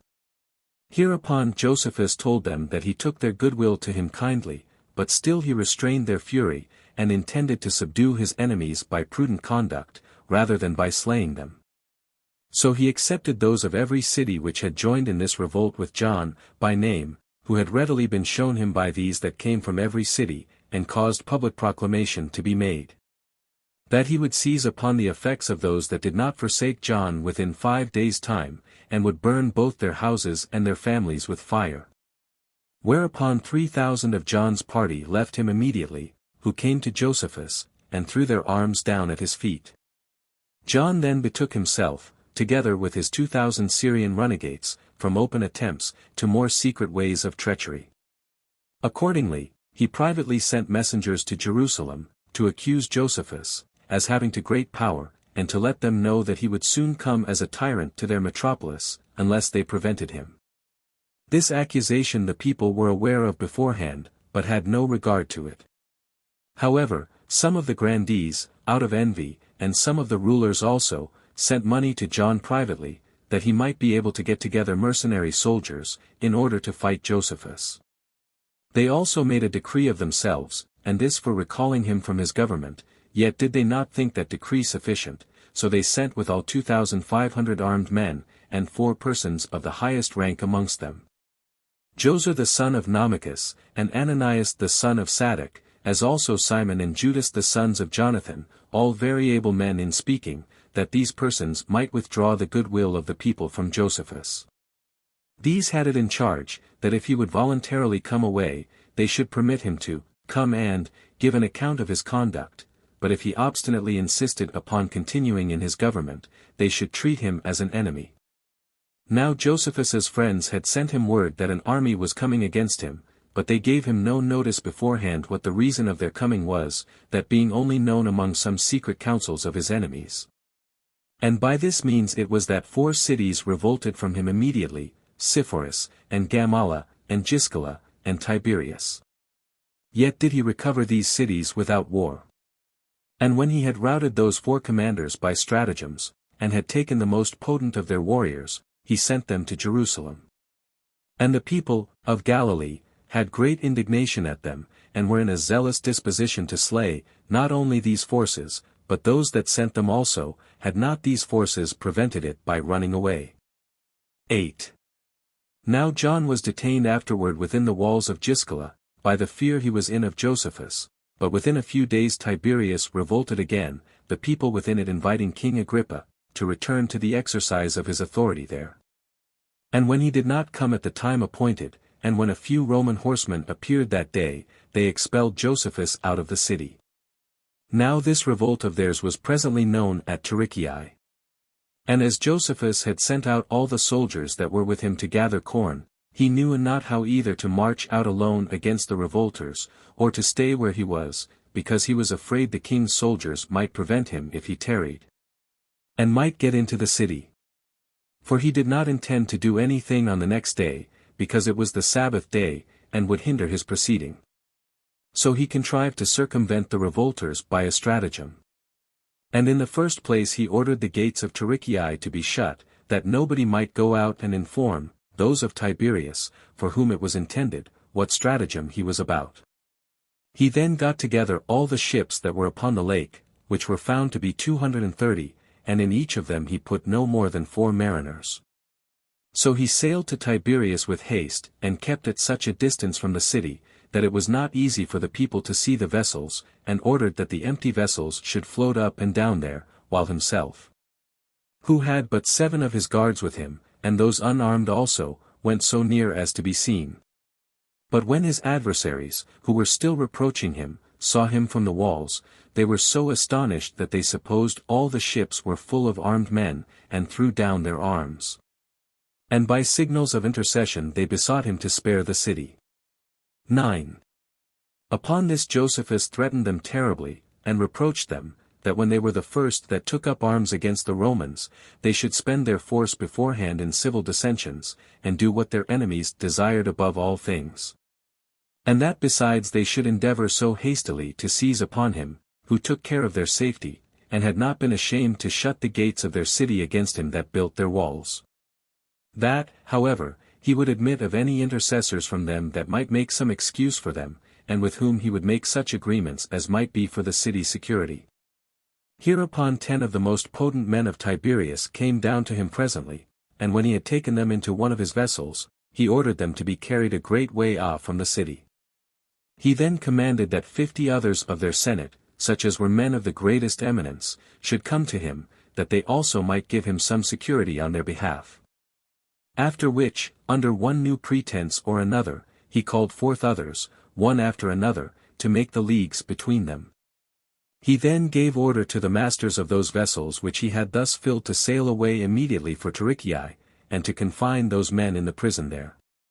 Till at length he took all their senate, consisting of 600 persons, and about 2,000 of the populace, and carried them away to Tarichae. 10.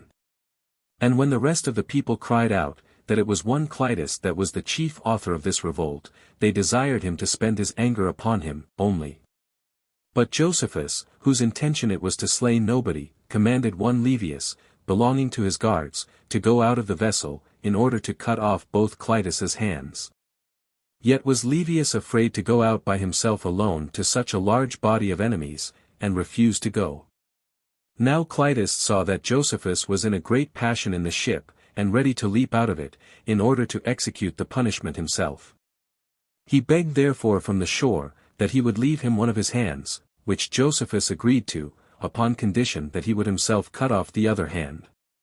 Accordingly he drew his sword, and with his right hand cut off his left, so great was the fear he was in of Josephus himself. And thus he took the people of Tiberias prisoners, and recovered the city again with empty ships and 7 of his guard. Moreover, a few days afterward he retook Giscala, which had revolted with the people of Sepphoris, and gave his soldiers leave to plunder it, yet did he get all the plunder together, and restored it to the inhabitants. And the like he did to the inhabitants of Sepphoris and Tiberias. For when he had subdued those cities, he had a mind, by letting them be plundered, to give them some good instruction, while at the same time he regained their goodwill by restoring them their money again. Chapter 22. The Jews make all ready for the war, and Simon, the son of Gioras, falls to plundering. 1. And thus were the disturbances of Galilee quieted, when, upon their ceasing to prosecute their civil dissensions, they betook themselves to make preparations for the war with the Romans. Now in Jerusalem the high priest Artemus, and as many of the men of power as were not in the interest of the Romans, both repaired the walls, and made a great many warlike instruments. Insomuch that in all parts of the city darts and all sorts of armor were upon the anvil. Although the multitude of the young men were engaged in exercises, without any regularity, and all places were full of tumultuous doings, yet the moderate sort were exceedingly sad. And a great many there were who, out of the prospect they had of the calamities that were coming upon them, made great lamentations. There were also such omens observed as were understood to be forerunners of evils by such as loved peace, but were by those that kindled the war interpreted so as to suit their own inclinations. And the very state of the city, even before the Romans came against it, was that of a place doomed to destruction.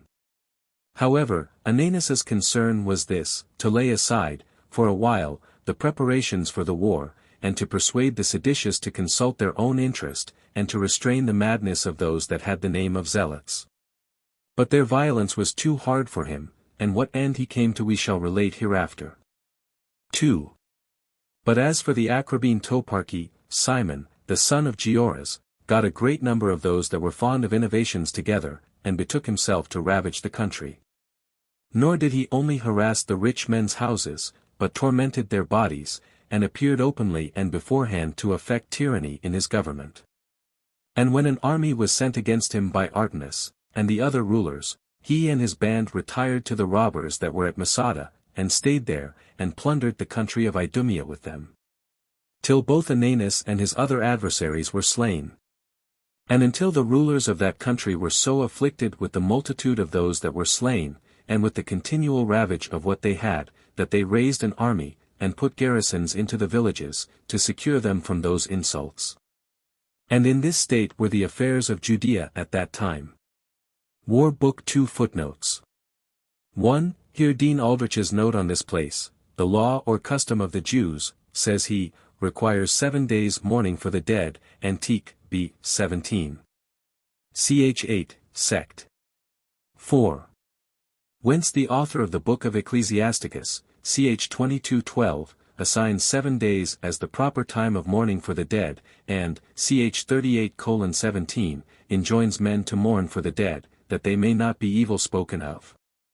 For, as Josephus says presently, if any one omits this mourning, funeral feast, he is not esteemed a holy person. How it is certain that such a 7 days mourning has been customary from times of the greatest antiquity, Genesis 1 verse 10. Funeral feasts are also mentioned as of considerable antiquity, Ezekiel 24 verse 17, Jeremiah 16 verse 7, pray. 31:6, Deuteronomy 26 verse 14, Josephus, of the war b. 3. Ch. 9, sect. 5. 2. This holding a council in the temple of Apollo, in the emperor's palace at Rome, by Augustus, and even the building of this temple magnificently by himself in that palace, are exactly agreeable to Augustus, in his elder years. As Aldrich and from Suetonius and Propertius. 3. Here we have a strong confirmation that it was Xerxes, and not Artaxerxes, under whom the main part of the Jews returned out of the Babylonian captivity, in the days of Ezra and Nehemiah. The same thing is in the Antiquities, b. 11. Ch. 6. 4. This practice of the Essenes, in refusing to swear, and esteeming swearing in ordinary occasions worse than perjury, is delivered here in general words, as are the parallel injunctions of our Saviour, Matthew 6 verse 34, 23 verse 16, and of St. James, 5:12, but all admit of particular exceptions for solemn causes, and on great and necessary occasions. Thus these very Essenes, who here do so zealously avoid swearing, are related, in the very next section, to admit none till they take tremendous oaths to perform their several duties to God, and to their neighbor. Without supposing they thereby break this rule, not to swear at all. The case is the same in Christianity, as we learn from the apostolical constitutions, which although they agree with Christ and St. James, in forbidding to swear in general, ch. 5:12, 6:2, 3. Yet do they explain it elsewhere, by avoiding to swear falsely, and to swear often and in vain, ch. 2:36, and again, by not swearing at all, but withal adding, that, if that cannot be avoided, to swear truly, ch. 7:3. Which abundantly explain to us the nature of the measures of this general injunction. 5. This mention of the names of angels, so particularly preserved by the Essenes, if it means more than those messengers, which were employed to bring them the peculiar books of their sect, looks like a prelude to that worshipping of angels, blamed by St. Paul, as superstitious and unlawful, in some such sort of people as these Essenes were, Colossians 2 verse 8, as is the prayer to or towards the sun for his rising every morning, mentioned before, sect. 5. Very like those not much later observances made mention of in the preaching of Peter, Authent. Rec. Part 2. p.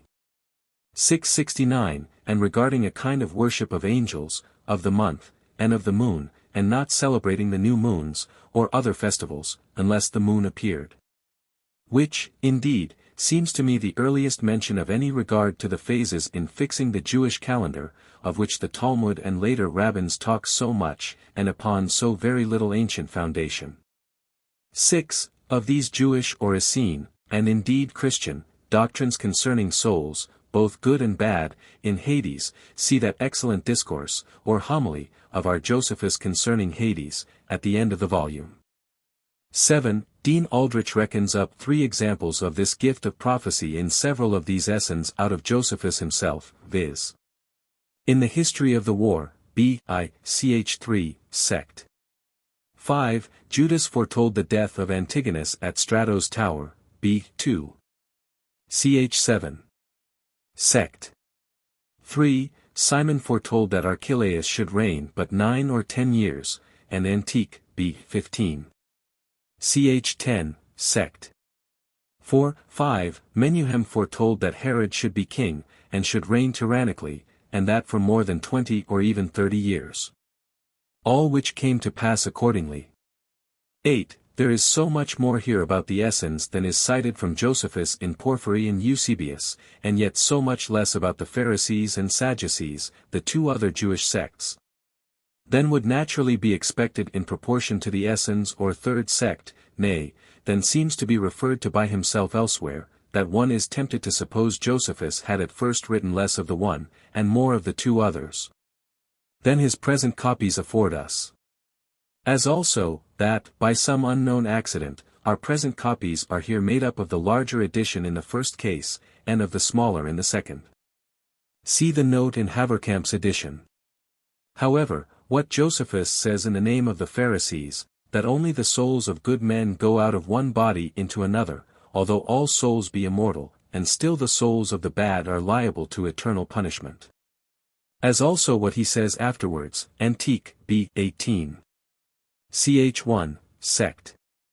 3, that the soul's vigor is immortal, and that under the earth they receive rewards or punishments according as their lives have been virtuous or vicious in the present world. That to the bad is allotted an eternal prison, but that the good are permitted to live again in this world, are nearly agreeable to the doctrines of Christianity. Only Josephus's rejection of the return of the wicked into other bodies, or into this world, which he grants to the good, looks somewhat like a contradiction to St. Paul's account of the doctrine of the Jews, that they themselves allowed that there should be a resurrection of the dead, both of the just and unjust, Acts 24 verse 15. Yet because Josephus's account is that of the Pharisees, and St. Patty's that of the Jews in general, and of himself the contradiction is not very certain. 9. We have here, in that Greek MS, which was once Alexander Petavius's, but is now in the library at Leiden, two most remarkable additions to the common copies, though declared worth little remark by the editor. Which, upon the mention of Tiberius's coming to the empire, inserts first the famous testimony of Josephus concerning Jesus Christ, as it stands verbatim in the Antiquities, b. 18. Ch. 3, sect.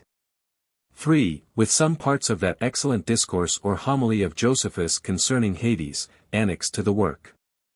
But what is here principally to be noted is this, that in this homily, Josephus having just mentioned Christ, as God the Word, and the Judge of the world, appointed by the Father, etc., adds, that he had himself elsewhere spoken about him more nicely or particularly.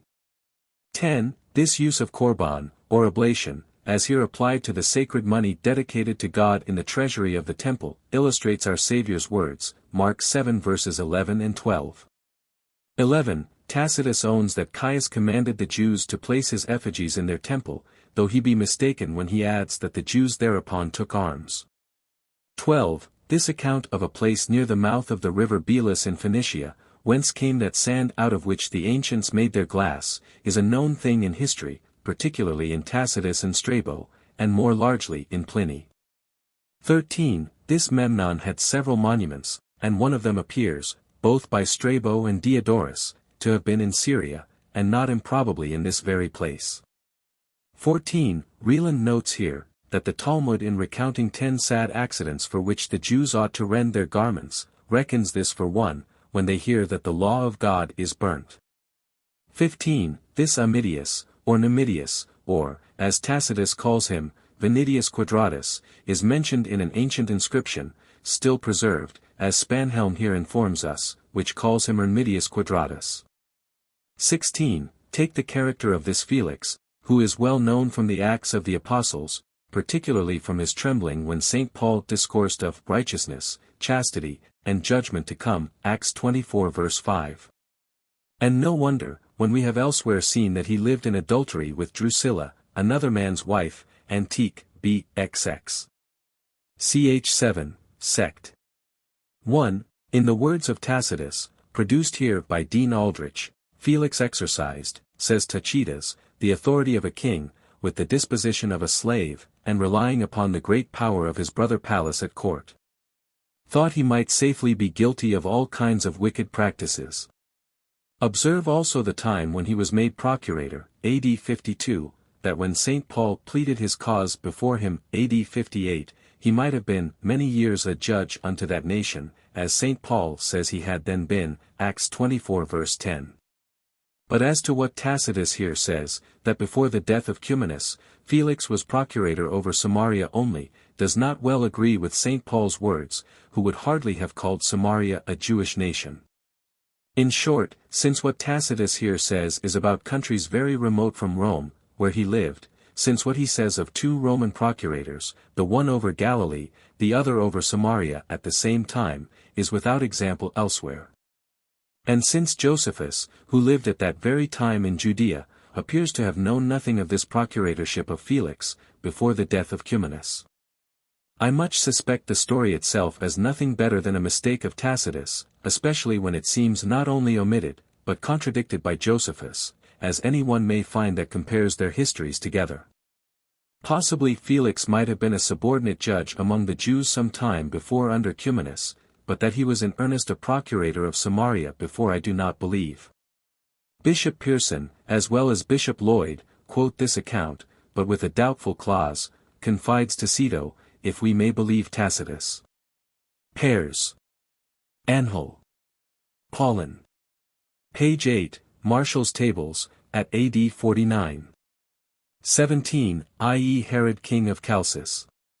18, not long after this beginning of Florus, the wickedest of all the Roman procurators of Judea, and the immediate occasion of the Jewish war, at the 12th year of Nero, and the 17th of Agrippa, or A.D.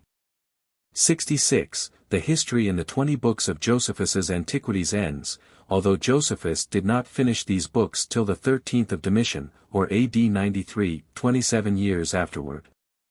As he did not finish their appendix, containing an account of his own life, till Agrippa was dead, which happened in the 3rd year of Trajan, or A.D. 100, as I have several times observed before.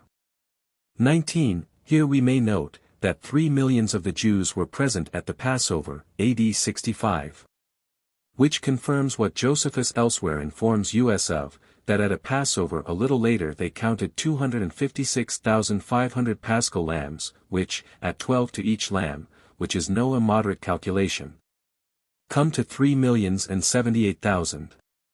CB 6. Ch 9, sect. 3. 20. Take here Dr. Hudson's very pertinent note. By this action, says he, the killing of a bird over an earthen vessel, the Jews were exposed as a leprous people. For that was to be done by the law in the cleansing of a leper, Leviticus 14. It is also known that the Gentiles reproached the Jews as subject to the leprosy, and believed that they were driven out of Egypt on that account. This that eminent person Mr. Reland suggested to me.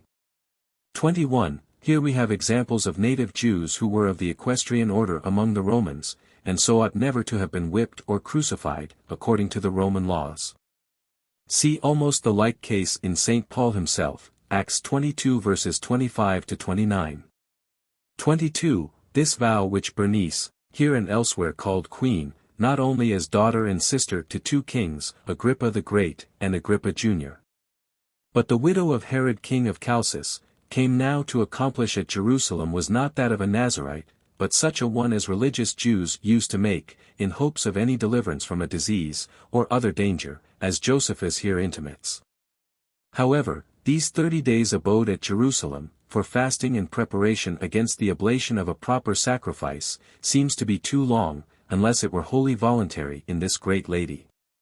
It is not required in the law of Moses relating to Nazarites, Numbers 6, and is very different from St. Paul's time for such preparation, which was but 1 day, Acts 21 verse 26. So we want already the continuation of the Antiquities to afford us light here, as they have hitherto done on so many occasions elsewhere.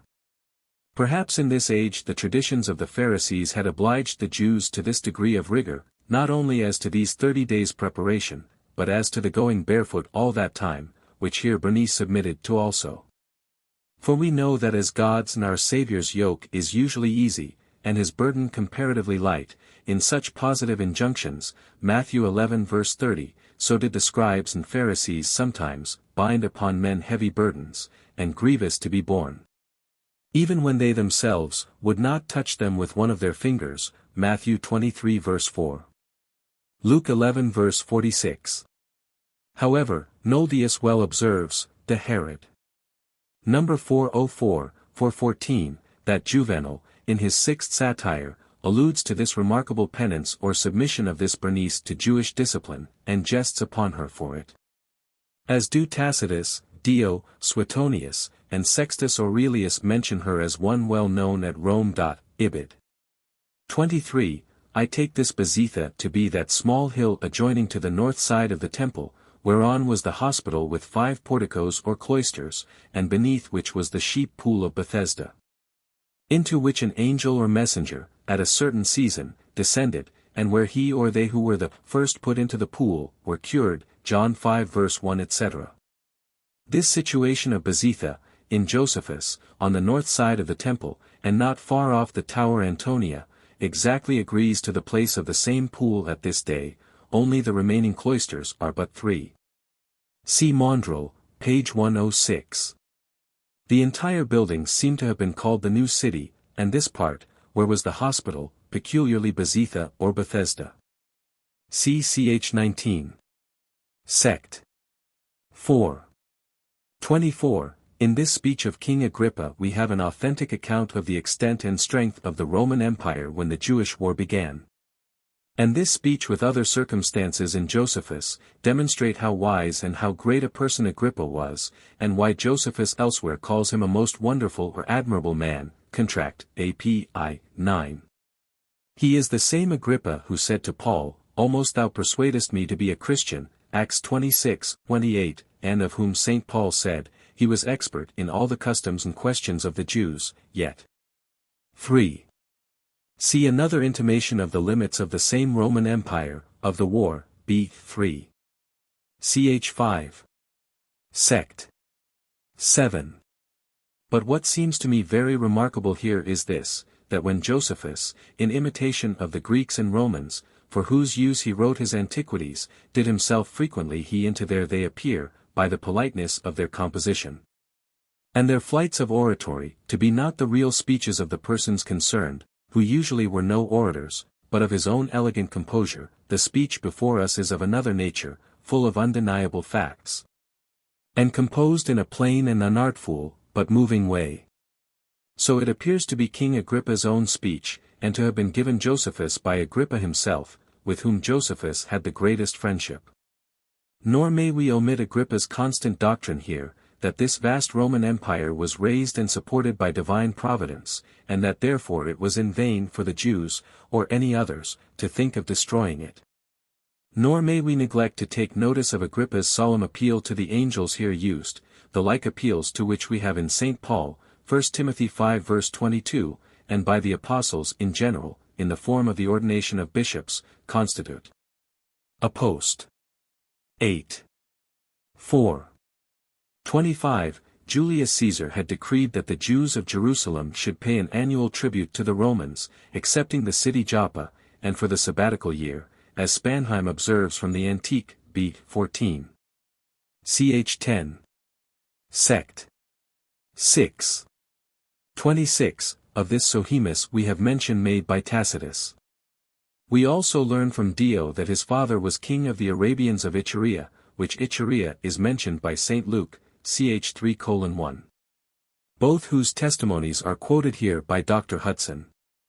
See Noldius, number 371.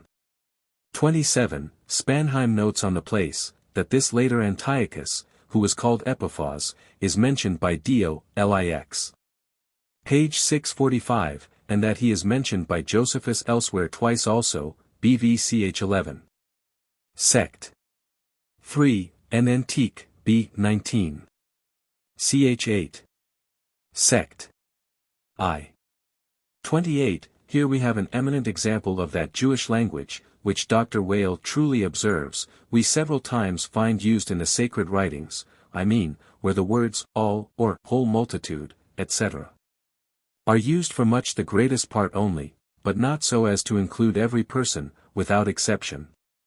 For when Josephus had said that, the whole multitude, footnote all the males, of Lydda were gone to the Feast of Tabernacles, he immediately adds, that, however, no fewer than 50 of them appeared, and were slain by the Romans. Other examples somewhat like this I have observed elsewhere in Josephus, but, as I think, none so remarkable as this. See Wall's Critical Observations on the Old Testament, page 49, 50. 29. We have also, in this and the next section, 2 eminent facts to be observed, viz. The first example, that I remember, in Josephus, of the onset of the Jews' enemies upon their country when their males were gone up to Jerusalem to one of their 3 sacred festivals. which, during the theocracy, God had promised to preserve them from, Exodus 34 verse 24. The second fact is this: the breach of the Sabbath by the seditions Jews in an offensive fight, contrary to the universal doctrine and practice of their nation in these ages. And even contrary to what they themselves afterward practiced in the rest of this war. See the note on Antique, B. 16. Ch. 2. Sect. 4. 30. There may another very important, and very providential, reason be here assigned for this strange and foolish retreat of Cestius. Which, if Josephus had been now a Christian, he might probably have taken notice of also. And that is, the affording the Jewish Christians in the city an opportunity of calling to mind the prediction and caution given them by Christ about 33 years and a half before. That, when they should see the abomination of desolation, the idolatrous Roman armies, with the images of their idols in their ensigns, ready to lay Jerusalem desolate, stand where it ought not. Or, in the holy place, or, when they should see Jerusalem any one instance of a more unpolitic, but more providential, compassed with armies. They should then, flee to the mount conduct than this retreat of Cestius visible during this whole reigns. By complying with which those Jewish Christians fled I siege of Jerusalem. Which yet was providentially such a great to the mountains of Perea, and escaped this destruction. See tribulation, as had not been from the beginning of the world to that time, no, lit. A compil. Of Prof. Page 69, 70. Nor was there, perhaps, nor ever should be. Ibid, page 70, 71. 31. From this name of Joseph the son of Gorion, or Gorion the son of Joseph, as b. 4. Ch. 3. Sect. 9. One of the governors of Jerusalem, who was slain at the beginning of the tumults by the Zealots, b. 4. Ch. 6. Sect. 1. The much later Jewish author of a history of that nation takes his title, and yet personates are true Josephus, the son of Matthias, but the cheat is too gross to be put upon the learned world. 32. We may observe here, that the Idumeans, as having been proselytes of justice since the days of John Hyrcanus, during about 195 years, were now esteemed as part of the Jewish nation. And these provided of a Jewish commander accordingly. See the note upon Antique, B. 13. Ch. 9. Sect. 1. 33. We see here, and in Josephus's account of his own life, Sect. 14. How exactly he imitated his legislator Moses, or perhaps only obeyed what he took to be his perpetual law, in appointing 7 lesser judges, for smaller causes, in particular cities, and perhaps for the first hearing of greater causes. With the liberty of an appeal to 71 supreme judges, especially in those causes where life and death were concerned. As Antique, B. 4. Ch. 8. Sect. 14, and of his life, Sect. 14, see also of the war, B. 4. Ch. 5. Sect. 4. Moreover, we find, Sect. 7, that he imitated Moses, as well as the Romans, in the number and distribution of the subaltern officers of his army, as Exodus 18 verse 25, Deuteronomy 1 verse 15, and in his charge against the offenses common among soldiers, as Deuteronomy 13:9. In all which he showed his great wisdom and piety, and skillful conduct in martial affairs, yet may we discern in his very high character of Artanus the high priest, B. 4. Ch. 5. Sect. 2, who seems to have been the same who condemned St. James, Bishop of Jerusalem, to be stoned, under Albinus the procurator, that when he wrote these books of the war, he was not so much as an Ebionite Christian. Otherwise he would not have failed, according to his usual custom, to have reckoned this his barbarous murder as a just punishment upon him for that his cruelty to the chief, or rather only Christian bishop of the circumcision. Nor, had he been then a Christian, could he immediately have spoken so movingly of the causes of the destruction of Jerusalem, without one word of either the condemnation of James, or crucifixion of Christ. As he did when he was become a Christian afterward. 34. I should think that an army of 60,000 footmen should require many more than 250 horsemen, and we find Josephus had more horsemen under his command than 250 in his future history. I suppose the number of the thousands is dropped in our present copies. 35. I cannot but think this stratagem of Josephus, which is related both here and in his life, sect. 32, 33, to be one of the finest that ever was invented and executed by any warrior whatsoever. Book 3. Containing the interval of about 1 year. From Vespasian's coming to subdue the Jews to the taking of Gamala. Chapter 1. Vespasian is sent into Syria by Nero in order to make war with the Jews. 1. When Nero was informed of the Romans' ill success in Judea, a concealed consternation and terror, as is usual in such cases, fell upon him. Although he openly looked very big, and was very angry, and said that what had happened was rather owing to the negligence of the commander, than to any valor of the enemy, and as he thought it fit for him, who bear the burden of the whole empire, to despise such misfortunes, he now pretended so to do, and to have a soul superior to all such sad accidents whatsoever. Yet did the disturbance that was in his soul plainly appear by the solicitude he was in, how to recover his affairs again. 2.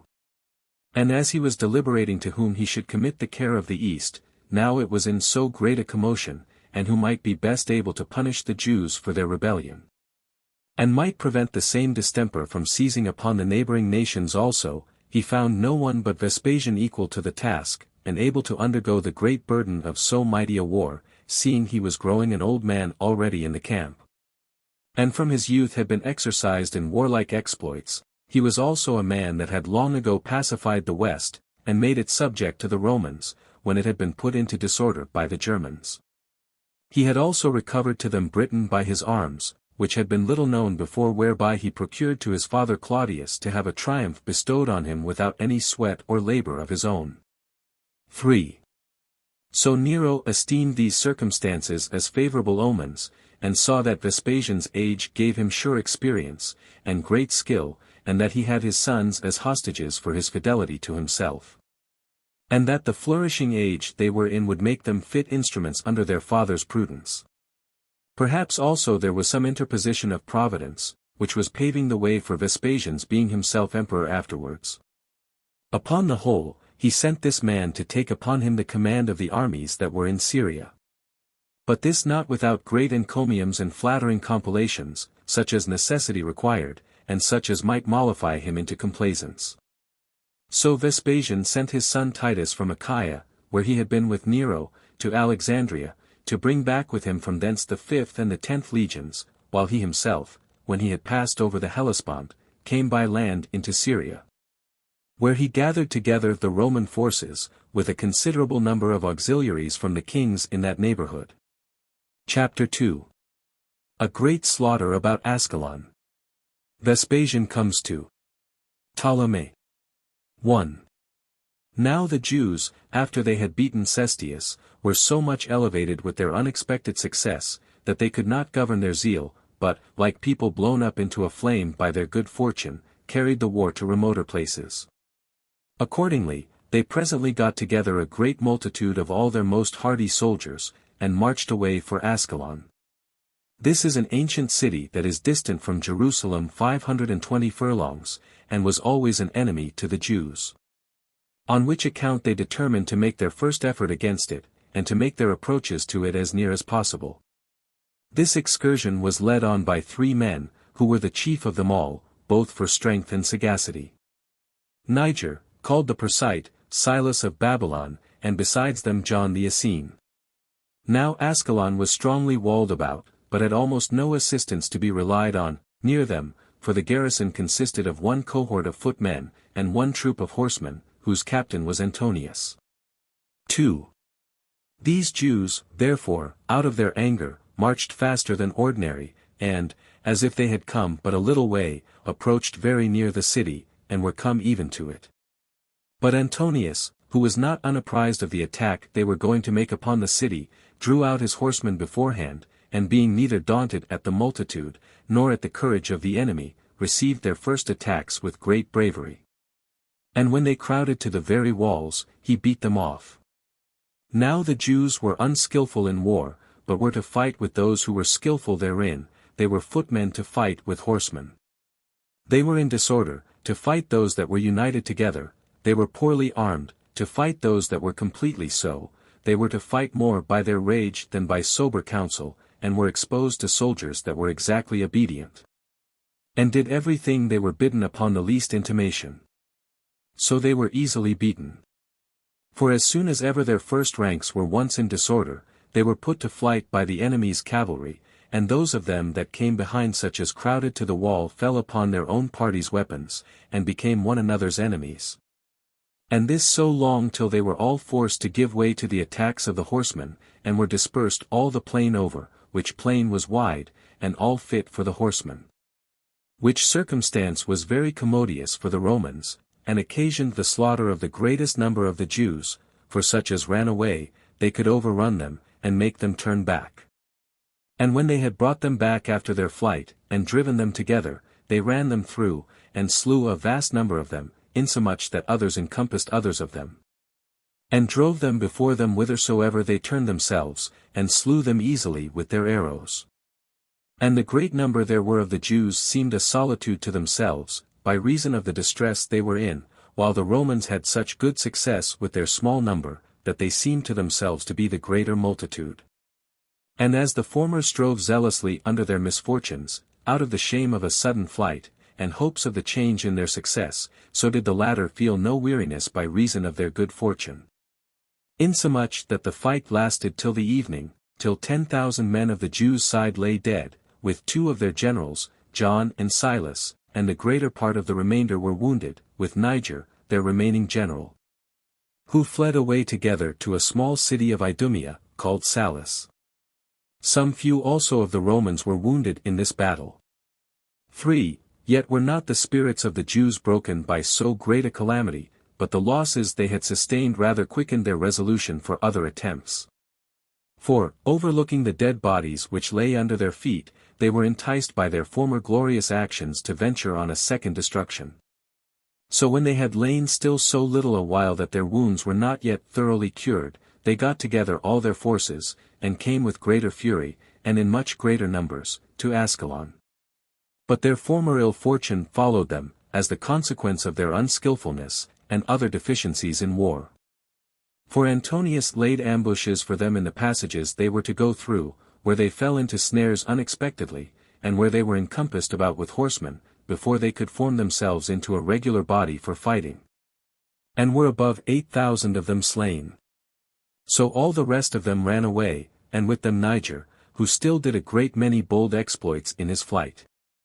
However, they were driven along together by the enemy, who pressed hard upon them, into a certain strong tower belonging to a village called Bezida. However, Antonius and his party, that they might neither spend any considerable time about this tower, which was hard to be taken, nor suffer their commander, and the most courageous man of them all, to escape from them, they set the wall on fire.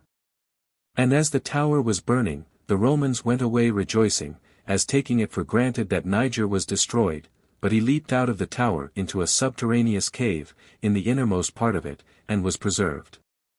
And on the 3rd day afterward he spake out of the ground to those that with great lamentation were searching for him, in order to give him a decent funeral.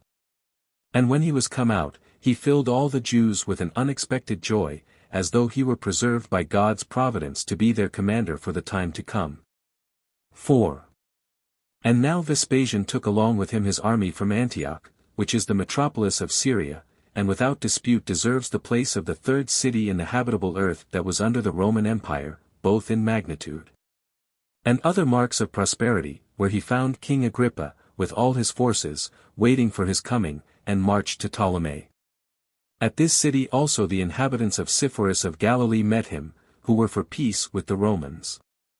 These citizens had beforehand taken care of their own safety, and being sensible of the power of the Romans, they had been with Cestius Gallus before Vespasian came, and had given their faith to him, and received the security of his right hand, and had received a Roman garrison. And at this time withal they received Vespasian, the Roman general, very kindly, and readily promised that they would assist him against their own countrymen. Now the general delivered them, at their desire, as many horsemen and footmen as he thought sufficient to oppose the incursions of the Jews, if they should come against them. And indeed the danger of losing Sepphoris would be no small one, in this war that was now beginning, seeing it was the largest city of Galilee, and built in a place by nature very strong, and might be a security of the whole nation's fidelity to the Romans. Chapter 3. A description of Galilee, Samaria, and Judea. 1. Now Phoenicia and Syria encompass about the Galilees, which are two, and called the Upper Galilee and the Lower. They are bounded toward the sun setting, with the borders of the territory belonging to Ptolemy, and by Carmel, which mountain had formerly belonged to the Galileans, but now belonged to the Tyrians. To which mountain adjoins Gaba, which is called the city of horsemen, because those horsemen that were dismissed by Herod the king dwelt therein. They are bounded on the south with Samaria and Scythopolis, as far as the river Jordan. On the east with Hippii and Gadares, and also with Ganlonitis, and the borders of the kingdom of Agrippa. Its northern parts are bounded by Tyre, and the country of the Tyrians. As for that Galilee which is called the Lower, it extends in length from Tiberias to Zabulon, and of the maritime places Ptolemy is its neighbor. Its breadth is from the village called Zaloth, which lies in the great plain, as far as Bersabé, from which beginning also is taken the breadth of the Upper Galilee, as far as the village Baca, which divides the land of the Tyrians from it. Its length is also from Meloth to Thela, a village near to Jordan. 2. These two Galilees, of so great largeness, and encompassed with so many nations of foreigners, have been always able to make a strong resistance on all occasions of war. For the Galileans are inured to war from their infancy, and have been always very numerous, nor hath the country been ever destitute of men of courage, or wanted a numerous set of them. For their soil is universally rich and fruitful, and full of the plantations of trees of all sorts, insomuch that it invites the most slothful to take pains in its cultivation, by its fruitfulness. Accordingly, it is all cultivated by its inhabitants, and no part of it lies idle. Moreover, the cities lie here very thick, and the very many villages there are here are everywhere so full of people, by the richness of their soil, that the very least of them contain above 15,000 inhabitants. 3. In short, if any one will suppose that Galilee is inferior to Perea in magnitude, he will be obliged to prefer it before it in its strength, for this is all capable of cultivation, and is everywhere fruitful. But for Perea, which is indeed much larger in extent, the greater part of it is desert and rough, and much less disposed for the production of the milder kinds of fruits. Yet hath it a moist soil, in other parts, and produces all kinds of fruits, and its plains are planted with trees of all sorts, while yet the olive tree, the vine, and the palm tree are chiefly cultivated there. It is also sufficiently watered with torrents, which issue out of the mountains, and with springs that never fail to run, even when the torrents fail them, as they do in the dog days. Now the length of Perea is from Machaerus to Pella, and its breadth from Philadelphia to Jordan. Its northern parts are bounded by Pella, as we have already said, as well as its western with Jordan. The land of Moab is its southern border, and its eastern limits reach to Arabia, and Silbanitis, and besides to Philadelphine and Gerasa. 4. Now as to the country of Samaria, it lies between Judea and Galilee. It begins at a village that is in the great plain called Ginia, and ends at the Acrabene toparchy, and is entirely of the same nature with Judea. For both countries are made up of hills and valleys, and are moist enough for agriculture, and are very fruitful. They have abundance of trees, and are full of autumnal fruit, both that which grows wild, and that which is the effect of cultivation. They are not naturally watered by many rivers, but derive their chief moisture from rain water, of which they have no want. And for those rivers which they have, all their waters are exceeding sweet, by reason also of the excellent grass they have. Their cattle yield more milk than do those in other places. And, what is the greatest sign of excellency and of abundance, they each of them are very full of people. 5. In the limits of Samaria and Judea lies the village Anuath, which is also named Borsios. This is the northern boundary of Judea. The southern parts of Judea, if they be measured lengthways, are bounded by a village adjoining to the confines of Arabia, the Jews that dwell there call it Jordan. However, its breadth is extended from the river Jordan to Joppa. The city Jerusalem is situated in the very middle, on which account some have, with sagacity enough, called that city the navel of the country. Nor indeed is Judea destitute of such delights as come from the sea, since its maritime places extend as far as Ptolemy. It was parted into 11 portions, of which the royal city Jerusalem was the supreme, and presided over all the neighboring country, as the head does over the body. As to the other cities that were inferior to it, they presided over their several toparchies. Gophna was the second of those cities, and next to that Acrobata, after them Thamna, and Lydda, and Emmaus, and Pella, and Idumea, and Engadi, and Herodium, and Jericho. And after them came Jamnia and Joppa, as presiding over the neighboring people, and besides these there was the region of Gamala, and Gaulonitis, and Battania, and Trachonitis, which are also parts of the kingdom of Agrippa. This, last, country begins at Mount Libanus, and the fountains of Jordan, and reaches breadthways to the lake of Tiberias, and in length is extended from a village called Arpha, as far as Julius. Its inhabitants are a mixture of Jews and Syrians. And thus have I, with all possible brevity, described the country of Judea, and those that lie round about it. Chapter 4. Josephus makes an attempt upon Sepphoris but is repelled. Titus comes with a great army to Ptolemy. 1. Now the auxiliaries which were sent to assist the people of Sepphoris, being 1,000 horsemen, and 6,000 footmen, under Placidus the tribune, pitched their camp in 2 bodies in the great plain. The foot were put into the city to be a guard to it, but the horse lodged abroad in the camp. These last, by marching continually one way or other, and overrunning the parts of the adjoining country, were very troublesome to Josephus and his men. They also plundered all the places that were out of the city's liberty, and intercepted such as durst go abroad. On this account it was that Josephus marched against the city, as hoping to take what he had lately encompassed with so strong a wall, before they revolted from the rest of the Galileans, that the Romans would have much ado to take it. By which means he proved too weak, and failed of his hopes, both as to the forcing the place, and as to his prevailing with the people of Sepphoris to deliver it up to him. By this means he provoked the Romans to treat the country according to the law of war. Nor did the Romans, out of the anger they bore at this attempt, leave off, either by night or by day, burning the places in the plain, and stealing away the cattle that were in the country, and killing whatsoever appeared capable of fighting perpetually, and leading the weaker people as slaves into captivity. So that Galilee was all over filled with fire and blood. Nor was it exempted from any kind of misery or calamity, for the only refuge they had was this, that when they were pursued, they could retire to the cities which had walls built them by Josephus. 2. But as to Titus, he sailed over from Achaia to Alexandria, and that sooner than the winter season did usually permit. So he took with him those forces he was sent for, and marching with great expedition, he came suddenly to Ptolemy, and there finding his father, together with the 2 legions, the 5th and the 10th, which were the most eminent legions of all, he joined them to that 15th legion which was with his father. 18 cohorts followed these legions. There came also 5 cohorts from Caesarea, with 1 troop of horsemen, and 5 other troops of horsemen from Syria.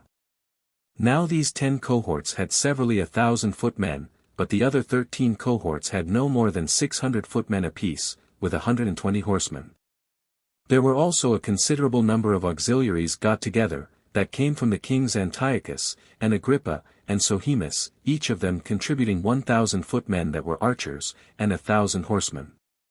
Malchus also, the king of Arabia, sent 1,000 horsemen, besides 5,000 footmen, the greatest part of which were archers. So that the whole army, including the auxiliaries sent by the kings, as well horsemen as footmen, when all were united together, amounted to 60,000, besides the servants, who, as they followed in vast numbers. So because they had been trained up in war with the rest, ought not to be distinguished from the fighting men. For as they were in their master's service in times of peace, so did they undergo the like dangers with them in times of war, insomuch that they were inferior to none either in skill or in strength, only they were subject to their masters. Chapter 5. A description of the Roman armies and Roman camps and of other particulars for which the Romans are commended. 1. Now here one cannot but admire at the precaution of the Romans, in providing themselves of such household servants, as might not only serve at other times for the common offices of life, but might also be of advantage to them in their wars. And, indeed, if any one does but attend to the other parts of their military discipline, he will be forced to confess that their obtaining so large a dominion hath been the acquisition of their valor, and not the bare gift of fortune. For they do not begin to use their weapons first in time of war, nor do they then put their hands first into motion, while they avoided so to do in times of peace. But, as if their weapons did always cling to them, they have never any truce from warlike exercises, nor do they stay till times of war admonish them to use them. For their military exercises differ not at all from the real use of their arms, but every soldier is every day exercised, and that with great diligence, as if it were in time of war. Which is the reason why they bear the fatigue of battles so easily. For neither can any disorder remove them from their usual regularity, nor can fear affright them out of it, nor can labor tire them, which firmness of conduct makes them always to overcome those that have not the same firmness. Nor would he be mistaken that should call those their exercises unbloody battles, and their battles bloody exercises, nor can their enemies easily surprise them with the suddenness of their incursions. For as soon as they have marched into an enemy's land, they do not begin to fight till they have walled their camp about, nor is the fence they raise rashly made, or uneven. Nor do they all abide in it, nor do those that are in it take their places at random. But if it happens that the ground is uneven, it is first leveled, their camp is also foursquare by measure, and carpenters are ready, in great numbers, with their tools, to erect their buildings for them. 2. As for what is within the camp, it is set apart for tents, but the outward circumference hath the resemblance to a wall, and is adorned with towers at equal distances, where between the towers stand the engines for throwing arrows and darts, and for slinging stones, and where they lay all other engines that can annoy the enemy, all ready for their several operations. They also erect 4 gates, one at every side of the circumference, and those large enough for the entrance of the beasts, and wide enough for making excursions, if occasion should require. They divide the camp within into streets, very conveniently, and place the tents of the commanders in the middle. But in the very midst of all is the general's own tent, in the nature of a temple, insomuch, that it appears to be a city built on the sudden, with its marketplace, and place for handicraft trades. And with seats for the officers superior and inferior, where, if any differences arise, their causes are heard and determined. The camp, and all that is in it, is encompassed with a wall round about, and that sooner than one would imagine, and this by the multitude and the skill of the laborers. And, if occasion require, a trench is drawn round the whole, whose depth is 4 cubits, and its breadth equal. 3. When they have thus secured themselves, they live together by companies, with quietness and decency, as are all their other affairs managed with good order and security. Each company hath also their wood, and their corn, and their water brought them, when they stand in need of them, for they neither sup nor dine as they please themselves singly, but all together. Their times also for sleeping, and watching, and rising are notified beforehand by the sound of trumpets, nor is anything done without such a signal. And in the morning the soldiery go every one to their centurions, and these centurions to their tribunes, to salute them. With whom all the superior officers go to the general of the whole army, who then gives them of course the watchword and other orders, to be by them carried to all that are under their command. Which is also observed when they go to fight, and thereby they turn themselves about on the sudden, when there is occasion for making sallies, as they come back when they are recalled in crowds also. 4. Now when they are to go out of their camp, the trumpet gives a sound, at which time nobody lies still, but at the first intimation they take down their tents, and all is made ready for their going out. Then do the trumpets sound again, to order them to get ready for the march, then do they lay their baggage suddenly upon their mules, and other beasts of burden, and stand, as at the place of starting, ready to march. When also they set fire to their camp, and this they do because it will be easy for them to erect another camp, and that it may not ever be of use to their enemies. Then do the trumpets give a sound the third time, that they are to go out, in order to excite those that on any account are a little tardy, that so no one may be out of his rank when the army marches. Then does the crier stand at the general's right hand, and asks them thrice, in their own tongue, whether they be now ready to go out to war or not. To which they reply as often, with a loud and cheerful voice, saying, We are ready. And this they do almost before the question is asked them. They do this as filled with a kind of martial fury, and at the same time that they so cry out, they lift up their right hands also. 5.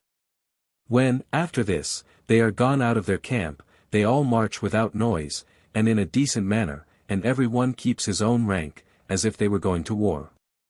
The footmen are armed with breastplates and headpieces, and have swords on each side, but the sword which is upon their left side is much longer than the other, for that on the right side is not longer than a span.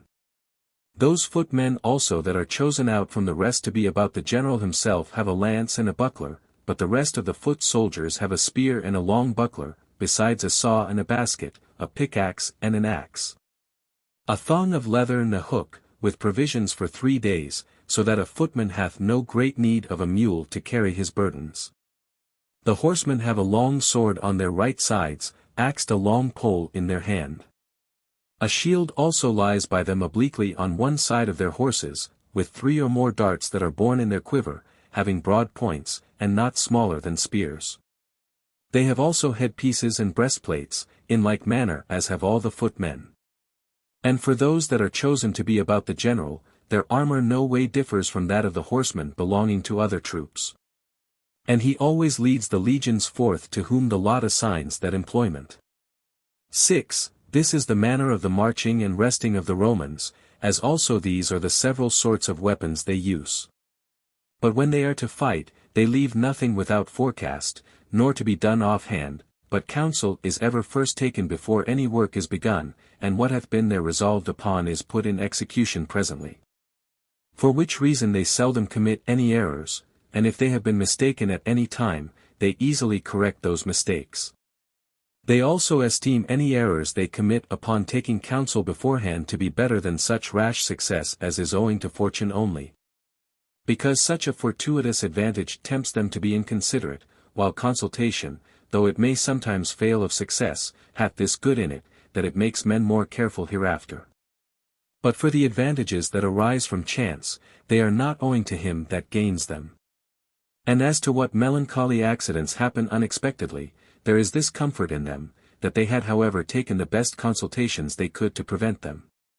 7.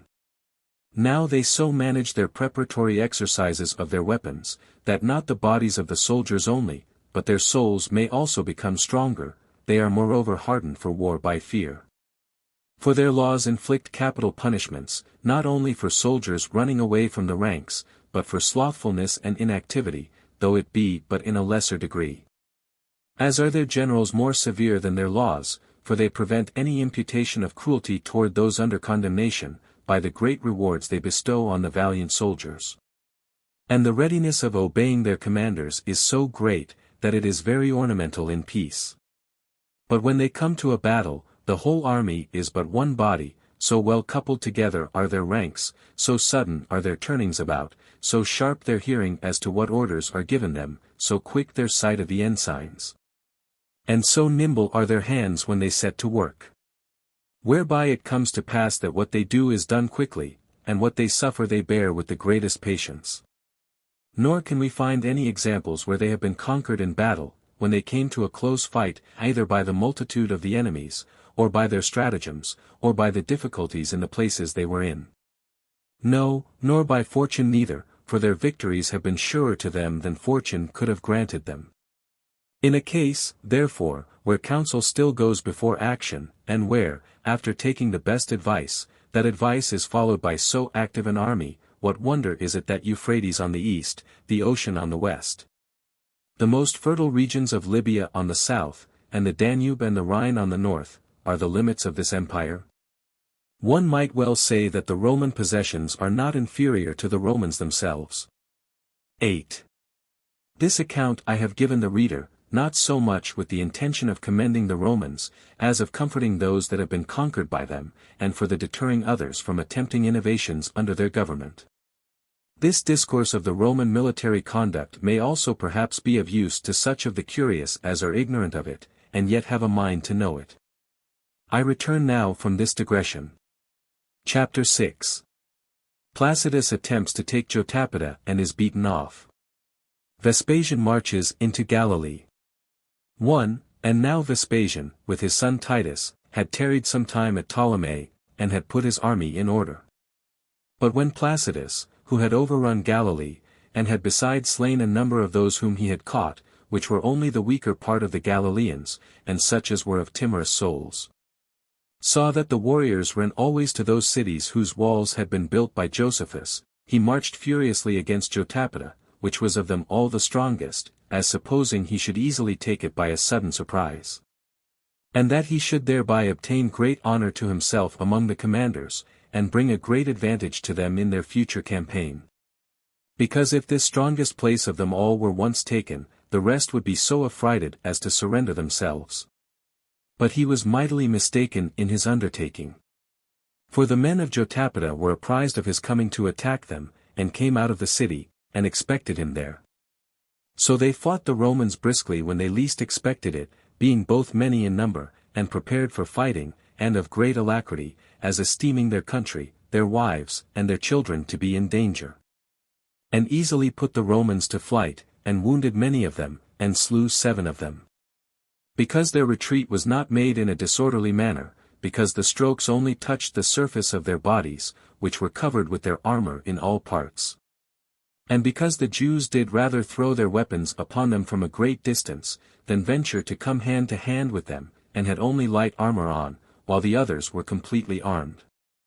However, 3 men of the Jews' side were slain, and a few wounded, so Placidus, finding himself unable to assault the city, ran away. 2. But as Vespasian had a great mind to fall upon Galilee, he marched out of Ptolemais, having put his army into that order wherein the Romans used to march. He ordered those auxiliaries which were lightly armed, and the archers, to march first, that they might prevent any sudden insults from the enemy, and might search out the woods that looked suspiciously, and were capable of ambuscades. Next to these followed that part of the Romans which was completely armed, both footmen and horsemen. Next to these followed 10 out of every 100, carrying along with them their arms, and what was necessary to measure out a camp withal. And after them, such as were to make the road even and straight, and if it were anywhere rough and hard to be passed over, to plane it, and to cut down the woods that hindered their march, that the army might not be in distress, or tired with their march. Behind these he set such carriages of the army as belonged both to himself and to the other commanders, with a considerable number of their horsemen for their security. After these he marched himself, having with him a select body of footmen, and horsemen, and pikemen. After these came the peculiar cavalry of his own legion, for there were 120 horsemen that peculiarly belonged to every legion. Next to these came the mules that carried the engines for sieges, and the other warlike machines of that nature. After these came the commanders of the cohorts and tribunes, having about them soldiers chosen out of the rest. Then came the ensigns encompassing the eagle, which is at the head of every Roman legion, the king, and the strongest of all birds, which seems to them a signal of dominion, and an omen that they shall conquer all against whom they march. These sacred ensigns are followed by the trumpeters. Then came the main army in their squadrons and battalions, with 6 men in depth, which were followed at last by a centurion, who, according to custom, observed the rest. As for the servants of every legion, they all followed the footmen, and led the baggage of the soldiers, which was borne by the mules and other beasts of burden. But behind all the legions came the whole multitude of the mercenaries. And those that brought up the rear came last of all for the security of the whole army, being both footmen, and those in their armor also, with a great number of horsemen. 3. And thus did Vespasian march with his army, and came to the bounds of Galilee, where he pitched his camp and restrained his soldiers, who were eager for war. He also showed his army to the enemy, in order to affright them, and to afford them a season for repentance, to see whether they would change their minds before it came to a battle. And at the same time he got things ready for besieging their strong minds. And indeed this sight of the general brought many to repent of their revolt, and put them all into a consternation.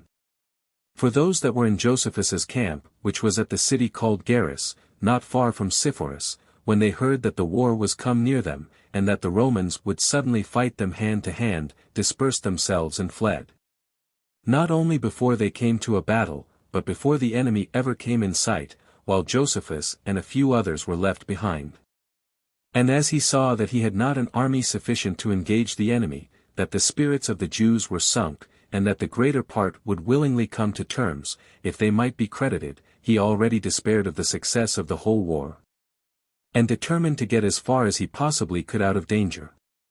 So he took those that stayed along with him, and fled to Tiberias. Chapter 7. Vespasian, when he had taken the city Gadea, marches to Jotapata. After a long siege the city is betrayed by a deserter, and taken by Vespasian. 1. So Vespasian marched to the city Gadara, and took it upon the first onset, because he found it destitute of any considerable number of men grown up and fit for war. He came then into it, and slew all the youth, the Romans having no mercy on any age whatsoever, and this was done out of the hatred they bore the nation, and because of the iniquity they had been guilty of in the affair of Cestius. He also set fire not only to the city itself, but to all the villas and small cities that were round about it. Some of them were quite destitute of inhabitants, and out of some of them he carried the inhabitants as slaves into captivity. 2. As to Josephus, his retiring to that city which he chose as the most fit for his security, put it into great fear, for the people of Tiberias did not imagine that he would have run away, unless he had entirely despaired of the success of the war. And indeed, as to that point, they were not mistaken about his opinion, for he saw whither the affairs of the Jews would tend at last, and was sensible that they had but one way of escaping, and that was by repentance. However, although he expected that the Romans would forgive him, yet did he choose to die many times over, rather than to betray his country, and to dishonor that supreme command of the army which had been entrusted with him, or to live happily under those against whom he was sent to fight. He determined, therefore, to give an exact account of affairs to the principal men at Jerusalem by a letter, that he might not, by too much aggrandizing the power of the enemy, make them too timorous. Nor, by relating that their power beneath the truth, might encourage them to stand out when they were perhaps disposed to repentance. He also sent them word, that if they thought of coming to terms, they must suddenly write him an answer. Or if they resolved upon war, they must send him an army sufficient to fight the Romans. Accordingly, he wrote these things, and sent messengers immediately to carry his letter to Jerusalem. 3. Now Vespasian was very desirous of demolishing Jotapata, for he had gotten intelligence that the greatest part of the enemy had retired thither, and that it was, on other accounts, a place of great security to them. Accordingly, he sent both footmen and horsemen to level the road, which was mountainous and rocky, not without difficulty to be travelled over by footmen, but absolutely impracticable for horsemen. Now these workmen accomplished what they were about in 4 days' time, and opened a broad way for the army. On the 5th day, which was the 21st of the month Artemisius, Jair, Josephus prevented him, and came from Tiberias, and went into Jotapata, and raised the drooping spirits of the Jews.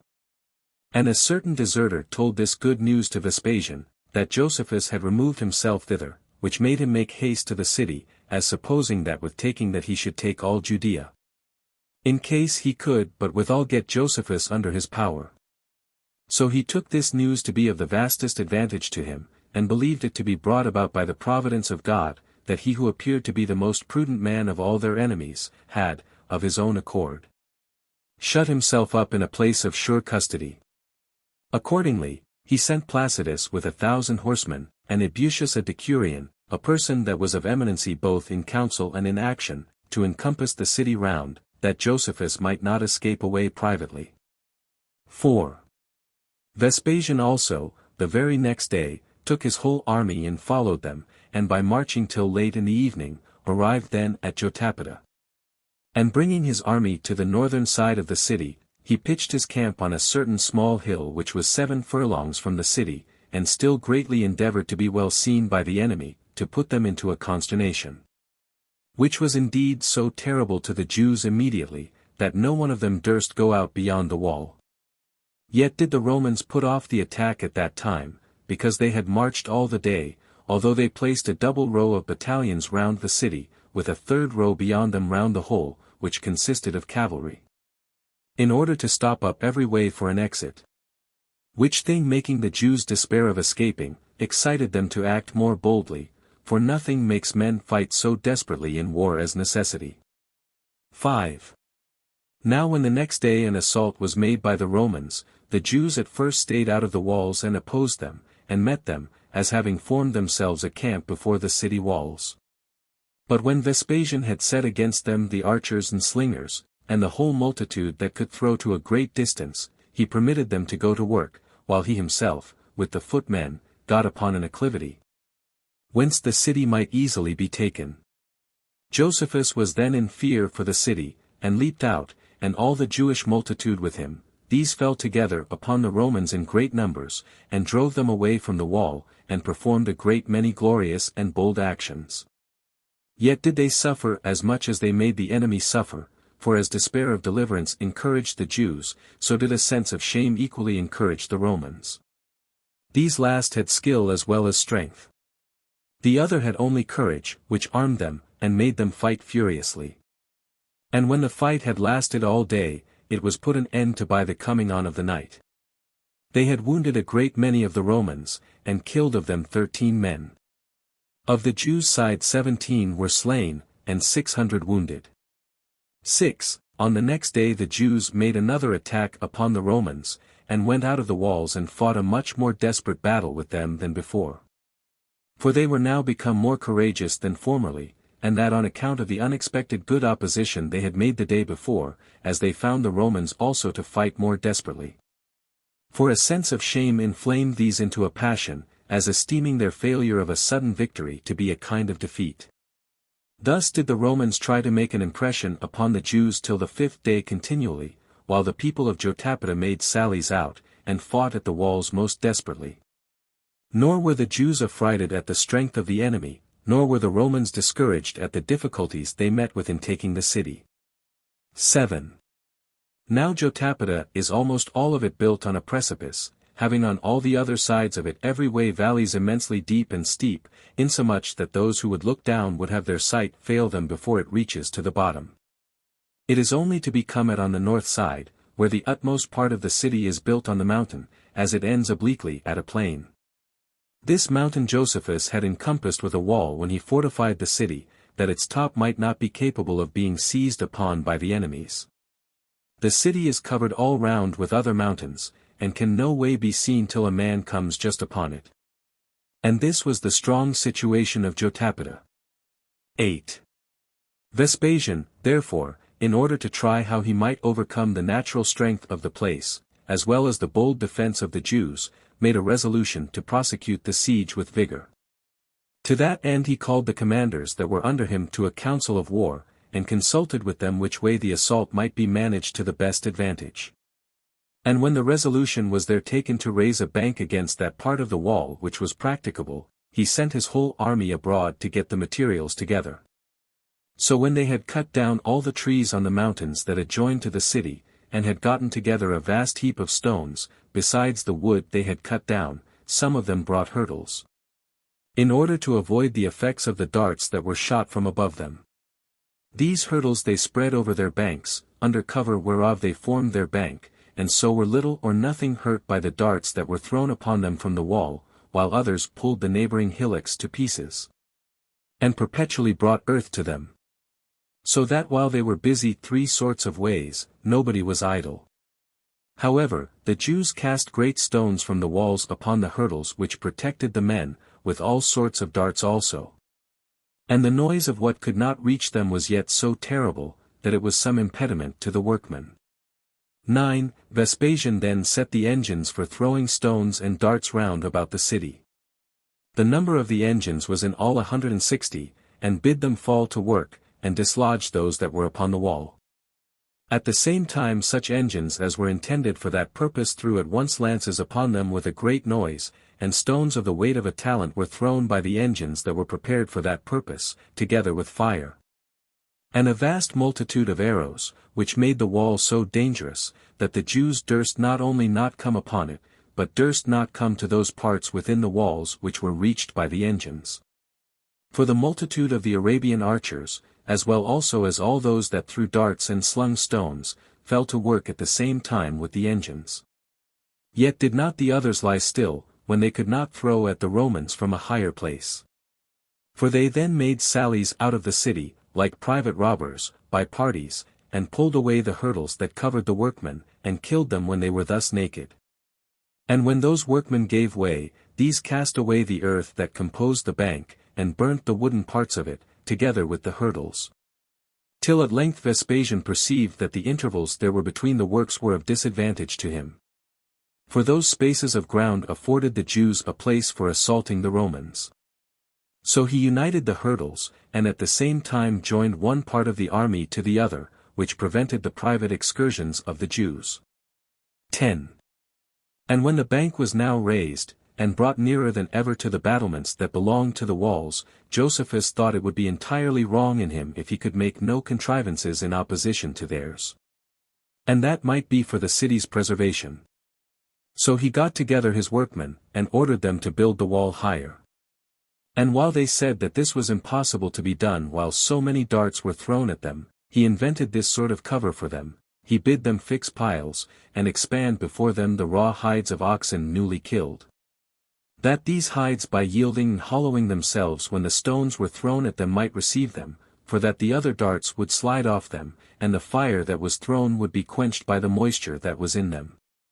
And these he set before the workmen, and under them these workmen went on with their works in safety, and raised the wall higher, and that both by day and by night, till it was 20 cubits high. He also built a good number of towers upon the wall, and fitted it to strong battlements. This greatly discouraged the Romans, who in their own opinions were already gotten within the walls, while they were now at once astonished at Josephus's contrivance, and at the fortitude of the citizens that were in the city. 11. And now Vespasian was plainly irritated at the great subtlety of this stratagem, and at the boldness of the citizens of Jotapata. For taking heart again upon the building of this wall, they made fresh sallies upon the Romans, and had every day conflicts with them by parties, together with all such contrivances, as robbers make use of. And with the plundering of all that came to hand, as also with the setting fire to all the other works.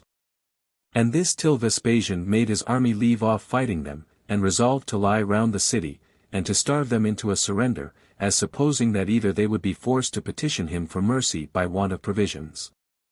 Or if they should have the courage to hold out till the last, they should perish by famine, and he concluded he should conquer them the more easily in fighting, if he gave them an interval, and then fell upon them when they were weakened by famine. But still he gave orders that they should guard against their coming out of the city. 12. Now the besieged had plenty of corn within the city, and indeed of all necessaries, but they wanted water, because there was no fountain in the city, the people being there usually satisfied with rain water. Yet is it a rare thing in that country to have rain in summer, and at this season, during the siege, they were in great distress for some contrivance to satisfy their thirst. And they were very sad at this time particularly, as if they were already in want of water entirely, for Josephus seeing that the city abounded with other necessaries, and that the men were of good courage. And being desirous to protract the siege to the Romans longer than they expected, ordered their drink to be given them by measure. But this scanty distribution of water by measure was deemed by them as a thing more hard upon them than the want of it, and their not being able to drink as much as they would made them more desirous of drinking than they otherwise had been. Nay, they were as much disheartened hereby as if they were come to the last degree of thirst. Nor were the Romans unacquainted with the state they were in, for when they stood over against them, beyond the wall, they could see them running together, and taking their water by measure. Which made them throw their javelins thither, the place being within their reach, and kill a great many of them. 13. Hereupon Vespasian hoped that their receptacles of water would in no long time be emptied, and that they would be forced to deliver up the city to him. But Josephus, being minded to break such his hope, gave command that they should wet a great many of their clothes, and hang them out about the battlements, till the entire wall was of a sudden all wet with the running down of the water. At this sight the Romans were discouraged, and under consternation, when they saw them able to throw away in sport so much water, when they supposed them not to have enough to drink themselves. This made the Roman general despair of taking the city by their want of necessaries, and to betake himself again to arms, and to try to force them to surrender, which was what the Jews greatly desired. For as they despaired of either themselves or their city being able to escape, they preferred a death in battle before one by hunger and thirst. 14. However, Josephus contrived another stratagem besides the foregoing, to get plenty of what they wanted. There was a certain rough and uneven place that could hardly be ascended, and on that account was not guarded by the soldiers. So Josephus sent out certain persons along the western parts of the valley, and by them sent letters to whom he pleased of the Jews that were out of the city, and procured from them what necessary soever they wanted in the city in abundance. He enjoined them also to creep generally along by the watch as they came into the city, and to cover their backs with such sheepskins as had their wool upon them, that if any one should spy them out in the night time, they might be believed to be dogs. This was done till the watch perceived their contrivance, and encompassed that rough place about themselves. 15.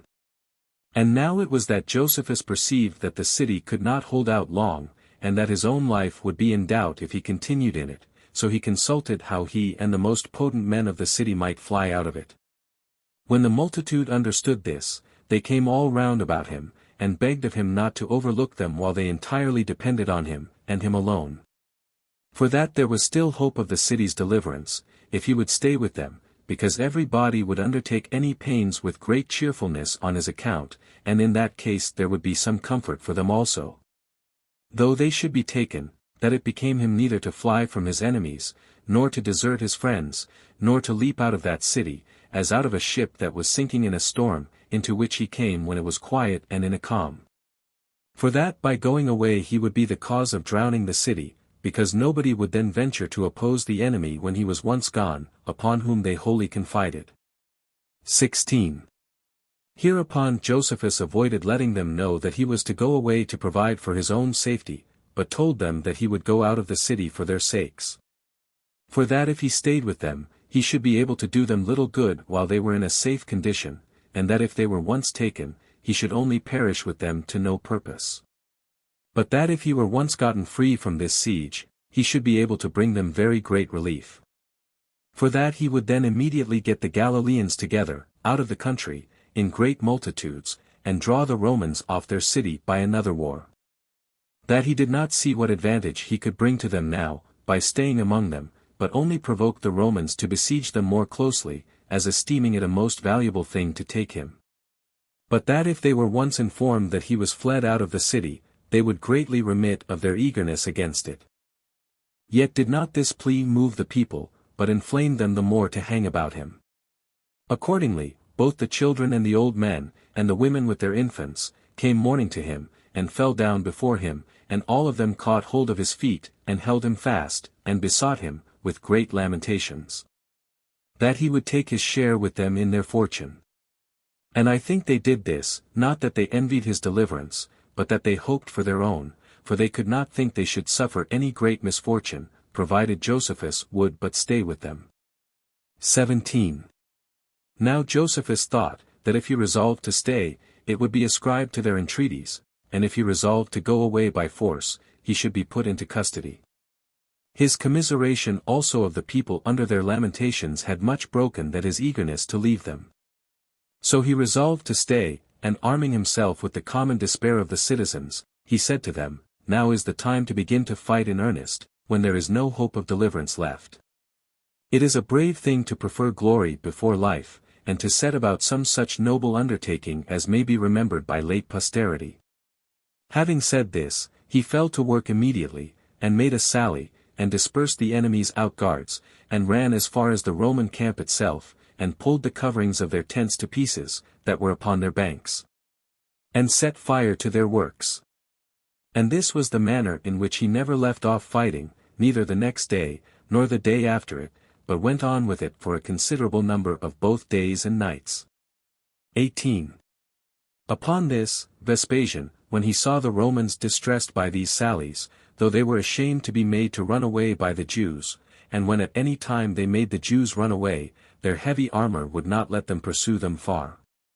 While the Jews, when they had performed any action, and before they could be hurt themselves, still retired into the city, ordered his armed men to avoid their onset, and not fight it out with men under desperation.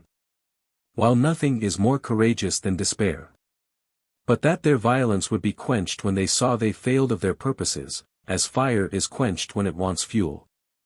And that it was proper for the Romans to gain their victories as cheap as they could, since they are not forced to fight, but only to enlarge their own dominions. So he repelled the Jews in great measure by the Arabian archers, and the Syrian slingers, and by those that threw stones at them, nor was there any intermission of the great number of their offensive engines. Now the Jews suffered greatly by these engines, without being able to escape from them. And when these engines threw their stones or javelins a great way, and the Jews were within their reach, they pressed hard upon the Romans, and fought desperately, without sparing either soul or body, one part succoring another by turns. When it was tired down. 19. When, therefore, Vespasian looked upon himself as in a manner besieged by these sallies of the Jews, and when his banks were now not far from the walls, he determined to make use of his battering ram. This battering ram is a vast beam of wood like the mast of a ship, its forepart is armed with a thick piece of iron at the head of it, which is so carved as to be like the head of a ram, whence its name is taken. This ram is slung in the air by ropes passing over its middle, and is hung like the balance in a pair of scales from another beam, and braced by strong beams that pass on both sides of it, in the nature of a cross. When this ram is pulled backward by a great number of men with united force, and then thrust forward by the same men, with a mighty noise, it batters the walls with that iron part which is prominent. Nor is there any tower so strong, or walls so broad, that can resist any more than its first batteries, but all are forced to yield to it at last.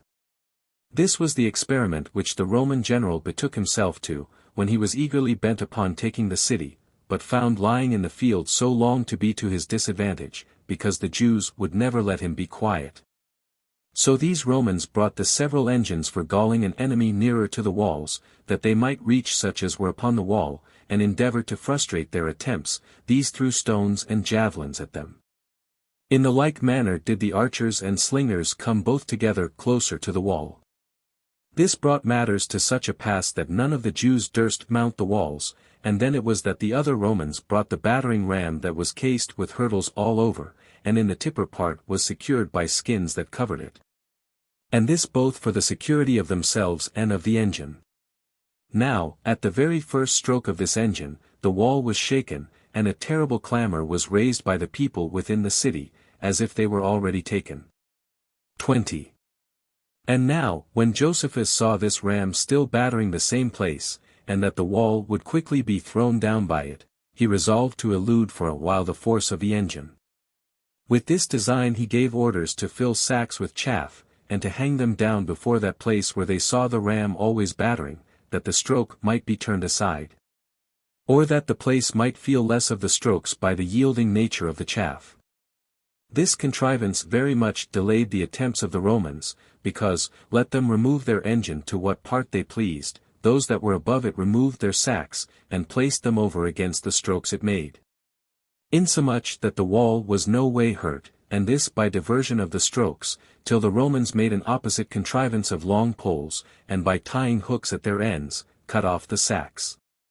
Now when the battering ram thus recovered its force, and the wall having been but newly built, was giving way, Josephus and those about him had afterward immediate recourse to fire, to defend themselves withal. Whereupon they took what materials soever they had that were but dry, and made a sally 3 ways, and set fire to the machines, and the hurdles, and the banks of the Romans themselves. Nor did the Romans well know how to come to their assistance, being at once under a consternation at the Jews' boldness, and being prevented by the flames from coming to their assistance. For the materials being dry with the bitumen and pitch that were among them, as was brimstone also, the fire caught hold of everything immediately, and what cost the Romans a great deal of pains was in 1 hour consumed. 21. And here a certain Jew appeared worthy of our relation and commendation. He was the son of Samias, and was called Eleazar, and was born at Sob, in Galilee. This man took up a stone of a vast bigness, and threw it down from the wall upon the ram, and this with so great a force, that it broke off the head of the engine. He also leaped down, and took up the head of the ram from the midst of them, and without any concern carried it to the top of the wall, and this while he stood as a fit mark to be pelted by all his enemies. Accordingly, he received the strokes upon his naked body, and was wounded with 5 darts, nor did he mind any of them while he went up to the top of the wall, where he stood in the sight of them all, as an instance of the greatest boldness. After which he drew himself on a heap with his wounds upon him, and fell down together with the head of the ram. Next to him, 2 brothers showed their courage. Their names were Netur and Philip, both of them of the village Ruma, and both of them Galileans also. These men leaped upon the soldiers of the 10th legion, and fell upon the Romans with such a noise and force as to disorder their ranks, and to put to flight all upon whomsoever they made their assaults. 22.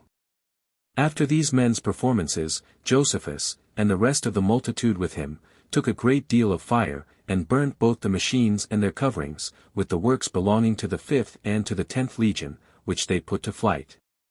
When others followed them immediately, and buried those instruments and all their materials underground.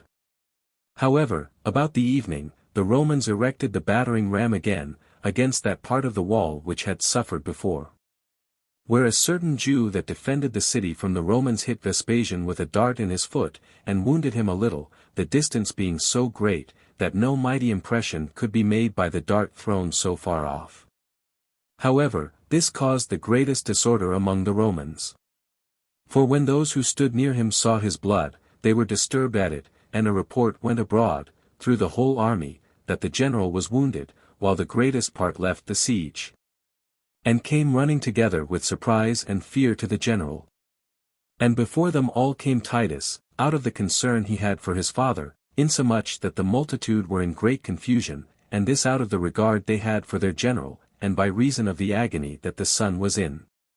Yet did the father soon put an end to the son's fear, and to the disorder the army was under, for being superior to his pains, and endeavoring soon to be seen by all that had been in a fright about him. He excited them to fight the Jews more briskly. For now every body was willing to expose himself to danger immediately, in order to avenge their general, and then they encouraged one another with loud voices, and ran hastily to the walls. 23. But still Josephus and those with him, although they fell down dead one upon another by the darts and stones which the engines threw upon them, yet did not they desert the wall, but fell upon those who managed the ram. Under the protection of the hurdles, with fire, and iron weapons, and stones.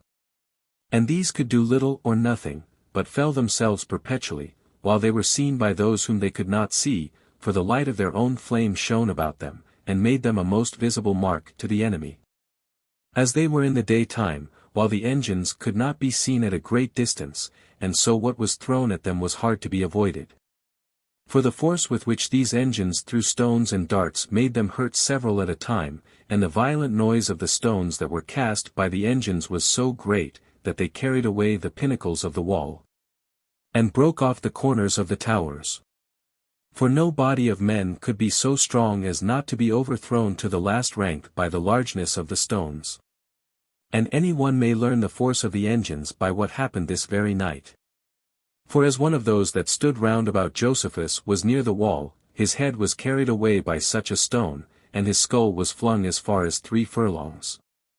In the daytime also, a woman with child had her belly so violently struck, as she was just come out of her house, that the infant was carried to the distance of 1/2 furlong, so great was the force of that engine. The noise of the instruments themselves was very terrible, the sound of the darts and stones that were thrown by them was so also, of the same sort was that noise the dead bodies made, when they were dashed against the wall. And indeed dreadful was the clamor which these things raised in the women within the city, which was echoed back at the same time by the cries of such as were slain. While the whole space of ground whereon they fought ran with blood, and the wall might have been ascended over by the bodies of the dead carcasses. The mountains also contributed to increase the noise by their echoes. Nor was there on that night anything of terror wanting that could either affect the hearing or the sight, yet did a great part of those that fought so hard for Jotapata fall manfully, as were a great part of them wounded. However, the morning watch was come ere the wall yielded to the machines employed against it, though it had been battered without intermission. However, those within covered their bodies with their armor, and raised works over against that part which was thrown down, before those machines were laid by which the Romans were to ascend into the city. 24. In the morning Vespasian got his army together, in order to take the city, by storm, after a little recreation upon the hard pains they had been at the night before. And as he was desirous to draw off those that opposed him from the places where the wall had been thrown down, he made the most courageous of the horsemen get off their horses, and placed them in 3 ranks over against those ruins of the wall. But covered with their armor on every side, and with poles in their hands, that so these might begin their ascent as soon as the instruments for such ascent were laid. Behind them he placed the flower of the footmen, but for the rest of the horse, he ordered them to extend themselves over against the wall, upon the whole hilly country, in order to prevent any from escaping out of the city when it should be taken. And behind these he placed the archers round about, and commanded them to have their darts ready to shoot. The same command he gave to the slingers, and to those that managed the engines, and bid them to take up other ladders, and have them ready to lay upon those parts of the wall which were yet untouched. That the besieged might be engaged in trying to hinder their ascent by them, and leave the guard of the parts that were thrown down, while the rest of them should be overborne by the darts cast at them, and might afford his men an entrance into the city. 25. But Josephus, understanding the meaning of Vespasian's contrivance, set the old men, together with those that were tired out, at the sound parts of the wall, as expecting no harm from those quarters. But set the strongest of his men at the place where the wall was broken down, and before them all 6 men by themselves, among whom he took his share of the first and greatest danger. He also gave orders, that when the legions made a shout, they should stop their ears, that they might not be affrighted at it, and that, to avoid the multitude of the enemy's darts, they should bend down on their knees, and cover themselves with their shields, and that they should retreat a little backward for a while, till the archers should have emptied their quivers. But that when the Romans should lay their instruments for ascending the walls, they should leap out on the sudden, and with their own instruments should meet the enemy, and that every one should strive to do his best, in order not to defend his own city, as if it were possible to be preserved, but in order to revenge it, when it was already destroyed. And that they should set before their eyes how their old men were to be slain, and their children and wives were to be killed immediately by the enemy. And that they would beforehand spend all their fury, on account of the calamities just coming upon them, and pour it out on the actors. 26. And thus did Josephus dispose of both his bodies of men. But then for the useless part of the citizens, the women and children, when they saw their city encompassed by a 3-fold army, for none of the usual guards that had been fighting before were removed, when they also saw not only the walls thrown down, but their enemies with swords in their hands, as also the hilly country above them shining with their weapons, and the darts in the hands of the Arabian archers, they made a final and lamentable outcry of the destruction, as if the misery were not only threatened, but actually come upon them already.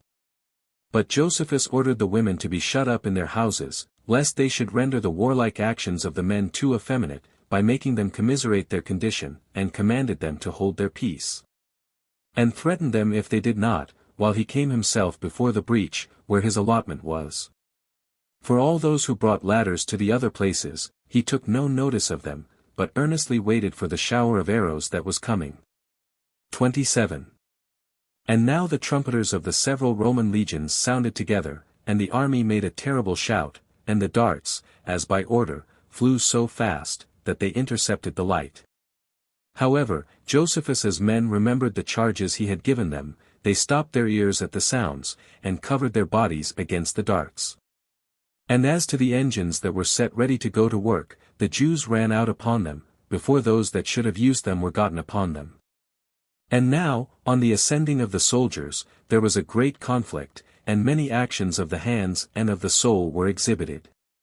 While the Jews did earnestly endeavor, in the extreme danger they were in, not to show less courage than those who, without being in danger, fought so stoutly against them. Nor did they leave struggling with the Romans till they either fell down dead themselves, or killed their antagonists. But the Jews grew weary with defending themselves continually, and had not enough to come in their places, and succor them. While, on the side of the Romans, fresh men still succeeded those that were tired, and still new men soon got upon the machines for ascent, in the room of those that were thrust down. Those encouraging one another, and joining side to side with their shields, which were a protection to them, they became a body of men not to be broken. And as this band thrust away the Jews, as though they were themselves but one body, they began already to get upon the wall. 28. Then did Josephus take necessity for his counselor in this utmost distress, which necessity is very sagacious in invention when it is irritated by despair, and gave orders to pour scalding oil upon those whose shields protected them. Whereupon they soon got it ready, being many that brought it, and what they brought being a great quantity also, and poured it on all sides upon the Romans. And threw down upon them their vessels as they were still hissing from the heat of the fire. This so burnt the Romans, that it dispersed that united band, who now tumbled clown from the wall with horrid pains. For the oil did easily run down the whole body from head to foot, under their entire armor, and fed upon their flesh like flame itself, its fat and unctuous nature rendering it soon heated and slowly cooled. And as the men were cooped up in their headpieces and breastplates, they could no way get free from this burning oil, they could only leap and roll about in their pains, as they fell down from the bridges they had laid. And as they thus were beaten back and retired to their own party, who still pressed them forward, they were easily wounded by those that were behind them. 29. However, in this ill success of the Romans, their courage did not fail them, nor did the Jews want prudence to oppose them. For the Romans, although they saw their own men thrown down, and in a miserable condition, yet were they vehemently bent against those that poured the oil upon them. While every one reproached the man before him as a coward, and one that hindered him from exerting himself. And while the Jews made use of another stratagem to prevent their ascent, and poured boiling fenugreek upon the boards, in order to make them slip and fall down. By which means neither could those that were coming up, nor those that were going down, stand on their feet, but some of them fell backward upon the machines on which they ascended, and were trodden upon. Many of them fell down upon the bank they had raised, and when they were fallen upon it were slain by the Jews, for when the Romans could not keep their feet, the Jews being freed from fighting hand to hand, had leisure to throw their darts at them. So the general called off those soldiers in the evening that had suffered so sorely, of whom the number of the slain was not a few, while that of the wounded was still greater. But of the people of Jotapata no more than 6 men were killed, although more than 300 were carried off wounded. This fight happened on the 20th day of the month Decius, Sivan. 30. Hereupon Vespasian comforted his army on occasion of what happened, and as he found them angry indeed, but rather wanting somewhat to do than any further exhortations, he gave orders to raise the banks still higher, and to erect 3 towers, each 50 feet high, and that they should cover them with plates of iron on every side, that they might be both firm by their weight, and not easily liable to be set on fire. These towers he set upon the banks, and placed upon them such as could shoot darts and arrows, with the lighter engines for throwing stones and darts also. And besides these, he set upon them the stoutest men among the slingers, who not being to be seen by reason of the height they stood upon, and the battlements that protected them, might throw their weapons at those that were upon the wall, and were easily seen by them. Hereupon the Jews, not being easily able to escape those darts that were thrown down upon their heads, nor to avenge themselves on those whom they could not see, and perceiving that the height of the towers was so great, that a dart which they threw with their hand could hardly reach it, and that the iron plates about them made it very hard to come at them by fire, they ran away from the walls, and fled hastily out of the city, and fell upon those that shot at them. And thus did the people of Jotapata resist the Romans, while a great number of them were every day killed, without their being able to retort the evil upon their enemies, nor could they keep them out of the city without danger to themselves. 31. About this time it was that Vespasian sent out Trajan against a city called Jaffa, that lay near to Jotapata, and that desired innovations, and was puffed up with the unexpected length of the opposition of Jotapata. This Trajan was the commander of the 10th legion, and to him Vespasian committed 1,000 horsemen, and 2,000 footmen. When Trajan came to the city, he found it hard to be taken, for besides the natural strength of its situation, it was also secured by a double wall. But when he saw the people of this city coming out of it, and ready to fight him, he joined battle with them, and after a short resistance which they made, he pursued after them. And as they fled to their first wall, the Romans followed them so closely, that they fell in together with them, but when the Jews were endeavoring to get again within their second wall, their fellow citizens shut them out, as being afraid that the Romans would force themselves in with them. It was certainly God therefore who brought the Romans to punish the Galileans, and did then expose the people of the city every one of them manifestly to be destroyed by their bloody enemies. For they fell upon the gates in great crowds, and earnestly calling to those that kept them, and that by their names also, yet had they their throats cut in the very midst of their supplications. For the enemy shut the gates of the first wall, and their own citizens shut the gates of the second, so they were enclosed between two walls, and were slain in great numbers together. Many of them were run through by swords of their own men, and many by their own swords, besides an immense number that were slain by the Romans. Nor had they any courage to revenge themselves. For there was added to the consternation they were in from the enemy, their being betrayed by their own friends, which quite broke their spirits. And at last they died, cursing not the Romans, but their own citizens, till they were all destroyed, being in number 12,000. So Trajan gathered that the city was empty of people that could fight, and although there should a few of them be therein, he supposed that they would be too timorous to venture upon any opposition. So he reserved the taking of the city to the general. Accordingly, he sent messengers to Vespasian, and desired him to send his son Titus to finish the victory he had gained. Vespasian hereupon, imagining there might be some pain still necessary, sent his son with an army of 500 horsemen, and 1,000 footmen. So he came quickly to the city, and put his army in order, and set Trajan over the left wing, while he had the right himself, and led them to the siege, and when the soldiers brought ladders to be laid against the wall on every side, the Galileans opposed them from above for a while. But soon afterward they left the walls. Then did Titus's men leap into the city, and seized upon it presently, but when those that were in it were gotten together, there was a fierce battle between them. For the men of power fell upon the Romans in the narrow streets, and the women threw whatsoever came next to hand at them, and sustained a fight with them for 6 hours' time. But when the fighting men were spent, the rest of the multitude had their throats cut, partly in the open air, and partly in their own houses, both young and old together. So there were no males now remaining, besides infants, which, with the women, were carried as slaves into captivity. So that the number of the slain, both now in the city and at the former fight, was 15,000, and the captives were 2,130.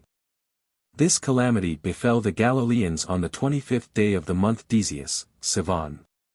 32. Nor did the Samaritans escape their share of misfortunes at this time, for they assembled themselves together upon the mountain called Jerusalem, which is with them a holy mountain, and there they remained. Which collection of theirs, as well as the courageous minds they showed, could not but threaten somewhat of war, nor were they rendered wiser by the miseries that had come upon their neighboring cities. They also, notwithstanding the great success the Romans had, marched on in an unreasonable manner, depending on their own weakness, and were disposed for any tumult upon its first appearance. Vespasian therefore thought it best to prevent their motions, and to cut off the foundation of their attempts. For although all Samaria had ever garrisons settled among them, yet did the number of those that were come to Mount Gerizim, and their conspiracy together, give ground for fear what they would be at.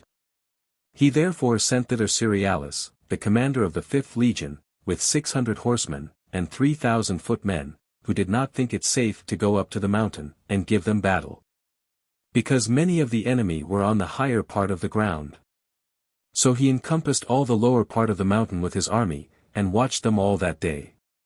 Now it happened that the Samaritans, who were now destitute of water, were inflamed with a violent heat, for it was summer time, and the multitude had not provided themselves with necessaries. Insomuch that some of them died that very day with heat, while others of them preferred slavery before such a death as that was, and fled to the Romans. By whom Cerealis understood that those which still stayed there were very much broken by their misfortunes. So he went up to the mountain, and having placed his forces round about the enemy, he, in the first place, exhorted them to take the security of his right hand, and come to terms with him, and thereby save themselves.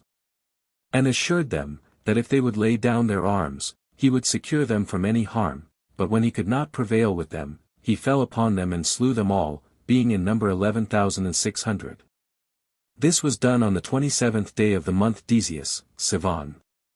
And these were the calamities that befell the Samaritans at this time. 33.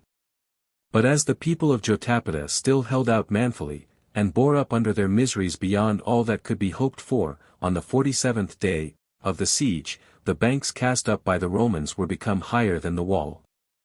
On which day a certain deserter went to Vespasian, and told him how few were left in the city, and how weak they were, and that they had been so worn out with perpetual watching, and as perpetual fighting, that they could not now oppose any force that came against them, and that they might be taken by stratagem, if any one would attack them. For that about the last watch of the night, when they thought they might have some rest from the hardships they were under, and when a morning sleep used to come upon them, as they were thoroughly weary, he said the watch used to fall asleep. Accordingly his advice was, that they should make their attack at that hour. But Vespasian had a suspicion about this deserter, as knowing how faithful the Jews were to one another, and how much they despised any punishments that could be inflicted on them. This last because one of the people of Jotapata had undergone all sorts of torments, and though they made him pass through a fiery trial of his enemies in his examination, yet would he inform them nothing of the affairs within the city. And as he was crucified, smiled at them. However, the probability there was in the relation itself did partly confirm the truth of what the deserter told them, and they thought he might probably speak truth. However, Vespasian thought they should be no great sufferers if the report was a sham, so he commanded them to keep the man in custody, and prepared the army for taking the city. 34. According to which resolution they marched without noise, at the hour that had been told them, to the wall. And it was Titus himself that first got upon it, with one of his tribunes, Domitius Sabinus, and had a few of the 15th legion along with him. So they cut the throats of the watch, and entered the city very quietly. After these came Cerealis the tribune, and Placidus, and led on those that were tinder them.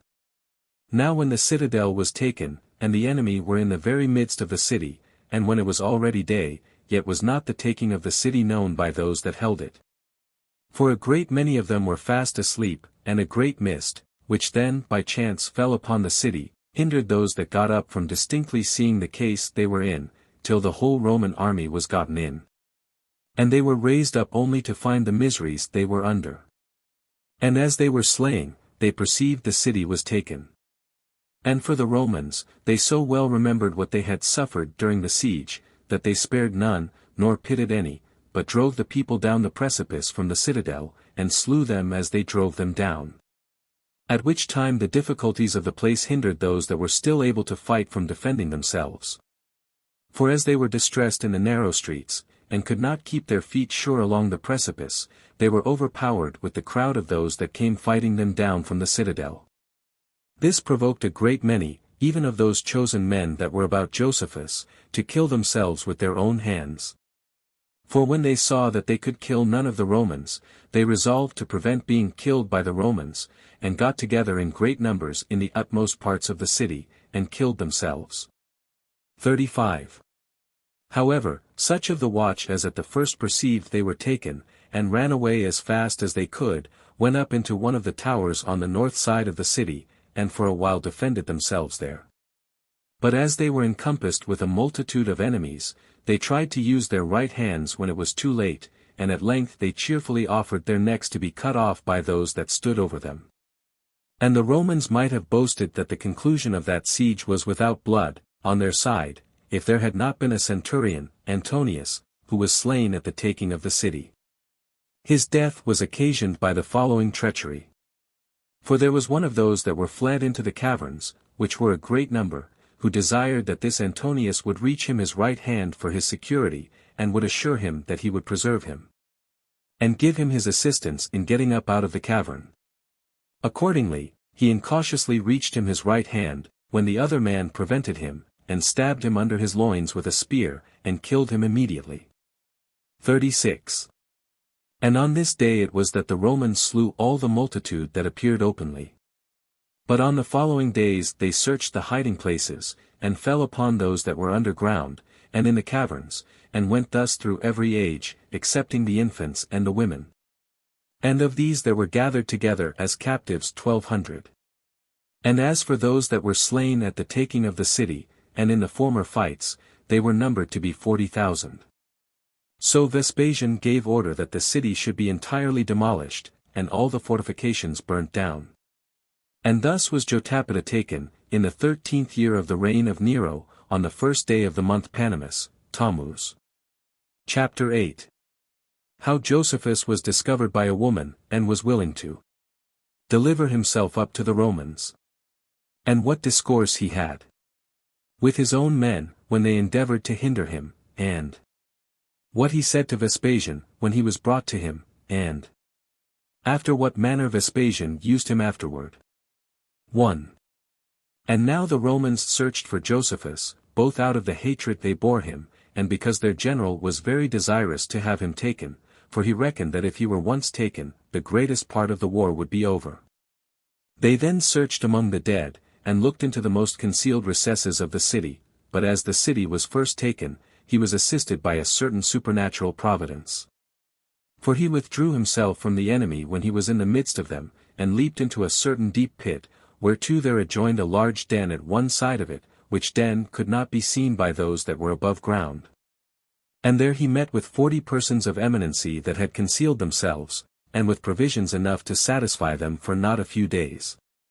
So in the daytime he hid himself from the enemy, who had seized upon all places, and in the night time he got up out of the den and looked about for some way of escaping, and took exact notice of the watch. But as all places were guarded everywhere on his account, that there was no way of getting off unseen, he went down again into the den. Thus he concealed himself 2 days. But on the 3rd day, when they had taken a woman who had been with them, he was discovered. Whereupon Vespasian sent immediately and zealously 2 tribunes, Paulinus and Gallicanus, and ordered them to give Josephus their right hands as a security for his life, and to exhort him to come up. 2. So they came and invited the man to come up, and gave him assurances that his life should be preserved, but they did not prevail with him.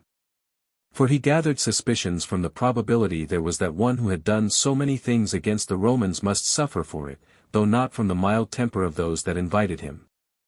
However, he was afraid that he was invited to come up in order to be punished, until Vespasian sent besides these a 3rd tribune, Nicanor, to him. He was one that was well known to Josephus, and had been his familiar acquaintance in old time.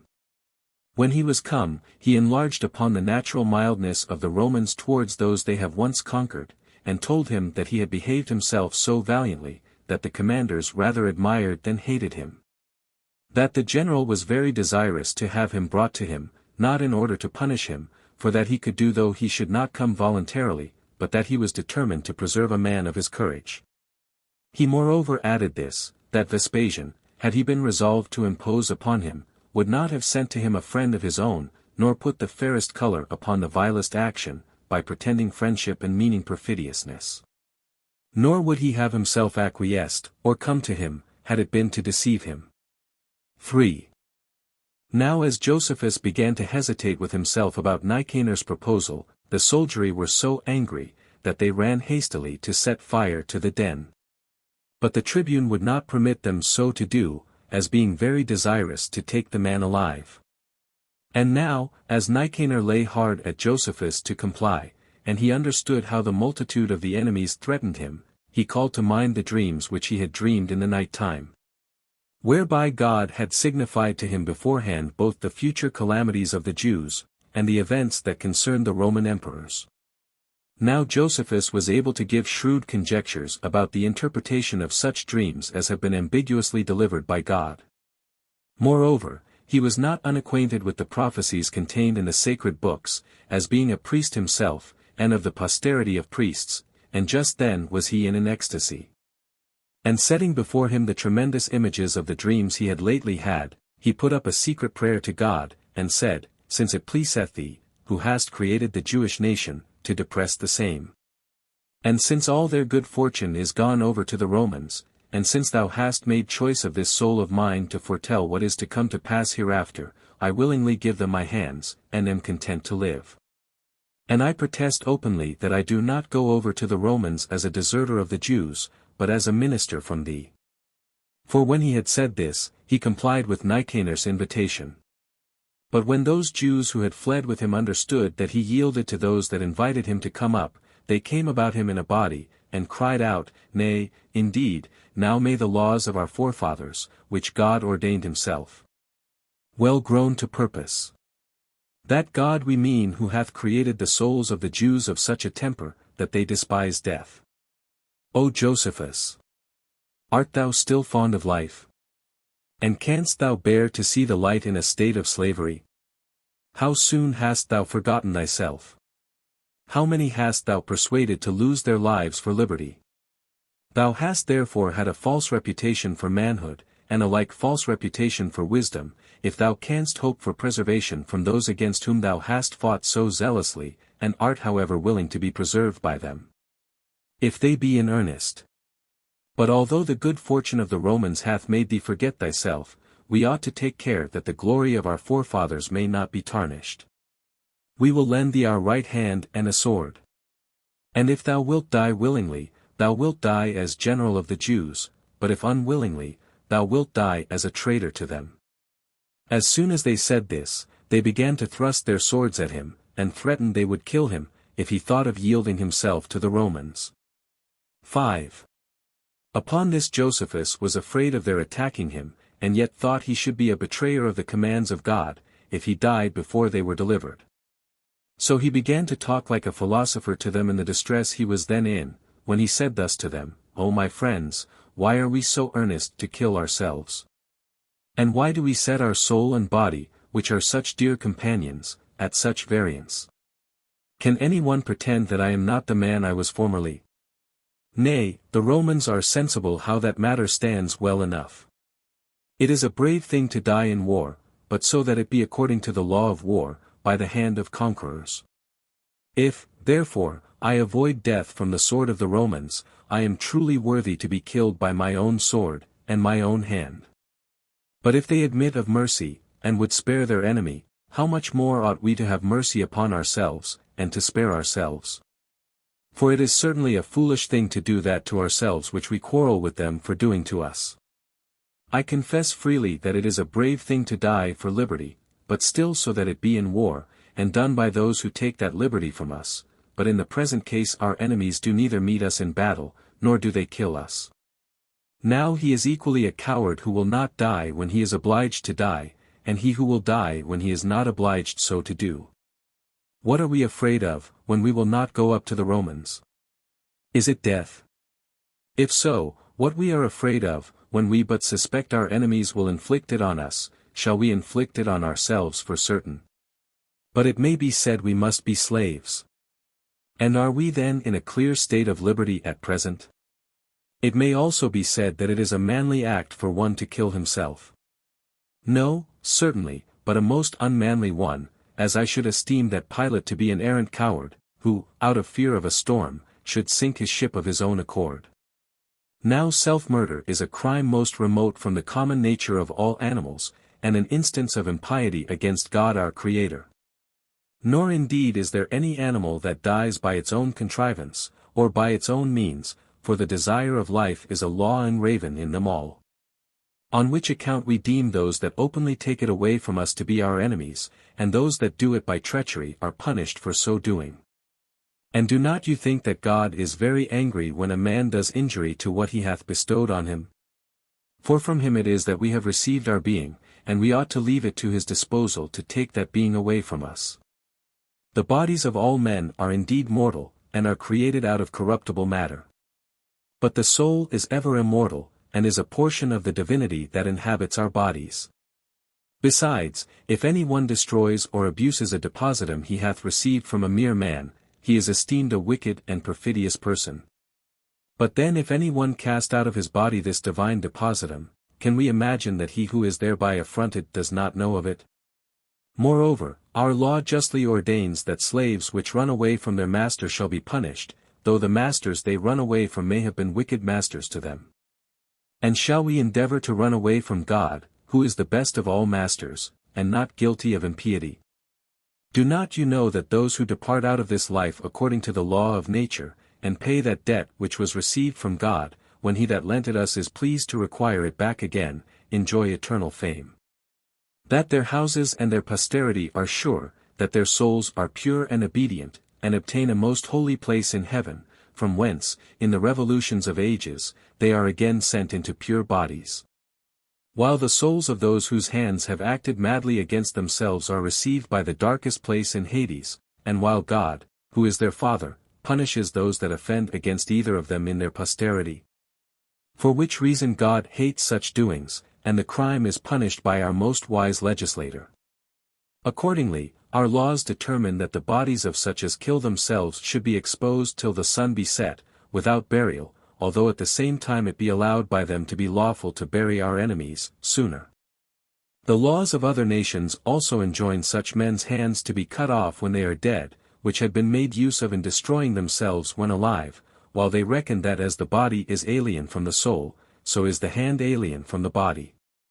It is therefore, my friends, a right thing to reason justly, and not add to the calamities which men bring upon us impiety towards our Creator. If we have a mind to preserve ourselves, let us do it. For to be preserved by those our enemies, to whom we have given so many demonstrations of our courage, is no way inglorious, but if we have a mind to die, it is good to die by the hand of those that have conquered us. For my part, I will not run over to our enemies' quarters, in order to be a traitor to myself. For certainly I should then be much more foolish than those that deserted to the enemy, since they did it in order to save themselves, and I should do it for destruction, for my own destruction. However, I heartily wish the Romans may prove treacherous in this matter.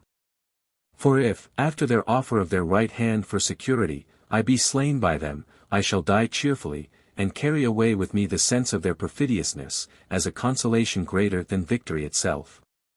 6. Now these and many the like motives did Josephus use to these men to prevent their murdering themselves, but desperation had shut their ears, as having long ago devoted themselves to die, and they were irritated at Josephus.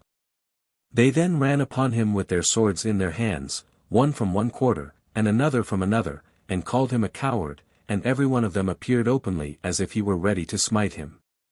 But he calling to one of them by name, and looking like a general to another, and taking a third by the hand, and making a fourth ashamed of himself, by praying him to forbear, and being in this condition distracted with various passions.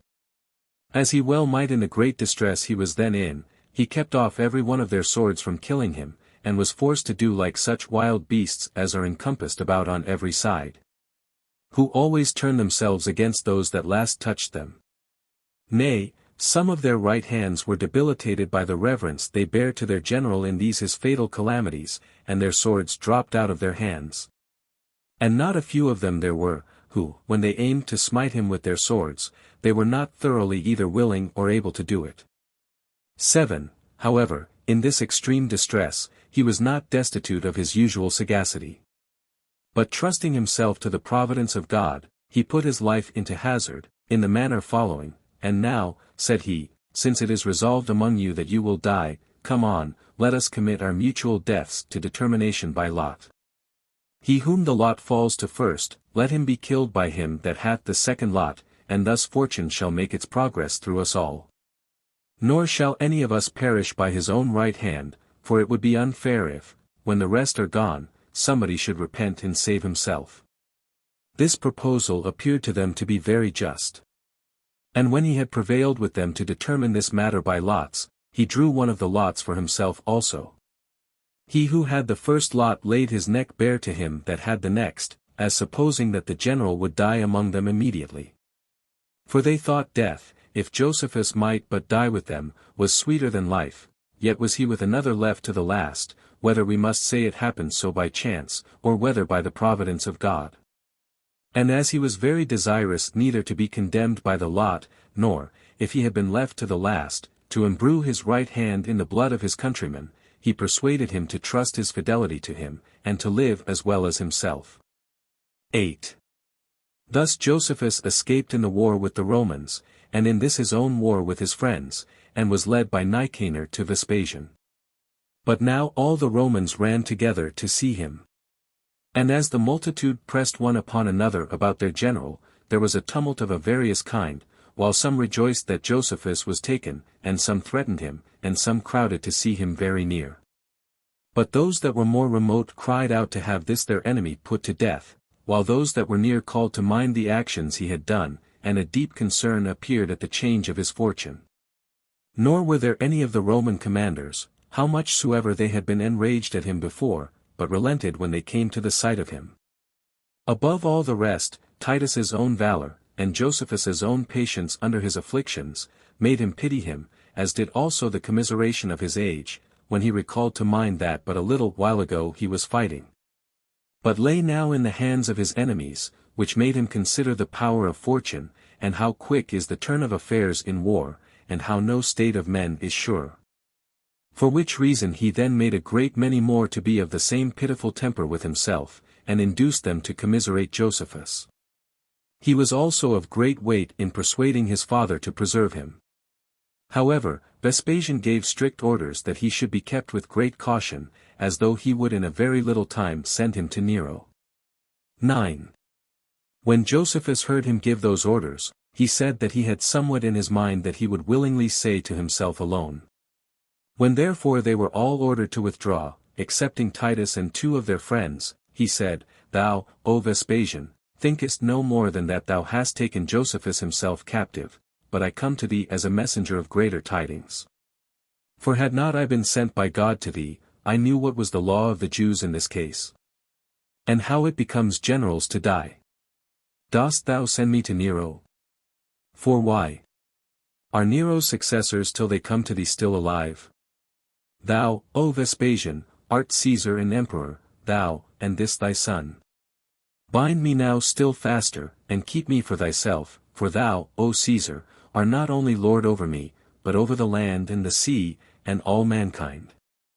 And certainly I deserve to be kept in closer custody than I now am in order to be punished, if I rashly affirm anything of God. When he had said this, Vespasian at present did not believe him, but supposed that Josephus said this as a cunning trick, in order to his own preservation. But in a little time he was convinced, and believed what he said to be true, God himself erecting his expectations, so as to think of obtaining the empire, and by other signs foreshowing his advancement. He also found Josephus to have spoken truth on other occasions. For one of those friends that were present at that secret conference said to Josephus, I cannot but wonder how thou couldst not foretell to the people of Jotapata that they should be taken. Nor couldst foretell this captivity which hath happened to thyself, unless what thou now sayest be a vain thing, in order to avoid the rage that is risen against thyself. To which Josephus replied, I did foretell to the people of Jotapata that they would be taken on the 47th day, and that I should be caught alive by the Romans. Now when Vespasian had inquired of the captives privately about these predictions, he found them to be true, and then he began to believe those that concerned himself. Yet did he not set Josephus at liberty from his hands, but bestowed on him suits of clothes, and other precious gifts. He treated him also in a very obliging manner, and continued so to do, Titus still joining his interest in the honors that were done him. Chapter 9. How Joppa was taken, and Tiberius delivered up. 1. Now Vespasian returned to Ptolemy on the 4th day of the month Panemus, Tamus, and from thence he came to Caesarea, which lay by the seaside. This was a very great city of Judea, and for the greatest part inhabited by Greeks. The citizens here received both the Roman army and its general, with all sorts of acclamations and rejoicings. And this partly out of the goodwill they bore to the Romans, but principally out of the hatred they bore to those that were conquered by them. On which account they came clamoring against Josephus in crowds, and desired he might be put to death. But Vespasian passed over this petition concerning him, as offered by the injudicious multitude, with a bare silence. 2 of the legions also he placed at Caesarea, that they might there take their winter quarters, as perceiving the city very fit for such a purpose. But he placed the 10th and the 5th at Scythopolis, that he might not distress Caesarea with the entire army. This place was warm even in winter, as it was suffocating hot in the summer time, by reason of its situation in a plain, and near to the Sea of Galilee. 2. In the meantime, there were gathered together as well such as had seditiously got out from among their enemies, as those that had escaped out of the demolished cities, which were in all a great number, and repaired Joppa, which had been left desolate by Cestius, that it might serve them for a place of refuge. And because the adjoining region had been laid waste in the war, and was not capable of supporting them, they determined to go off to sea. They also built themselves a great many piratical ships, and turned pirates upon the seas near to Syria, and Phoenicia, and Egypt, and made those seas unnavigable to all men. Now as soon as Vespasian knew of their conspiracy, he sent both footmen and horsemen to Joppa, which was unguarded in the night time. However, those that were in it perceived that they should be attacked, and were afraid of it. Yet did they not endeavor to keep the Romans out, but fled to their ships, and lay at sea all night, out of the reach of their darts. 3.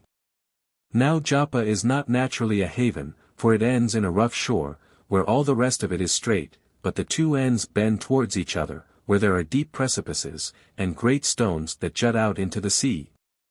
And where the chains wherewith Andromeda was bound have left their footsteps, which attest to the antiquity of that fable. But the north wind opposes and beats upon the shore, and dashes mighty waves against the rocks which receive them, and renders the haven more dangerous than the country they had deserted.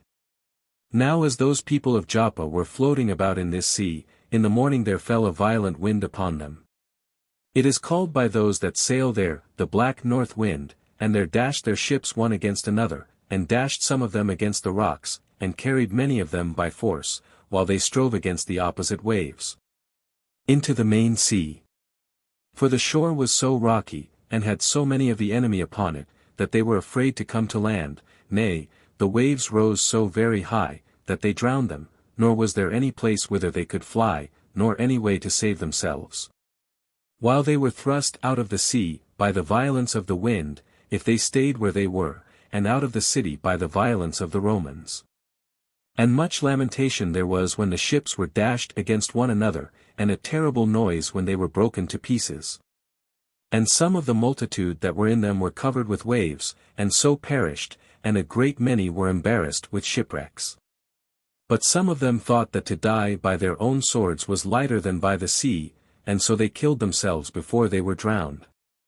Although the greatest part of them were carried by the waves, and dashed to pieces against the abrupt parts of the rocks, insomuch that the sea was bloody a long way, and the maritime parts were full of dead bodies.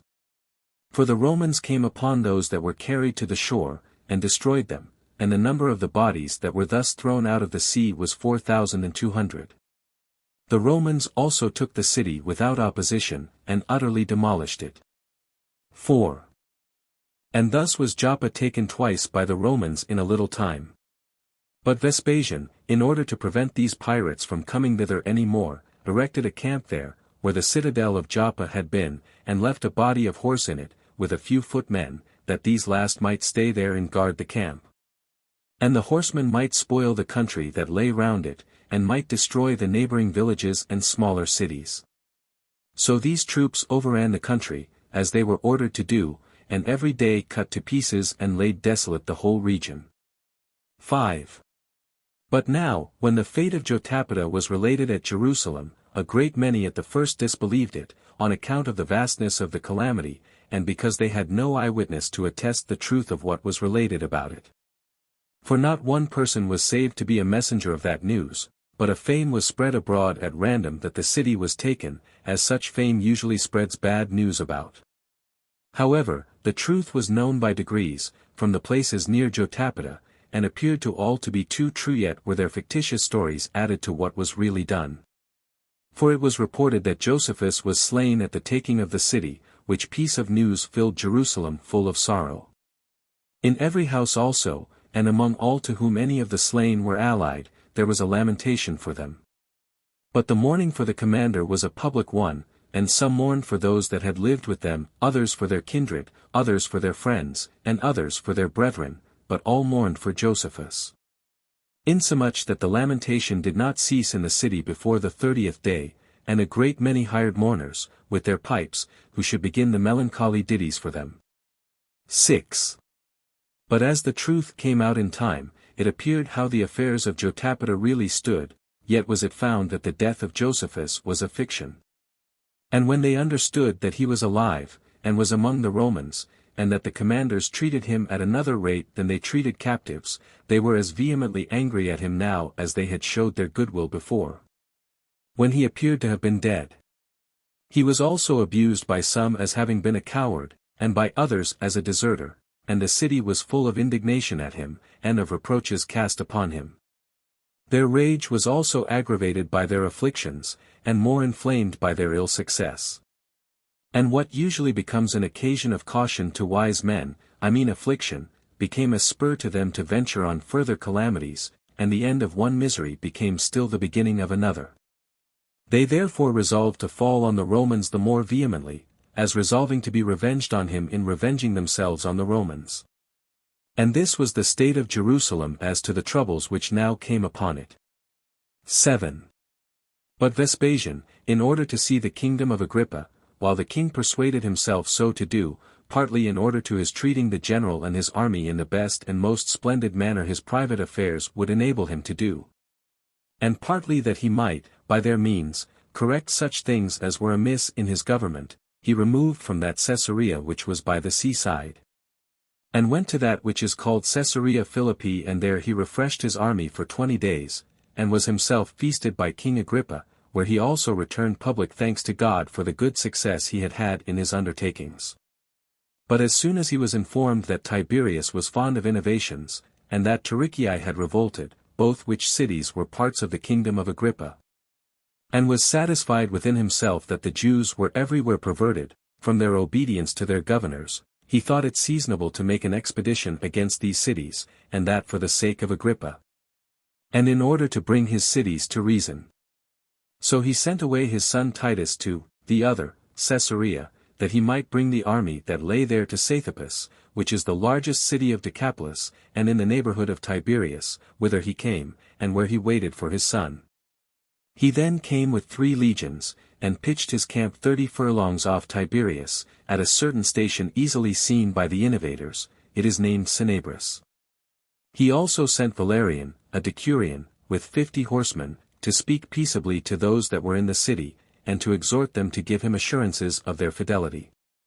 For he had heard that the people were desirous of peace, but were obliged by some of the seditious part to join with them, and so were forced to fight for them. When Valerian had marched up to the place, and was near the wall, he alighted off his horse, and made those that were with him to do the same, that they might not be thought to come to skirmish with them. But before they could come to a discourse one with another, the most potent men among the seditious made a sally upon them armed. Their leader was one whose name was Jesus, the son of Shaphat, the principal head of a band of robbers. Now Valerian, neither thinking it safe to fight contrary to the commands of the general, though he were secure of a victory, and knowing that it was a very hazardous undertaking for a few to fight with many, for those that were unprovided to fight those that were ready, and being on other accounts surprised at this unexpected onset of the Jews, he ran away on foot, as did 5 of the rest in like manner, and left their horses behind them. Which horses Jesus led away into the city, and rejoiced as if they had taken them in battle, and not by treachery. 8. Now the seniors of the people, and such as were of principal authority among them, fearing what would be the issue of this matter, fled to the camp of the Romans. They then took their king along with them, and fell down before Vespasian, to supplicate his favor, and besought him not to overlook them, nor to impute the madness of a few to the whole city, to spare a people that have been ever civil and obliging to the Romans, but to bring the authors of this revolt to due punishment, who had hitherto so watched them, that though they were zealous to give them the security of their right hands of a long time, yet could they not accomplish the same. With these supplications the general complied, although he were very angry at the whole city about the carrying off his horses, and this because he saw that Agrippa was under a great concern for them. So when Vespasian and Agrippa had accepted of their right hands by way of security, Jesus and his party thought it not safe for them to continue at Tiberias, so they ran away to Tarichae.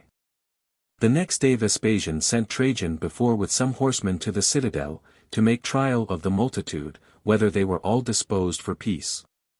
And as soon as he knew that the people were of the same mind with the petitioner, he took his army, and went to the city. Upon which the citizens opened to him their gates, and met him with acclamations of joy, and called him their Saviour and Benefactor.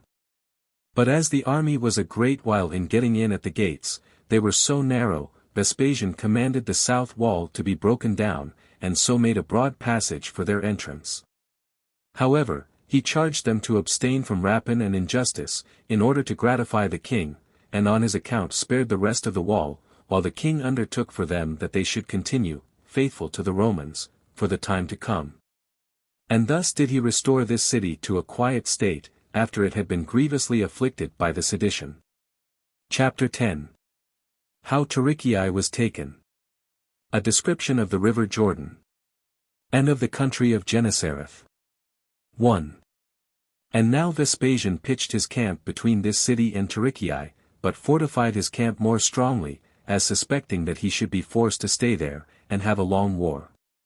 For all the innovators had gotten together at Tarichae, as relying upon the strength of the city, and on the lake that lay by it. This lake is called by the people of the country the Lake of Gennesareth. The city itself is situated like Tiberias, at the bottom of a mountain, and on those sides which are not washed by the sea, had been strongly fortified by Josephus, though not so strongly as Tiberias. For the wall of Tiberias had been built at the beginning of the Jews' revolt, when he had great plenty of money, and great power, but Tarichae partook only the remains of that liberality. Yet had they a great number of ships gotten ready upon the lake, that, in case they were beaten at land, they might retire to them. And they were so fitted up, that they might undertake a sea fight also. But as the Romans were building a wall about their camp, Jesus and his party were neither affrighted at their number, nor at the good order they were in, but made a sally upon them. And at the very first onset the builders of the wall were dispersed, and these pulled what little they had before built to pieces. But as soon as they saw the armed men getting together, and before they had suffered anything themselves, they retired to their own men. But then the Romans pursued them, and drove them into their ships, where they launched out as far as might give them the opportunity of reaching the Romans with what they threw at them, and then cast anchor, and brought their ships close, as in a line of battle, and thence fought the enemy from the sea, who were themselves at land.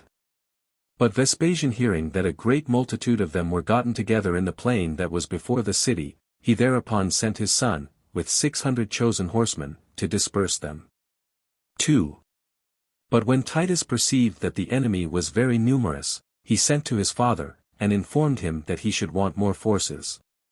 But as he saw a great many of the horsemen eager to fight, and that before any succors could come to them, and that yet some of them were privately under a sort of consternation at the multitude of the Jews, he stood in a place whence he might be heard, and said to them, My brave Romans, for it is right for me to put you in mind of what nation you are, in the beginning of my speech, that so you may not be ignorant who you are, and who they are against whom we are going to fight. For as to us, Romans, no part of the habitable earth hath been able to escape our hands hitherto, but as for the Jews, that I may speak of them too, though they have been already beaten, yet do they not give up the cause. And a sad thing it would be for us to grow wealthy under good success, when they bear up under their misfortunes. As to the alacrity which you show publicly, I see it, and rejoice at it. Yet am I afraid lest the multitude of the enemy should bring a concealed fright upon some of you. Let such a one consider again, who we are that are to fight, and who those are against whom we are to fight.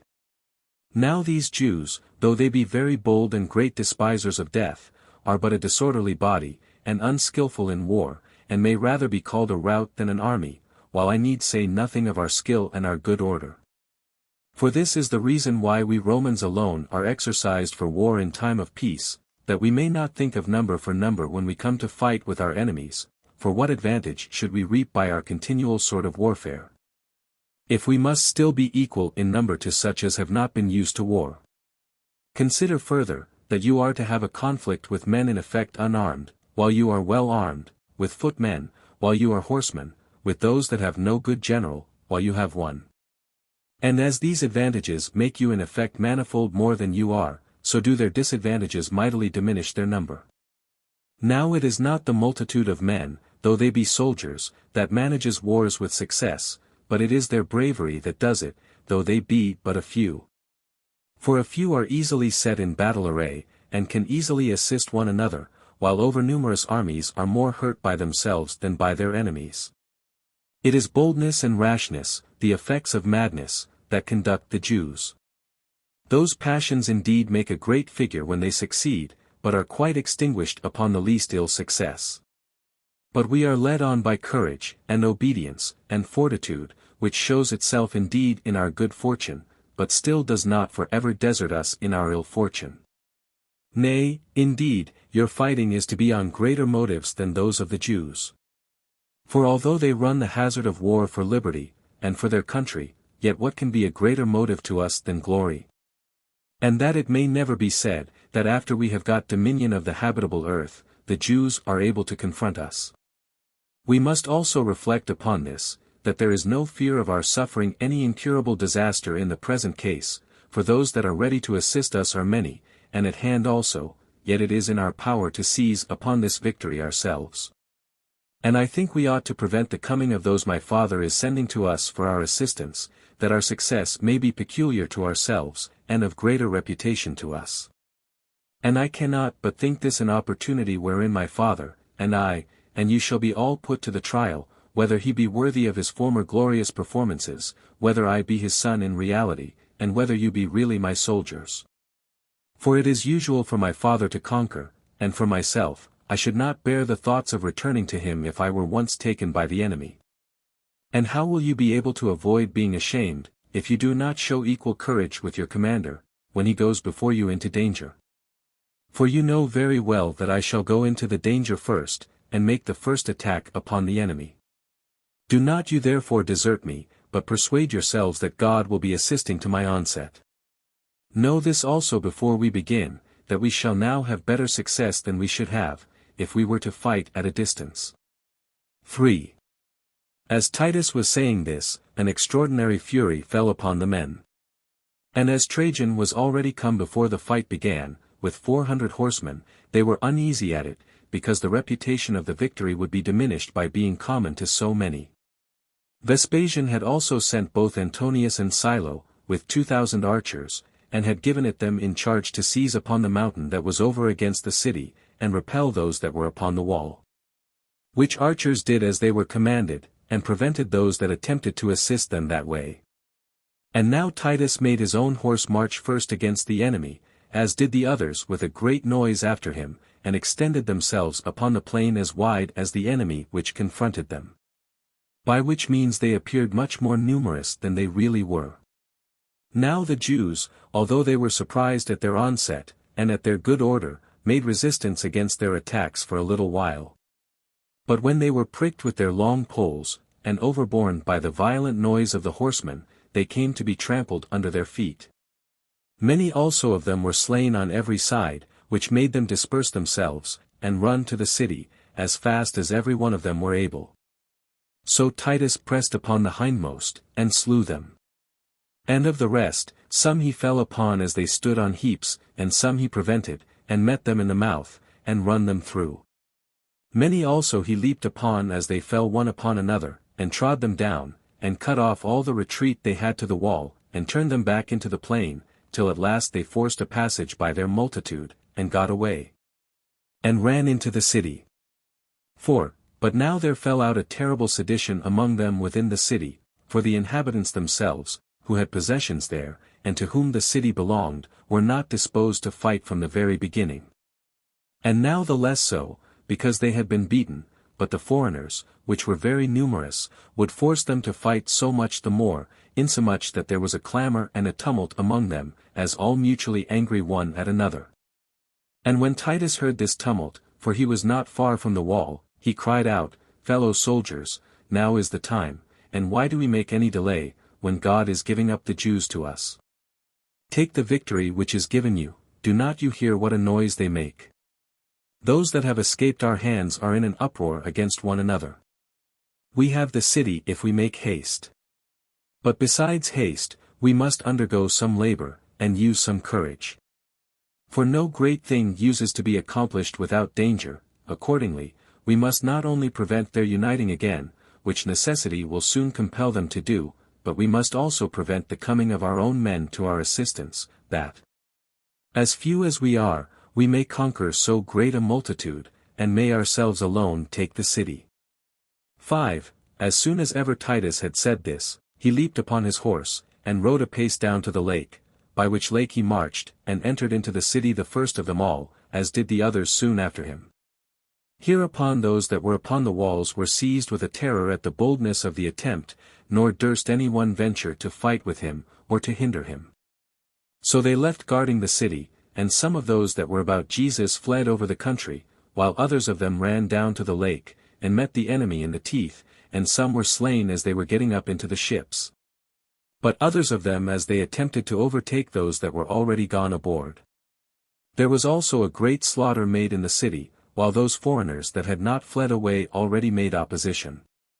But the natural inhabitants were killed without fighting, for in hopes of Titus's giving them his right hand for their security, and out of a consciousness that they had not given any consent to the war, they avoided fighting. Till Titus had slain the authors of this revolt, and then put a stop to any further slaughters, out of commiseration of these inhabitants of the place. But for those that had fled to the lake, upon seeing the city taken, they sailed as far as they possibly could from the enemy. 6. Hereupon Titus sent one of his horsemen to his father, and let him know the good news of what he had done. At which, as was natural, he was very joyful, both on account of the courage and glorious actions of his son, for he thought that now the greatest part of the war was over. He then came thither himself, and set men to guard the city, and gave them command to take care that nobody got privately out of it, but to kill such as attempted so to do. And on the next day he went down to the lake, and commanded that vessels should be fitted up, in order to pursue those that had escaped in the ships. These vessels were quickly gotten ready accordingly, because there was great plenty of materials, and a great number of artificers also. 7. Now this lake of Gennesareth is so called from the country adjoining to it. Its breadth is 40 furlongs, and its length 140, its waters are sweet, and very agreeable for drinking, for they are finer than the thick waters of other fens. The lake is also pure, and on every side ends directly at the shores, and at the sand. It is also of a temperate nature when you draw it up, and of a more gentle nature than river or fountain water, and yet always cooler than one could expect in so diffuse a place as this is. Now when this water is kept in the open air, it is as cold as that snow which the country people are accustomed to make by night in summer. There are several kinds of fish in it, different both to the taste and the sight from those elsewhere. It is divided into two parts by the river Jordan. Now Panium is thought to be the fountain of Jordan, but in reality it is carried thither after an occult manner from the place called Phiala. This place lies as you go up to Trachonitis, and is 120 furlongs from Caesarea. And is not far out of the road on the right hand. And indeed it hath its name of Phiala, vial or bowl, very justly, from the roundness of its circumference, as being round like a wheel, its water continues always up to its edges, without either sinking or running over. And as this origin of Jordan was formerly not known, it was discovered so to be when Philip was tetrarch of Trachonitis. For he had chaff thrown into Phiala, and it was found at Panintu, where the ancients thought the fountainhead of the river was, whither it had been therefore carried, by the waters. As for Panium itself, its natural beauty had been improved by the royal liberality of Agrippa, and adorned at his expenses. Now Jordan's visible stream arises from this cavern, and divides the marshes and fens of the lake Semiconitis. When it hath run another 120 furlongs, it first passes by the city Julius, and then passes through the middle of the lake Gennesareth, after which it runs a long way over a desert, and then makes its exit into the lake Asphaltites. 8. The country also that lies over against this lake hath the same name of Gennesareth, its nature is wonderful as well as its beauty. Its soil is so fruitful that all sorts of trees can grow upon it, and the inhabitants accordingly plant all sorts of trees there. For the temper of the air is so well mixed, that it agrees very well with those several sorts, particularly walnuts, which require the coldest air, flourish there in vast plenty. There are palm trees also, which grow best in hot air. Fig trees also and olives grow near them, which yet require an air that is more temperate. One may call this place the ambition of nature, where it forces those plants that are naturally enemies to one another to agree together. It is a happy contention of the seasons, as if every one of them laid claim to this country, for it not only nourishes different sorts of autumnal fruit beyond men's expectation, but preserves them a great while. It supplies men with the principal fruits, with grapes and figs continually, during 10 months of the year, and the rest of the fruits as they become ripe together through the whole year. For besides the good temperature of the air, it is also watered from a most fertile fountain. The people of the country call it Capharnaum. Some have thought it to be a vein of the Nile, because it produces the Chorasan fish as well as that lake does which is near to Alexandria.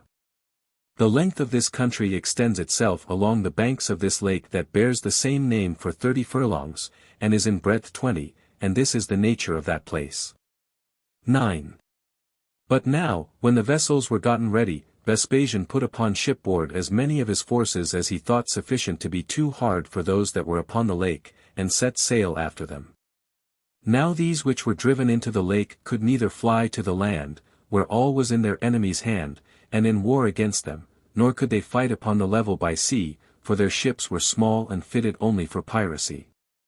They were too weak to fight with Vespasian's vessels, and the mariners that were in them were so few, that they were afraid to come near the Romans, who attacked them in great numbers. However, as they sailed round about the vessels, and sometimes as they came near them, they threw stones at the Romans when they were a good way off, or came closer and fought them, yet did they receive the greatest harm themselves in both cases. As for the stones they threw at the Romans, they only made a sound one after another, for they threw them against such as were in their armor, while the Roman darts could reach the Jews themselves. And when they ventured to come near the Romans, they became sufferers themselves before they could do any harm to the ether, and were drowned, they and their ships together.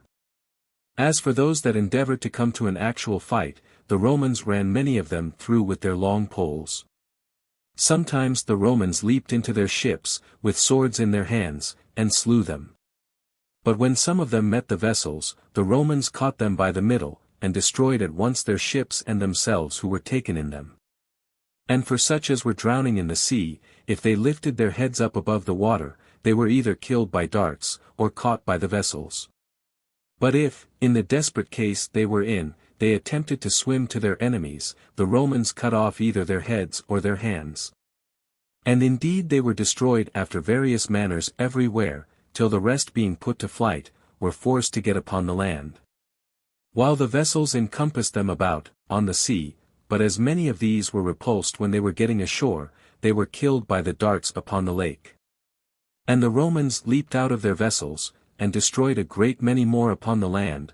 One might then see the lake all bloody, and full of dead bodies, for not one of them escaped. And a terrible stink, and a very sad sight there was on the following days over that country, for as for the shores, they were full of shipwrecks, and of dead bodies all swelled. And as the dead bodies were inflamed by the sun, and putrefied, they corrupted the air, insomuch that the misery was not only the object of commiseration to the Jews, but to those that hated them, and had been the authors of that misery. This was the upshot of the sea fight. The number of the slain, including those that were killed in the city before, was 6,500. 10. After this fight was over, Vespasian sat upon his tribunal at Tarichae, in order to distinguish the foreigners from the old inhabitants, for those foreigners appear to have begun the war. So he deliberated with the other commanders, whether he ought to save those old inhabitants or not. And when those commanders alleged that the dismission of them would be to his own disadvantage, because, when they were once set at liberty, they would not be at rest, since they would be people destitute of proper habitations. and would be able to compel such as they fled to fight against us. Vespasian acknowledged that they did not deserve to be saved, and that if they had leave given them to fly away, they would make use of it against those that gave them that leave. But still he considered with himself after what manner they should be slain, for if he had them slain there, he suspected the people of the country would thereby become his enemies. For that to be sure they would never bear it, that so many that had been supplicants to him should be killed, and to offer violence to them, after he had given them assurances of their lives, he could not himself bear to do it. However, his friends were too hard for him, and pretended that nothing against Jews could be any impiety, and that he ought to prefer what was profitable before what was fit to be done, where both could not be made consistent. So he gave them an ambiguous liberty to do as they advised, and permitted the prisoners to go along no other road than that which led to Tiberias only. So they readily believed what they desired to be true, and went along securely, with their effects, the way which was allowed them, while the Romans seized upon all the road that led to Tiberias, that none of them might go out of it, and shut them up in the city. Then came Vespasian, and ordered them all to stand in the stadium, and commanded them to kill the old men, together with the others that were useless, which were in number 1,200.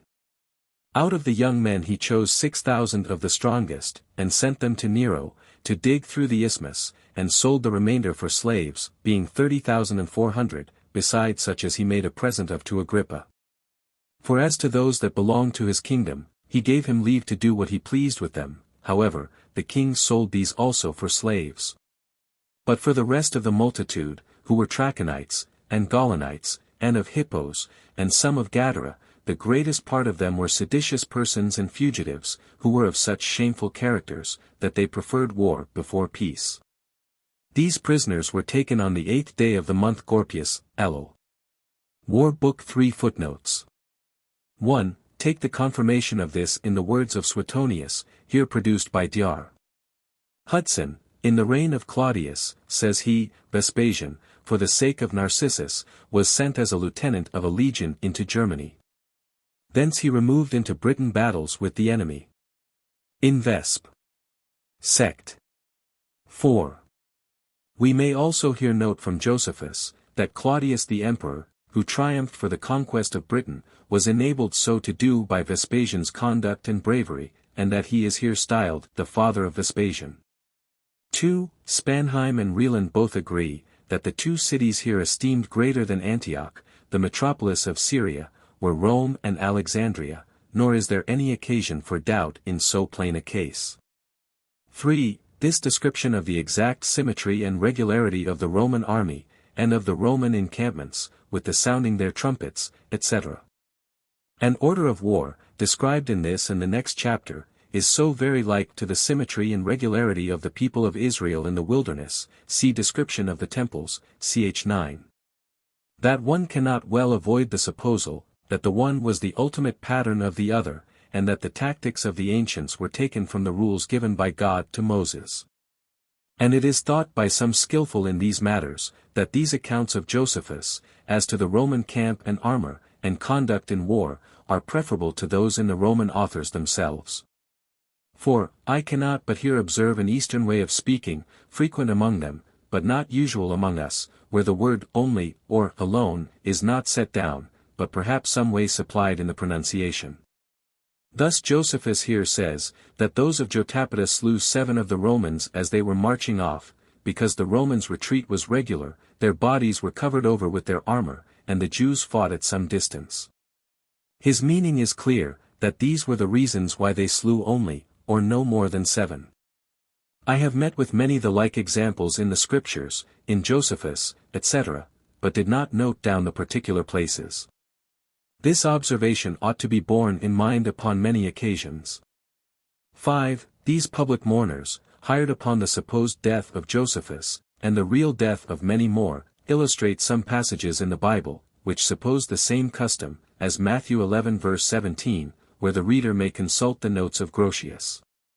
6. Of this Caesarea Philippi, twice mentioned in our New Testament, Matthew 16 verse 13, Mark 8, 27, there are coins still extant, Spanheim here informs us. 7. I do not know where to find the law of Moses here mentioned by Josephus, and afterwards by Eleazar. 13. 7. Ch 8, sect. 7, and almost implied in ch 13, sect. 10. By Josephus's commendation of Phasaelus for doing so. I mean, whereby Jewish generals and people were obliged to kill themselves, rather than go into slavery under heathens. I doubt this would have been no better than self-murder. And I believe it was rather some vain doctrine, or interpretation, of the rigid Pharisees, or Essenes, or Herodias, than a just consequence from any law of God delivered by Moses. It may be worth our while to observe here, that near this lake of Gennesareth grapes and figs hang on the trees 10 months of the year. We may observe also, that in Cyril of Jerusalem, Cateches 18, sect. 3, which was delivered not long before Easter, there were no fresh leaves of fig trees, nor bunches of fresh grapes in Judea, so that when St. Mark says, ch 11, ver. 13, that our Saviour, soon after the same time of the year, came and found leaves on a fig tree near Jerusalem, but no figs, because the time of new figs ripening was not yet, he says very true. Nor were they therefore other than old leaves which our Saviour saw, and old figs which he expected, and which even with us commonly hang on the trees all winter long. 8. This is the most cruel and barbarous action that Vespasian ever did in this whole war, as he did it with great reluctance also. It was done both after public assurance given of sparing the prisoners' lives, and when all knew and confessed that these prisoners were no way guilty of any sedition against the Romans. Nor indeed did Titus now give his consent, so far as appears, nor ever act of himself so barbarously. Nay, soon after this, Titus grew quite weary of shedding blood, and of punishing the innocent with the guilty, and gave the people of Giscala leave to keep the Jewish Sabbath, b4. Ch 2, sect. 3, 5, in the midst of their siege. Nor was Vespasian disposed to do what he did, till his officers persuaded him, and that from 2 principal topics, viz. That nothing could be unjust that was done against Jews. And that when both cannot be consistent, advantage must prevail over justice.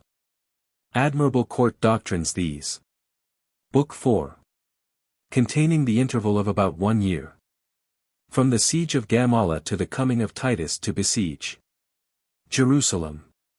Chapter 1. The siege and taking of Gamala. 1. Now all those Galileans who, after the taking of Jotapata, had revolted from the Romans, did, upon the conquest of Tarichae, deliver themselves up to them again. And the Romans received all the fortresses and the cities, excepting Giscala and those that had seized upon Mount Tabor, Gamala also, which is a city over against Tarichae, but on the other side of the lake, conspired with them. This city lay upon the borders of Agrippa's kingdom, as also did Sogana and Seleucia. And these were both parts of Gaulonitis, for Sogana was a part of that called the Upper Gaulonitis, as was Gamala of the Lower. While Seleucia was situated at the lake Semicoitis, which lake is 30 furlongs in breadth, and 60 in length.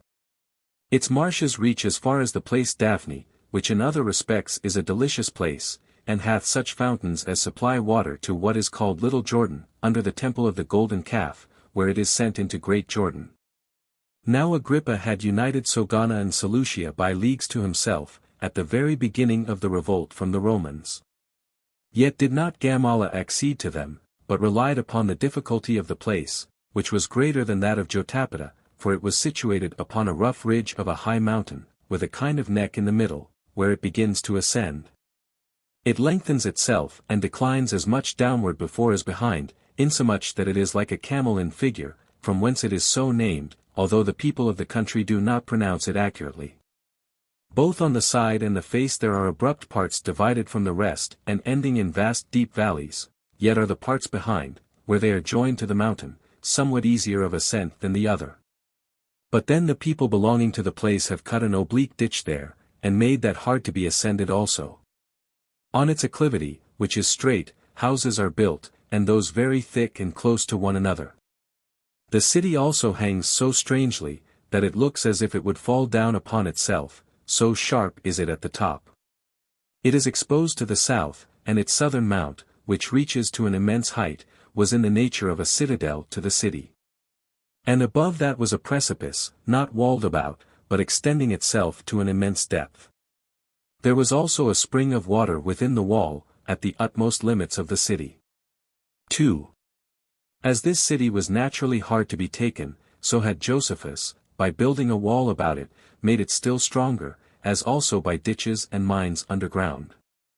The people that were in it were made more bold by the nature of the place than the people of Jotapata had been, but it had much fewer fighting men in it. And they had such a confidence in the situation of the place, that they thought the enemy could not be too many for them, for the city had been filled with those that had fled to it for safety, on account of its strength. On which account they had been able to resist those whom Agrippa sent to besiege it for 7 months together. 3. But Vespasian removed from Emmaus, where he had last pitched his camp before the city Tiberias. Now Emmaus, if it be interpreted, may be rendered a warm bath, for therein is a spring of warm water, useful for healing, and came to Gamala. Yet was its situation such that he was not able to encompass it all round with soldiers to watch it, but where the places were practicable, he set men to watch it, and seized upon the mountain which was over it. And as the legions, according to their usual custom, were fortifying their camp upon that mountain, he began to cast up banks at the bottom, at the part towards the east, where the highest tower of the whole city was. And where the 15th legion pitched their camp. While the 5th legion did duty over against the midst of the city, and whilst the 10th legion filled up the ditches and the valleys. Now at this time it was that as King Agrippa was come nigh the walls, and was endeavoring to speak to those that were on the walls about a surrender, he was hit with a stone on his right elbow by one of the slingers. He was then immediately surrounded with his own men. But the Romans were excited to set about the siege, by their indignation on the king's account, and by their fear on their own account, as concluding that those men would omit no kinds of barbarity against foreigners and enemies, who were so enraged against one of their own nation, and one that advised them to nothing but what was for their own advantage. 4. Now when the banks were finished, which was done on the sudden, both by the multitude of hands, and by their being accustomed to such work, they brought the machines. But Chares and Joseph, who were the most potent men in the city, set their armed men in order, though already in a fright, because they did not suppose that the city could hold out long, since they had not a sufficient quantity either of water, or of other necessaries. However, these their leaders encouraged them, and brought them out upon the wall, and for a while indeed they drove away those that were bringing the machines, but when those machines threw darts and stones at them, they retired into the city. Then did the Romans bring battering rams to 3 several places, and made the wall shake, and fall. They then poured in over the parts of the wall that were thrown down, with a mighty sound of trumpets and noise of armor, and with a shout of the soldiers, and brake in by force upon those that were in the city. But these men fell upon the Romans for some time, at their first entrance, and prevented their going any further, and with great courage beat them back. And the Romans were so overpowered by the greater multitude of the people, who beat them on every side, that they were obliged to run into the upper parts of the city. Whereupon the people turned about, and fell upon their enemies, who had attacked them, and thrust them down to the lower parts, and as they were distressed by the narrowness and difficulty of the place, slew them. And as these Romans could neither beat those back that were above them, nor escape the force of their own men that were forcing their way forward, they were compelled to fly into their enemies' houses, which were low. But these houses being thus full of soldiers, whose weight they could not bear, fell down suddenly, and when one house fell, it shook down a great many of those that were under it, as did those do to such as were under them. By this means a vast number of the Romans perished, for they were so terribly distressed, that although they saw the houses subsiding, they were compelled to leap upon the tops of them. So that a great many were ground to powder by these ruins, and a great many of those that got from under them lost some of their limbs, but still a greater number were suffocated by the dust that arose from those ruins. The people of Gamala supposed this to be an assistance afforded them by God, and without regarding what damage they suffered themselves, they pressed forward, and thrust the enemy upon the tops of their houses. And when they stumbled in the sharp and narrow streets, and were perpetually falling down, they threw their stones or darts at them, and slew them. Now the very ruins afforded them stones enow. And for iron weapons, the dead men of the enemy's side afforded them what they wanted, for drawing the swords of those that were dead, they made use of them to dispatch such as were only half dead. Nay, there were a great number who, upon their falling down from the tops of the houses, stabbed themselves, and died after that manner, nor indeed was it easy for those that were beaten back to fly away. For they were so unacquainted with the ways, and the dust was so thick, that they wandered about without knowing one another, and fell down dead among the crowd. 5. Those therefore that were able to find the ways out of the city retired. But now Vespasian always stayed among those that were hard set, for he was deeply affected with seeing the ruins of the city falling upon his army, and forgot to take care of his own preservation. He went up gradually towards the highest parts of the city before he was aware, and was left in the midst of dangers, having only a very few with him. For even his son Titus was not with him at that time, having been then sent into Syria to Mucianus. However, he thought it not safe to fly, nor did he esteem it a fit thing for him to do. But calling to mind the actions he had done from his youth, and recollecting his courage, as if he had been excited by a divine fury, he covered himself and those that were with him with their shields, and formed a testudo over both their bodies and their armor, and bore up against the enemy's attacks, who came running down from the top of the city. And without showing any dread at the multitude of the men or of their darts, he endured all, until the enemy took notice of that divine courage that was within him, and remitted of their attacks. And when they pressed less zealously upon him, he retired, though without showing his back to them till he was gotten out of the walls of the city.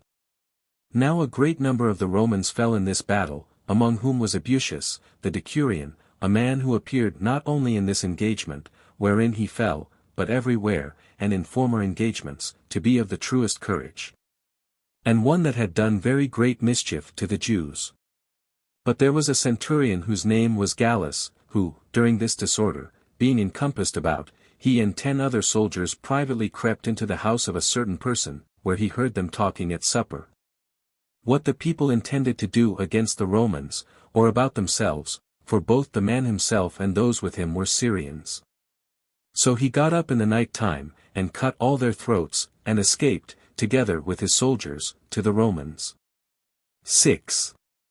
And now Vespasian comforted his army, which was much dejected by reflecting on their ill success, and because they had never before fallen into such a calamity, and besides this, because they were greatly ashamed that they had left their general alone in great dangers. As to what concerned himself, he avoided to say anything, that he might by no means seem to complain of it. But he said that, we ought to bear manfully what usually falls out in war, and this, by considering what the nature of war is, and how it can never be that we must conquer without bloodshed on our own side. For there stands about us that fortune which is of its own nature mutable, that while they had killed so many 10,000s of the Jews, they had now paid their small share of the reckoning to fate. And as it is the part of weak people to be too much puffed up with good success, so is it the part of cowards to be too much affrighted at that which is ill, for the change from the one to the other is sudden on both sides. And he is the best warrior who is of a sober mind under misfortunes, that he may continue in that temper, and cheerfully recover what had been lost formerly. And as for what had now happened, it was neither owing to their own effeminacy, nor to the valor of the Jews, but the difficulty of the place was the occasion of their advantage, and of our disappointment. Upon reflecting on which matter one might blame your zeal as perfectly ungovernable. For when the enemy had retired to their highest fastnesses, you ought to have restrained yourselves, and not, by presenting yourselves at the top of the city, to be exposed to dangers. But upon your having obtained the lower parts of the city, you ought to have provoked those that had retired thither to a safe and settled battle, whereas, in rushing so hastily upon victory, you took no care of your safety. But this incautiousness in war, and this madness of zeal, is not a Roman maxim. While we perform all that we attempt by skill and good order, that procedure is the part of barbarians, and is what the Jews chiefly support themselves by. We ought therefore to return to our own virtue, and to be rather angry than any longer dejected at this unlucky misfortune, and let every one seek for his own consolation from his own hand. For by this means he will avenge those that have been destroyed, and punish those that have killed them. For myself, I will endeavor, as I have now done, to go first before you against your enemies in every engagement, and to be the last that retires from it. 7. So Vespasian encouraged his army by this speech. But for the people of Gamala, it happened that they took courage for a little while, upon such great and unaccountable success as they had had. But when they considered with themselves that they had now no hopes of any terms of accommodation, and reflecting upon it that they could not get away, and that their provisions began already to be short, they were exceedingly cast down. And their courage failed them. Yet did they not neglect what might be for their preservation, so far as they were able, but the most courageous among them guarded those parts of the wall that were beaten down, while the more infirm did the same to the rest of the wall that still remained round the city. And as the Romans raised their banks, and attempted to get into the city a second time, a great many of them fled out of the city through impracticable valleys, where no guards were placed, as also through subterraneous caverns. While those that were afraid of being caught, and for that reason stayed in the city, perished for want of food, for what food they had was brought together from all quarters, and reserved for the fighting men. 8. And these were the hard circumstances that the people of Gamala were in. But now Vespasian went about other work by the by, during this siege, and that was to subdue those that had seized upon Mount Tabor, a place that lies in the middle between the great plain and Scythopolis, whose top is elevated as high as 30 furlongs and is hardly to be ascended on its north side. Its top is a plain of 26 furlongs, and all encompassed with a wall. Now Josephus erected this so long a wall in 40 days' time, and furnished it with other materials, and with water from below, for the inhabitants only made use of rain water. As therefore there was a great multitude of people gotten together upon this mountain, Vespasian sent Placidus with 600 horsemen thither. Now, as it was impossible for him to ascend the mountain, he invited many of them to peace, by the offer of his right hand for their security, and of his intercession for them. Accordingly they came down, but with a treacherous design, as well as he had the like treacherous design upon them on the other side, for Placidus spoke mildly to them, as aiming to take them, when he got them into the plain.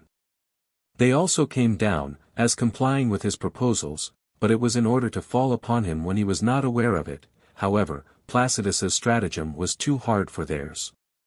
For when the Jews began to fight, he pretended to run away, and when they were in pursuit of the Romans, he enticed them a great way along the plain, and then made his horsemen turn back. Whereupon he beat them, and slew a great number of them, and cut off the retreat of the rest of the multitude, and hindered their return. So they left Tabor, and fled to Jerusalem, while the people of the country came to terms with him, for their water failed them, and so they delivered up the mountain and themselves to Placidus. 9. But of the people of Gamala, those that were of the bolder sort fled away and hid themselves, while the more infirm perished by famine. But the men of war sustained the siege till the 22nd day of the month Hyperbaratus, Tisri, when 3 soldiers of the 15th legion, about the morning watch, got under a high tower that was near them, and undermined it, without making any noise. Nor when they either came to it, which was in the night time, nor when they were under it, did those that guarded it perceive them. These soldiers then upon their coming avoided making a noise, and when they had rolled away 5 of its strongest stones, they went away hastily. Whereupon the tower fell down on a sudden, with a very great noise, and its guard fell headlong with it, so that those that kept guard at other places were under such disturbance, that they ran away. The Romans also slew many of those that ventured to oppose them, among whom was Joseph, who was slain by a dart, as he was running away over that part of the wall that was broken down. But as those that were in the city were greatly affrighted at the noise, they ran hither and thither, and a great consternation fell upon them, as though all the enemy had fallen in at once upon them. Then it was that Chares, who was ill, and under the physician's hands, gave up the ghost, the fear he was in greatly contributing to make his distemper fatal to him. But the Romans so well remembered their former ill success, that they did not enter the city till the 23rd day of the forementioned month. 10. At which time Titus, who was now returned, out of the indignation he had at the destruction the Romans had undergone while he was absent, took 200 chosen horsemen and some footmen with him, and entered without noise into the city. Now as the watch perceived that he was coming, they made a noise, and betook themselves to their arms. And as that his entrance was presently known to those that were in the city, some of them caught hold of their children and their wives, and drew them after them, and fled away to the citadel, with lamentations and cries. While others of them went to meet Titus, and were killed perpetually. But so many of them as were hindered from running up to the citadel, not knowing what in the world to do, fell among the Roman guards, while the groans of those that were killed were prodigiously great everywhere. And blood ran down over all the lower parts of the city, from the upper. But then Vespasian himself came to his assistance against those that had fled to the citadel, and brought his whole army with him. Now this upper part of the city was every way rocky, and difficult of ascent, and elevated to a vast altitude, and very full of people on all sides, and encompassed with precipices, whereby the Jews cut off those that came up to them. And did much mischief to others by their darts, and the large stones which they rolled down upon them, while they were themselves so high that the enemy's darts could hardly reach them. However, there arose such a divine storm against them as was instrumental to their destruction. This carried the Roman darts upon them, and made those which they threw return back, and drove them obliquely away from them. Nor could the Jews indeed stand upon their precipices, by reason of the violence of the wind, having nothing that was stable to stand upon, nor could they see those that were ascending up to them. So the Romans got up and surrounded them, and some they slew before they could defend themselves, and others as they were delivering up themselves. And the remembrance of those that were slain at their former entrance into the city increased their rage against them now. A great number also of those that were surrounded on every side, and despaired of escaping, threw their children and their wives, and themselves also, down the precipices, into the valley beneath, which, near the citadel, had been dug hollow to a vast depth. But so it happened, that the anger of the Romans appeared not to be so extravagant as was the madness of those that were now taken, while the Romans slew but 4,000. Whereas the number of those that had thrown themselves down was found to be 5,000, nor did any one escape except 2 women, who were the daughters of Philip, and Philip himself was the son of a certain eminent man called Josephus, who had been general of King Agrippa's army. And these did therefore escape, because they lay concealed from the rage of the Romans when the city was taken, for otherwise they spared not so much as the infants, of which many were flung down by them from the citadel. And thus was Gamala taken on the 23rd day of the month Hyperberetus, Tisri, whereas the city had first revolted on the 24th day of the month Gorpius, Elul. Chapter 2. The surrender of Giscala. While John flies away from it to Jerusalem. 1. Now no place of Galilee remained to be taken but the small city of Giscala, whose multitude yet were desirous of peace. For they were generally husbandmen, and always applied themselves to cultivate the fruits of the earth. However, there were a great number that belonged to a band of robbers, that were already corrupted, and had crept in among them, and some of the governing part of the citizens were sick of the same distemper. It was John, the son of a certain man whose name was Levi, that drew them into this rebellion, and encouraged them in it. He was a cunning knave, and of a temper that could put on various shapes. Very rash in expecting great things, and very sagacious in bringing about what he hoped for. It was known to every body that he was fond of war, in order to thrust himself into authority. And the seditious part of the people of Giscala were under his management, by whose means the populace, who seemed ready to send ambassadors in order to surrender, waited for the coming of the Romans in battle array. Vespasian sent against them Titus, with 1,000 horsemen, but withdrew the 10th legion to Scythopolis, while he returned to Caesarea with the 2 other legions, that he might allow them to refresh themselves after their long and hard campaign. Thinking withal that the plenty which was in those cities would improve their bodies and their spirits, against the difficulties they were to go through afterwards. For he saw there would be occasion for great pains about Jerusalem, which was not yet taken, because it was the royal city, and the principal city of the whole nation. And because those that had run away from the war in other places got all together thither. It was also naturally strong, and the walls that were built round it made him not a little concerned about it. Moreover, he esteemed the men that were in it to be so courageous and bold, that even without the consideration of the walls, it would be hard to subdue them. For which reason he took care of and exercised his soldiers beforehand for the work, as they do wrestlers before they begin their undertaking. 2. Now Titus, as he rode out to Giscala, found it would be easy for him to take the city upon the first onset, but knew withal, that if he took it by force, the multitude would be destroyed by the soldiers without mercy. Now he was already satiated with the shedding of blood, and pitied the major part, who would then perish, without distinction, together with the guilty. So he was rather desirous the city might be surrendered up to him on terms. Accordingly, when he saw the wall full of those men that were of the corrupted party, he said to them, that he could not but wonder what it was they depended on, when they alone stayed to fight the Romans, after every other city was taken by them. Especially when they have seen cities much better fortified than theirs is overthrown by a single attack upon them. While as many as have entrusted themselves to the security of the Romans' right hands, which he now offers to them, without regarding their former insolence, do enjoy their own possessions in safety. For that while they had hopes of recovering their liberty, they might be pardoned, but that their continuance still in their opposition, when they saw that to be impossible, was inexcusable. For that if they will not comply with such humane offers, and right hands for security, they should have experience of such a war as would spare nobody, and should soon be made sensible that their wall would be but a trifle, when battered by the Roman machines. In depending on which they demonstrate themselves to be the only Galileans that were no better than arrogant slaves and captives.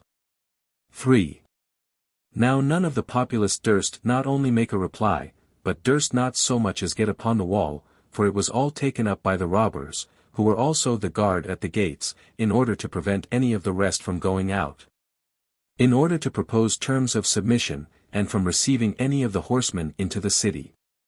But John returned Titus this answer, that for himself he was content to hearken to his proposals, and that he would either persuade or force those that refused them. Yet he said that Titus ought to have such regard to the Jewish law, as to grant them leave to celebrate that day, which was the 7th day of the week, on which it was unlawful not only to remove their arms, but even to treat of peace also. And that even the Romans were not ignorant how the period of the 7th day was among them a cessation from all labors. And that he who should compel them to transgress the law about that day would be equally guilty with those that were compelled to transgress it, and that this delay could be of no disadvantage to him. For why should any body think of doing anything in the night, unless it was to fly away?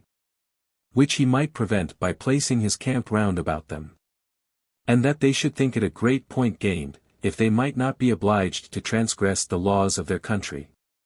And that it would be a right thing for him, who designed to grant them peace, without their expectation of such a favor, to preserve the laws of those they saved inviolable. Thus did this man put a trick upon Titus, not so much out of regard to the 7th day as to his own preservation, for he was afraid lest he should be quite deserted if the city should be taken, and had his hopes of life in that night, and in his flight therein. Now this was the work of God, who therefore preserved this John, that he might bring on the destruction of Jerusalem. As also it was his work that Titus was prevailed with by this pretense for a delay, and that he pitched his camp further off the city at Cydessa.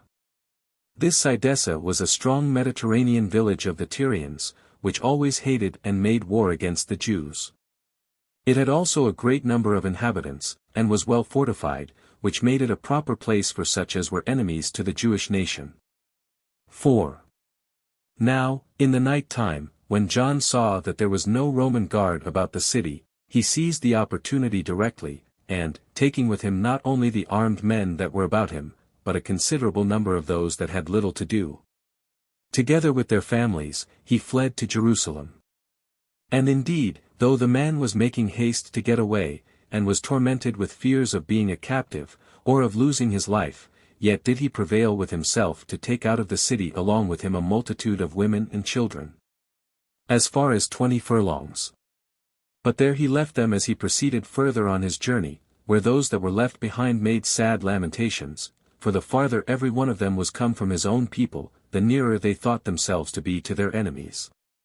They also affrighted themselves with this thought, that those who would carry them into captivity were just at hand, and still turned themselves back at the mere noise they made themselves in this their hasty flight. As if those from whom they fled were just upon them. Many also of them missed their ways, and the earnestness of such as aimed to outgo the rest threw down many of them, and indeed there was a miserable destruction made of the women and children. While some of them took courage to call their husbands and kinsmen back, and to beseech them, with the bitterest lamentations, to stay for them, but John's exhortation, who cried out to them to save themselves, and fly away, prevailed. He said also, that if the Romans should seize upon those whom they left behind, they would be revenged on them for it. So this multitude that run thus away was dispersed abroad, according as each of them was able to run, one faster or slower than another. 5. Now on the next day Titus came to the wall, to make the agreement. Whereupon the people opened their gates to him, and came out to him, with their children and wives, and made acclamations of joy to him, as to one that had been their benefactor, and had delivered the city out of custody. They also informed him of John's flight, and besought him to spare them, and to come in, and bring the rest of those that were for innovations to punishment. But Titus, not so much regarding the supplications of the people, sent part of his horsemen to pursue after John, but they could not overtake him, for he was gotten to Jerusalem before. They also slew 6,000 of the women and children who went out with him, but returned back, and brought with them almost 3,000. However, Titus was greatly displeased that he had not been able to bring this John, who had deluded him, to punishment, yet he had captives enough, as well as the corrupted part of the city, to satisfy his anger, when it missed of John. So he entered the city in the midst of acclamations of joy. And when he had given orders to the soldiers to pull down a small part of the wall, as of a city taken in war, he repressed those that had disturbed the city rather by threatenings than by executions. For he thought that many would accuse innocent persons, out of their own private animosities and quarrels, if he should attempt to distinguish those that were worthy of punishment from the rest. And that it was better to let a guilty person alone in his fears, than to destroy with him any one that did not deserve it.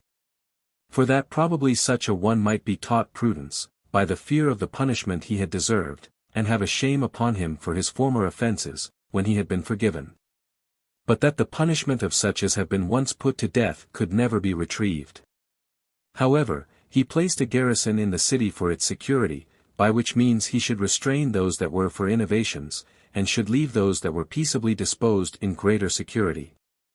And thus was all Galilee taken, but this not till after it had cost the Romans much pains before it could be taken by them. Chapter 3. Concerning John of Giscala. Concerning the Zealots and the